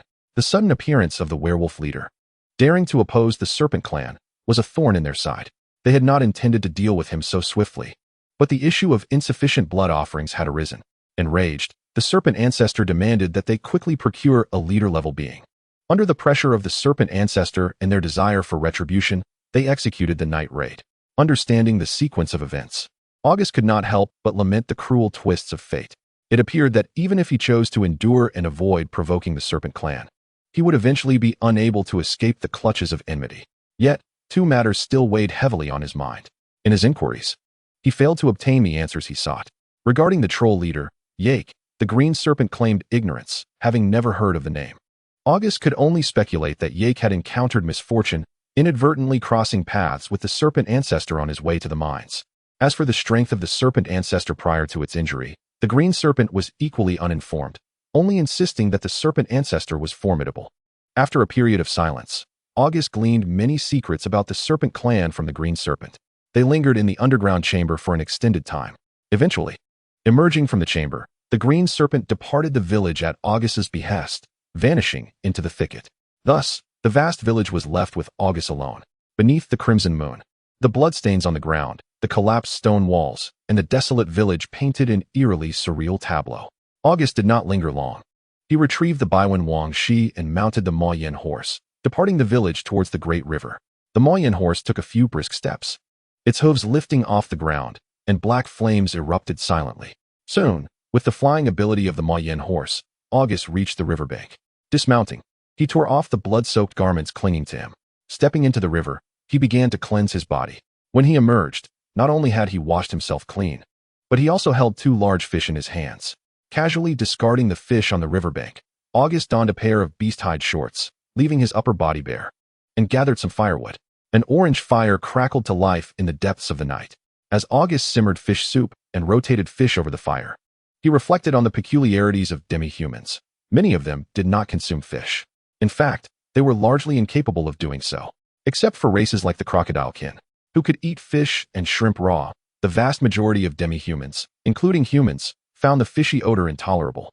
In the vicinity of the red flag territory, the great river stretched for 100 miles. It could be said that with this river, August could sufficiently sustain the inhabitants and slaves of his territory. Yet, from the outset of camping by the river, threats had emerged. Additionally, hunting could meet the daily needs of the territory. August had neither the time nor inclination to explore the resources of the river. This deepened his resentment towards the Serpent clan. Were it not for them, he could have cultivated the land, fished, and hunted, leading a much more prosperous life. After his moment of rage, August began to miss Leah and the others. He wondered how far the little fox girl and the tribe had ventured. Escaping in the dead of night was hardly safe. As August thought of Leah, how could the little fox girl not think of him? Their flight had been perilous. Even with the night vision capabilities of demi-humans, they stumbled along the way. They fared better than the little ones, who were either carried by the smaller ones or had to walk on their own. From initially looking back every few steps to later trudging forward in confusion, Leah had no idea how far they had come. She only knew that her heart remained in the village. There lay her werewolf leader and the rabbits in the rabbit hutch. Some of the mother rabbits had already conceived, and August had said they were quite prolific, giving birth every month to 7 or 8 kits. Unlike her, who had never been able to bear their offspring. It seemed her werewolf leader never cared, yet she cared deeply, longing to bear a child for him. Chapter 65. Swift resolution. August was well aware of the little fox girl's wish, yet he always felt a peculiar sense of unease. How to articulate it? Perhaps he was simply unprepared. If he were to survive this encounter, he would not mind engaging in thorough research with Leah. The mere thought of her caused a faint smile to curve at the corners of Augustus's lips. Death would indeed be worthwhile. In his previous life, as he walked the streets, those young and beautiful maidens would not even spare him a glance. This time, however, he felt a sense of anticipation. August composed himself and savored the delectable fish soup while gnawing on roasted fish, occasionally taking a swig of blood wine. After washing the grease from his hands by the riverside, he looked up to find the sky already lightening. He retrieved a vibrant red banner from his storage ring, folded a tree branch, and hung it up. The bright red flag fluttered in the wind, its wolf emblem strikingly fierce. With a decisive thrust, August planted the banner atop 2 colossal stones inscribed with the words of the red flag territory. Mounting his horse, he sat bare-chested with his long hair cascading down, quietly awaiting the imminent arrival of his foes. In the grand hall of the Serpent clan, the sounds of heavy breathing gradually subsided. Chish forcefully pushed aside the disheveled Baisha beneath him. His crimson eyes had returned to their normal state. Dressed impeccably, he strode purposefully toward the door. At the moment he pulled it open, Chish glanced back. "You may leave, the farther the better." With those words, he exited without a backward glance. Rationality informed him that the formidable Serpent clan was invincible. Yet, an inexplicable gloom lingered in his heart, stubbornly refusing to dissipate. He was not a fool like Heish or Lucia. No one understood better than him that the Serpent clan had never possessed such ancestors. But so what? As long as it could strengthen the tribe, he could disregard the rest. Observing the square in front of the hall, where the clan members had already assembled in an orderly fashion, Chish raised his hand. Victory is assured. Victory is assured. Under Chish's leadership, the Serpent clan marched robustly towards the red flag territory. Unbeknownst to them, hidden among the branches of a distant tree outside the Serpent village, a ghost-faced owl observed their procession meticulously. August switched back to his vantage point. Through the owl's eyes, he understood that the Serpent clan's assault was imminent. Glancing at the gradually brightening sky, August silently prayed. The night had nearly passed. Ram should be arriving at Moji City by now. Would the Lord of Moji come? August dared not harbor too many expectations regarding the Moji. He grasped his battle axe firmly, narrowing his eyes slightly. After a while, when the deep horn sounded from across the great river, August opened his eyes. The horn was utterly superfluous. Thousands of Serpent clan warriors, led by Chish, stood atop a massive crimson python. Their procession was grand and required no horn to announce their arrival. August gently nudged his horse, Moima, forward with elegance. "Chish, is it just you?" "Where's Baisha?" Across the river, which spanned several meters, Augustus greeted him as if they were old acquaintances. However, Chish had no intention of engaging in conversation. He waved his hand, and behind him, 30 to 40 bloodline warriors led over 1,000 clansmen into a charge. Leading the way were a myriad of colorful serpents. Unlike the Black Wolf clan, even ordinary serpent clan members possessed the ability to tame serpents. After awakening their bloodlines, although they could not gain the recognition of guardian beasts like their leader, they could still domesticate smaller serpentine creatures, though referred to as smaller. Augustus did not find the massive, water-barrel-thick pythons leading the charge to be diminutive at all. Augustus remained motionless atop Moyama until the leading python reached the center of the river, at which point he swung his axe. From the dense forest behind him came the buzzing of numerous sounds. The tree men, having prepared through the night, began hurling the massive stones at their feet. Soon, millstone-sized boulders crashed into the river, targeting the advancing serpent clan, striking the enemy mid-crossing. Augustus may not have understood military strategy, but he knew when to inflict the most significant damage upon his foes. Enormous stones seemed to rain down endlessly from the forest. The river was filled with cries of anguish. The concealed Maewyn Wansha struck with lightning speed, its stout body appearing and disappearing as it targeted the bloodline warriors or devoured the leading python. The chief-level Maewyn Wansha wreaked havoc among the serpent clan. Augustus treated it like a sack, caring little for its sustenance. Now, it could finally feast to its heart's content.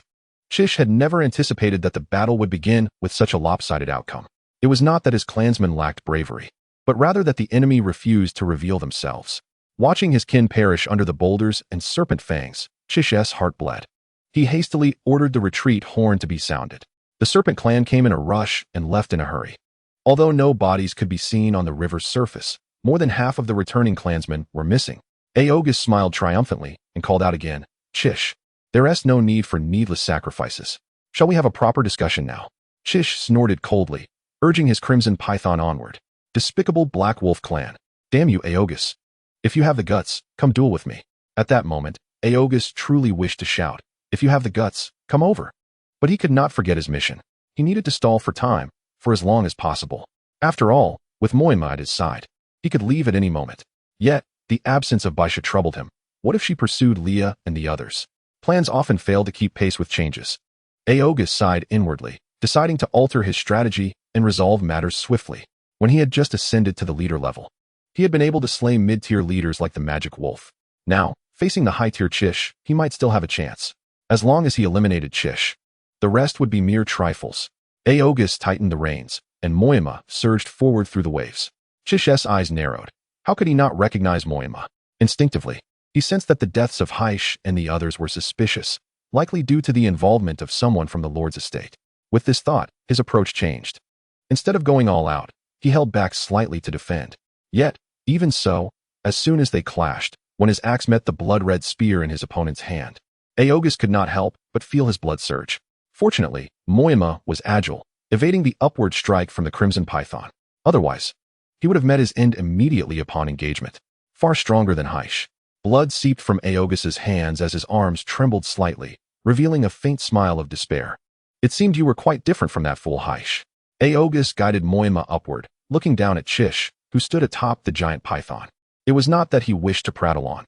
He needed to recover from the impact that had disrupted the bloodline power within him. Unfortunately, Chish seemed to have discerned his intentions.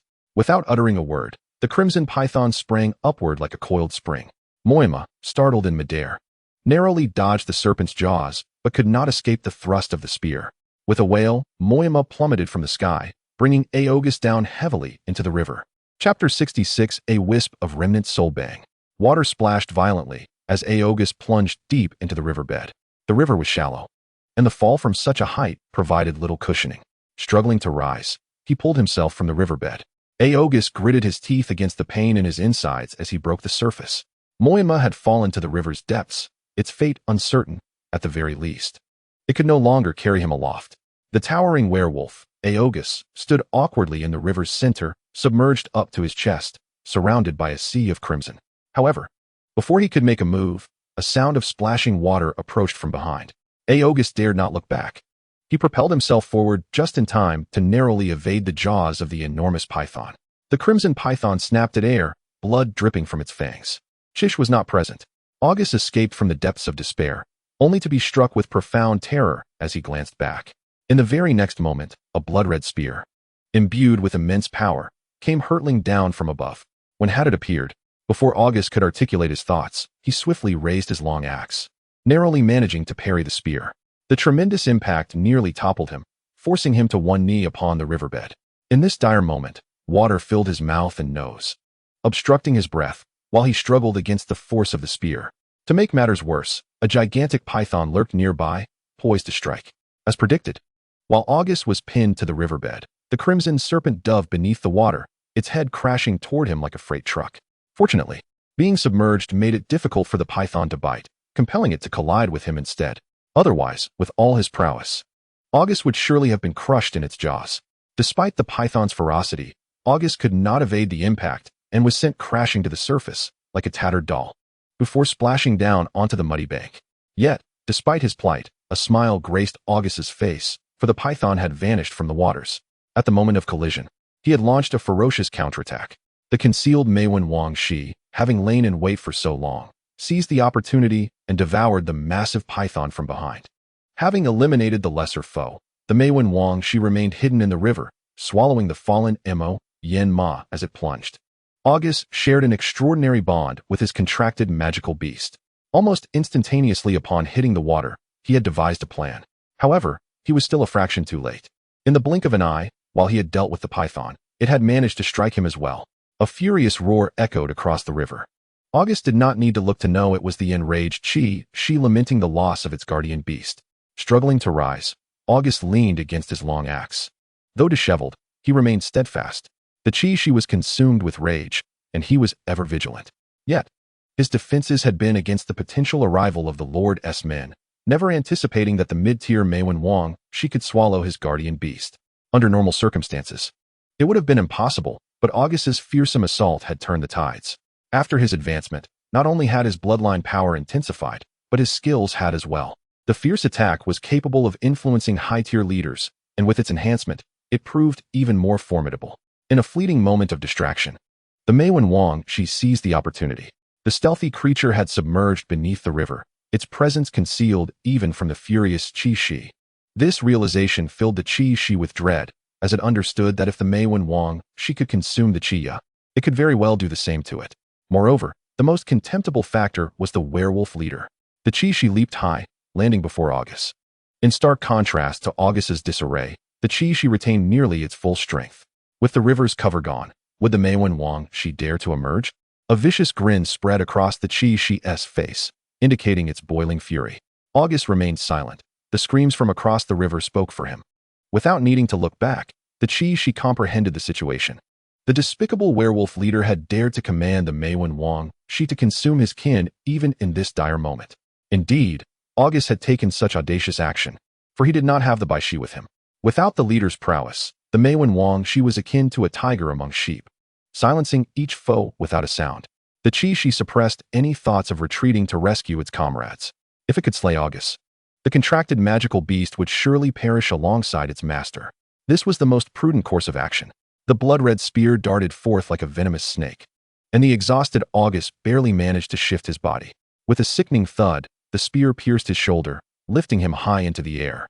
Blood dripped from the spear onto the mud below, splattering onto the Shi's face.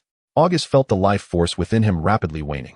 The Shi flicked its long tongue, intoxicated by the taste of werewolf blood. At last, it had vanquished this bothersome foe. Withdrawing the spear, the Shi watched as August crashed heavily to the ground. It understood that his end was nigh, and all that remained was to deliver the final blow. The Shi's thoughts were clear, and it acted without hesitation. The spear in its grasp surged with potent energy, aimed mercilessly at the ground. It envisioned August as shattered form. However, the spear inexplicably halted mid-strike, an eerie chill coursing through its being. As the Shi attempted to turn its head, it found itself utterly immobilized. At long last, August lay on the ground, gazing up at the resplendent figure before him, blood cascading down as he murmured softly. A crimson sun began to rise on the horizon, heralding the dawn of a new day. Just as August marveled at the timely arrival of the Lord's magical mistress, terror flickered in his eyes. Ignoring the blood pooling from his mouth, August summoned every ounce of his strength to shout, "Behind you!" But it was too late. No one anticipated that the magical mistress, who had arrived just in time to intercept the Qi Shi's leader, would be ambushed from behind. Despite Augustus's warning, the mistress was struck with a devastating blow. Fortunately, as a being of lordly caliber, she sensed the sudden surge of murderous intent from behind. Although she could not evade the strike entirely, she managed to avoid a fatal wound. A spiral, bone-white spike pierced through her chest, leaving a gaping hole the size of a fist. Were she an ordinary individual, such a grievous injury would spell doom or at least incapacitate her. Yet, even after evading, the mistress hovered in midair, devoid of even a glance at her wound. Beastman. No, merely a wisp of residual soul. The mistress's countenance turned icy as she fixed her gaze upon the figure floating nearby. The figure, a hybrid of serpent and human, clad in black armor with a long serpentine tail trailing behind, wielded a peculiar weapon, one that had nearly claimed her life. Drawn to the twisted, spiraling weapon, the mistress could not suppress a frown. Chapter 67. Shadow Clone. What a pity, just a fraction away. The serpent-eyed figure exhibited a glimmer of human-like regret, its serpentine form articulating human speech. Who are you? The mistress's tone dripped with disdain, though her eyes remained vigilant. It has been a long time since I encountered such an exceptional succubus, it replied, unabashedly gazing at her chest, where the horrific wound had inexplicably sealed, leaving only tattered garments to conceal her voluptuous form. The lascivious gaze further fueled the mistress's revulsion. In an instant, her form became a blur, and multiple shadows erupted from her side. In the blink of an eye, 4 identical figures of the mistress appeared in midair, each wielding a long whip and surrounding the serpent-headed figure. At that moment, a scream pierced the air from below. Both sides engaged simultaneously, oblivious to the chaos unfolding on the ground. What transpired? Augustus, enduring his wounds, had seized the opportunity to swiftly eliminate the snake-headed leader, Qi Shi, who had been ensnared by the mistress. Ridiculous. If Augustus's assumptions were correct, the unexpected arrival and ambush on the mistress were orchestrated by the legendary snake ancestor. This figure's emergence had thrown everything into disarray. Seizing the opportunity to vanquish the red serpent was imperative, should the demoness engage in battle and become distracted. Or if the serpent managed to escape its confinement, even a victory for the demoness would bear little significance for Augustus. With his last vestiges of strength, he dispatched the red serpent and, gasping for breath, removed the ring from his finger. The blood-red spear was not to be overlooked either. Having accomplished this, his magical energy was entirely depleted. Fortunately, assistance awaited him in the dense forest behind. The treant, Xiangmugua, emerged and lifted Augustus into its embrace. Leaning heavily against Xiangmugua's shoulder felt akin to resting against a mighty tree. It was only at this juncture that he had the chance to gaze across the great river. The serpentine tribe had long since scattered in flight, and the majestic king serpent seemed sated, no longer pursuing them. Augustus furrowed his brow as he observed the battle unfolding above. He could not fathom how the so-called serpent ancestor had transcended its boundaries. If it possessed such power, why did it not arrive sooner? Why wait until the serpentine tribe was on the brink of annihilation to intervene? Little did he know that the emergence of the serpent ancestor was contingent upon the ever-absent white serpent. Reverting to an earlier time, the white serpent had ignored the red serpent's orders to abandon the tribe. While she might dismiss the tribe, her concern for the red serpent was unwavering. Prior to the serpent ancestor's appearance, the serpentine tribe had been slowly advancing under the leadership of the red serpent, and she had witnessed the struggles firsthand. The red serpent's fears were not dissimilar to her own. However, her primary concern lay with the red serpent's safety. After the red serpent led their kin into battle, the white serpent did not depart but instead ventured alone to a nearby cave, seeking the aid of the serpent ancestor to assist the red serpent. Yet, she gravely underestimated the ancestor's malevolence. Upon learning that the serpentine tribe had failed to procure the requisite blood tribute and had instead lost 2 members, the enraged serpent ancestor resolved to cease waiting and drain the life force of the white serpent and her companion beast, thereby restoring its strength to the lordly level. This newfound power allowed the ancestor to easily perceive the skirmish by the riverbank. However, upon arrival, it was met with the unexpected presence of a lord from the demoness tribe. Should it manage to drain her essence, the ancestor disregarded the fate of the red serpent and seized the opportunity. Alas, the demoness narrowly evaded a fatal blow. Even so, amidst the flurry of whips, the ancestor navigated the chaos with ease. In its extensive existence, the demoness was but a mere child. Although its strength had diminished, victory was still within reach. The sustenance provided by the serpentine tribe no longer sufficed to meet its demands. Thus, a modicum of risk was deemed worthwhile. Augustus was now able to sit upon Xiangmugua's shoulder, one hand clutching blood wine and the other, monkey wine, recovering from his injuries while accumulating ancestral power. He had no desire to flee. If the demoness triumphed, there would be no need for escape. If she fell, fleeing would be futile. For him, all that remained was to wait. The battle in the air felt distant and remote. In this lordly confrontation, all he could perceive were fleeting shadows. Augustus pondered. According to the green serpent, even if the serpent ancestor was formidable, it had only recently regained its lordly strength, whereas the demoness had achieved her renown over the years. Thus, the odds favored the demoness. Unbeknownst to Augustus, the demoness was currently embroiled in a grueling battle, facing an adversary of unexpected strength. Despite sharing the same initial lordly prowess, the enemy possessed a wealth of combat experience. The demoness' prideful shadow clones had proven ineffective, as her opponent shattered 2 of them through cunning tactics. Coupled with the injuries sustained from a previous ambush, the demoness found her attacks increasingly exhausting. In truth, the serpent ancestor's experience mirrored her own. It was not as invincible as she had imagined. Just as Augustus had surmised, the recovery of its strength had been too brief, rendering the ancestor ill-equipped for a protracted battle. The demoness' elusive movements and shadow clones created disruptions that left the ancestor anxious. Both combatants found themselves in a precarious position.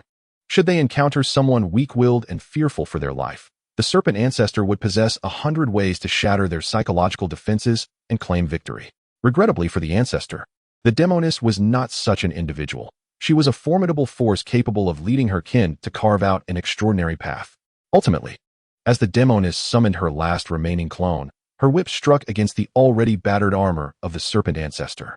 With a resounding crack, Augustus finally beheld the confrontation in its entirety. The lordly demoness, her face set in determination, had unfurled a pair of blackened wings, her chaotic energy suspended in the air. Meanwhile, the serpentine ancestor lay fragmented amidst a blood fog, resembling a burst of crimson fire. Had they won? A surge of joy coursed through Augustus, with the demoness victorious. His position would be secure. Yet, just as he reveled in this good fortune, a menacing serpent head erupted from the blood mist above. Even the lordly demoness failed to react as the serpent head lunged toward the riverbank. Augustus was struck with terror. Was it coming for him? Though his body had begun to recover, he was far from a match for a lordly opponent. Fortunately, as the serpent head drew near, it lunged onto the corpse of the red serpent, disregarding Augustus as a target. Fool, I had hoped you could grow into a more formidable being. In Augustus's horrified gaze, the red serpent, which he believed to have perished, began to writhe and slowly rise. Its head twisted grotesquely, transforming into that of a serpent. With no clones remaining, what could she use to stop me? The red serpent paid no heed to Augustus, who sat nearby on the Treant's shoulder, instead raising its head and grinning maliciously before re-engaging the demoness in combat. The demoness was in peril. Chapter 68. The Dark Magic Wolf Disaster. Augustus never anticipated that a mere corpse could be manipulated by the serpent ancestor in such a manner. Although he could not clearly discern the lordly battle, he surmised that the demoness was likely in grave danger. Just as she was on the verge of victory, the opponent unleashed a resurrection gambit. Augustus was truly alarmed. Should the demoness falter, he would surely meet with dire consequences. How was the mark of submission acquired? Augustus desperately wished to summon the green serpent to inquire about the means of subjugation. The battle above intensified. The demoness' wings now bore several punctures, her energy further disheveled. She had not anticipated that a fleeting remnant of soul would inflict such substantial harm upon her. Sensing her impending defeat, the demoness' countenance darkened, and a glimmer of resolve flickered in her eyes. If the serpent ancestor had a contingency plan, so too did she. This was her price to pay. Casting a glance at the wolf leader perched upon the Trent's shoulder, was it called Augustus? Augustus, engulfed in worry, suddenly felt a chill run down his spine as a beam of black light shot toward him from the sky. Initially believing it to be the serpent ancestor's assault, he was taken aback. However, as the black light enveloped him like a fledgling bird finding its nest, he heard the demoness' voice. Do not resist, Augustus. Unleash your bloodline power with all your might. Augustus yearned to retort that his name was not Augustus. Yet, the surging energy threatened to overwhelm him, leaving him no choice but to grit his teeth and comply with the demoness' command. As the ancestral energy surged forth, a wolf's howl echoed, and a massive dark magic wolf, the size of a small mountain, burst into existence. The dark wolf radiated black flames, exuding an unparalleled martial spirit. With a howl, the dark magic wolf leaped into the air, locking its gaze upon the serpent ancestor. Caught off guard, The spiral bone spear in the ancestor's grasp shattered beneath the wolf's lethal claws. The serpent ancestor, startled, attempted to reassemble the spear, only to discover, to its astonishment, that its arm had been ensnared by the dark flames without its knowledge. A piercing scream resonated through the air as Jesus, with his left hand emanating a chilling mist, attempted to suppress the flames. To his astonishment, this only intensified the blaze, which erupted from merely encircling his arm to enveloping his entire being. In the incredulous gaze of Augustus, Jesus howled in agony, consumed by the inferno, reduced to a pile of charred remains. The lifeless cinders, devoid of energy, plummeted onto the river's surface with a dull thud. Augustus raised his wolf-like paw to examine the scene, disbelief evident in his narrow, elongated eyes. Yet, in the next moment, the vibrant energy ebbed away like a receding tide, and the colossal magic wolf vanished from sight. Augustus let out a startled cry as he, along with the suddenly appearing Moji, tumbled to the ground. Fortunately, at the crucial moment before impact, Augustus activated his levitation shadow, swiftly embracing Moji to prevent a tragic demise for the Lord. During their descent, he noticed that Moji had succumbed to unconsciousness. Though unaware of the circumstances, he sensed that her lending of power had come at a great cost. With Jesus reduced to ash and the serpent people tribe vanished, tranquility returned to the banks of the great river, yet Augustus remained vigilant, fearful of a sudden attack from Baishi. With only a remnant of bloodline strength left for his levitation shadow, he knew that even a mere serpent would pose a significant threat. He summoned the oak fruit to escort the trance back to the village, while simultaneously using his contract to urge the Meiwen Wang, she to return promptly. A leader-level warrior was essential for his peace of mind. However, a peculiar emotion conveyed from Meiwen Wang she caught Augustus off guard, as if it had ingested something foul. He hesitated, but there was no time for such thoughts. He ordered it to return immediately. Before Moji's appearance, Meiwen Wang she had completed its task, devouring most of the serpent people tribe, while only a few fled in panic. Then, with Moji's arrival, two formidable leaders engaged in aerial combat. The overwhelming aura frightened Meiwen Wang, she into hiding beneath the riverbed's silt. It was only when summoned by its master that Meiwen Wang she dared to resurface. Yet, as it emerged, a slender serpent shadow darted past, prompting Meiwen Wang she to instinctively open its mouth. Exhausted, Augustus finally managed, with the trance assistance, to bring the unconscious Moji back to the Grand Hall. He assumed that reinforcements would soon follow Moji, and as long as they arrived, the crisis would be averted. Before that, however, he needed to ensure both his and Moji's survival. Realizing the Grand Hall was insufficiently secure, he decided to retreat to an underground chamber with Moji, placing Meiwen Wang she as a guard above. In the confined space, Augustus felt a sense of relief, allowing himself to contemplate the enchanting figure of Moji cradled in his arms. Gulping, Augustus could not suppress the urge to swallow hard. Goodness, this was indeed the Lord. After the fierce battle, Moji's attire lay in tatters, revealing a more provocative allure. Particularly, her ample bosom was exposed in an enticing manner. The demi-human races, including the Wolf clan, possessed night vision capabilities. Despite his best efforts to restrain himself, Augustus's gaze inevitably wandered upwards. In that moment, his heart raced, a rush of fear overtaking his boldness. No. After a tumultuous internal struggle, Augustus refrained from yielding to temptation, hastily retrieving a hide to lay Moji upon. To his surprise, this act seemed even more tantalizing. He turned his head away, unwilling to gaze further. Taking a few sips of blood wine and monkey wine, he found himself waiting for the reinforcements from the Lord's estate and for Moji to awaken. With nothing else to occupy his mind, he inevitably pondered the events that had transpired. Although he was uncertain of Moji's actions, the abundant power she had exhibited was far beyond that of a leader. It resembled more of a fusion between her and him, lending him her strength. However, how could he, at a mere leader's level, wield such power? Augustus was perplexed, his gaze wandering back to Moji out of sheer curiosity. Despite her disheveled state, she could not hide her alluring elegance. Even in unconsciousness, her exquisite face retained an air of cold beauty. If only her wings were present, the allure would have intensified. Lost in thought, Augustus shook his head, dispelling any inappropriate notions. Yet, as he did, he caught sight of her long, slender legs. This. He quickly exited the chamber, realizing he could not linger any longer. Seated despondently before the cold hearth, Augustus contemplated the absence of the green serpent, which he had dispatched on another mission. The green serpent's submission had been an unexpected turn of events. He had not anticipated such timidity. Initially, it had not been part of his plan, but he could not let the opportunity go to waste. Thus, he devised a contingency plan, considering how to reap additional rewards should victory be attained. Chapter 69. The Succubus's Oath in the Underground Chamber. Moji slowly opened her eyes, her slender, phoenix-like gaze momentarily clouded with confusion. As clarity returned, she adapted to the subterranean environment, surveying her surroundings. Aside from several large urns and smaller jars, there were bags of provisions, identifiable by their scents as both beast and magical creature meat. Indifferent to these, she turned her attention to the urns, detecting the aroma of blood wine. Laboriously rising, she approached the first urn and, upon opening it, furrowed her brows in disappointment. Although it contained a portion of blood wine, only a trace of energy remained, far from what she desired. Thankfully, the second urn did not disappoint her. Sipping the satisfying blood wine, she felt her drained power begin to revive. Moji then shifted her gaze to the smaller jars beside her. After unsealing one, she took a sip of the rich fruit wine, her eyes lighting up with delight.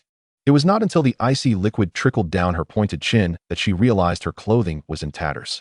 Setting the wine jar down, she delicately unfastened her clothing and retrieved a new outfit from her storage ring.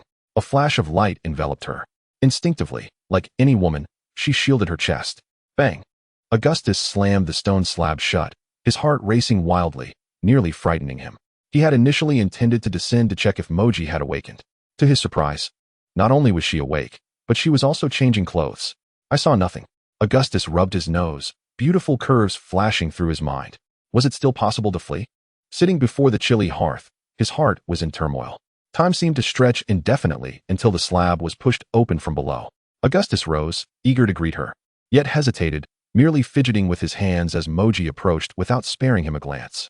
Fortunately, she walked past him without acknowledgement. Phew! Augustus silently exhaled, relieved. Where's this? The cool voice of Moji broke the silence. He hurried to her side, noticing she was gazing at the statue on the altar. What was so fascinating about the statue? He suppressed a smirk and stepped forward to explain the situation, recounting how they had defeated Shizuz and escorted the Lord back to the village, assuring her that they were now safe. Moji remained silent, her eyes fixed on the statue, exuding an aura of cold detachment. She had not anticipated choosing this wolf clan leader. In a moment of chaos, she found herself at a loss for how to respond. Once, the succubi tribe was accustomed to attaching themselves to powerful beings, yet how easy is it to cling to such strength? Beautiful appearances are abundant. What kind of allure would the strong desire? So why is it that the succubi can attach themselves to the mighty? Beyond mere beauty, the most significant factor lies in their extraordinary talent. Upon reaching the Lord level, they can inherit a forbidden skill, the succubus oath of binding. This is a forbidden technique that the succubus would never wish to employ unless in dire circumstances. It does not inflict irreversible harm. Rather, invoking it signifies the complete surrender of her freedom. The succubus oath of binding is a form of reverse domination, representing absolute obedience. It allows the caster to instantaneously imbue their entire strength into the subject of the binding. However, from that moment forth, the caster loses control over their own power. In other words, as long as the subject of the reverse domination is willing, they can draw upon the caster's power at any time. This is the succubi's trump card for continually attaching themselves to the strong, and it is what the succubus despises most. Yet, when faced with life and death, she had no choice, or perhaps she had already made her choice. Fortunately, the opponent was merely a leader-level being and remained unaware of the succubus oath of binding's existence. The werewolf leader, standing nearby, appeared somewhat intimidated. The succubus sighed inwardly. As long as his level does not surpass mine, he should not think of controlling me. A chill ran through her heart, and in an instant, murderous intent surged within her. However, immediately afterward, to the horror of Augustus, the Lord spat out a mouthful of blood. Is his temperament so volatile? He merely glanced. A strange thought crossed Augustus's mind, and he hastily reached out to assist her. To his surprise, he was met with a cold glare from the Lord, freezing his outstretched hands. The succubus felt the metallic sweetness in her throat, and a profound sense of desolation enveloped her. Under the forbidden technique, merely harboring a murderous thought brought her suffering. Were it not for the enemy's peculiarities, how could she have found herself in such a predicament? Facing the imminent assault of the serpent ancestor, her shadow clones had been exhausted and could not be reformed in a short time. With the opponent clad in armor and wielding bone spears, the succubus, relying solely on her seductive abilities, was utterly incapable of resistance. Thus, she was forced to fight back, not expecting to inadvertently benefit the werewolf leader. Nevertheless, he was somehow able to withstand the power of the Lord level, along with the formidable magical wolf. The succubus's thoughts were in disarray, her mind racing. At that moment, an unusual sound echoed from above. The two looked up to see Lamb, the chief steward, arriving with his subordinates in pursuit. Last night, upon learning that the enemy might possess Lord-level combat power, Lamb had chosen to retreat immediately. Although this may have seemed somewhat dishonorable to Augustus, Lamb's actions were not misguided. After all, one could not expect a high-ranking leader to remain behind and meet their demise. Lamb hurried back to the Lord's estate, reporting the situation to the succubus. Upon discovering such a hidden threat in her territory, the determined succubus immediately set out to investigate personally. Lamb dared not let her go alone. Quickly gathering personnel and riding the few nightmare steeds the Lord's estate had to pursue. Fortunately, upon seeing that the succubus was unharmed, Lamb breathed a sigh of relief and swiftly landed with the nightmare steed. Thus, the battle against the serpent people was thoroughly secured. Augustus finally felt at ease.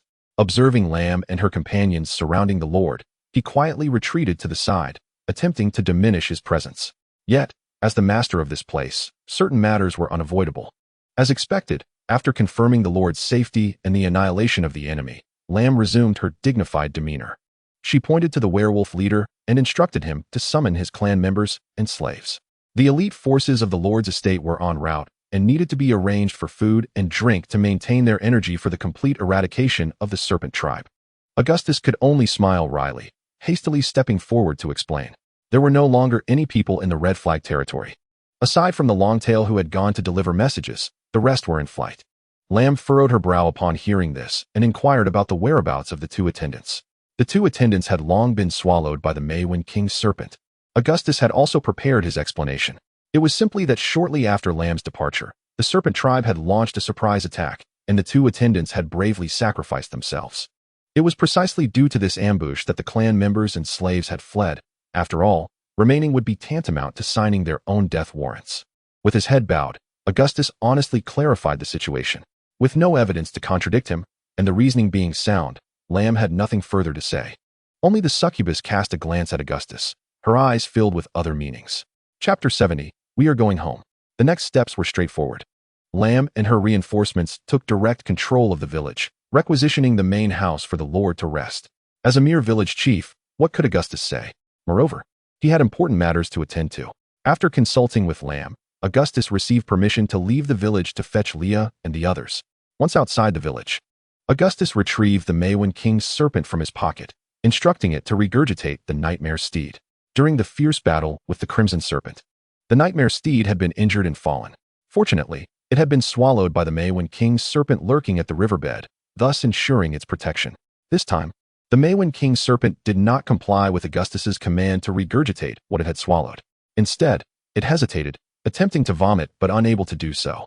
Just as Augustus began to suspect that the Maywin King's serpent had overeaten, it suddenly expelled a tiny black snake. The black snake, enveloped in slime, continued to writhe. Augustus was taken aback. This was the first time he had seen something emerge from the Maywin King's serpent's mouth that could still move. What is this? He sensed no magical energy emanating from the small black snake. Crouching down, Augustus prepared to investigate what was special about this little snake. However, at that moment, the black snake raised its head, and a sphere of darkness shot directly into Augustus's forehead. Augustus felt a darkness envelop him and soon found himself in a realm of consciousness. Everything in the realm appeared normal, yet all 5 contract slots were inexplicably filled. Augustus hurriedly navigated his consciousness forward to inspect. To his astonishment, the slot originally belonging to the druid Lilith now displayed a diminutive succubus image. The resemblance to the Lord Succubus was almost uncanny. This was a statue Augustus observed daily in the square of the stone house, and having had close contact with the succubus, he could recognize it at a glance. But how could she appear in the contract slot? Wasn't it agreed that only magical beasts could be contracted? Augustus felt perplexed and turned his attention to the last contract slot. It was a small black snake. Exiting the realm of consciousness, Augustus's gaze fell upon the black snake, which was still in the act of opening its mouth. With a flicker of thought, he decided to use the punitive ability of the compulsory contract for the first time. The black snake, entangled in the slime, writhed and emitted a piercing shriek. The sound unmistakably belonged to the earlier serpent ancestor. Augustus felt a surge of shock within him, continuing to exert the power of the contract on the black snake, while simultaneously communicating with the Maywin King serpent to clarify the situation. However, The Maewyn King's serpent was equally clueless. It only knew that it had inadvertently swallowed a small snake and that its stomach had been feeling uncomfortable ever since. Augustus had no choice but to redirect his attention back to the black snake, which was covered in mud and pleading for mercy while speaking human language. "What in the world are you?" Augustus halted the punishment, his gaze cold as he fixed it on the black snake. If he guessed correctly, this so-called serpent ancestor had initially intended to occupy his body. However, it seemed that by some stroke of luck, it had fallen victim to the compulsory contract instead. At this moment, the serpent ancestor truly had no words to express its grievances. The battle against the succubus had been tumultuous. And just when it seemed victory was at hand, the sudden appearance of the dark magical wolf had thwarted its plans. With no other options, it had to feign death to escape. Little did it know, it had been swallowed by a peculiar serpentine magical beast. At that time, he was merely clinging to life, lacking the strength to confront the formidable leader, the Maewyn Wangshi. Had it not been for his formidable mental fortitude, which allowed him to remain conscious and desperately think of climbing out, he would likely have already been digested. To his astonishment, the serpent expelled him, granting him a taste of miraculous survival. Even more wondrous was the sight that greeted him, a werewolf leader of the subhuman clan. Without a moment's hesitation, the serpent ancestor attempted to seize control of his body. However, as it intruded into his consciousness, a pearly halo descended upon him, followed by excruciating torment. It was only when the werewolf leader posed a question that he realized the torment had ceased. The diminutive black serpent struggled to move, feeling an overwhelming force binding him. He could neither resist nor utter a single lie. "I am a divine general under the beast god. Mortal, quickly release my bindings, and I shall forgive your transgressions." Unable to fabricate a falsehood, he decided to attempt to deceive the leader instead, confident in his extensive experience in such matters. To his surprise, the werewolf leader regarded him with a peculiar expression, and the torment returned with a vengeance. "Ah, another beast god?" Augustus pondered the serpent ancestor's words, realizing that the latter could not possibly lie to him. Could it be that he had some connection to the beast god? First, a descendant of the wine attendant. Now another divine general? Augustus was somewhat bewildered, yet he understood that this was not the time for such musings. After expelling the serpent ancestor, the Maewyn Wangshi felt significantly better. Without any hesitation, it expelled the nightmare horse as well. After a while, the unconscious nightmare horse awoke, shaking off the viscous substance clinging to it. Upon inspection, Augustus found that the nightmare horse had only shrunk slightly in size and weakened in aura, with no visible wounds. This was one of the creature's remarkable traits. Unless struck at the magical core within its head, even severe injuries would not lead to immediate death. As long as it could deplete its internal magic and accumulated death energy, it could recover from injuries over time. Of course, prior to recovery, the injuries would still have considerable impact. It was not as if it could fly while healing from serious wounds. Once assured that the nightmare horse could still carry him, Augustus felt a wave of relief. Its smaller size was advantageous, sparing him from having to negotiate with Ram. Naturally, even if it had not changed, he was already prepared with an explanation. After all, aside from him, no one else had ever heard of actively dissolving contracts with magical beasts. This was precisely why he dared to seize the nightmare horse. Casting a glance at the so-called divine general still writhing on the ground, Augustus ceased the punitive contract. After a brief inquiry to ensure he would not be recognized by the demoness, Augustus lost interest in him.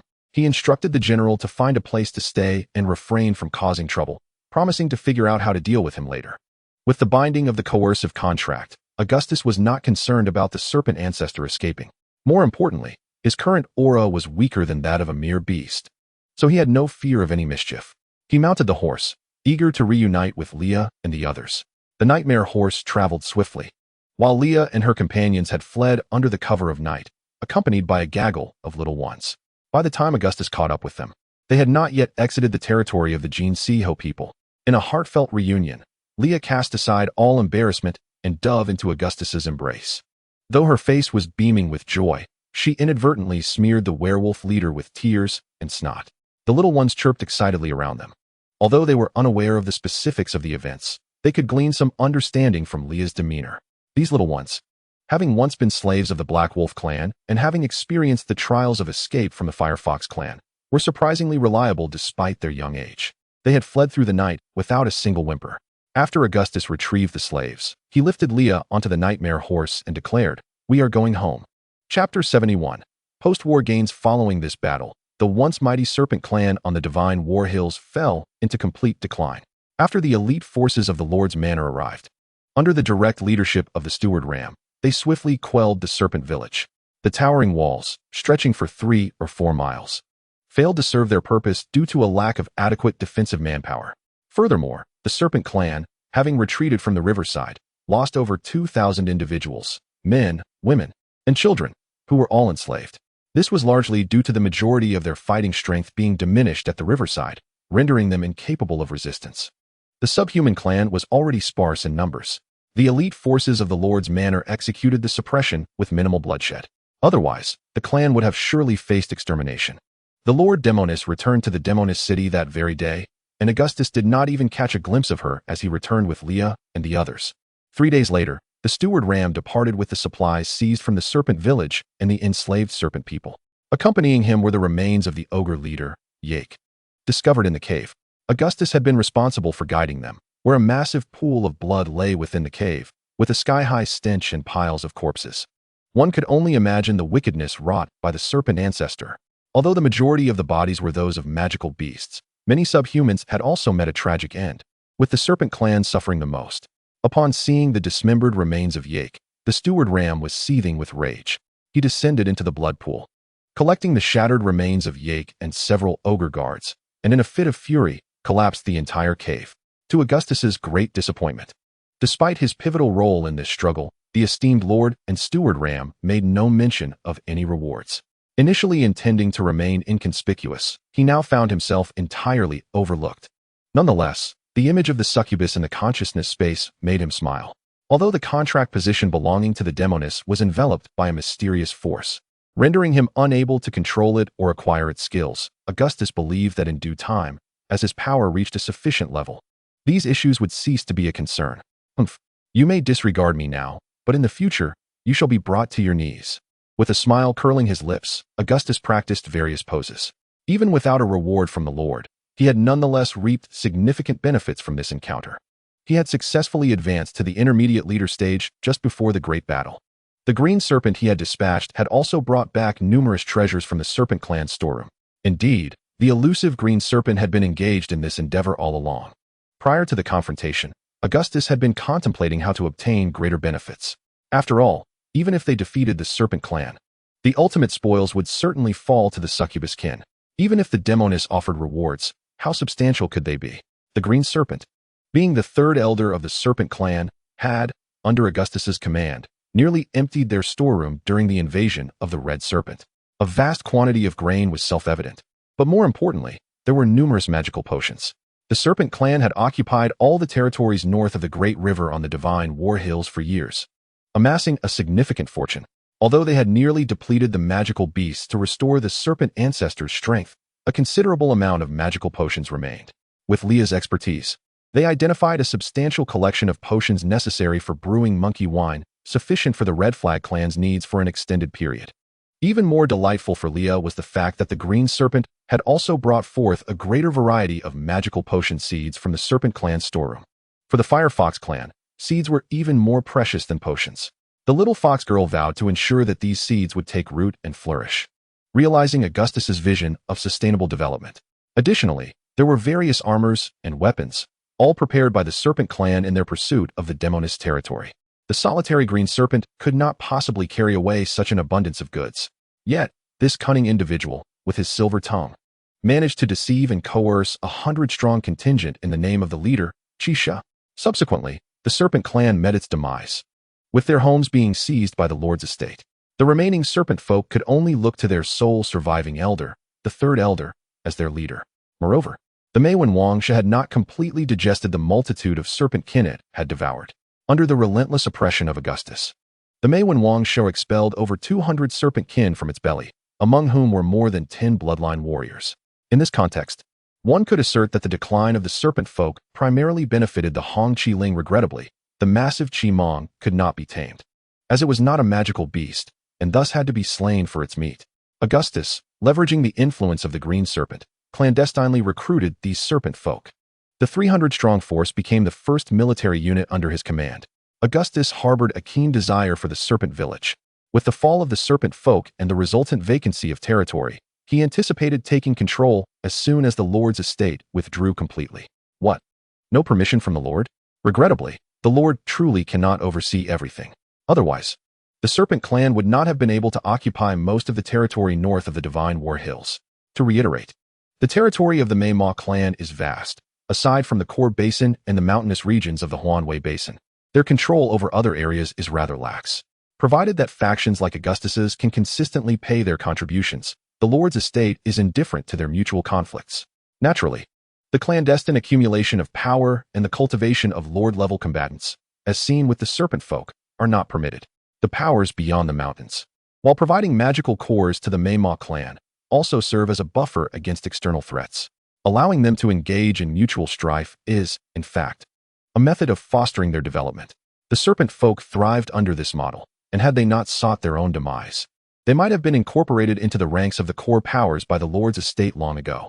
Augustus, however, was not yet so ambitious, nor did he possess sufficient strength.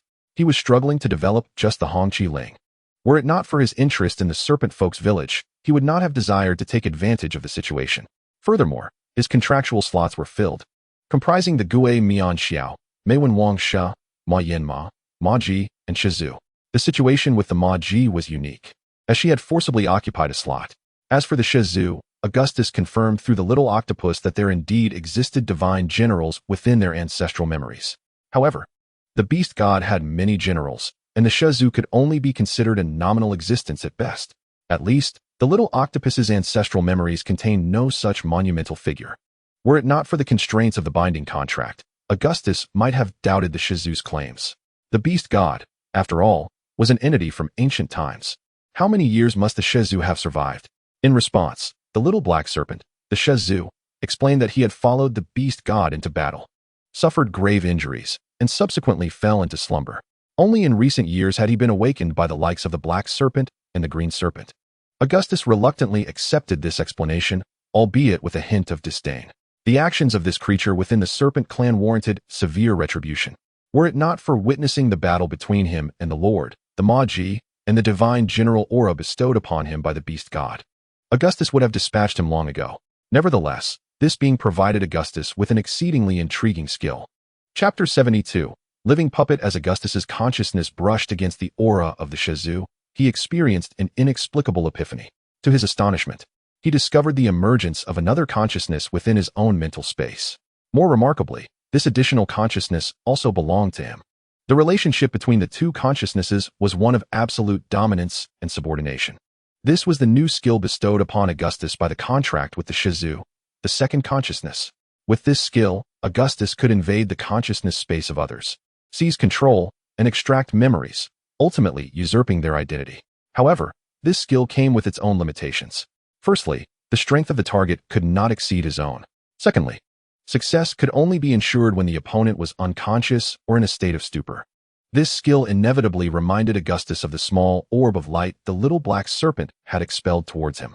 That must have been a similar technique. Had it not been for the binding contract present within the consciousness space, the Shizu might have truly succeeded. Following the acquisition of this skill, Augustus, while elated, naturally administered a measure of punishment to the Shizu. The Shizu had indeed fallen from grace, its former glory now a distant memory. Even after consuming several serpent folk, it barely regained the level of a low-tier magical beast. Yes, a low-tier magical beast. Despite its titles of Shizu and Divine General, its true form was that of a magical beast known as the Yohuan Masha. The Yohuan Masha, a legendary creature, is classified as a great lord-level beast. The mature form of this magical serpent innately possesses legendary strength, bringing calamity upon the world. It is inherently cunning and cruel, adept at manipulating living beings, and exceedingly difficult to eradicate completely. The growth of the Yohuan Masha necessitates copious amounts of blood and souls. Had it not been for its grievous injuries, the Shizu would not have needed to engage in close combat with the Ma Ji to maintain dominance. Yet, this fragment of the Shizu's soul, barely restored to lord-level combat capability, had already obliterated 4 of the Ma Ji's avatars, forcing her to resort to forbidden techniques without being able to vanquish him entirely. Had it not been for a fortuitous incident that led the Mei when Wang should have swallowed him, who knows what further chaos this fragment of soul might have wrought. Now, it had fallen into Augustus's hands, and under the binding contract, even the most formidable abilities could not be unleashed. In the dense forest behind the village, Augustus accompanied by a bloodline warrior of the serpent clan, approached the 300-strong contingent. Following them was a black serpent, as thick as a child's arm, its scales remarkably fine. Upon closer inspection, one could hardly discern the layer of serpent scales, which resembled a slick layer of fish skin, dark and glossy. Just moments ago, the surviving members of the serpent clan had pledged their allegiance to Augustus, their new leader. With over 300 individuals, naturally, there were varied opinions. Augustus took the dissenters deep into the forest. When they re-emerged, only one bloodline warrior remained. The other dissenters had been completely drained by the Shizou, and this bloodline warrior was no longer the same. Augustus had successfully transformed him into his living puppet. Henceforth, he would serve as Augustus's aide. Upon hearing this, the green serpent nodded, somewhat perplexed, as the warrior named Selika had previously been the most vehement in his resistance. How could a mere stroll in the woods change him so dramatically? Was the allure of power truly that great? Controlling a 300-strong contingent was no simple task. Even with the green serpent as his subordinate, he believed that with the assistance of Selika, this endeavor would be significantly more secure. After instructing the green serpent to keep the serpent folk concealed within the forest, Augustus returned to the village with the Shizou. The collapsed stone walls had been repaired, and the planned houses had been completed. Augustus fulfilled his promise and, before all the slaves, destroyed the slave contracts. Now, the villagers were free men. However, the anticipated emotional scene did not materialize. Most of them seemed less eager for their freedom than Augustus had envisioned, displaying a sense of bewilderment as if they had been abandoned. Initially, Augustus was somewhat confused. It was only upon witnessing their renewed vigor in repairing the stone walls that he comprehended the situation. For the demi-human tribes, supremacy of the clan and strength were paramount. Freedom, too, required the support of power. For ordinary demi-humans, the possibility of awakening their bloodlines was virtually non-existent. They could only rely on their clan to survive in the wilderness. The recently liberated slaves have long lost their sense of community. For them, the concept of freedom is an alien notion, one that evokes unease. Slaves were provided for, while free individuals must fend for themselves. Accustomed to the porridge made from dried cassava, they have lost the ability to survive independently. Without someone to direct them to repair stone walls or hunt for food, they would be at a loss for purpose. Understanding this, Augustus refrained from emphasizing the notion of freedom. Instead, he focused on improving their conditions, better food, clothing, and shelter.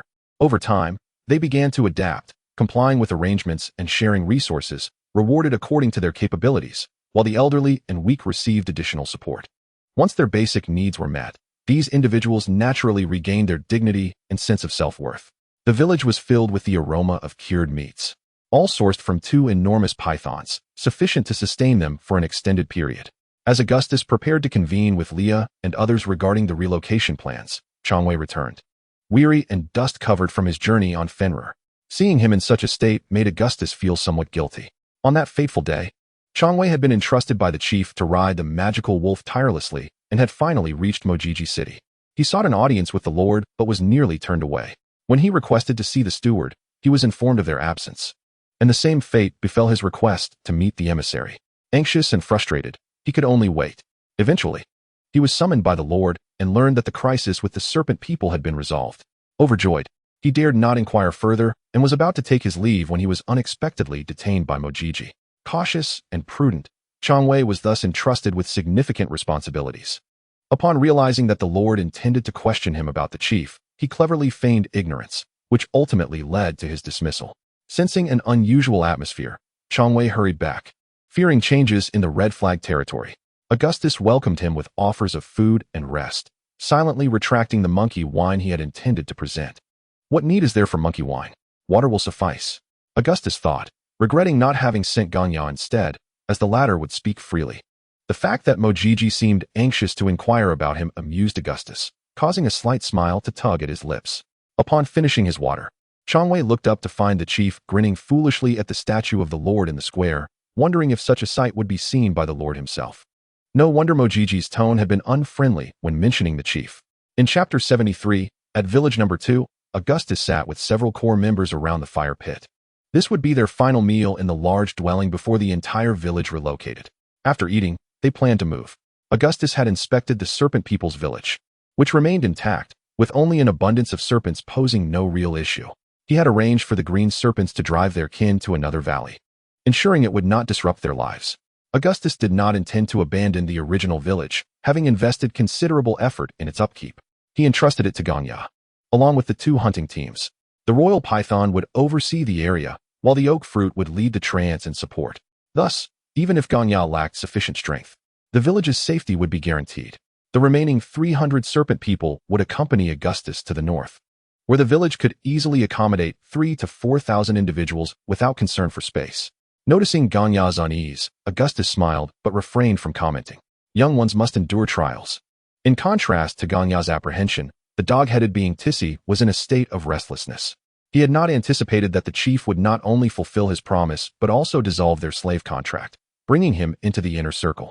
In this circle, apart from Bran and AI, the others were all bloodline warriors, while he remained merely an ordinary dog-headed creature.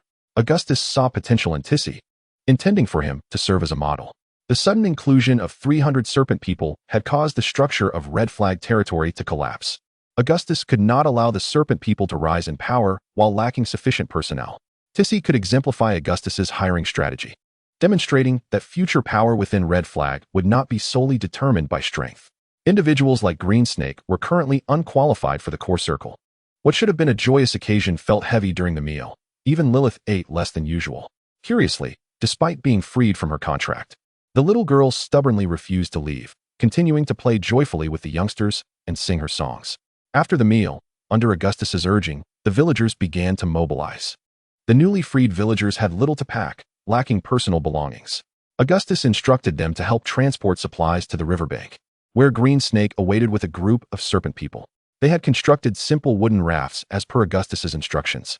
The little ones, each with a rabbit in hand, reluctantly left the village under Bran and AI's guidance. Augustus found it perplexing that the demi-human race also harbored a longing for their homeland, despite moving to a larger, safer location.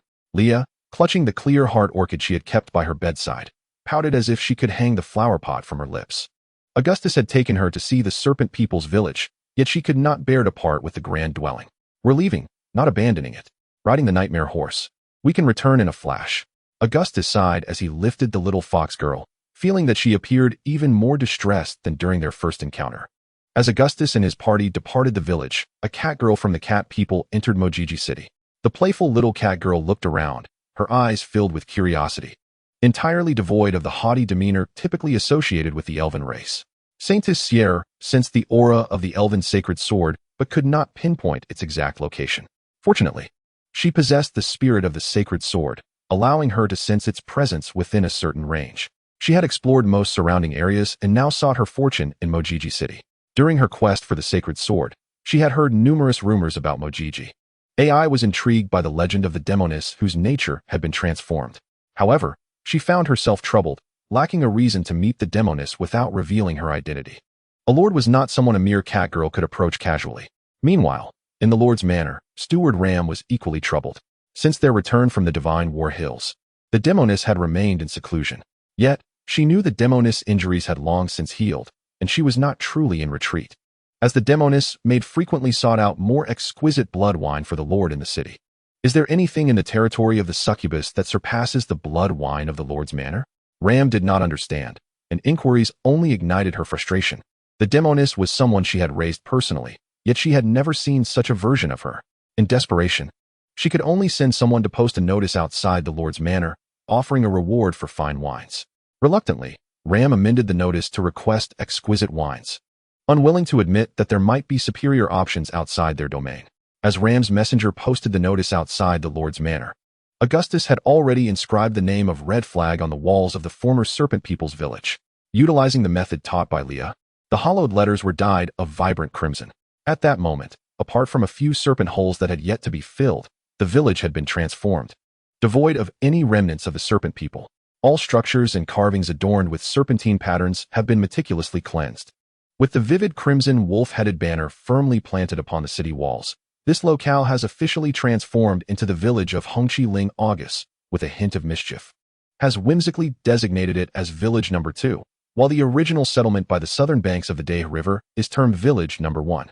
The entire village stretches in an irregular oval shape, oriented southward.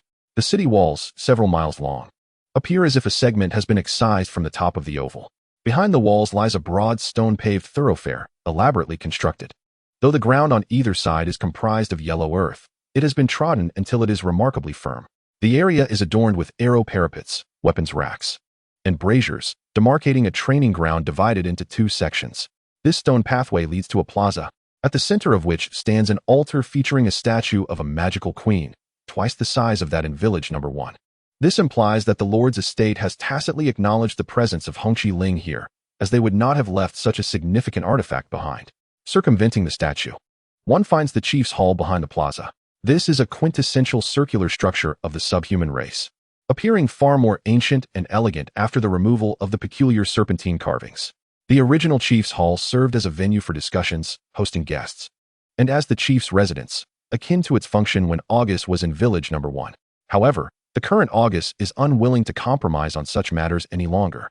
The entire hall has been redesigned, maintaining its functions for discussions and receptions while segregating living quarters. Upon entering, one is greeted by a long table surrounded by chairs, devoid of superfluous decorations. The back wall has been opened, allowing direct passage through the hall to the living quarters. Each side of the hall features 2 rows of storage rooms, originally used for weapons and provisions. August has chosen not to alter these, instead organizing the supplies he brought within them.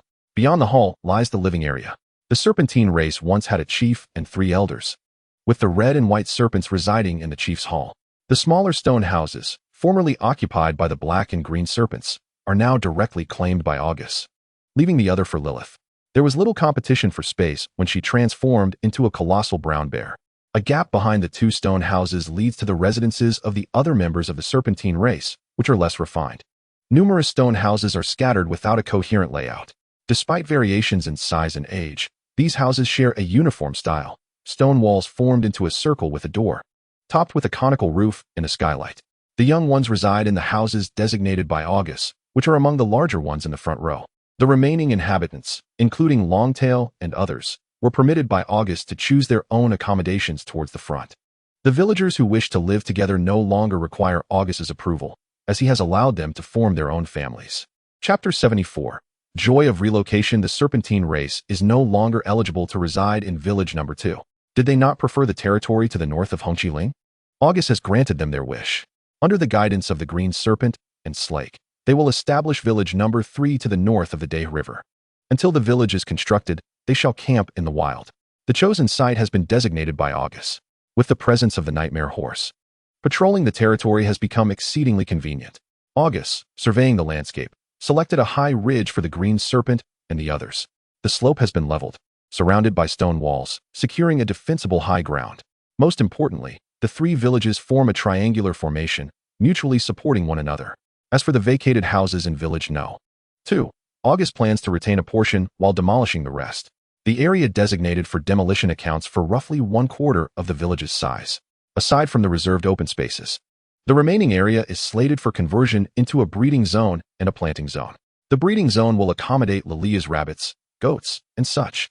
The planting zone, however, is not intended for growing food crops. Instead, it is designated for cultivating magical herbs. As for food production, alternative methods must be devised, as planting within the village is impractical. Additionally, there will be latrines, and within the planting area, a compost pit has been planned, though it is uncertain whether natural organic fertilizer will benefit the magical herbs. In summary, village number 2 is now adequately equipped to meet the villagers' daily needs, though some improvements are still necessary. Notably, the current villagers, aside from the young ones, no longer benefit from communal meals. Their rations and supplies are distributed regularly by Lilia with the assistance of Bran and Elle. In addition to basic food and supplies, villagers can engage in tasks within the village to earn rewards, such as hunting teams led by Longtail, kitchen assistants under Lilia, and various laborers like carpenters and stonemasons. After some time, it is believed that the freed former slaves will gradually accumulate their own wealth. Eventually, aside from those truly unable to fend for themselves, the rationing system will be phased out.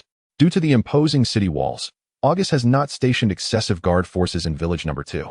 He has only assigned the dog-headed Tiz to select 20 individuals from his kin to form a small team responsible for patrolling the walls and maintaining order within the village. The ghost-faced owl remains vigilant outside the village, guarding against potential dangers from the north. Lilith, now liberated, cannot be subjected to any demands from August. Her presence in the village is already an unexpected turn of events. Nevertheless, August will not let this opportunity slip away. Sometimes, it can be quite entertaining to trick the children. If necessary, Lilia can step in. Lilith has grown quite dependent on Lilia. The last time she was asked to guard the stone house, it was at Lilia's request that she recklessly charged out and received a beating from the Black Serpent. Fenrir is still bound to his role as a guard, though this time his position has been transferred to the city walls. The combat prowess of the Nightmare Horse is negligible, so he can leisurely observe the breeding area during idle moments. Lastly, the Serpent Ancestor has been ordered by August to remain at his side at all times, even standing guard outside at night. In his mind, the Serpent Ancestor will always be a potentially dangerous entity. Even with the constraints of a binding contract, August remains cautious. After all arrangements have been made, Village No. 2 officially commences its operations. Once everyone is settled, the village gradually revives with vitality. Only Longtail appears despondent, wandering aimlessly before the chief. He is uncertain of the cause. Since returning from the magical Queen City, it seems the chief has been less fond of him. Now, even the guards have been appointed, yet he remains unassigned. This has left Longtail, who has always considered himself Augus's right-hand man, quite disheartened. August, of course, would not reveal that his neglect is a form of retribution for Longtail's poor performance before the magical queen. Beyond that, August has other plans for Longtail. With the Nightmare Horse, their range of activities has significantly expanded, and August's mind has become more agile. The subhuman race faces common challenges of inconvenient transportation and isolated information. The Nightmare Horse can alleviate these issues to a certain extent. They still possess a small business in the magical Queen City, where the three of them have squeezed into a tiny stone house for years. August intends to have Longtail remain in the magical Queen City permanently. This will serve two purposes. First, to gather intelligence, ensuring that Hongqi Ling keeps pace with the changing times. Second, to establish a channel for the products of Hongqi Ling to be sold externally, thereby acquiring necessary resources for their development, such as blood wine, monkey wine, and potentially cultivated magical herbs and livestock in the future. Some may wonder how the Hyama, being of ordinary horse size, can carry a substantial load. This brings to mind the storage ring acquired from the Chishi chief of the Shirin tribe. Although it contained no extraordinary items, the ring itself was a treasure. With a space of over 3 square meters, it should suffice for the time being. However, the specifics of its operation had yet to be determined by Augustus. For now, he decided to keep Chongwei close, providing an opportunity for training. Augustus did not intend to disclose this arrangement just yet. The canine creature had caused Emoji to miss a chance to learn more about him, and it was essential to administer some discipline. Following the joyous occasion of housewarming and having removed a threat, Augustus felt a sense of relief, a rare opportunity to cook for himself. In the spacious abode shared with Leah, a large iron pot hung over the fire pit. The flames beneath were not fierce, yet they were sufficient to fill the air with the delightful aroma of the fish soup simmering within. As Augustus sprinkled the final seasoning, the fragrance intensified. This evening, the entire village would partake in this dish, yet none could rival the delectable scent emanating from Augustus's pot. A few of Chongwei's closest companions gathered around the fire pit, men and women alike, occasionally swallowing hard at the mouth-watering aroma. Besides Augustus and Chongwei, the others were astonished to discover that fish could indeed be consumed and prepared to such a tantalizing flavor. Particularly, Lilith, unable to tear her gaze away from the bubbling fish soup, was utterly captivated. Augustus, with a smile, personally ladled a bowl for Leah before passing her the spoon.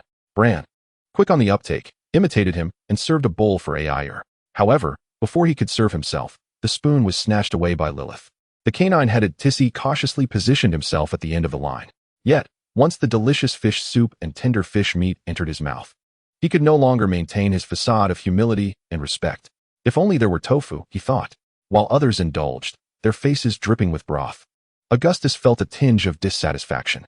The variety of food in this world was woefully insufficient to satisfy his culinary cravings. What is tofu? Leah inquired. Meticulously removing fish bones and feeding the tender fish flesh into the mouth of the werewolf leader, her curiosity evident. Tofu, Augustus replied with a mischievous smile, his gaze shifting downwards along her eyes. Chapter 75. The human caravan. On the following morning, Augustus stepped out of his home. The environment had an uncanny ability to transform individuals, different surroundings, experiences, and flavors. The little fox girl, having savored the fish soup, seemed to have grown more delectable and juicy.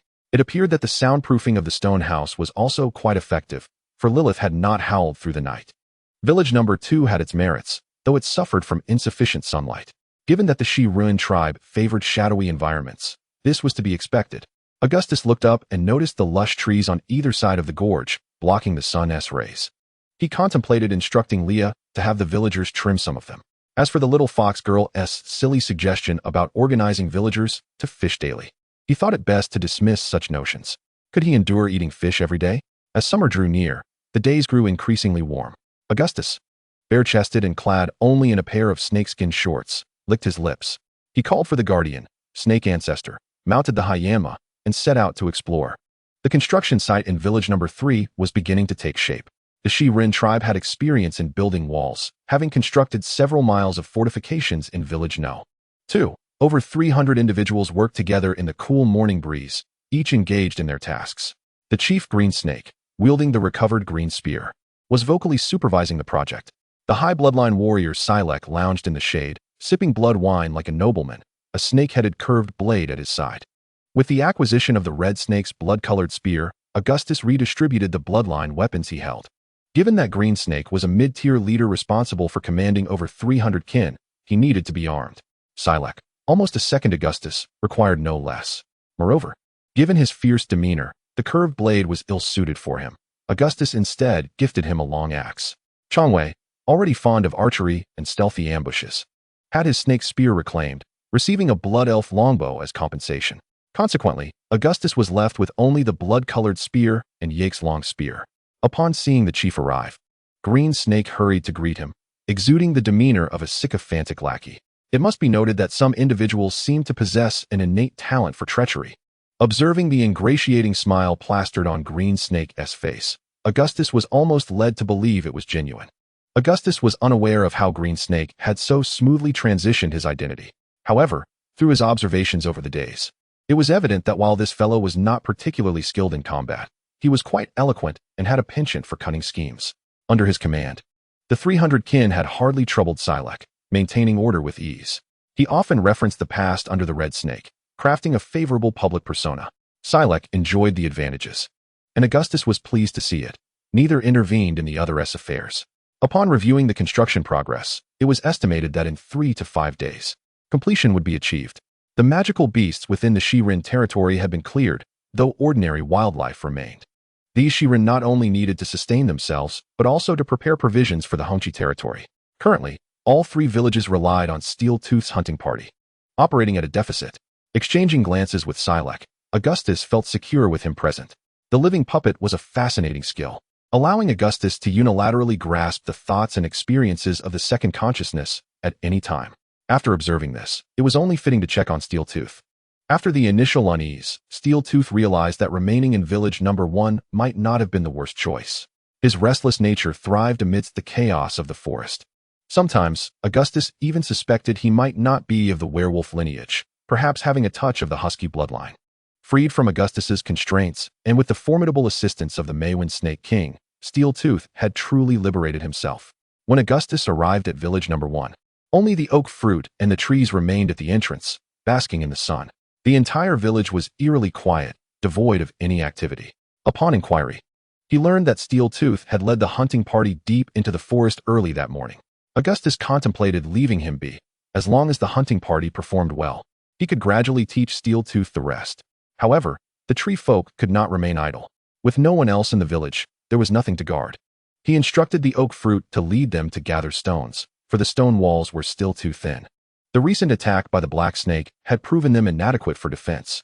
Augustus continued to harbor thoughts of sealing the gorge and constructing a fortress. Much like the walls of village number 1, they should not only be tall and sturdy, but also intricately inscribed with magical arrays. The best part was that the magical array was provided by the snake ancestor, meaning that the Hongqi territory already possessed the technical capabilities to build a fortress. After giving a few instructions, Augustus planned to depart, intending to visit the territory of the monkey people to strengthen connections and gather intelligence on the dynamics of other tribes in the Shunjianqiuling. The sudden collapse of the once mighty Shirin tribe was a significant event for the other tribes residing in the Shunjianqiuling. Augustus needed to stay informed to avoid attracting trouble to the Hongqi territory. Riding the hyena, as he approached the gorge where the monkey people resided, Augustus was met with an unexpected sight. A long line of pack animals filled the gorge, and over 100 humans appeared within the territory of the monkey people. Augustus paused briefly, then felt a surge of joy. Could it be that this is the human caravan spoken of by the monkey clan leader Jean Bui? Augustus hastily maneuvered his nightmare steed to descend from the air. The entire gorge was alive with commotion, bustling with activity. The human merchants were vigorously peddling their wares, while the monkey clan members were captivated, scratching their heads in confusion. The arrival of Augustus added an extra layer of excitement to the lively scene. Jinbui, the leader of the monkey clan, approached with a hearty laugh to welcome him. Perhaps it was an illusion, but after being nourished by the blood wine, the aged Jinbui appeared remarkably spry. The jovial Jinbui introduced him to the leader of the caravan, claiming he was the chief of the largest tribe in the Divine War Hills. Augustus felt a slight stir in his heart upon hearing this, silently accepting Jinbui's flattery. It seemed that the monkey clan's intelligence was not lacking. The caravan leader was a stout, short man with golden hair and blue eyes, his face brimming with flesh that squinted into slits when he smiled. The man, introducing himself as Went, was a merchant from the holy Turo kingdom of the human world. Augustus engaged in polite banter, surveying the surroundings, yet a subtle hint of disappointment flickered in his eyes. Though the merchants varied in hair color, they all bore the sun-kissed skin of the white race, lacking the familiar visage he was accustomed to. After exchanging pleasantries, Went enthusiastically began to showcase his merchandise. The caravan consisted of fewer than 200 individuals, all armed, including Went himself. Conducting trade within the territory of the subhuman tribes was inherently perilous. Augustus had observed that at least 4 or 5 of the caravan members possessed a status equivalent to that of clan leaders among the subhumans. This was barely sufficient for survival in the wilderness. Chapter 76. The northern tribes. Augustus took a keen interest in the assortment of goods that Went and his companions carried, which were numerous and diverse. Particularly for the resource-scarce subhuman tribes, the allure was undeniably strong. Augustus witnessed several monkey clan members, under the enthusiastic service of the caravan, exchanging their collected furs, bones, and ores for various items. He even saw a bloodline warrior produce a precious magic core from his bosom, merely to acquire a roll of fine fabric. One could hardly deny that the white merchants knew the art of trade. Augustus noted that despite the abundance of items, truly practical goods were scarce. Most were everyday essentials like candies, fabrics, and refined salt. Take refined salt, for instance. The subhuman tribes did not lack salt per se. They merely extracted coarse salt from salt mines with minimal processing. Refined salt, however, was exceedingly rare. Yet, in essence, its value was not as high as one might think. Here, a small bag of refined salt could be exchanged for a low-level magical beast's pelt from the monkey clan. Observing the joyous expressions of the monkey clan bloodline warriors as they acquired refined salt, Augustus found himself at a loss for words. It was evident that in such transactions, the human caravan was reaping substantial profits. Augustus neither could nor desired to intervene. This was not his concern. Instead, he became increasingly intrigued when he saw Jinbui awkwardly informing Went that the monkey wine could no longer be traded with the caravan. Augustus felt a sense of satisfaction, especially as a hint of barely concealed irritation crossed Went's face. Augustus's mood brightened further. Surely, they could not monopolize all the benefits. Augustus thought grimly. He held no fondness for these white merchants, and even without taking the side of the subhumans, he had ample reason to suspect that Went was backed by the so-called Holy Turo Kingdom. What appeared to be trade was, in reality, merely a guise for resource plundering. It seemed that the methods of vampires were universally consistent, regardless of their location. Went, having been unsuccessful in acquiring the monkey wine, quickly adjusted his approach. Disregarding the now unprofitable monkey clan leader, he began to ingratiate himself with Augustus, inquiring about the location of his territory, the direction of his village, and the size of his population. Augustus smiled and deflected, merely stating that the village was newly established and lacked anything of value to exchange for their fine goods. The warmth on Went's face visibly faded. Before long, he redoubled his efforts to promote his merchandise, this time targeting the bloodline warriors of the monkey clan. Augustus took little notice. After all, he was dealing with a merchant. At that moment, he contemplated whether to make a move against Went. Not to mention, one was adorned with several storage rings. However, he quickly dismissed this thought. The human caravan dared to conduct business so brazenly within subhuman territory. It was inconceivable that they lacked some form of protection. Beyond the support of the human kingdom, they likely had the tacit approval of the subhuman elite. To act against them would mean infringing upon the interests of those powerful figures. The Red Flag clan would likely be unable to withstand such pressure. Augustus was confident that he was not the only one among the subhumans with such thoughts. The continued existence of the caravan spoke volumes. After spending considerable time in the monkey clan's territory, Augustus remained even after Went's caravan departed. The monkey clan was brimming with joy. and Augustus planned to stay and enjoy some food and drink. The stone cave was set up with hosts and guests seated, and before Augustus could speak, Jinbu asked why he did not engage in trade with the human caravan. Augustus shook his head with a smile, reverting to his usual excuse that the territory was newly established and not yet ready for indulgences. Upon hearing this, Jinbu sighed, but his subsequent words made Augustus regard him with newfound respect. Did I not know the tribe was at a disadvantage? But who could blame us subhumans for lacking such goods? Augustus nodded, recognizing the wisdom that comes with age, especially considering Jinbu's several centuries of life. Not wishing to dwell on this topic any longer, Augustus shifted the conversation to matters concerning the Divine War Hills. Discussing this visibly excited the Monkey Clan leader, who even expressed gratitude toward the Wolf Clan leader. Living in the Divine War Hills, the might of the Snake Clan made them tremble in fear. Had they been any closer, they might have already faced invasion. From Jinbu's words, Augustus learned that other tribes shared a similar attitude to that of the Monkey Clan, welcoming the decline of the Snake Clan with open arms. Rest assured, everyone is too busy tending to their own territories to trouble you. Jinbu offered Augustus a reassuring sentiment. However, as they parted, he cautioned Augustus to remain vigilant regarding movements in the north. The tribes up there were not to be trifled with. As the Monkey Clan leader bid farewell to Augustus, he spoke with a hint of significance. Upon leaving the Monkey Clan's territory, Augustus not only gained insight, but also took away a second batch of monkey wine. The allure of blood wine prompted the sagacious Monkey Clan elder to decisively opt for trade with Augustus. Even though the monkey wine in the village had begun brewing, Augustus would not easily sever ties with them.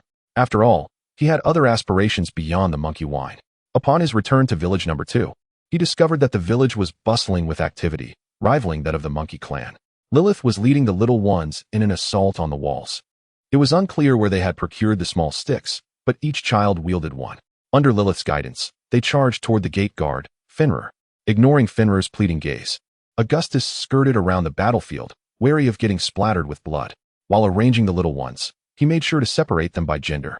While the remaining children of different races were grouped 5 to a room. It seemed that this arrangement worked well, as they coexisted harmoniously. First, he went to the wine cellar to store the batch of monkey wine properly.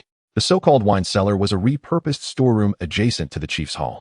2 dog-headed guards stood at the entrance, and no one was allowed in without the chief's permission. Upon entering, rows of large urns were neatly arranged. Blood wine and monkey wine were both in the fermentation process.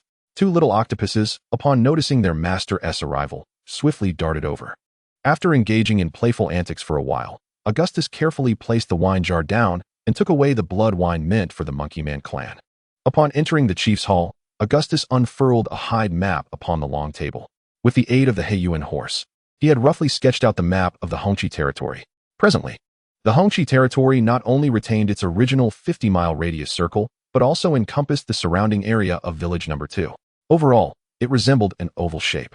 Consequently, a large expanse of blank territory was left in the north, which had once belonged to the Serpent Man clan. Augustus contemplated this land, pondering how to manage it. Yet, without sufficient manpower, governance seemed implausible, and neglecting it felt inappropriate, leaving Augustus in a state of worry. Chapter 77, The Cat Girl.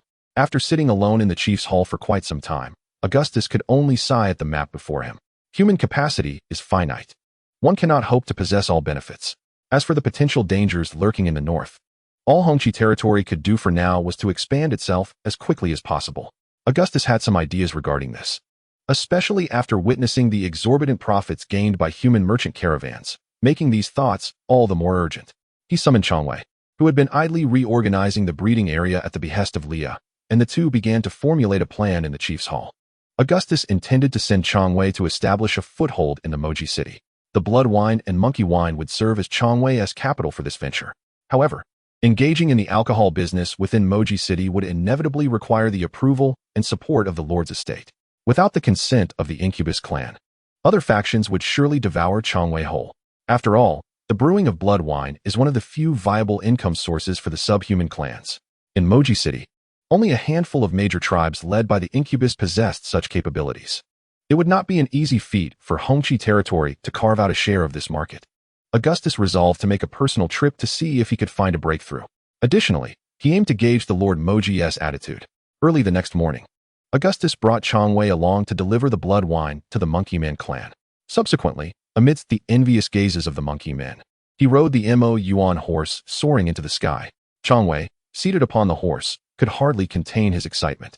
Although they had experienced it before under the chief's guidance, it never felt sufficient. The Mo Yuan horse trotted through flames, covering 1,000 miles in a day, and Augustus arrived at Moji City before sunset. Returning to familiar grounds, Augustus walked ahead while Chang Wei led the Mo Yuan horse behind him. As they cast glances around, receiving awestruck and envious looks, Augustus puffed up his chest slightly. He reminisced about the time when he had fled with 2 half-grown children, arriving at Moji City in a disheveled state, akin to beggars. No wonder people say that wealth not returned home is like wearing fine clothes in the night. While this place may not be his hometown, it was where they had fought hard for their survival. Augustus felt this way, and Chang Wei certainly felt no less. He thought to himself how fortunate it was to follow the chief, even when accompanied by Fenrir last time. Chang Wei had felt no sense of pride in walking through Moji City. Instead, he had been anxious and fearful of drawing attention. As evening approached, Augustus wisely chose not to disturb the lord's estate immediately. First, he led Chang Wei back to their original dwelling, a small stone house, soaked in the blood and tears of the 3 of them. They had once thought they would never return. The stone house still stood, having been exchanged for an entire low-tier magical beast. Unless it was a property left unclaimed for an extended period, no one dared to encroach on another's property in Moji City. After settling the Mo Yuan horse, Augustus instructed Chang Wei to wait for him at the tavern. He had to pay a visit to the dwarf Bob, the finest blacksmith in Moji City. "Old Bob, what do you think? Is this useful?" Augustus, well acquainted with the dwarf Bob, skipped the pleasantries and directly retrieved a segment of pristine white bone from his storage ring. Bob was momentarily taken aback upon seeing Augustus, but his gaze quickly shifted to the storage ring on Augustus's finger. It was clear that the young werewolf who often lingered at his blacksmith shop had struck it rich. Bob chuckled with delight, exchanged a few jests, and then took a look at the bone. "Good serpent bone. Uncommon beast bone. Fit for a chief. Augustus, you've indeed made something of yourself." Augustus grinned, commending old Bob's discerning eye. In village number 1, there were still 2 skeletons on display. After all, they had once been the guardian beasts of the Serpent Man clan, possessing chief-level combat strength in their prime. Unfortunately, the unique shape of the serpent bones rendered them unsuitable for direct crafting into weapons. The bones of extraordinary beasts could not be equated to magical beasts, making them unfit for trade. Just in time for his trip to Moji City, Augustus had brought some samples, hoping for a stroke of luck. From Bob's reaction, Augustus felt reassured in his decision. Sure enough, after conducting a simple examination, Bob confirmed that the serpent bones could indeed be utilized. Grinding them into powder and combining them with other ores could yield fine weaponry. Augustus was instantly elated, and after haggling with old Bob, they reached a mutually satisfactory agreement. The 2 serpent bones would belong to Bob, while Augustus would receive a bloodline weapon personally crafted by Bob. Although the serpent bones were merely samples and could not yet determine the weapon's style based on size, Augustus was quite content. After all, it was a transformation of waste into treasure, and he would also gain a weapon crafted by old Bob. This alone made the trip worthwhile. Bidding farewell to old Bob, Augustus made his way to their usual tavern. In a corner of the tavern, he found Chang Wei, who had ordered a glass of inferior blood wine. Augustus glanced at Chang Wei's cup, snapped his fingers, and immediately, a stunningly attractive rabbit woman approached, clad in scanty attire. Augustus playfully pushed the rabbit woman into Chang Wei's arms, grinning mischievously. "Tonight, Lord Chang Wei is treating. Bring out your finest blood wine." Chang Wei, taken by surprise, found himself embracing her, instinctively attempting to push her away. However, her touch was unexpectedly soft, prompting him to retract his hand, his face turning crimson. The rabbit woman instantly comprehended the situation. She leisurely nestled against the young werewolf, teasing and jesting, delaying the wine. That night, Augustus lost a plate-sized piece of low-tier magical beast jerky, along with the youthful innocence of his kin. Returning alone to the cramped stone house, he patted the Mo Yuan horse waiting at the door. The sky was adorned with a crimson moon, romantic and enchanting. Chang Wei had enjoyed a delightful evening. When he finally emerged from the stone house behind the tavern, his legs felt weak, and the sun had risen high. In those challenging times, on the few occasions they indulged, the chief would take them to that bullhead tavern. With the cheapest blood wine, they could sit for an entire night. While idly chatting, the most discussed topic was always the tavern's serving girls. He and Chang Wei had talked most about the rabbit woman from the previous night. To his astonishment, his dream had come true. Steel Tooth would undoubtedly be furious. Chang Wei chuckled, a hint of naivety fading from his face, replaced by newfound confidence. Yet, He wondered why the chief hadn't sought out his favorite cat girl last night. Augustus hadn't pursued the cat girl. Rather, the cat girl had sought him. As Chong Wei relished the memory, he returned to the small house to find the chief. Upon opening the door, he was taken aback. There on the stone floor lay a cat girl, bound and sprawled. "Ah, what is this? I've had enough." Chong Wei's first instinct was to think this was a surprise left for him by the chief. However, upon seeing the immense shame and anger in the cat girl's eyes, he realized the situation was far more complex than it appeared. The cat girl's hands and feet were tightly bound with beast sinew, and her mouth was stuffed with a piece of hide, allowing only muffled sounds to escape. Chong Wei scratched his head, unsure of what to do. After a brief moment of confusion, I realized I had not seen the leader and exited the stone house. The Moyen Ma was still present. Where had the leader gone? In Chapter 78, titled Standing as a Minion, it became clear that Augustus had naturally gone to the Lord's mansion. Just last night, unexpectedly, shortly after returning to his residence, a young catfolk girl had hurriedly sought him out. In her urgency, he thought something had happened to Chong Wei. However, as soon as she spoke, she demanded the return of the holy sword. Augustus was bewildered. What holy sword did he possess? Before he could articulate his confusion, the catfolk girl unleashed a radiant glow from her hands, prompting Augustus to instinctively retaliate with a terrifying strike. It was only after he had rendered her unconscious with a swift blow that he realized the gravity of his actions. In the city of Moji, arbitrary violence was strictly prohibited, and being seen could lead to severe consequences. Thus, the scene witnessed by Chong Wei unfolded. Indeed, Augustus bound her up, intending to take her back for a thorough interrogation. This morning, he had no time to wait for the leisurely Chong Wei and made his way to the Lord's mansion alone.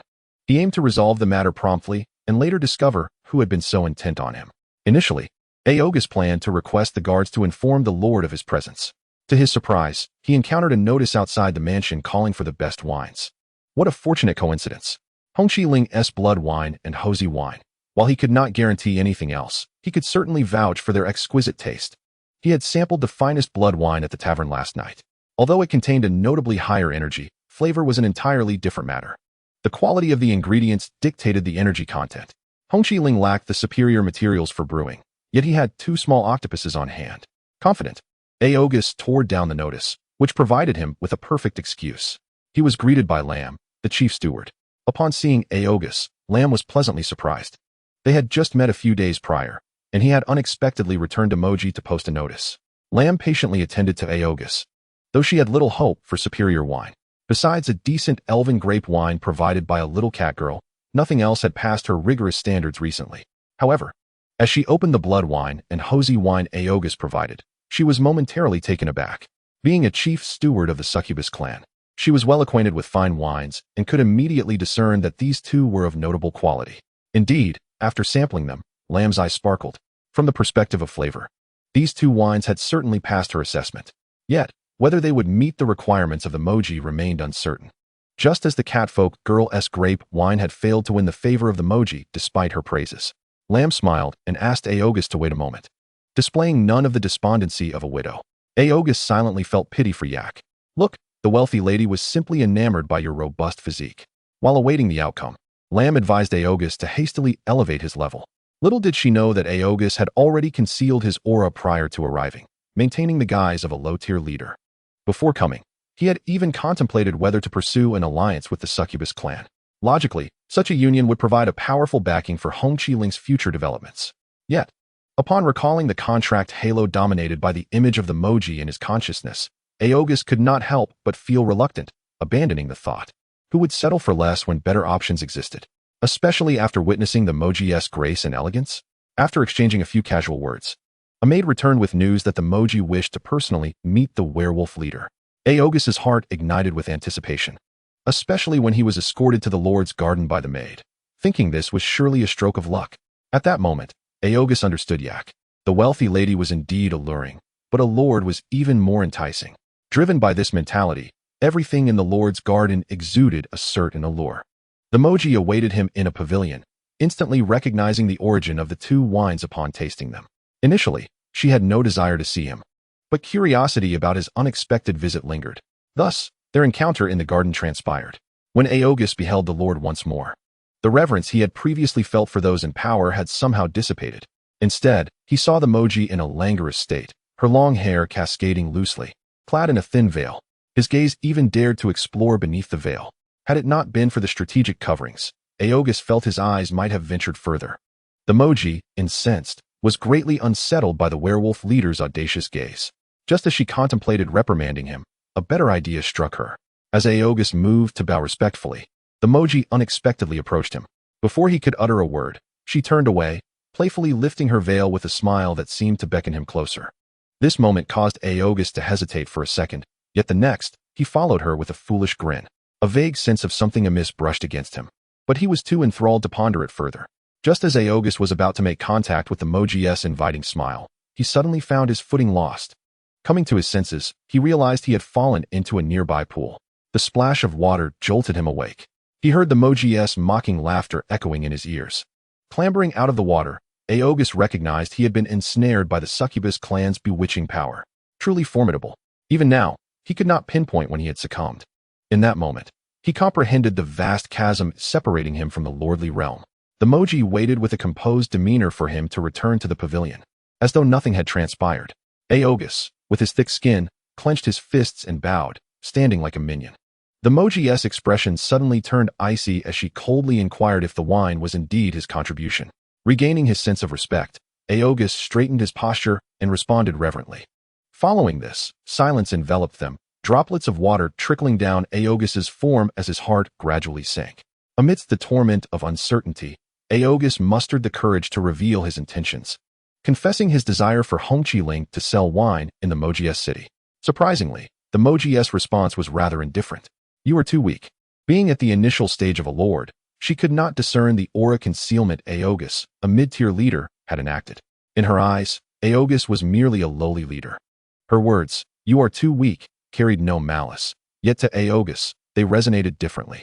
Just moments after his plunge into the pool, he could still deceive himself into believing it was a jest from the Lord.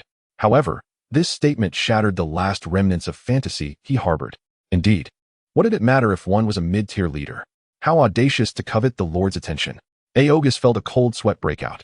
He had to acknowledge that after the battle with the serpent folk, his ego had inflated. The Moji's assessment brought him back to reality. He silently cursed his luck, saluted with a clenched fist, and prepared to depart. Yet, to his astonishment, the Moji had other plans. In Chapter 79, titled The Permission Badge, the Moji decreed that Hongqi was to provide 10 barrels each of 2 types of wine to the Lord's mansion every month. As compensation, the magical core contributions originally scheduled to commence next year would no longer be required. At this juncture, the Moji cast a teasing glance at Augustus, stating, "With Hongqi currently occupying 2 territories, you cannot possibly claim to be at a disadvantage, can you?" Not merely at a disadvantage. It was an incredible profit. A single moderately sized magical beast, combined with its blood and ingredients such as cassava, could yield a massive vat of blood wine. The monkey wine requires merely a concoction of a low-level potion and some fruits. A large vat can hold far more than just 10 small jars. When converted, the annual supply of 240 jars to the Lord's estate costs no more than 2 low-level magical cores.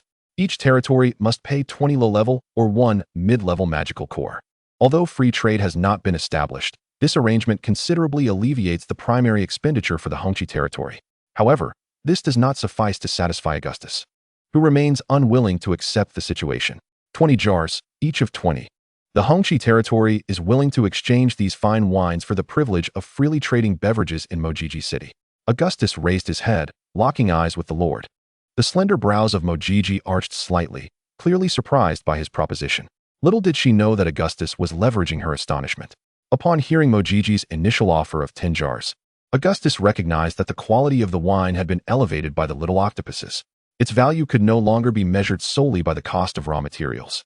Thus, in Mojiji's eyes, an annual supply of 240 jars equates to the worth of 20 low-level magical cores. With this understanding, Augustus sought to double that value in exchange for what he required. Indeed, the Lord began to waver. After a brief silence, he opened his mouth wide. 50 jars. 30 jars, my lord. This is the utmost sincerity from the Hongqi territory. A glimmer of doubt appeared in Mojiji's eyes, just as Augustus had anticipated. She was uncertain about Augustus's generosity. Setting that aside, such a transaction was entirely acceptable to her. More importantly, she became curious about the intentions of this werewolf leader. If it were merely a straightforward exchange of goods, He could easily negotiate directly with the Lord's estate to supply the beverages without going through the trouble of seeking a permit at a greater cost. Amidst confusion and curiosity, Mojiji ultimately chose to acquiesce. Thus, an agreement was reached, and Augustus smiled. Now, can you tell me why you wish to do this?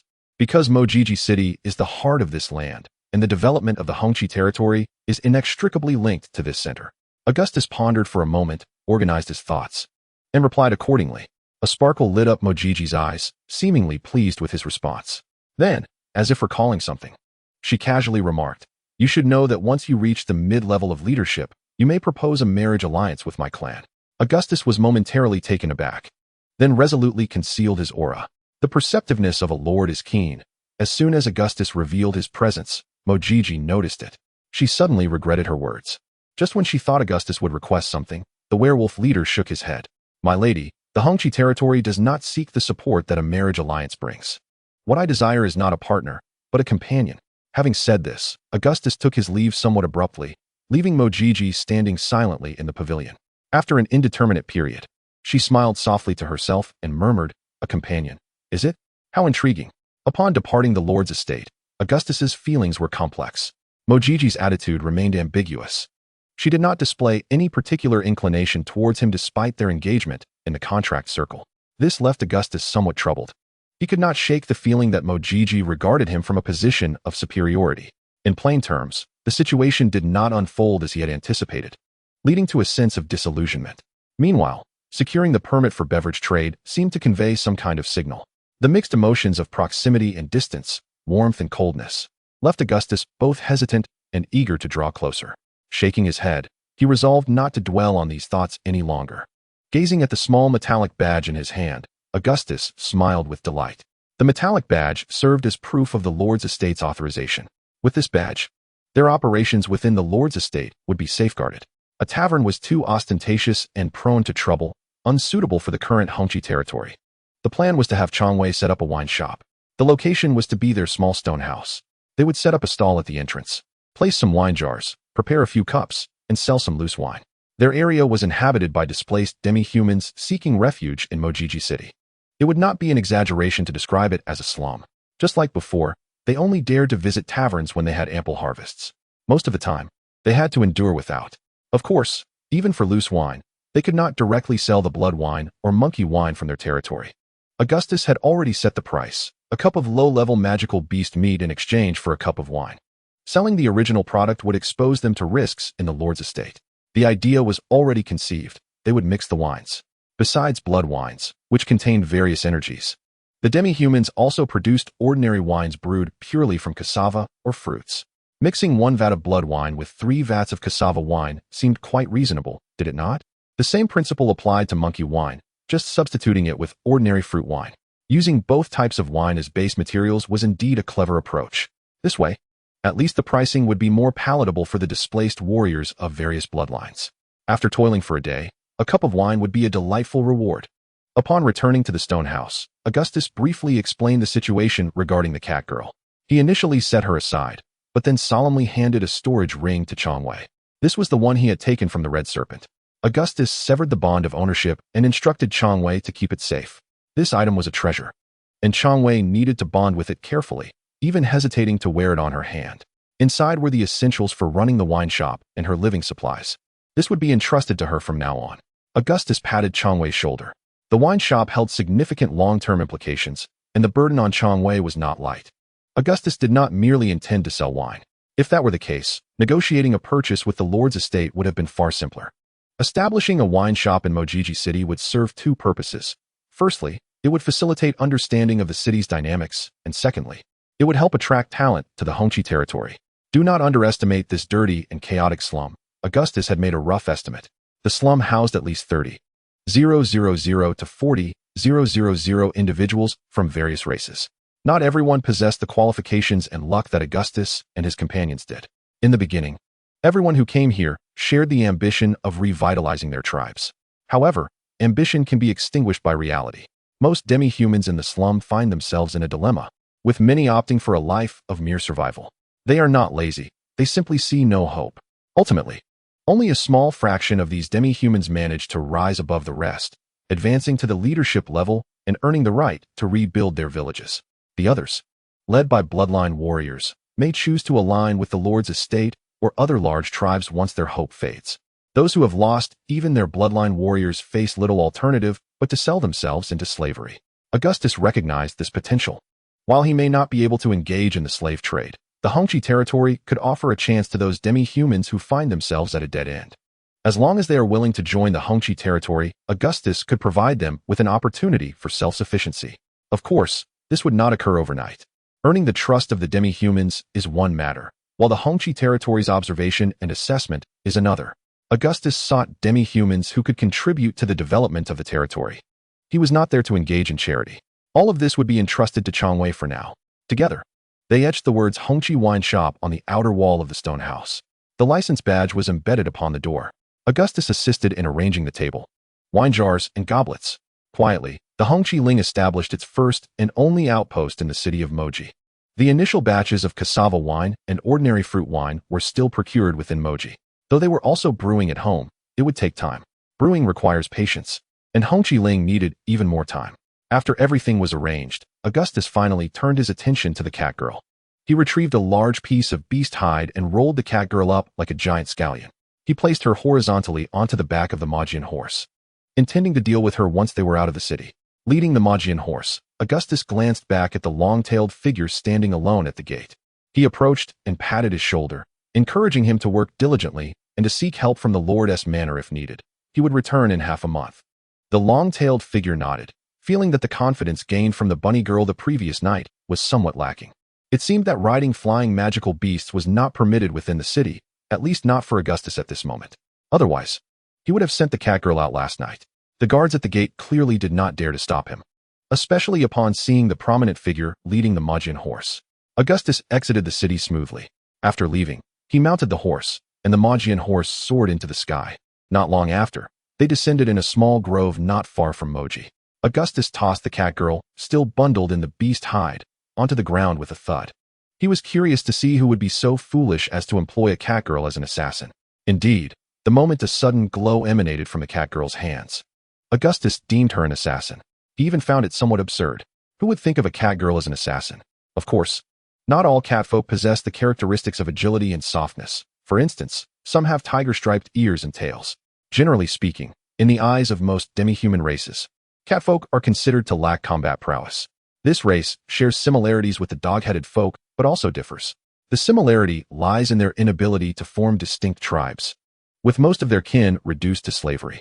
The difference is that the dog-headed folk often become cannon fodder, laborers, or even food sources. Catfolk, on the other hand, are proudly kept as maids by many demi-human elites, thus enjoying a significantly different treatment. It is said that in the lineage of the catfolk, they reject the term slave, opting for their own terminology, which signifies the support of a strong individual. Observing the cat girl, bound by the sinews of a monstrous beast and squirming like a silkworm, Augustus mused that perhaps support was not entirely out of the question. He crouched down, not hurriedly removing the beast hide from her mouth, but rather taking an interest in her plight, ignoring her humiliation, anger, and fear. The girl almost fulfilled Augustus's fantasies about catgirls. She was sweet, adorable, with a hint of playfulness. Despite her petite frame, she was undeniably ample, especially with the beast's sinews tightening around her, giving the impression that she might burst. Her fluffy silver hair and cat ears seemed to beckon to him. The airplane ears, however, detracted from the overall aesthetic. Amidst her writhing struggles, Augustus placed his large hand over her. The soft, warm sensation nearly prompted him to learn the language of the serpent folk on the spot. After a while of caressing, when her ears turned a rosy pink and became quite heated, Augustus reluctantly withdrew his hand. At that moment, the bound girl's cheeks flushed, her legs unconsciously twisting, and her gaze appeared somewhat dazed. When the timing felt right, Augustus removed the beast hide from her mouth. Perhaps just released. The cat girl let out a gentle exclamation that nearly caused Augustus to lose control. "Now speak. Who sent you to assassinate me?" he inquired, gripping her chin and displaying a sinister grin. Indeed, in the eyes of Sierre, this towering wolfman embodied evil. After leaving the Elven Kingdom, he had spent considerable time locating the whereabouts of the Holy Sword. Just as he was about to reveal the spirit of the Holy Sword, he was ambushed and knocked unconscious by this very wolfman. When she awoke again, the wolfman had vanished without a trace, leaving her, the esteemed saint of the elven kingdom. Bound in a small, dark room, Sierra struggled desperately, but it was in vain. After all, she had only just turned 211, equivalent to a human's 18 years of age. The newly adult saint possessed strength comparable to that of a high-ranking leader among demi-humans. Even in a realm where prodigies abound, this was a remarkable talent. Unfortunately, the sinews binding her were from a giant python, employing the methods used by demi-humans to bind prey. The more she struggled, the tighter they became. Sierra wore herself out, nearly gasping for breath, before finally settling down. She thought that when the wolfman returned, she would reveal her identity, and he would not dare to mistreat her. After waiting for what felt like ages, she finally saw a wolfman, but he was not the same as the previous night. Nor did he carry the aura of the holy sword. This wolfman appeared even more startled and fearful, slamming the door shut. It was not until the current wolfman returned that he ignored her entirely. She overheard the conversation between the two wolfmen outside the stone hut. They seemed to be planning to open a tavern, and she thought that once they finished their business, they would surely attend to her. They did attend to her, but rather crudely rolled her up in beast hide. After a rough journey, Sierra keenly realized that she was flying through the air. She found it puzzling that a demi-human wolfman would possess such a rare flying mount. Could it be that his identity was not as simple as she had presumed? Was he merely the owner of a newly opened tavern? Before she could contemplate further, she was roughly thrown to the ground, and the wolfman's eyes were filled with lewd intent. Oh heavens! He wouldn't dare to. Chapter 81. Playing the Fool. Sierra is an elf who transformed into the appearance of a catgirl through a special magical mask. Yet magic is not omnipotent. The wicked wolfman's lecherous gaze still roamed over her body, and his hands continued to caress her ears.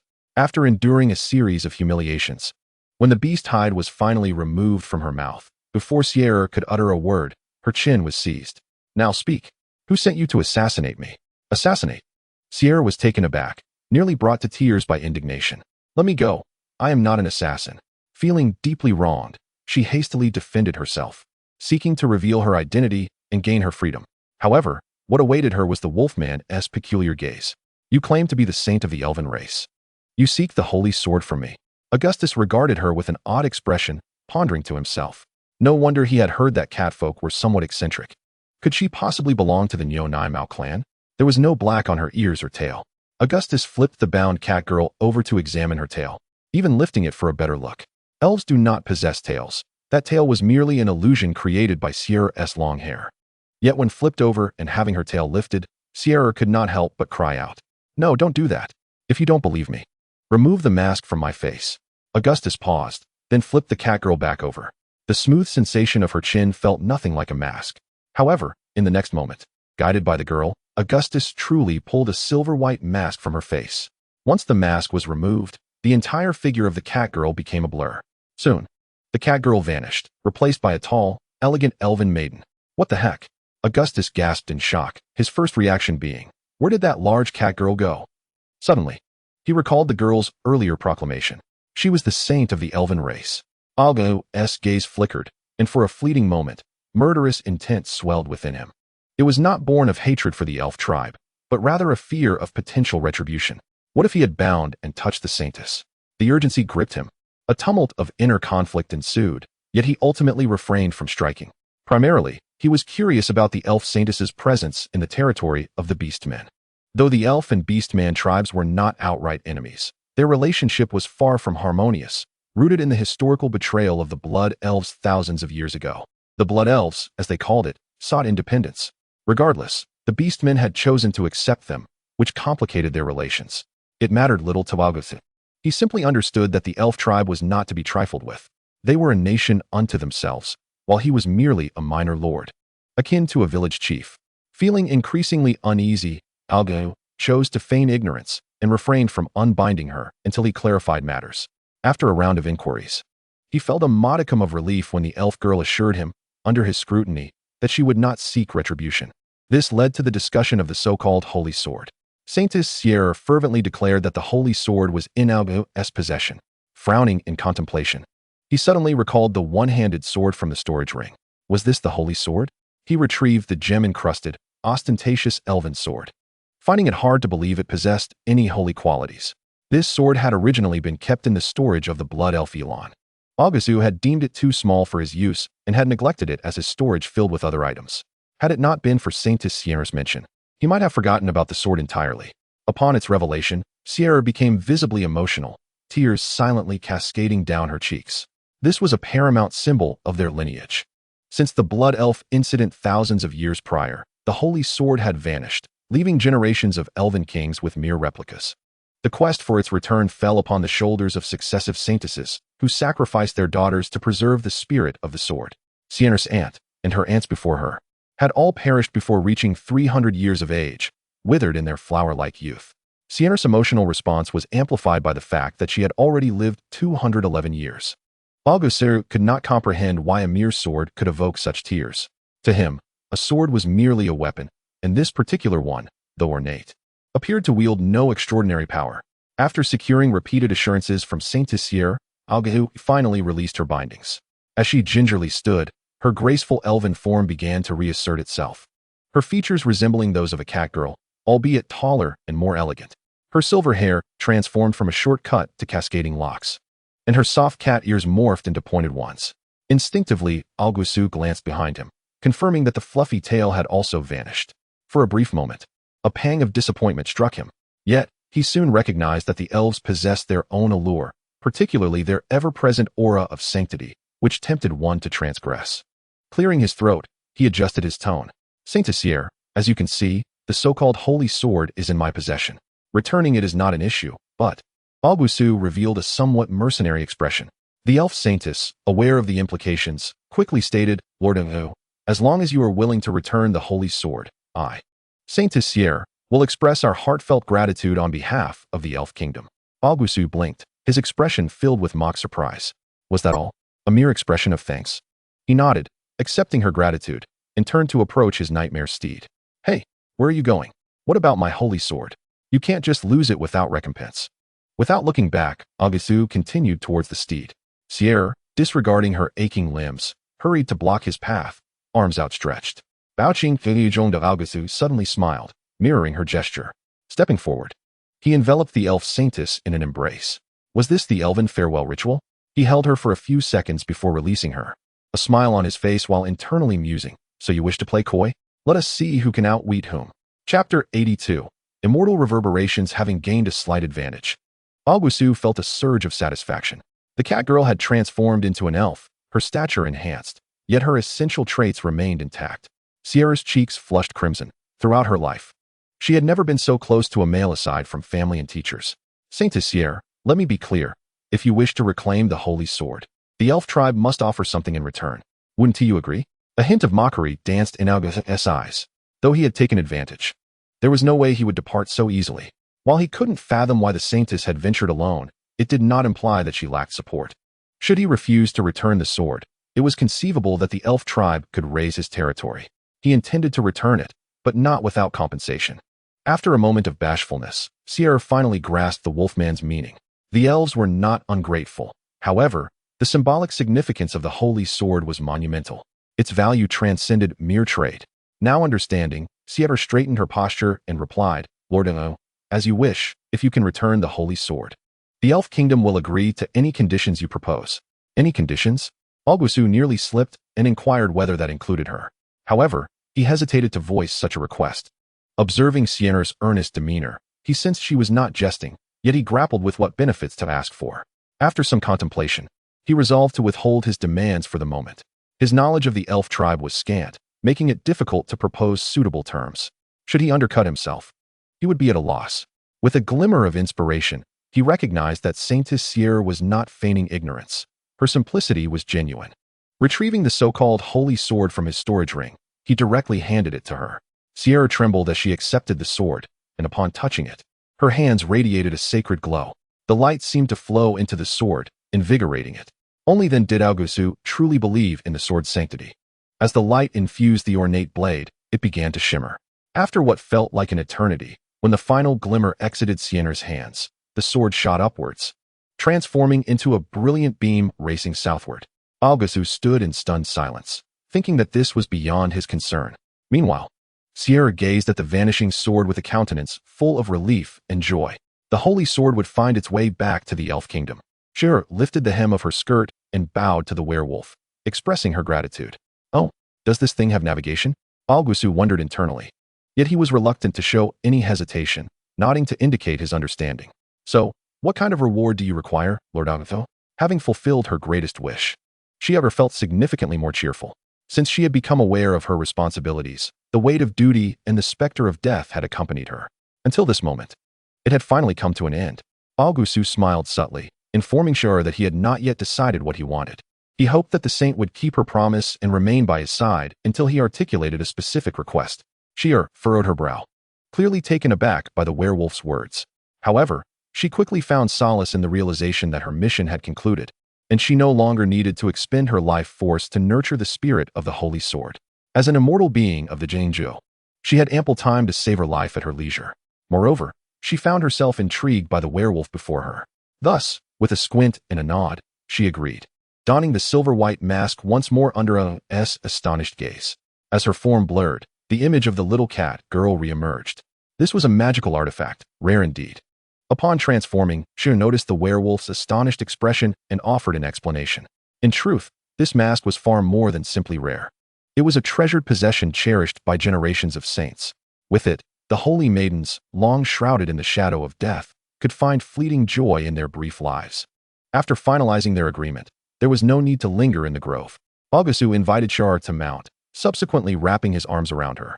In a buoyant mood, he urged the nightmare steed toward his territory. Enveloped in the werewolf's embrace, even as the fierce winds blew, the masculine scent was inescapable. Shar felt her cheeks flush, wishing to shift forward slightly.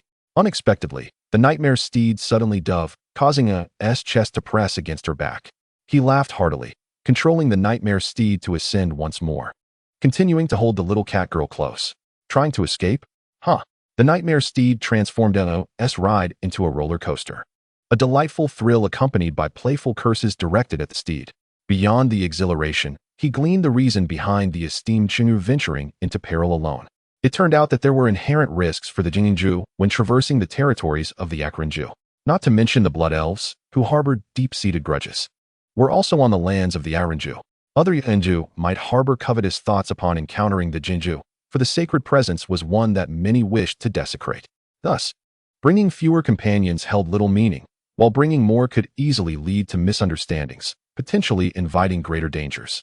The whereabouts of the Holy Sword could only be sensed by the Shur, and in truth, her strength was not to be underestimated.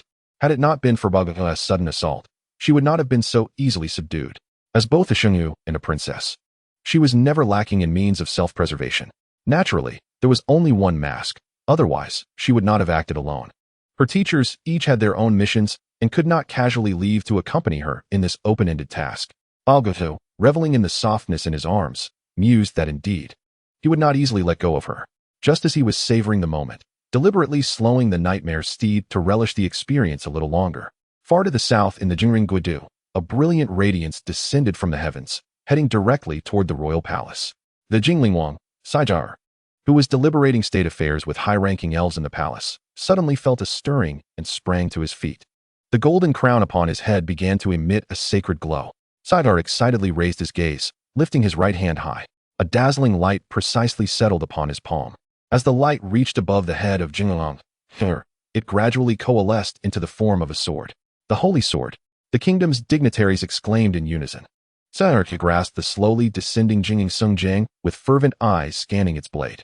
With a swift motion, Saijar drew the Holy Sword high above his head, exclaiming with fervor, "Long live our Fuhamut." Chapter 83, Saijar's departure. The return of the Holy Sword heralded a day destined for revelry in the Jinglong. Augustus' return, however, stirred a sense of unease within him, especially upon seeing the eagerly awaiting Yab atop the city wall. To maintain the secrecy of the Shinger's identity upon landing, Augustus could only introduce her to Liao as a catfolk girl. Yet, Liao's response filled Augustus with both anxiety and relief. The little fox girl exhibited no dissatisfaction and instead warmly welcomed the cat girl Shur. Watching them converse amiably and descend the city wall hand in hand, Augustus' lips twitched. He sensed that matters might not be as simple as they appeared. Many concepts among the Aranju were ambiguous, such as family, marriage, and children. However, this did not imply that they were devoid of jealousy. On the contrary, they often displayed such emotions more overtly, perhaps even more violently. Yet, as they passed by, the atmosphere seemed to ease. Just as Augustus envisioned a series of palace intrigues unfolding in his mind, the druid girl, accompanied by her little ones, was engaged in the new game Augustus had taught them, Hawk catches little chicken. Suddenly, Li Lisu abandoned her little chicks. As the little cat girl approached her, the druid girl inhaled deeply, nearly pressing her nose against her. After a series of sniffs, Li's eyes lit up, and she began whispering to the little cat girl. Whatever they discussed, it was evident that the children of Village 2 had gained another leader since then. On their way back, Augustus and her reached a new agreement. Sheer offered several options, all of which were politely declined by Augustus, while an abundance of magical cores, potions, and rare magical artifacts held great allure. Augustus understood that once a choice was made, it would be a one-time transaction. His ambitions extended far beyond that. Ultimately, through Augustus' persuasion, they settled on Sheer remaining in Angqing, providing assistance for its development until she deemed that her contributions sufficiently compensated for the return of the Holy Sword. Augustus felt a surge of satisfaction, thinking that the final decision would not rest solely with her. However, the subsequent actions of Sheer left him astonished. After their agreement was reached, Sheer instructed Agu to steer the nightmare steed down for a brief pause. Upon landing, Sheer retrieved a mirror adorned with exquisite patterns from her bracelet. Then, to Agu's astonishment, she recited an incantation. The surface of the mirror rippled like water. As it settled, a commanding male elf appeared within. Standing aside, Augustus learned through their dialogue that the male elf in the mirror was Sheer's father, the king of the Jingle. When Sheer calmly mentioned the agreement, Augustus admitted that he felt a wave of panic wash over him. Yet, unexpectedly, after a brief silence, the king of the Jingle agreed to the arrangement. With that, the matter of the Shengnu and Princess Sheer's stay in Wengqiling was solidified. Augustus paid little heed to the scrutinizing gaze of the Jingle through the mirror. Instead, he found himself captivated by the mirror itself. Regrettably, this marvelous magical artifact, referred to by Sheer as the double-sided mirror, existed in only a single pair within the entire Jingju. Sheer had expressed a willingness to seek her father's approval. Augustus, somewhat hesitant, refrained from affirming her request. Furthermore, Sheer insisted that her identity as an elf must remain confidential. This was not particularly challenging, especially since her disguise with the mask was already flawless. However, observing Li's series of actions, Augustus could not help but acknowledge that the druid girl possessed a certain depth. How could she discern the truth without even touching it? It was evident that Li had detected Sheer's true identity. Otherwise, how could they have become so close so rapidly? It seemed that there was a significant connection between the elf and druid tribes. This was something he needed to inquire about later. Under Li's guidance, Sheer quickly integrated with the younger ones. Her arrival in village number 2 did not attract much attention. After all, she was merely a cat girl. Besides her sweet appearance and her abundant charms, there was little else to note. With her silver hair adorned with 2 fluffy white ears and a long tail trailing behind, what more was there to captivate one's interest? However, during dinner, B's gaze towards her was somewhat peculiar. This child was merely idle, overthinking. As the brother-in-law, Augustus felt it necessary to monitor the growth of the underage fox girl. Thus, he decided that Balan should not only care for and educate the young ones, but also take on the brewing of cassava wine and fruit wine. These 2 types of wine were widely known among the demi-human tribes and were not difficult to brew. Augustus believed that with his guidance, his brother-in-law would soon excel at this task. Of course, if he felt inadequate, he was more than willing to discuss it with her. With a single remark from Augustus, Balan lowered his head, accepting his fate. After dismissing the guests from the main house and waiting for Yao to tidy up, Augustus pulled the little fox girl into his embrace. I thought you would bring back a succubus. After a moment of shyness, Liara lay in Augustus' arms, playing with her hair and casually remarking. Augustus' lips twitched slightly. You see, which woman isn't jealous? He said nothing further, instead expressing his feelings for the little fox girl through his actions. Meanwhile, in the stone house, Li Lisu and Sheer lay on a bed together. 2 girls of similar age seemed to have endless conversations. Yet, as they chatted, Sheer's furry cat ears perked up, revealing a look of confusion. Is that Lia's voice? She sounds distressed. Quick, we must go check. Sheer was about to spring into action when Li Lisu seized her arm. The druid girl grinned with an expression that did not belong to her and whispered into her ear. Moments later, the little cat girl's face flushed red as she spoke in a voice barely above a whisper. We elves would never behave like that. Indeed, we are elves. Li Lisu smirked, then leaned in to whisper again. That night, Augustus not only successfully demonstrated his feelings for the little fox girl, but also revealed Sheer's true identity to her. He kept Sheer around not only for personal reasons, but primarily to take advantage of her elven heritage. Relying solely on himself would yield low efficiency. He needed someone trustworthy to coordinate efforts. Li Yao was the ideal candidate. With her help, the agriculture of Hongqing would surely flourish. Chapter 84. Engraving the magic Arungu was aware of the elves' innate affinity for plants, but he was surprised to learn that they also brewed wine. To assist in the development of Hongqing, he needed to familiarize himself with it first. Thus, starting the next day, he kept Shir close to expedite her understanding. While Augustus guided Balan in brewing cassava wine and fruit wine, Shira revealed her ability to brew grape wine. After tasting the grape wine she provided, eyes lit up. The wine in the crystal bottle was not only visually appealing but also possessed an exquisite flavor, with energy content rivaling that of the monkey people's fruit wine. Shira proudly informed Augustus that regular consumption of this grape wine could subtly enhance one's affinity for the elements, a benefit especially pronounced for mages. The Fox tribe was one of the few magical races among the demi-humans, making this grape wine particularly suitable for them. Unfortunately, this wine could not be easily made.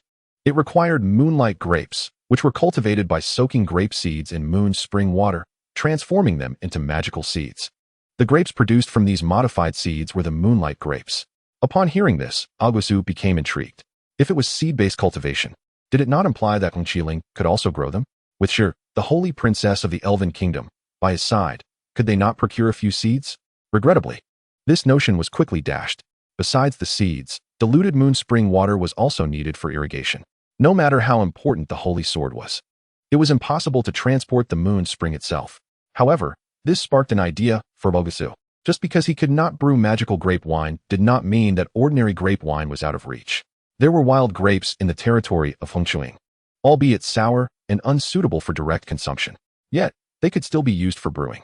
Now that summer had arrived, those wild grapes were nearing ripeness. After harvesting, they would be perfect for winemaking. Although the value of ordinary grape wine was not high, it had the advantage of being blendable with blood wine. Unlike cassava wine, which could easily turn into a strong liquor when overmixed, using food for brewing was somewhat extravagant for the demi-humans, who relied on it for their primary sustenance. He did not plan to brew the wine himself. Foraging for wild grapes across the mountains would be too labor-intensive. The monkey people would be particularly suitable for this task. Having made up his mind, Augustus praised Shira for her first contribution to the development of Hongqiling. Is this my contribution? Shira accepted the praise with a smile, thinking that it would not be long before she could repay the wolf leader for returning the holy sword. After teaching Balan how to brew wine, Augustus sent him off to tend to the young ones. Despite Tengu's casual demeanor towards Balan, the latter still possessed considerable talent. Augustus could sense that it would not be long before he achieved his first bloodline awakening. He then took Shir to village number 3. The Snake People's village had also been constructed during his absence, and it was time to test the abilities of the ancestral serpent. Outside, the ancestral serpent, serving as a belt, slithered down on his waist. His task today was to engrave strengthening defensive magic arrays on the newly built houses and stone walls of village number 3. Augustus envisioned village number 3 as a military camp, requiring minimal additional facilities. Thus, the architecture was relatively straightforward. There was simply a surrounding wall with 20 stone houses for the Snake People, forming a circle around a larger house, which served as both the residence of the leader, the Green Serpent, and a meeting place for the Snake People. Although Thankar was a living puppet, he could not compare to 100 green serpents in terms of closeness. Unfortunately, he currently possessed only the strength of a high-tier bloodline warrior. Thus, he could only enjoy a house similar in size to the others, albeit his was a single room. The Augustans may not be present here, yet through the second consciousness within the living puppets, they possess a clear understanding of the current situation of the Shi-Rin tribe. Overall, under the influence of Luoshi, the Shi-Rin tribe remains relatively stable. A headless serpent cannot function, especially when their leader is a traitor. August patted Luoshi on the shoulder, expressing his satisfaction with his performance during this period and making arrangements for the forthcoming tasks. With 300 serpents, the daily consumption of food and drink is no trivial matter. August expects them to accumulate wealth for the Red Banner territory. Thus, he will not allow them to be idle. With the village constructed, the next step is to commence hunting and patrolling. These two tasks need not be separated. They can be combined seamlessly. August instructed Luoshi to reorganize the 300 serpents. Currently, aside from Silek, there are 14 bloodline warriors remaining in the Shi-Rin tribe.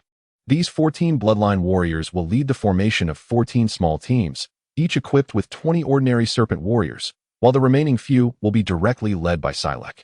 Each of the 14 teams will be tasked with hunting in the territory originally belonging to the Shi-Rin tribe, while simultaneously executing patrol duties. This arrangement will also serve to deter external invasions to a certain degree. The team led by Silek will be responsible for receiving and distributing the hunting spoils. Aside from the share designated for the hunting teams, the remainder will be cured into jerky, serving as the food reserves for the Red Banner territory.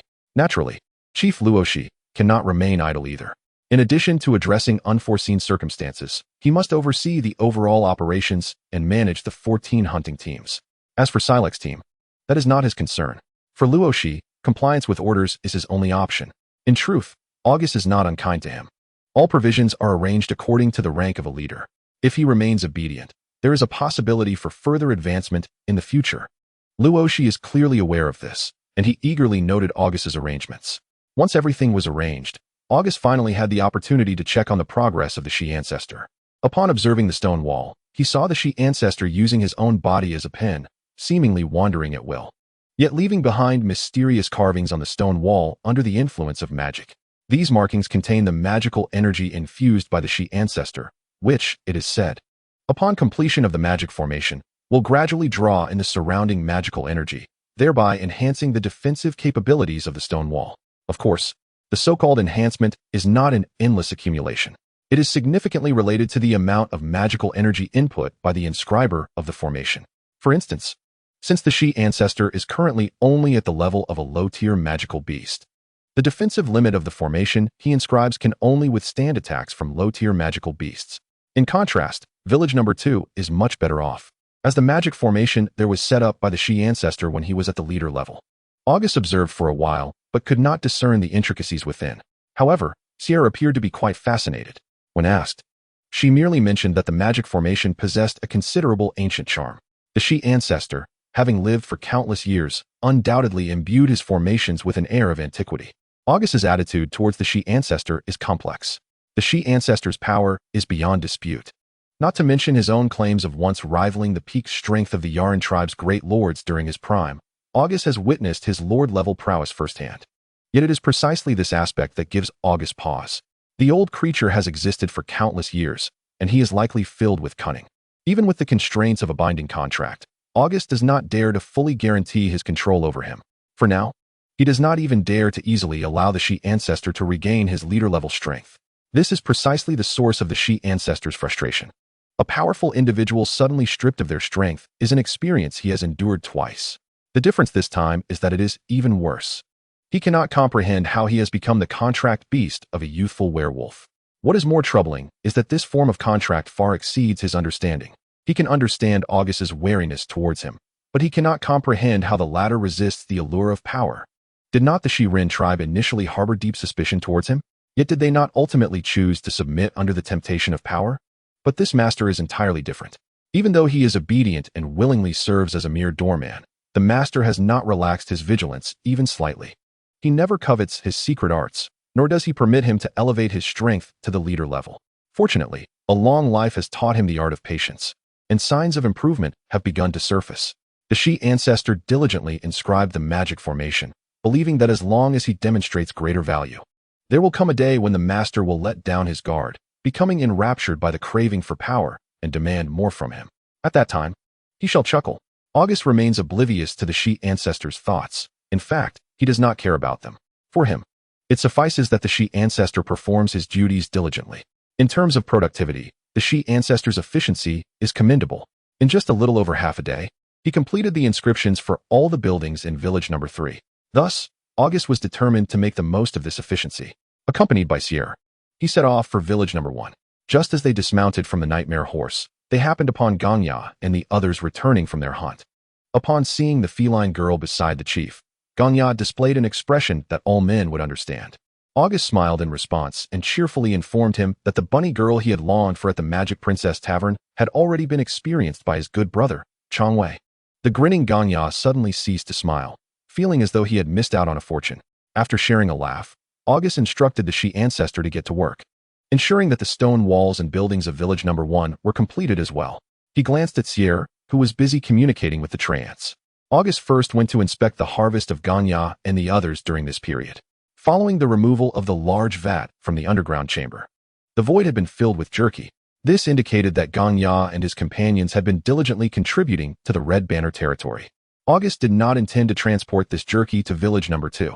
Hunting does not yield bountiful results every day, especially with the arrival of the rainy season, making hunting increasingly challenging. Village number 1 also needed to stockpile some food supplies. After assessing the provisions, August felt reassured, offering a few words of encouragement to Ganya and promising to bring him along next time. Unbeknownst to him, Changwei had already undermined that opportunity.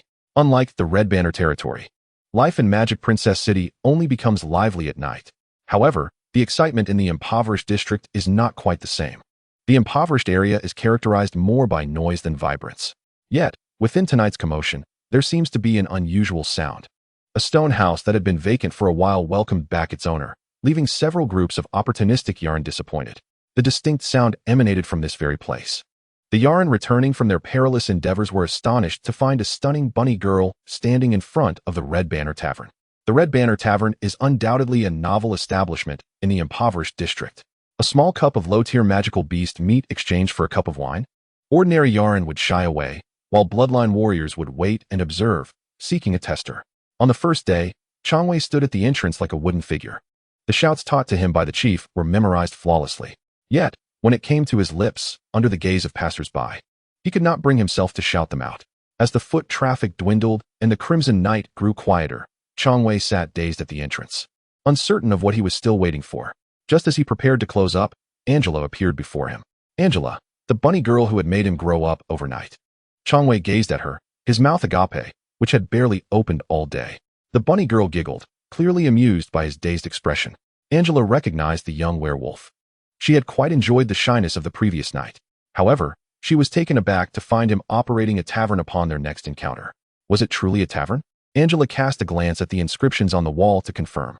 Although she made her living in an inn, she had never heard of such a place as a tavern. The bashful werewolf and the unfamiliar tavern both piqued her curiosity. What is this tavern for? Do you sell liquor? Or perhaps, Angela seemed to recall something amusing, covering her petite mouth and bursting into joyous laughter. The two stood by the roadside, engaging in leisurely conversation. Changwei learned that Angela also resided in the vicinity, working in the inn to support her two younger, frail rabbit kin. From Changwei, Angela became acquainted with the concept of Hongqi Ling and the significance of the tavern. A delightful notion blossomed in her mind. How about this, young werewolf? I could assist you in selling liquor, if you please. The proposal of 10 cups of liquor in exchange for a piece of monster meat was one that Changwei could not refuse. Moreover, when Angela articulated this condition, her cherubic lips almost sealed his mouth shut. An agreement was reached. That very night, Angela stayed in the stone house, once again captivating the young werewolf. Changwei, undeterred by previous failures, believed he had experienced the joys of leadership.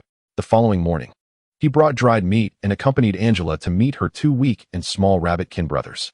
At that moment, Changwei resolved that even if Angela did not succeed, he would take them back to Hongqi Ling. Little did he know, he had unwittingly secured 2 skilled cultivators for Hongqi Ling. Of course, that was a tale for another time. After ensuring her brothers were well fed, Angela had no further concerns. Indeed, from that evening onward, the Hongqi Tavern gradually garnered a reputation in the impoverished district. On that same evening, in the Lord's Manor, the steward Ram gazed at the 3 metallic coins placed before the magical princess. The coins were circular, crafted from gold, silver, and copper, their surfaces smooth and adorned with exquisite designs. Ram hesitantly picked up the glittering gold coin and inquired, "Are you truly certain you wish to emulate humanity in the implementation of currency?" The magical princess did not turn to her aunt, but instead fixed her determined gaze upon the statue at the entrance of the grand hall. Her tone imbued with a remarkable fervor. "Yes, I intend to make the city of Magic Princess the true heart of the domain."